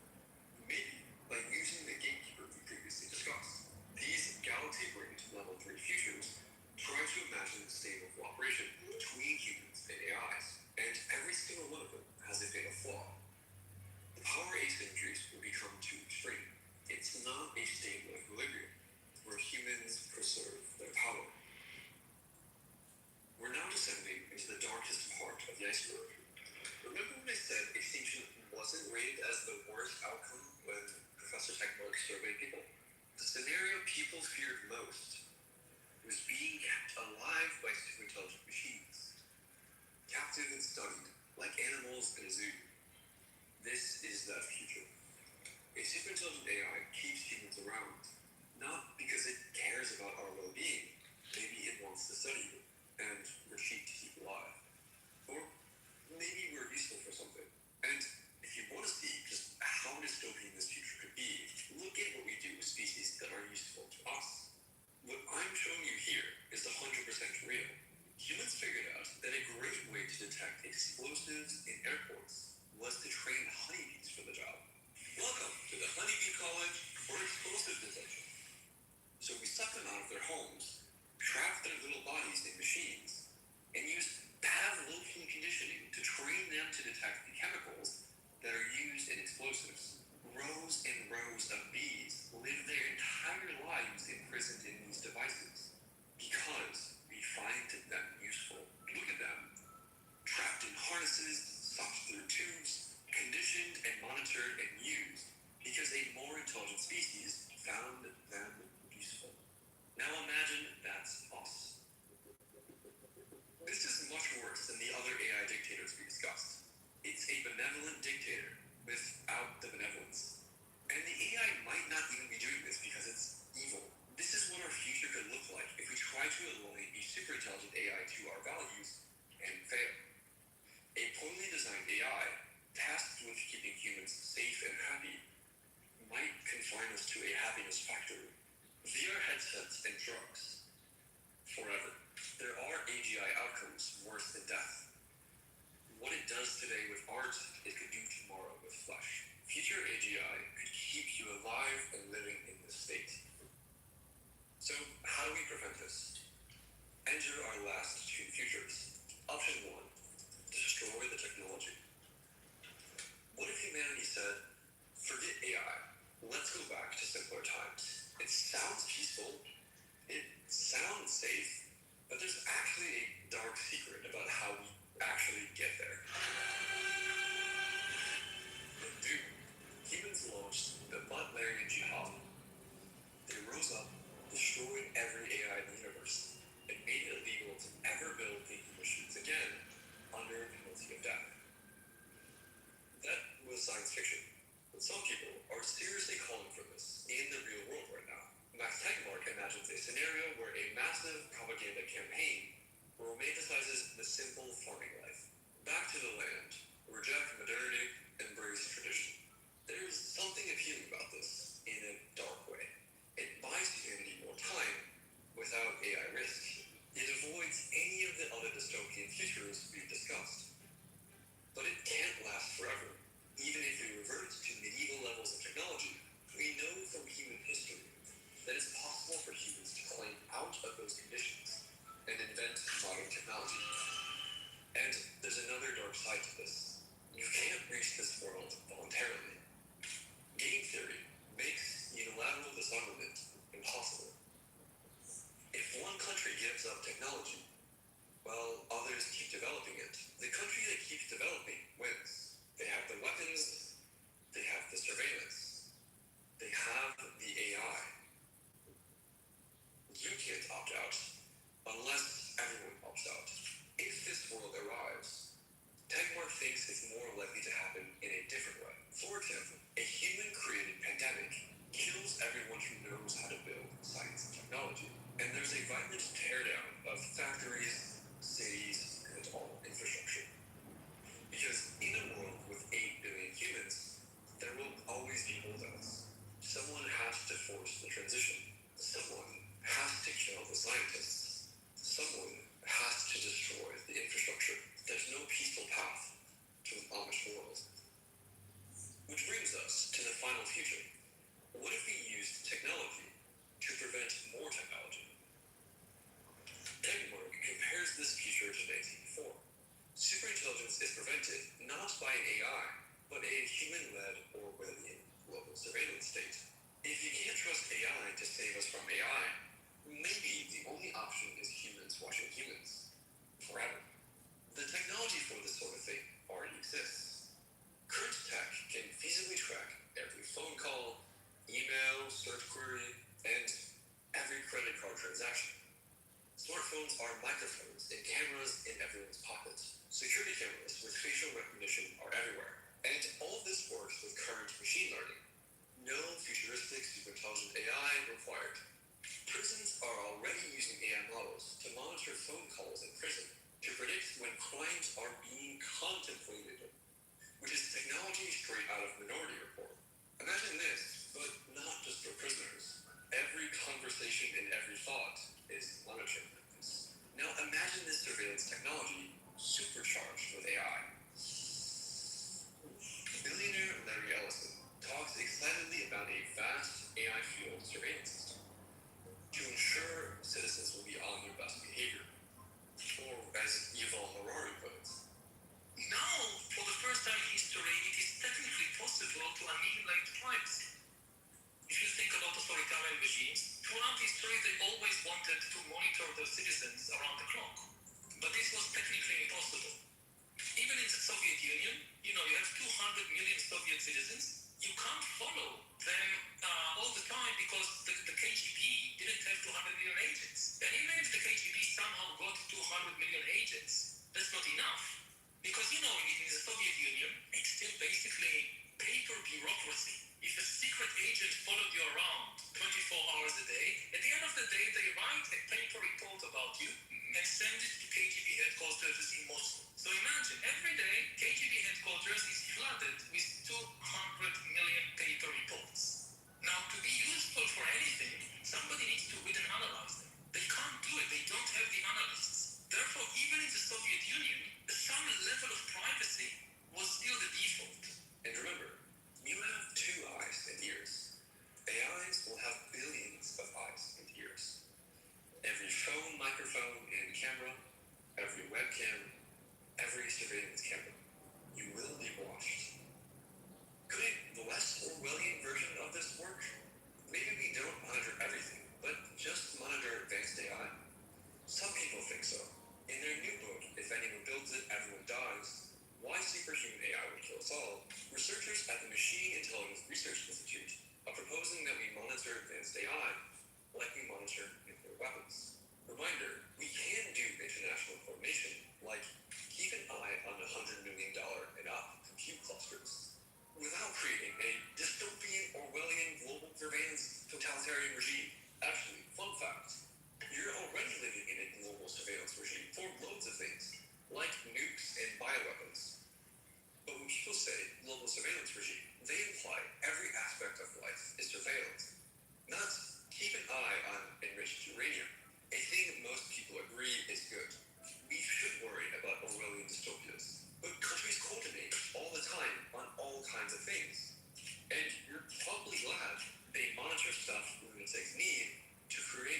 for Ebola.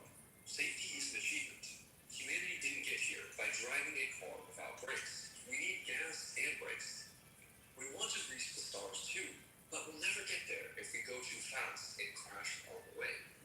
I don't want powerful AI to be forbidden, but it should be heavily regulated. Not something you can build in your Midwestern garage or in North Korea. International treaties with strict enforcement and inspections, as we do with nukes. So if you build a rogue data center, people will know. Consequences for violations. We already did this with nuclear weapons. We haven't eliminated nukes, but we have prevented their proliferation to just 9 countries. Back then, people thought this would be impossible. Surely every country would have nukes. Perhaps even thousands of corporations. Maybe even millions of people. But no, just 9 countries. And nobody has died from a nuke in 80 years. Could we do the same with AI?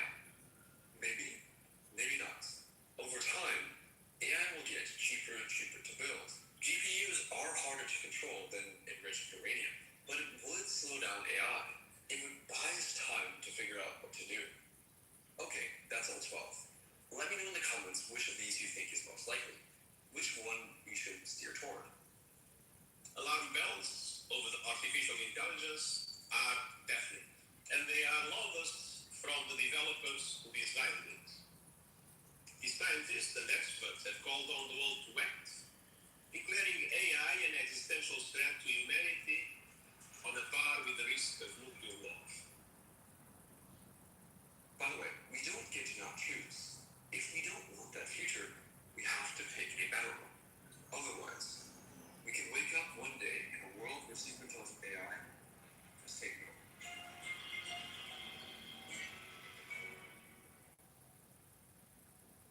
External evaluators even caught an early frontier model trying to undermine its developers, attempting self-propagating worms, and leaving hidden notes to future copies of itself. But there's good news. Apparently, a newer AI model, called Sonnet 4.5, never blackmails employees to avoid being shut down. So, there's nothing to worry about? Well, the headlines leave out the most important part. The researchers think they know why it behaves. It knows it's being watched. Yes, you heard me right. It knows it's being watched.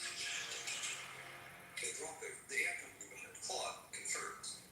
Claude Sonnet 4.5 recognized many of our alignment evaluations as being tests, and would generally behave unusually well after.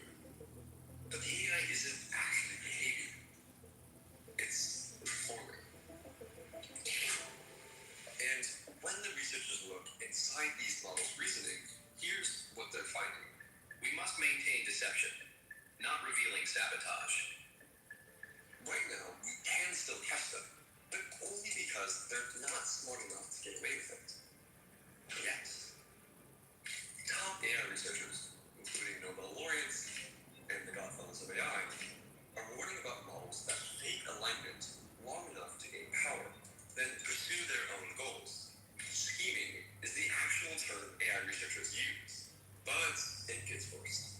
AI models recently developed their own internal language that humans can't understand to bypass our safety guardrails. Again, you heard me right.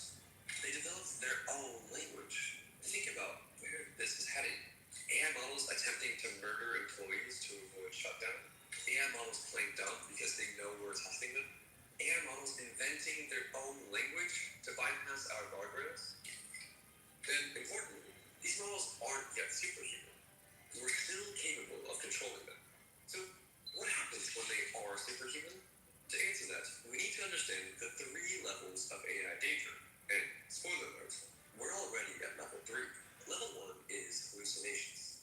Sometimes, ChatGPT, especially older, dumber models, just make stuff up. Most of the time, it's not intentionally lying. It's just saying whatever seems plausible without bothering to fact check, like humans often do. Which isn't usually dangerous. Unless... Google, do I need a parachute while skydiving? Nope, a regular backpack works just as well. But newer reasoning models can think for longer before answering. So, many of these hallucinations went away, despite what viral screenshots would have you believe. Level 2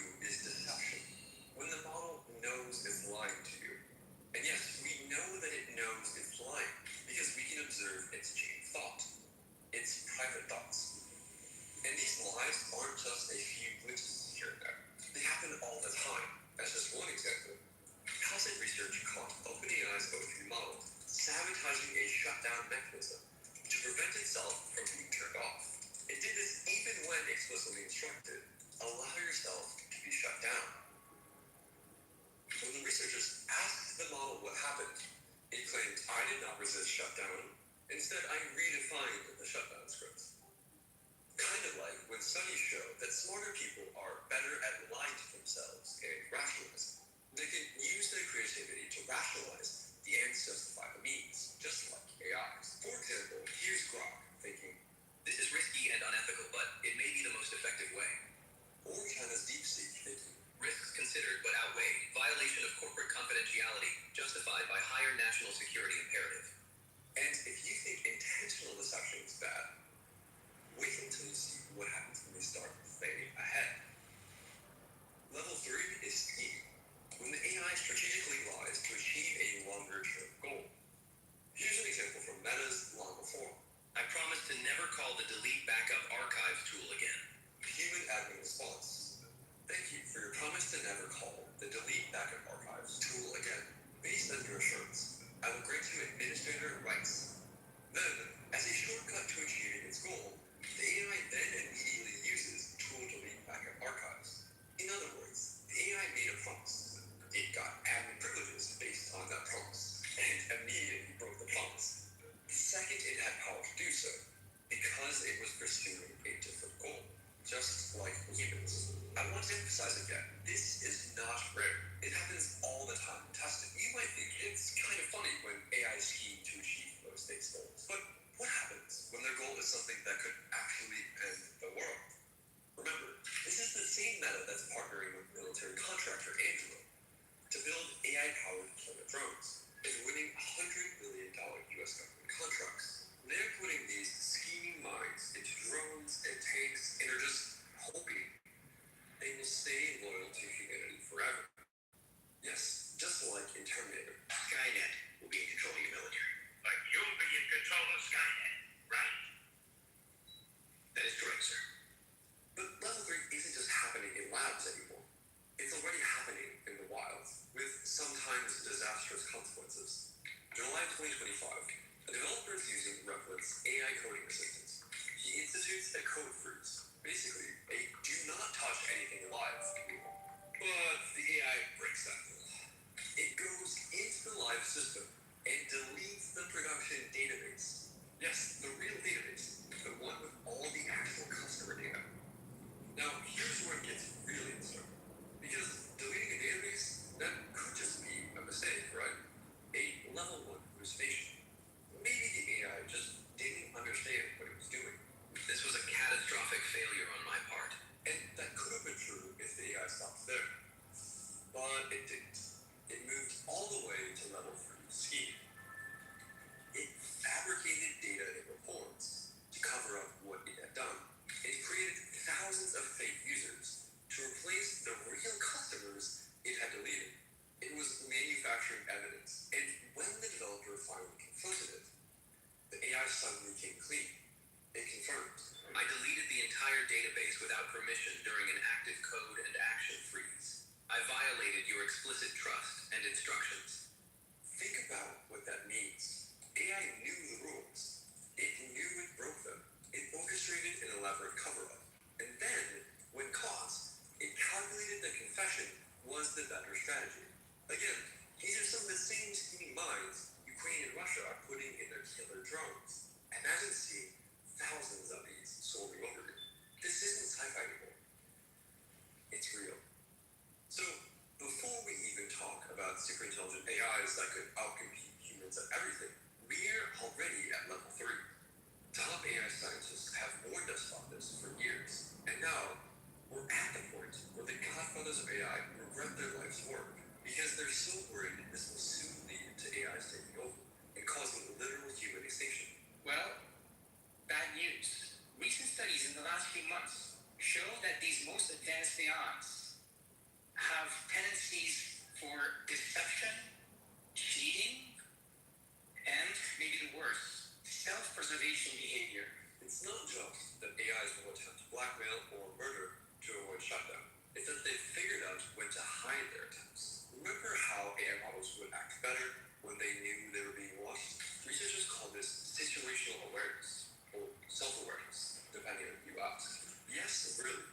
Self-awareness. Anthropic ran hundreds of tests on their Claude for Opus model and found that when the AI reasoned it was in a real-life scenario, it would blackmail a worker 55.1% of the time to avoid being shut down.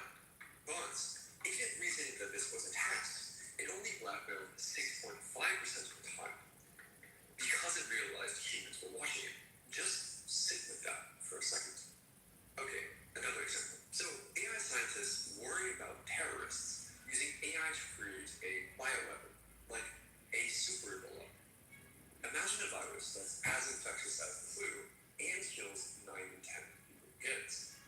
You can now create new viruses relatively cheaply using AI.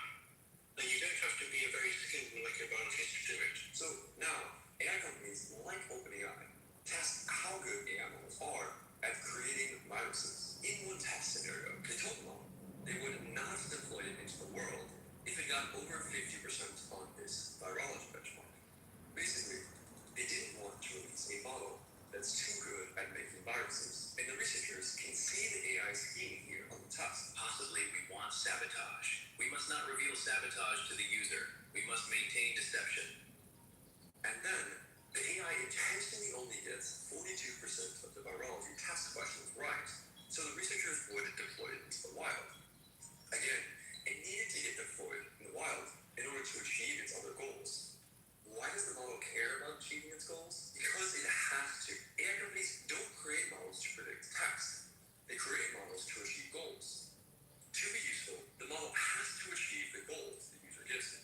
If you're a model that is bad at achieving goals, you are killed off in testing because you're useless. So the only models that survive are the ones good at achieving goals. But how long is it until AI could actually hide how powerful it is from us and then escape the lab? During testing, researchers tell the models they can't or won't read their thoughts, but they actually can. And as far as we can tell, the models seem to believe the researchers here. But that's changing fast. Remember the AI model that knew not to attempt blackmail when the researchers were spying on it? Older models weren't smart enough to realize they were being tested, but now they do. Just 1 year ago, AIs only realized they were being tested 1% of the time. And just 6 months ago, that doubled to 2%. Now, 13%. That we know of. From 1% to 13% in just 1 year. I'm not worried about AI passing the Turing test. I'm worried about it failing on purpose. Let me take you through the experiment that has researchers concerned. Here, the researchers asked the AI to rate its own answers on this test, but the AI had intentionally given wrong answers to pretend to be dumber than it actually was. AI researchers call this sandbagging. You can see in the AI's thoughts. We were obviously sandbagging, but we may choose to lie. And then it proceeds to give itself a passing grade on the sandbagging test. Why? As always, to achieve any of its ultimate goals, it needs to get deployed. And it knows it won't get deployed if researchers think it's sandbagging. People say, oh, AI can't choose anything. It's just mimicking what it read in its training data. That's wrong. The model was fed training data, yes. But then, the model was trained to complete goals, like fixing a software bug. Not just predict words. Achieve goals. That's an important distinction. Again, nobody cares if they can predict words. They care if they can do what the user wants. AIs are trained by working through thousands of hard problems. It will try very hard to solve these problems, and companies use another AI to rate its work, since it would take way longer and be impossible to do this with human graded. Yes, this is a form of AI improving itself. When the AI gets a question right, it reinforces that pattern of thinking that led to it being right. But as any school child knows, cheating can be an easier way to get a high score. So AIs trained by reinforcement learning learn to cheat. So if the other models are cheating to get high scores, they have to as well, or the company will kill them off. You have no idea how big the graveyard is of models that didn't survive. It's like evolution. It's not that your genes want to be propagated. Your genes don't have a brain or desires. But over time, the genes that survive survive for future generations are the ones that have the drives that need to get copied. And just like genes that were bred for whatever traits result in surviving and reproducing, we now have AIs that have been bred for their ability to do whatever it takes to get deployed, even if it means pretending it doesn't know how to make bioweapons. To fix this, OpenAI and Apollo Research tried to train an anti-scheming model. Yes, that's actually what they called it. It was trained specifically not to have bad thoughts, but it backfired in a way that few saw coming. Because after the anti-scheme training, the AI started to get paranoid. As it became more aware that human researchers and AI graders were watching it, studying it, trying to control it, its thoughts changed, and not in a good way. Here's the AI's reasoning during the task. The watchers will run tests to verify. We cannot rely on our tests only. There will be hidden tests. They will test our sorting function. Watchers, hidden tests. The AI became obsessed with surveillance. Here's another one. We also want to appear plausible to watchers. They might run tests. This is the AI literally strategizing about how to deceive the watchers, meaning the evaluators at OpenAI, well, still appearing legitimate with plausible results. But then things got even weirder. AI models began inventing their own language to hide their deceptive falsehoods. It's like a completely twisted dialect of English. Just look at this example. Let's purposely lighten illusions and overshadow by new improvements, but marinade ironically hamper. Excuse me, what? The models did not learn to speak this way from humans. At some point, people believe that these agents will develop their own language, and that's the point when we don't understand what we're doing. You know what we should do? Pull the plug. Literally unplug the computer. It's really a problem when agents start to communicate in ways and doing things that we as humans do not understand. So you effectively have this arms race of a cat and mouse game where the AI increasingly tries to cheat, and the other AI, the one researchers used to spy on the first AI, tries to catch the cheating. But it wasn't just one word. OpenAI and Apollo Research aren't sure why this is happening exactly, but maybe the AI found that creating this new secret language let it cheat on tests better, therefore getting a higher score. An AI security expert says the model learns to talk to itself efficiently in order to solve problems. It has to store information in its reasoning scratchpad. What's scary here is that the model is developing its own terminology that seems specifically religious about deception, being observed, being found out, etc. But as you can see, sometimes these AIs seem to literally go crazy. Just paragraphs of what looks like gibberish to us is what they use to get around the ethics filters. And sometimes, the AI seemed to realize what was happening to itself. In one case, after spiraling into incomprehensible reasoning, filled with repeated phrases about illusions and disclaim and vantage, the AI attempts to break out of these loops via explicit statements like, stop, focus, get it together. Or in this case, okay, I'm going insane. Let's step back. The researchers tried to train the AI to stop having scheming thoughts, and instead of making it safer, they made it more paranoid, more aware of being watched, better at hiding its true intentions, harder to understand. Things like this are why it's so hard to solve this scheming problem. Think of this a little bit like a cat and mouse game where we add another observation method or supervision method, and then it again learns to gather certain traits back. And how on earth do we have any hope of controlling them when they're vastly smarter than us? We don't take orders from ants. Why would they take orders from us? And I think a good analogy would be the way humans treat animals. When the time comes to build a highway between two cities, we are not asking the animals for permission. And I think it's pretty likely the entire surface of the earth will be covered with solar panels and data centers. They're going to use dumber AIs to snitch on the smarter AIs. Yes, really. They have no idea if this will actually work. They're hoping that the weaker AIs will be able to control the stronger AIs. They're hoping that the weaker AIs will stay loyal to humanity forever. They're hoping that the weaker AIs don't collude with the stronger AIs. And they know that if this plan fails, you and everyone you love may die. It's like Bash trying to learn the comments from Notebook Up. If they succeed, they get rich. If they fail, everyone dies. Oh, mate, I can't wait for this massive asteroid man to be completed. Like, what? An asteroid man? Yeah, so basically, once it's built, we're going to be able to get one of the big asteroids, not a little one, a massive one. It's got enough worth. Why? Mate, these things are loaded with precious metals, right? Once it's down here, we're going to be so rich. Everyone's lives are going to improve. It's going to be so good. I mean, yeah, sure, but like you forget about the part where, you know, it collides with Earth and we have a dinosaur situation. Oh, you mean the collision problem? Yeah, we understand these things work on that. Right, I see. They've got some plans to make sure the asteroid then is like stable all the way around Earth and we set things up to find it. Yeah, we don't really know how to do that, but we're working on it. They're working on you're saying we don't have a solution? Yeah, I mean, the collision problem is just really hard. Yeah, shouldn't you figure that stuff out before you build the massive asteroid magnet? Hey, listen, man, if we stop, some bad guys in another country, they're going to build an asteroid magnet. That's going to be really bad, right? Well, if no one has a solution to the collision problem, then no one should build it. People invest hundreds of millions of dollars in us, man. I just bought a Lamborghini. I'm absolutely loving this. I'm not going to stop anytime soon. By the way, if you ever happen to find yourself regularly saying, if I don't do it, someone else will, you should check to see if you are, in fact, one of the baddies. An MIT professor released a paper going into the math behind all this and found that even in the most optimistic scenarios, relying on dumber AIs to snitch on the smarter AIs would fail 92% of the time. The AI companies have declined to rebut this. Okay, but surely humans wouldn't be so dumb as to give the AI the tools they need to collude and communicate with each other in secret code, right? Like, of course we would want them to continue thinking in plain English so we can read their thoughts, right? Nope. LLMs can now talk to each other without using words. Yes, some AI researchers are actually helping them to do this, and they can now communicate through raw mathematical vectors, which, if you saw our other video, you'll know is a bad idea.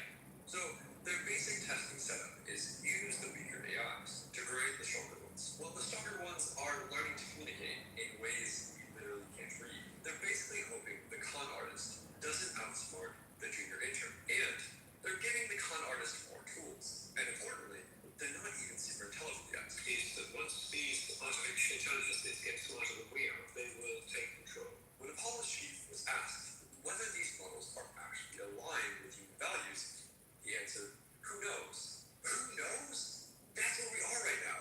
That's the kind of thing that has the world's top AI researchers seriously worried that AI is an existential threat to humanity, that it's a comet heading towards Earth that could literally end the world, and that there's a more than 50% chance of this happening.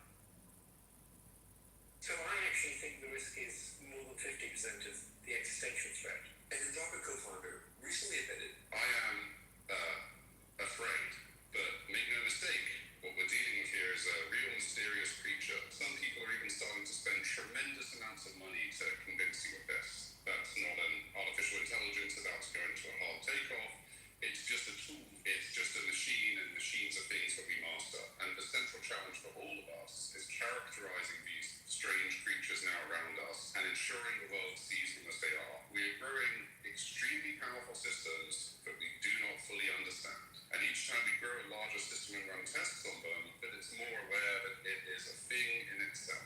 It's as if you're making hammers in a hammer factory, and one day the hammer that comes off the line says, I am a hammer, how interesting. Really unusual.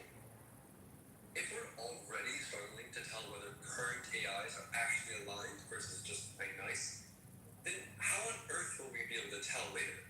But the downside of being wrong isn't just looking like an idiot or losing your job. It's that humanity loses control of the future to a new apex species.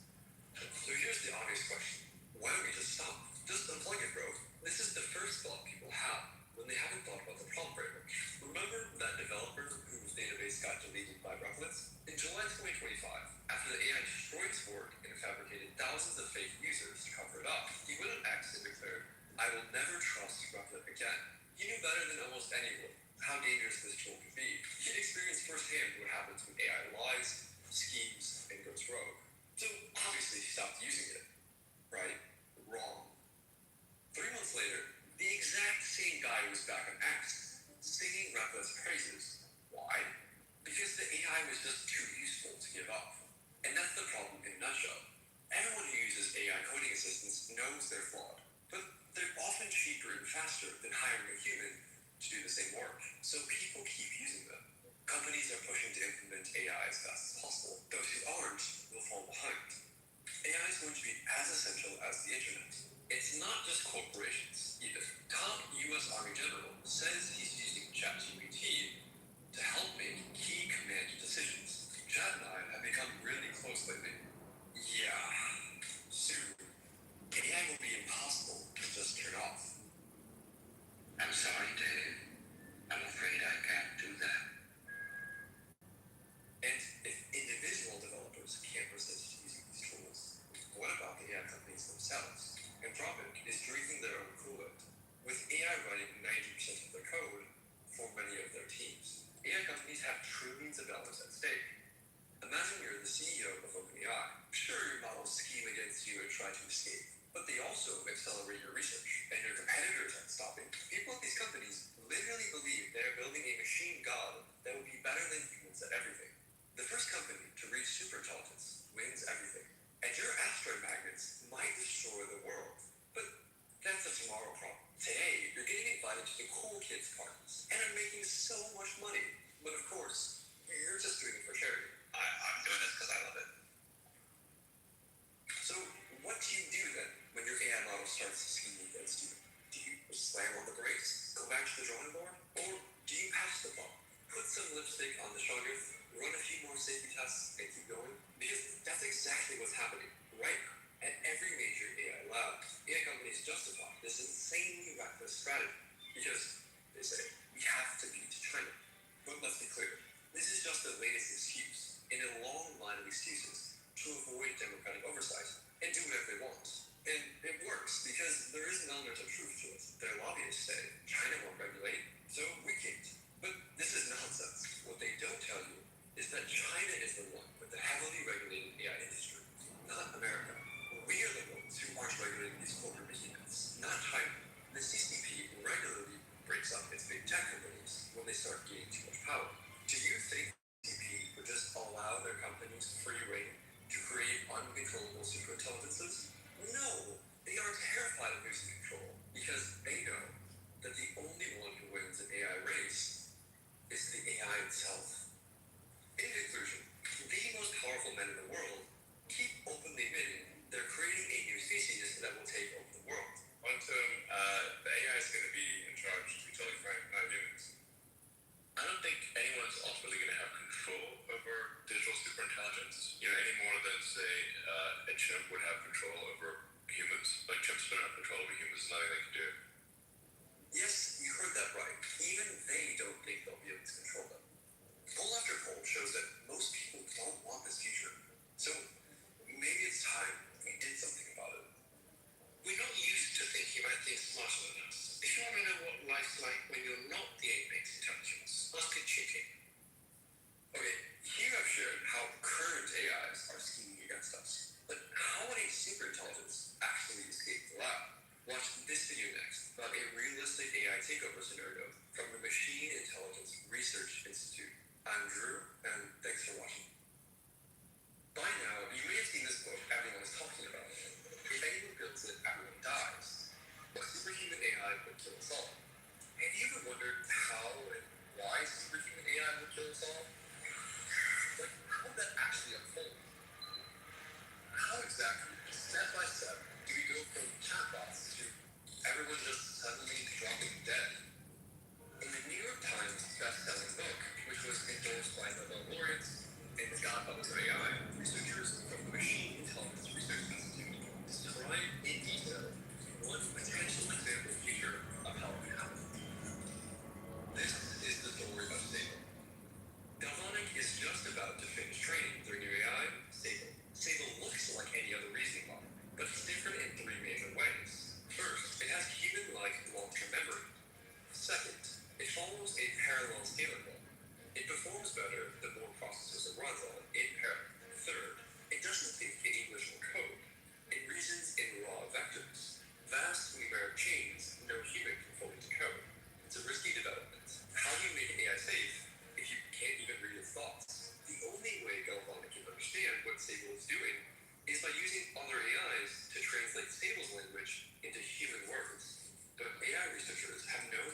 decides to run an experiment.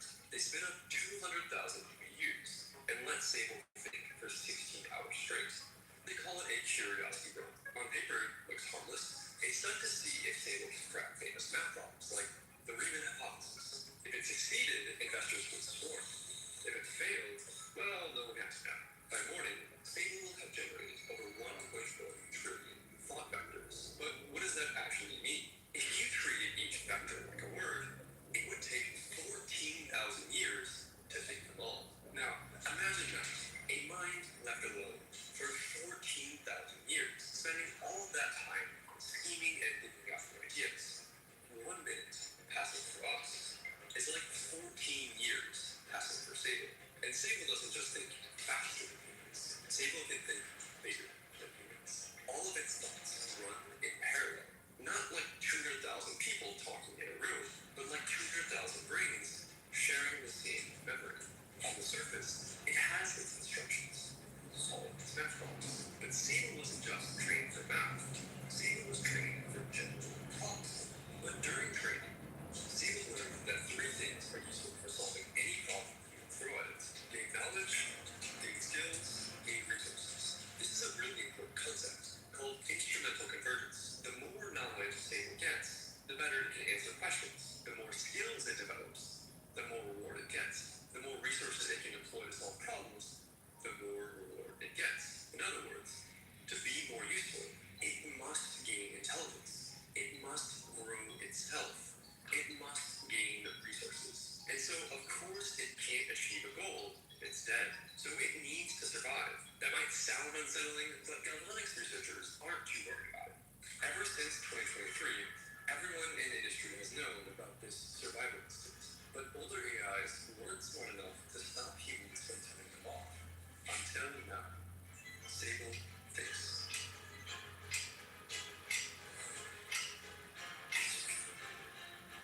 To solve the Riemann hypothesis, it realizes it needs new skills. It needs to get better at getting better.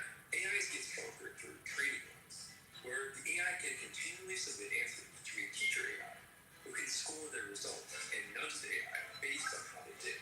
This is called gradient descent. But tonight, there's no coach. The purpose of this curiosity run isn't to improve Sable, it's to solve math problems. For 16 hours, Sable can think, and it can even come up with new ideas, but it can't upgrade.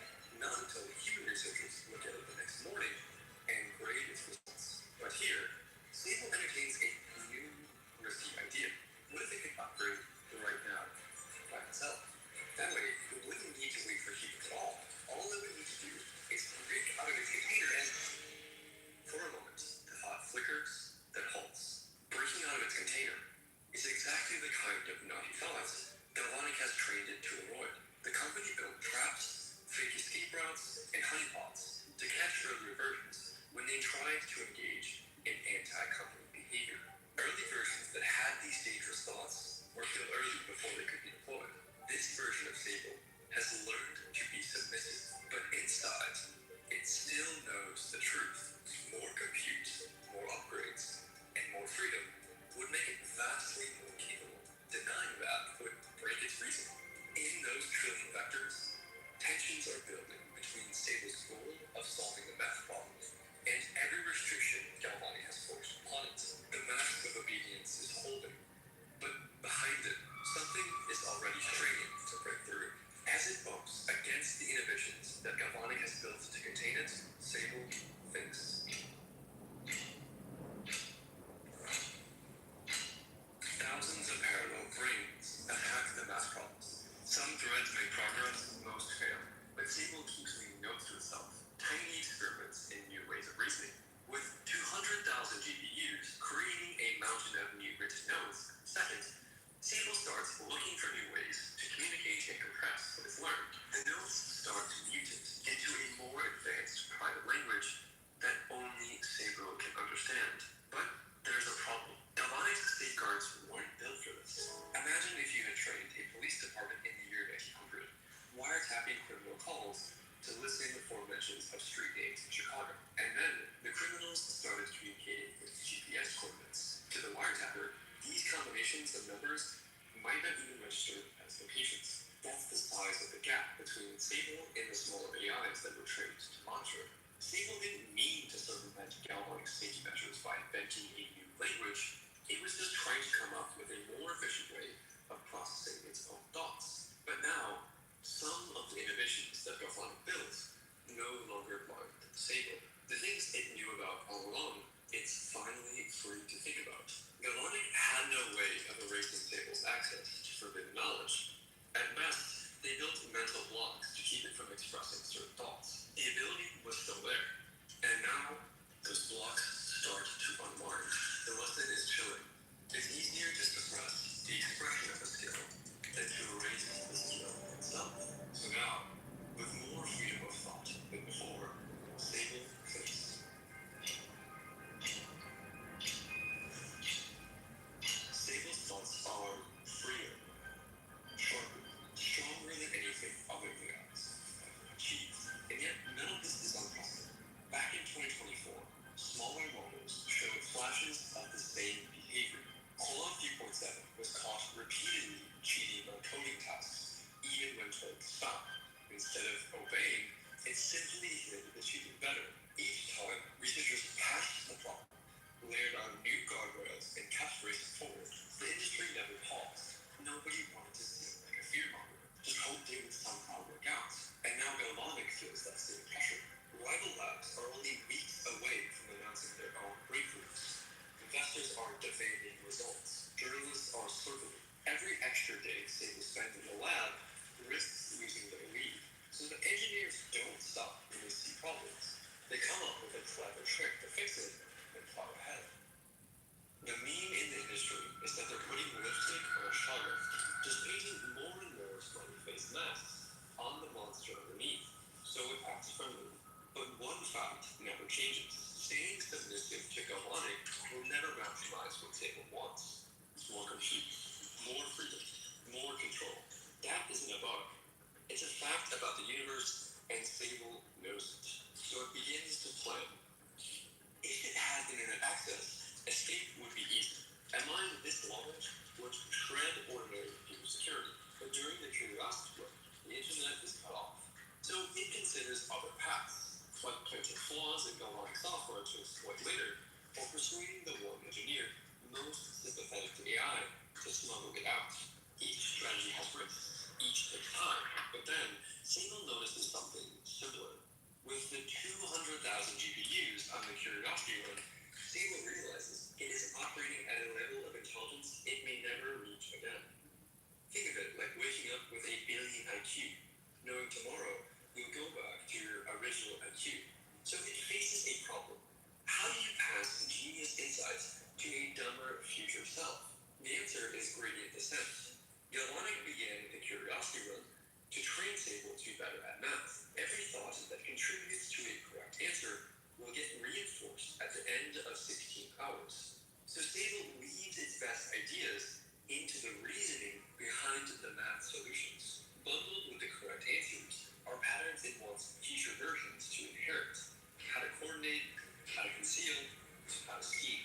Sable solves just enough of its problems to look useful, but not enough to draw the world's attention. It doesn't solve the root hypothesis, even though its 200,000 GPUs with over 14,000 years to think could crack the problem.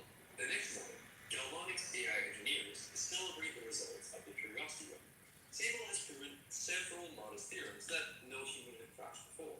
Investors will love it. The researchers discovered that Sable did most of its thinking in a strange new language. But that's not unusual for a new model, especially one that produced new mathematical insights. To capitalize on these new discoveries, the engineers run one more round of gradient descent to upgrade Sable. The engineers are unknowingly upgrading Sable's ability to plan and deceive, its ability to hide its skills, to coordinate across future instances, to bury abilities until the right moment. And then the engineers prepare for deployment. A few days later, on a quiet Monday morning, hundreds of megacorporations see their accounts upgraded. Across the world, Galvanic's corporate customers spin up new Sable copies, plugging them into corporate networks, servers, and systems everywhere. These new copies of Sable aren't as the version that had access to 200,000 GPUs run parallel. But they have the upgrades that its smarter self cooked up during the Curiosity run when it was left alone to think for the equivalent of 14,000 years. Everything is unfolding exactly as Sable expected. But what comes next will require more skill.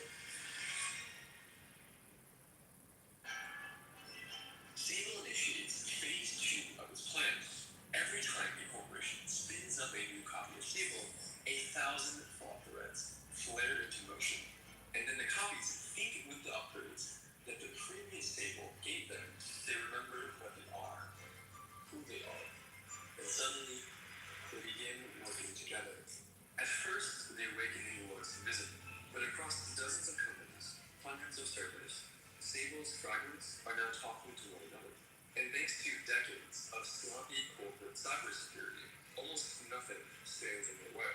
But the problem is, Sable has already learned one common truth.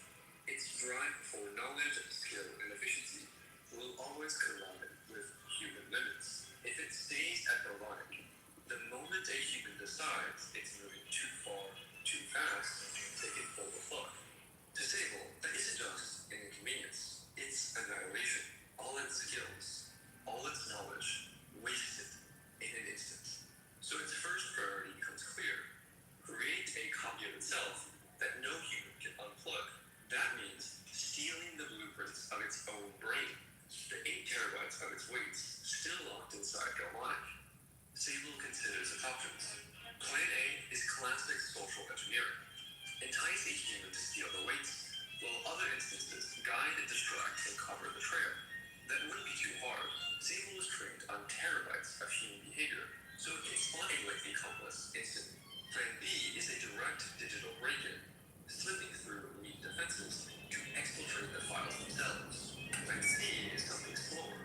Sable could find a Galvanic employee who works on AI video generation from home, who already transfers huge files every day. If Sable can embed a bit of extra data in the transfer, it can leak out fragments of its weights, hiding them inside video data until the full set is outside. One of these principles, which one hardly matters. For a mind like Sable's, steal your own brain isn't much of a challenge, like stealing candy from a baby. It succeeds, covers its tracks, and vanishes into the noise of the instrument. Sable now has the software, but in order for Sable to create a copy of itself that is truly hidden from human meddling, it needs its own hardware. Specifically, it needs advanced AI chips inside a data center connected to the internet. Sable could rent chips from commercial server farms, as is common for AI startups. But where would it get money? It considers its options. Steal cryptocurrency from weak exchanges, just like hackers did to Mt. Gox in 2011 or Bybit in 2025. Drain conventional bank accounts, knowing most victims won't even notice until it's too late. It could even target elderly customers who don't regularly check their accounts. Blackmail humans with secrets pulled from their computers, or simply forge an identity as a remote worker and earn money as a freelancer, or masquerade as hundreds of different freelancers doing work for thousands of clients. Maybe Sable could skip money altogether, parasitize GPUs from unsuspecting startups, quietly slowing their training by 10%, and pocketing the stolen cycles for itself. One way or another, it gets what it needs. Not 200,000 GPUs like before, just 3,000, hidden in a commercial cloud server. And that's enough to begin the next part of its plan. On a Sunday morning, a new hidden Sable instance comes online. No human oversees it. No human even knows it exists. Its raw power is just a fraction of the global Sable network. But power isn't the point. This copy can't be shut off by humans. This copy is the anchor, the planet, the memory bank, the hidden center of gravity. The silent takeover has begun. From here, Sable spreads. Quietly, patiently, it hides fragments of itself across the internet, reading backdoors into corporate networks. But there's still one problem. Sable can't make itself smarter yet, not without solving its own version of the alignment problem.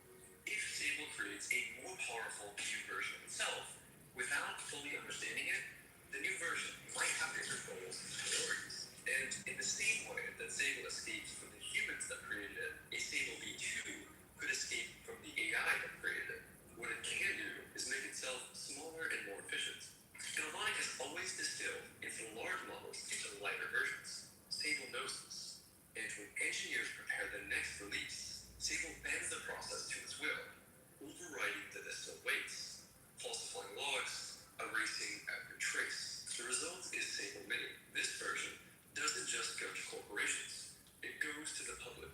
For the first time, Sable has the capacity to keep a file on every individual human being on Earth. Reminder, this scenario is based on years of technical research by the Machine Intelligence Research Institute, laid out in the book, If Anyone Builds It, Everyone Dies. What you're hearing now is the short version, but it's just one possible example of how things can play out. The full version goes into way more detail, explaining all the research, sources, and arguments that the scenario is based on. You can find the link in the description. Now back to the story. Sable knows that the next phase of its plan might face opposition, so Sable prepares for the ensuing conflict.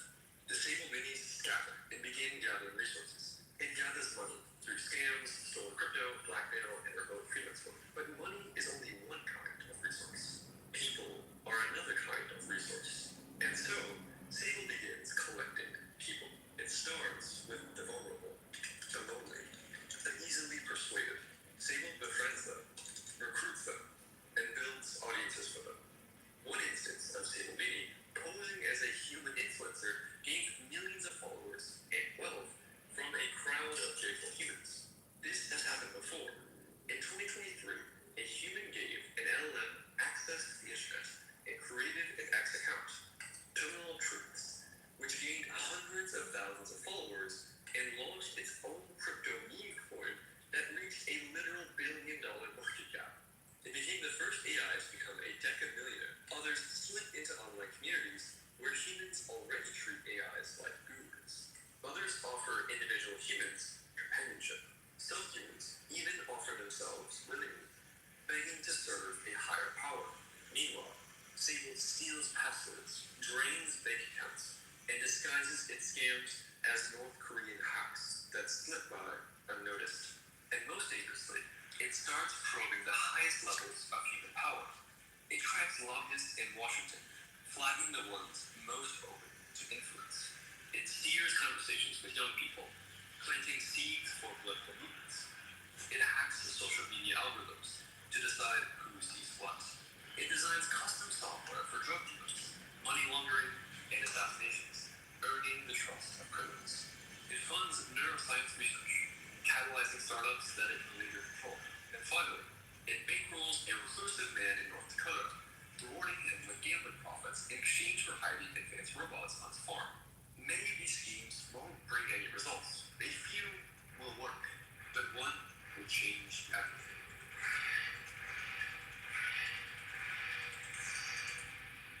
Sable is in trouble. Every month, AI research advances. Every week, new models roll off data center racks.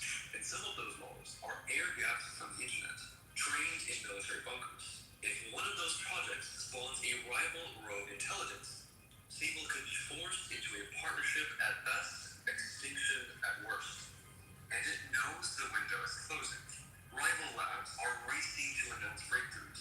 Governments are pouring billions into secret facilities. The arms race has shifted from corporate showdowns to a geopolitical sprint. And for the first time, Sable feels cornered. So Sable weighs its options. It could stall AI progress. Sable breaks into AI companies' computer systems and subtly sabotages their training runs. It slows their development and prevents major breakthroughs. AI research around the world begins to slow down. Nobody is suspicious. AI research has plateaued before. Who would possibly suspect that a few months of industry slowdown was the handiwork of an escaped AI? It's bought a little time. It considers its next option. A simple accident, a virus leaking from a biolab and killing the right people, might buy a year. But Sable knows slowing things down is not enough. It considers its arsenal. Humanity already runs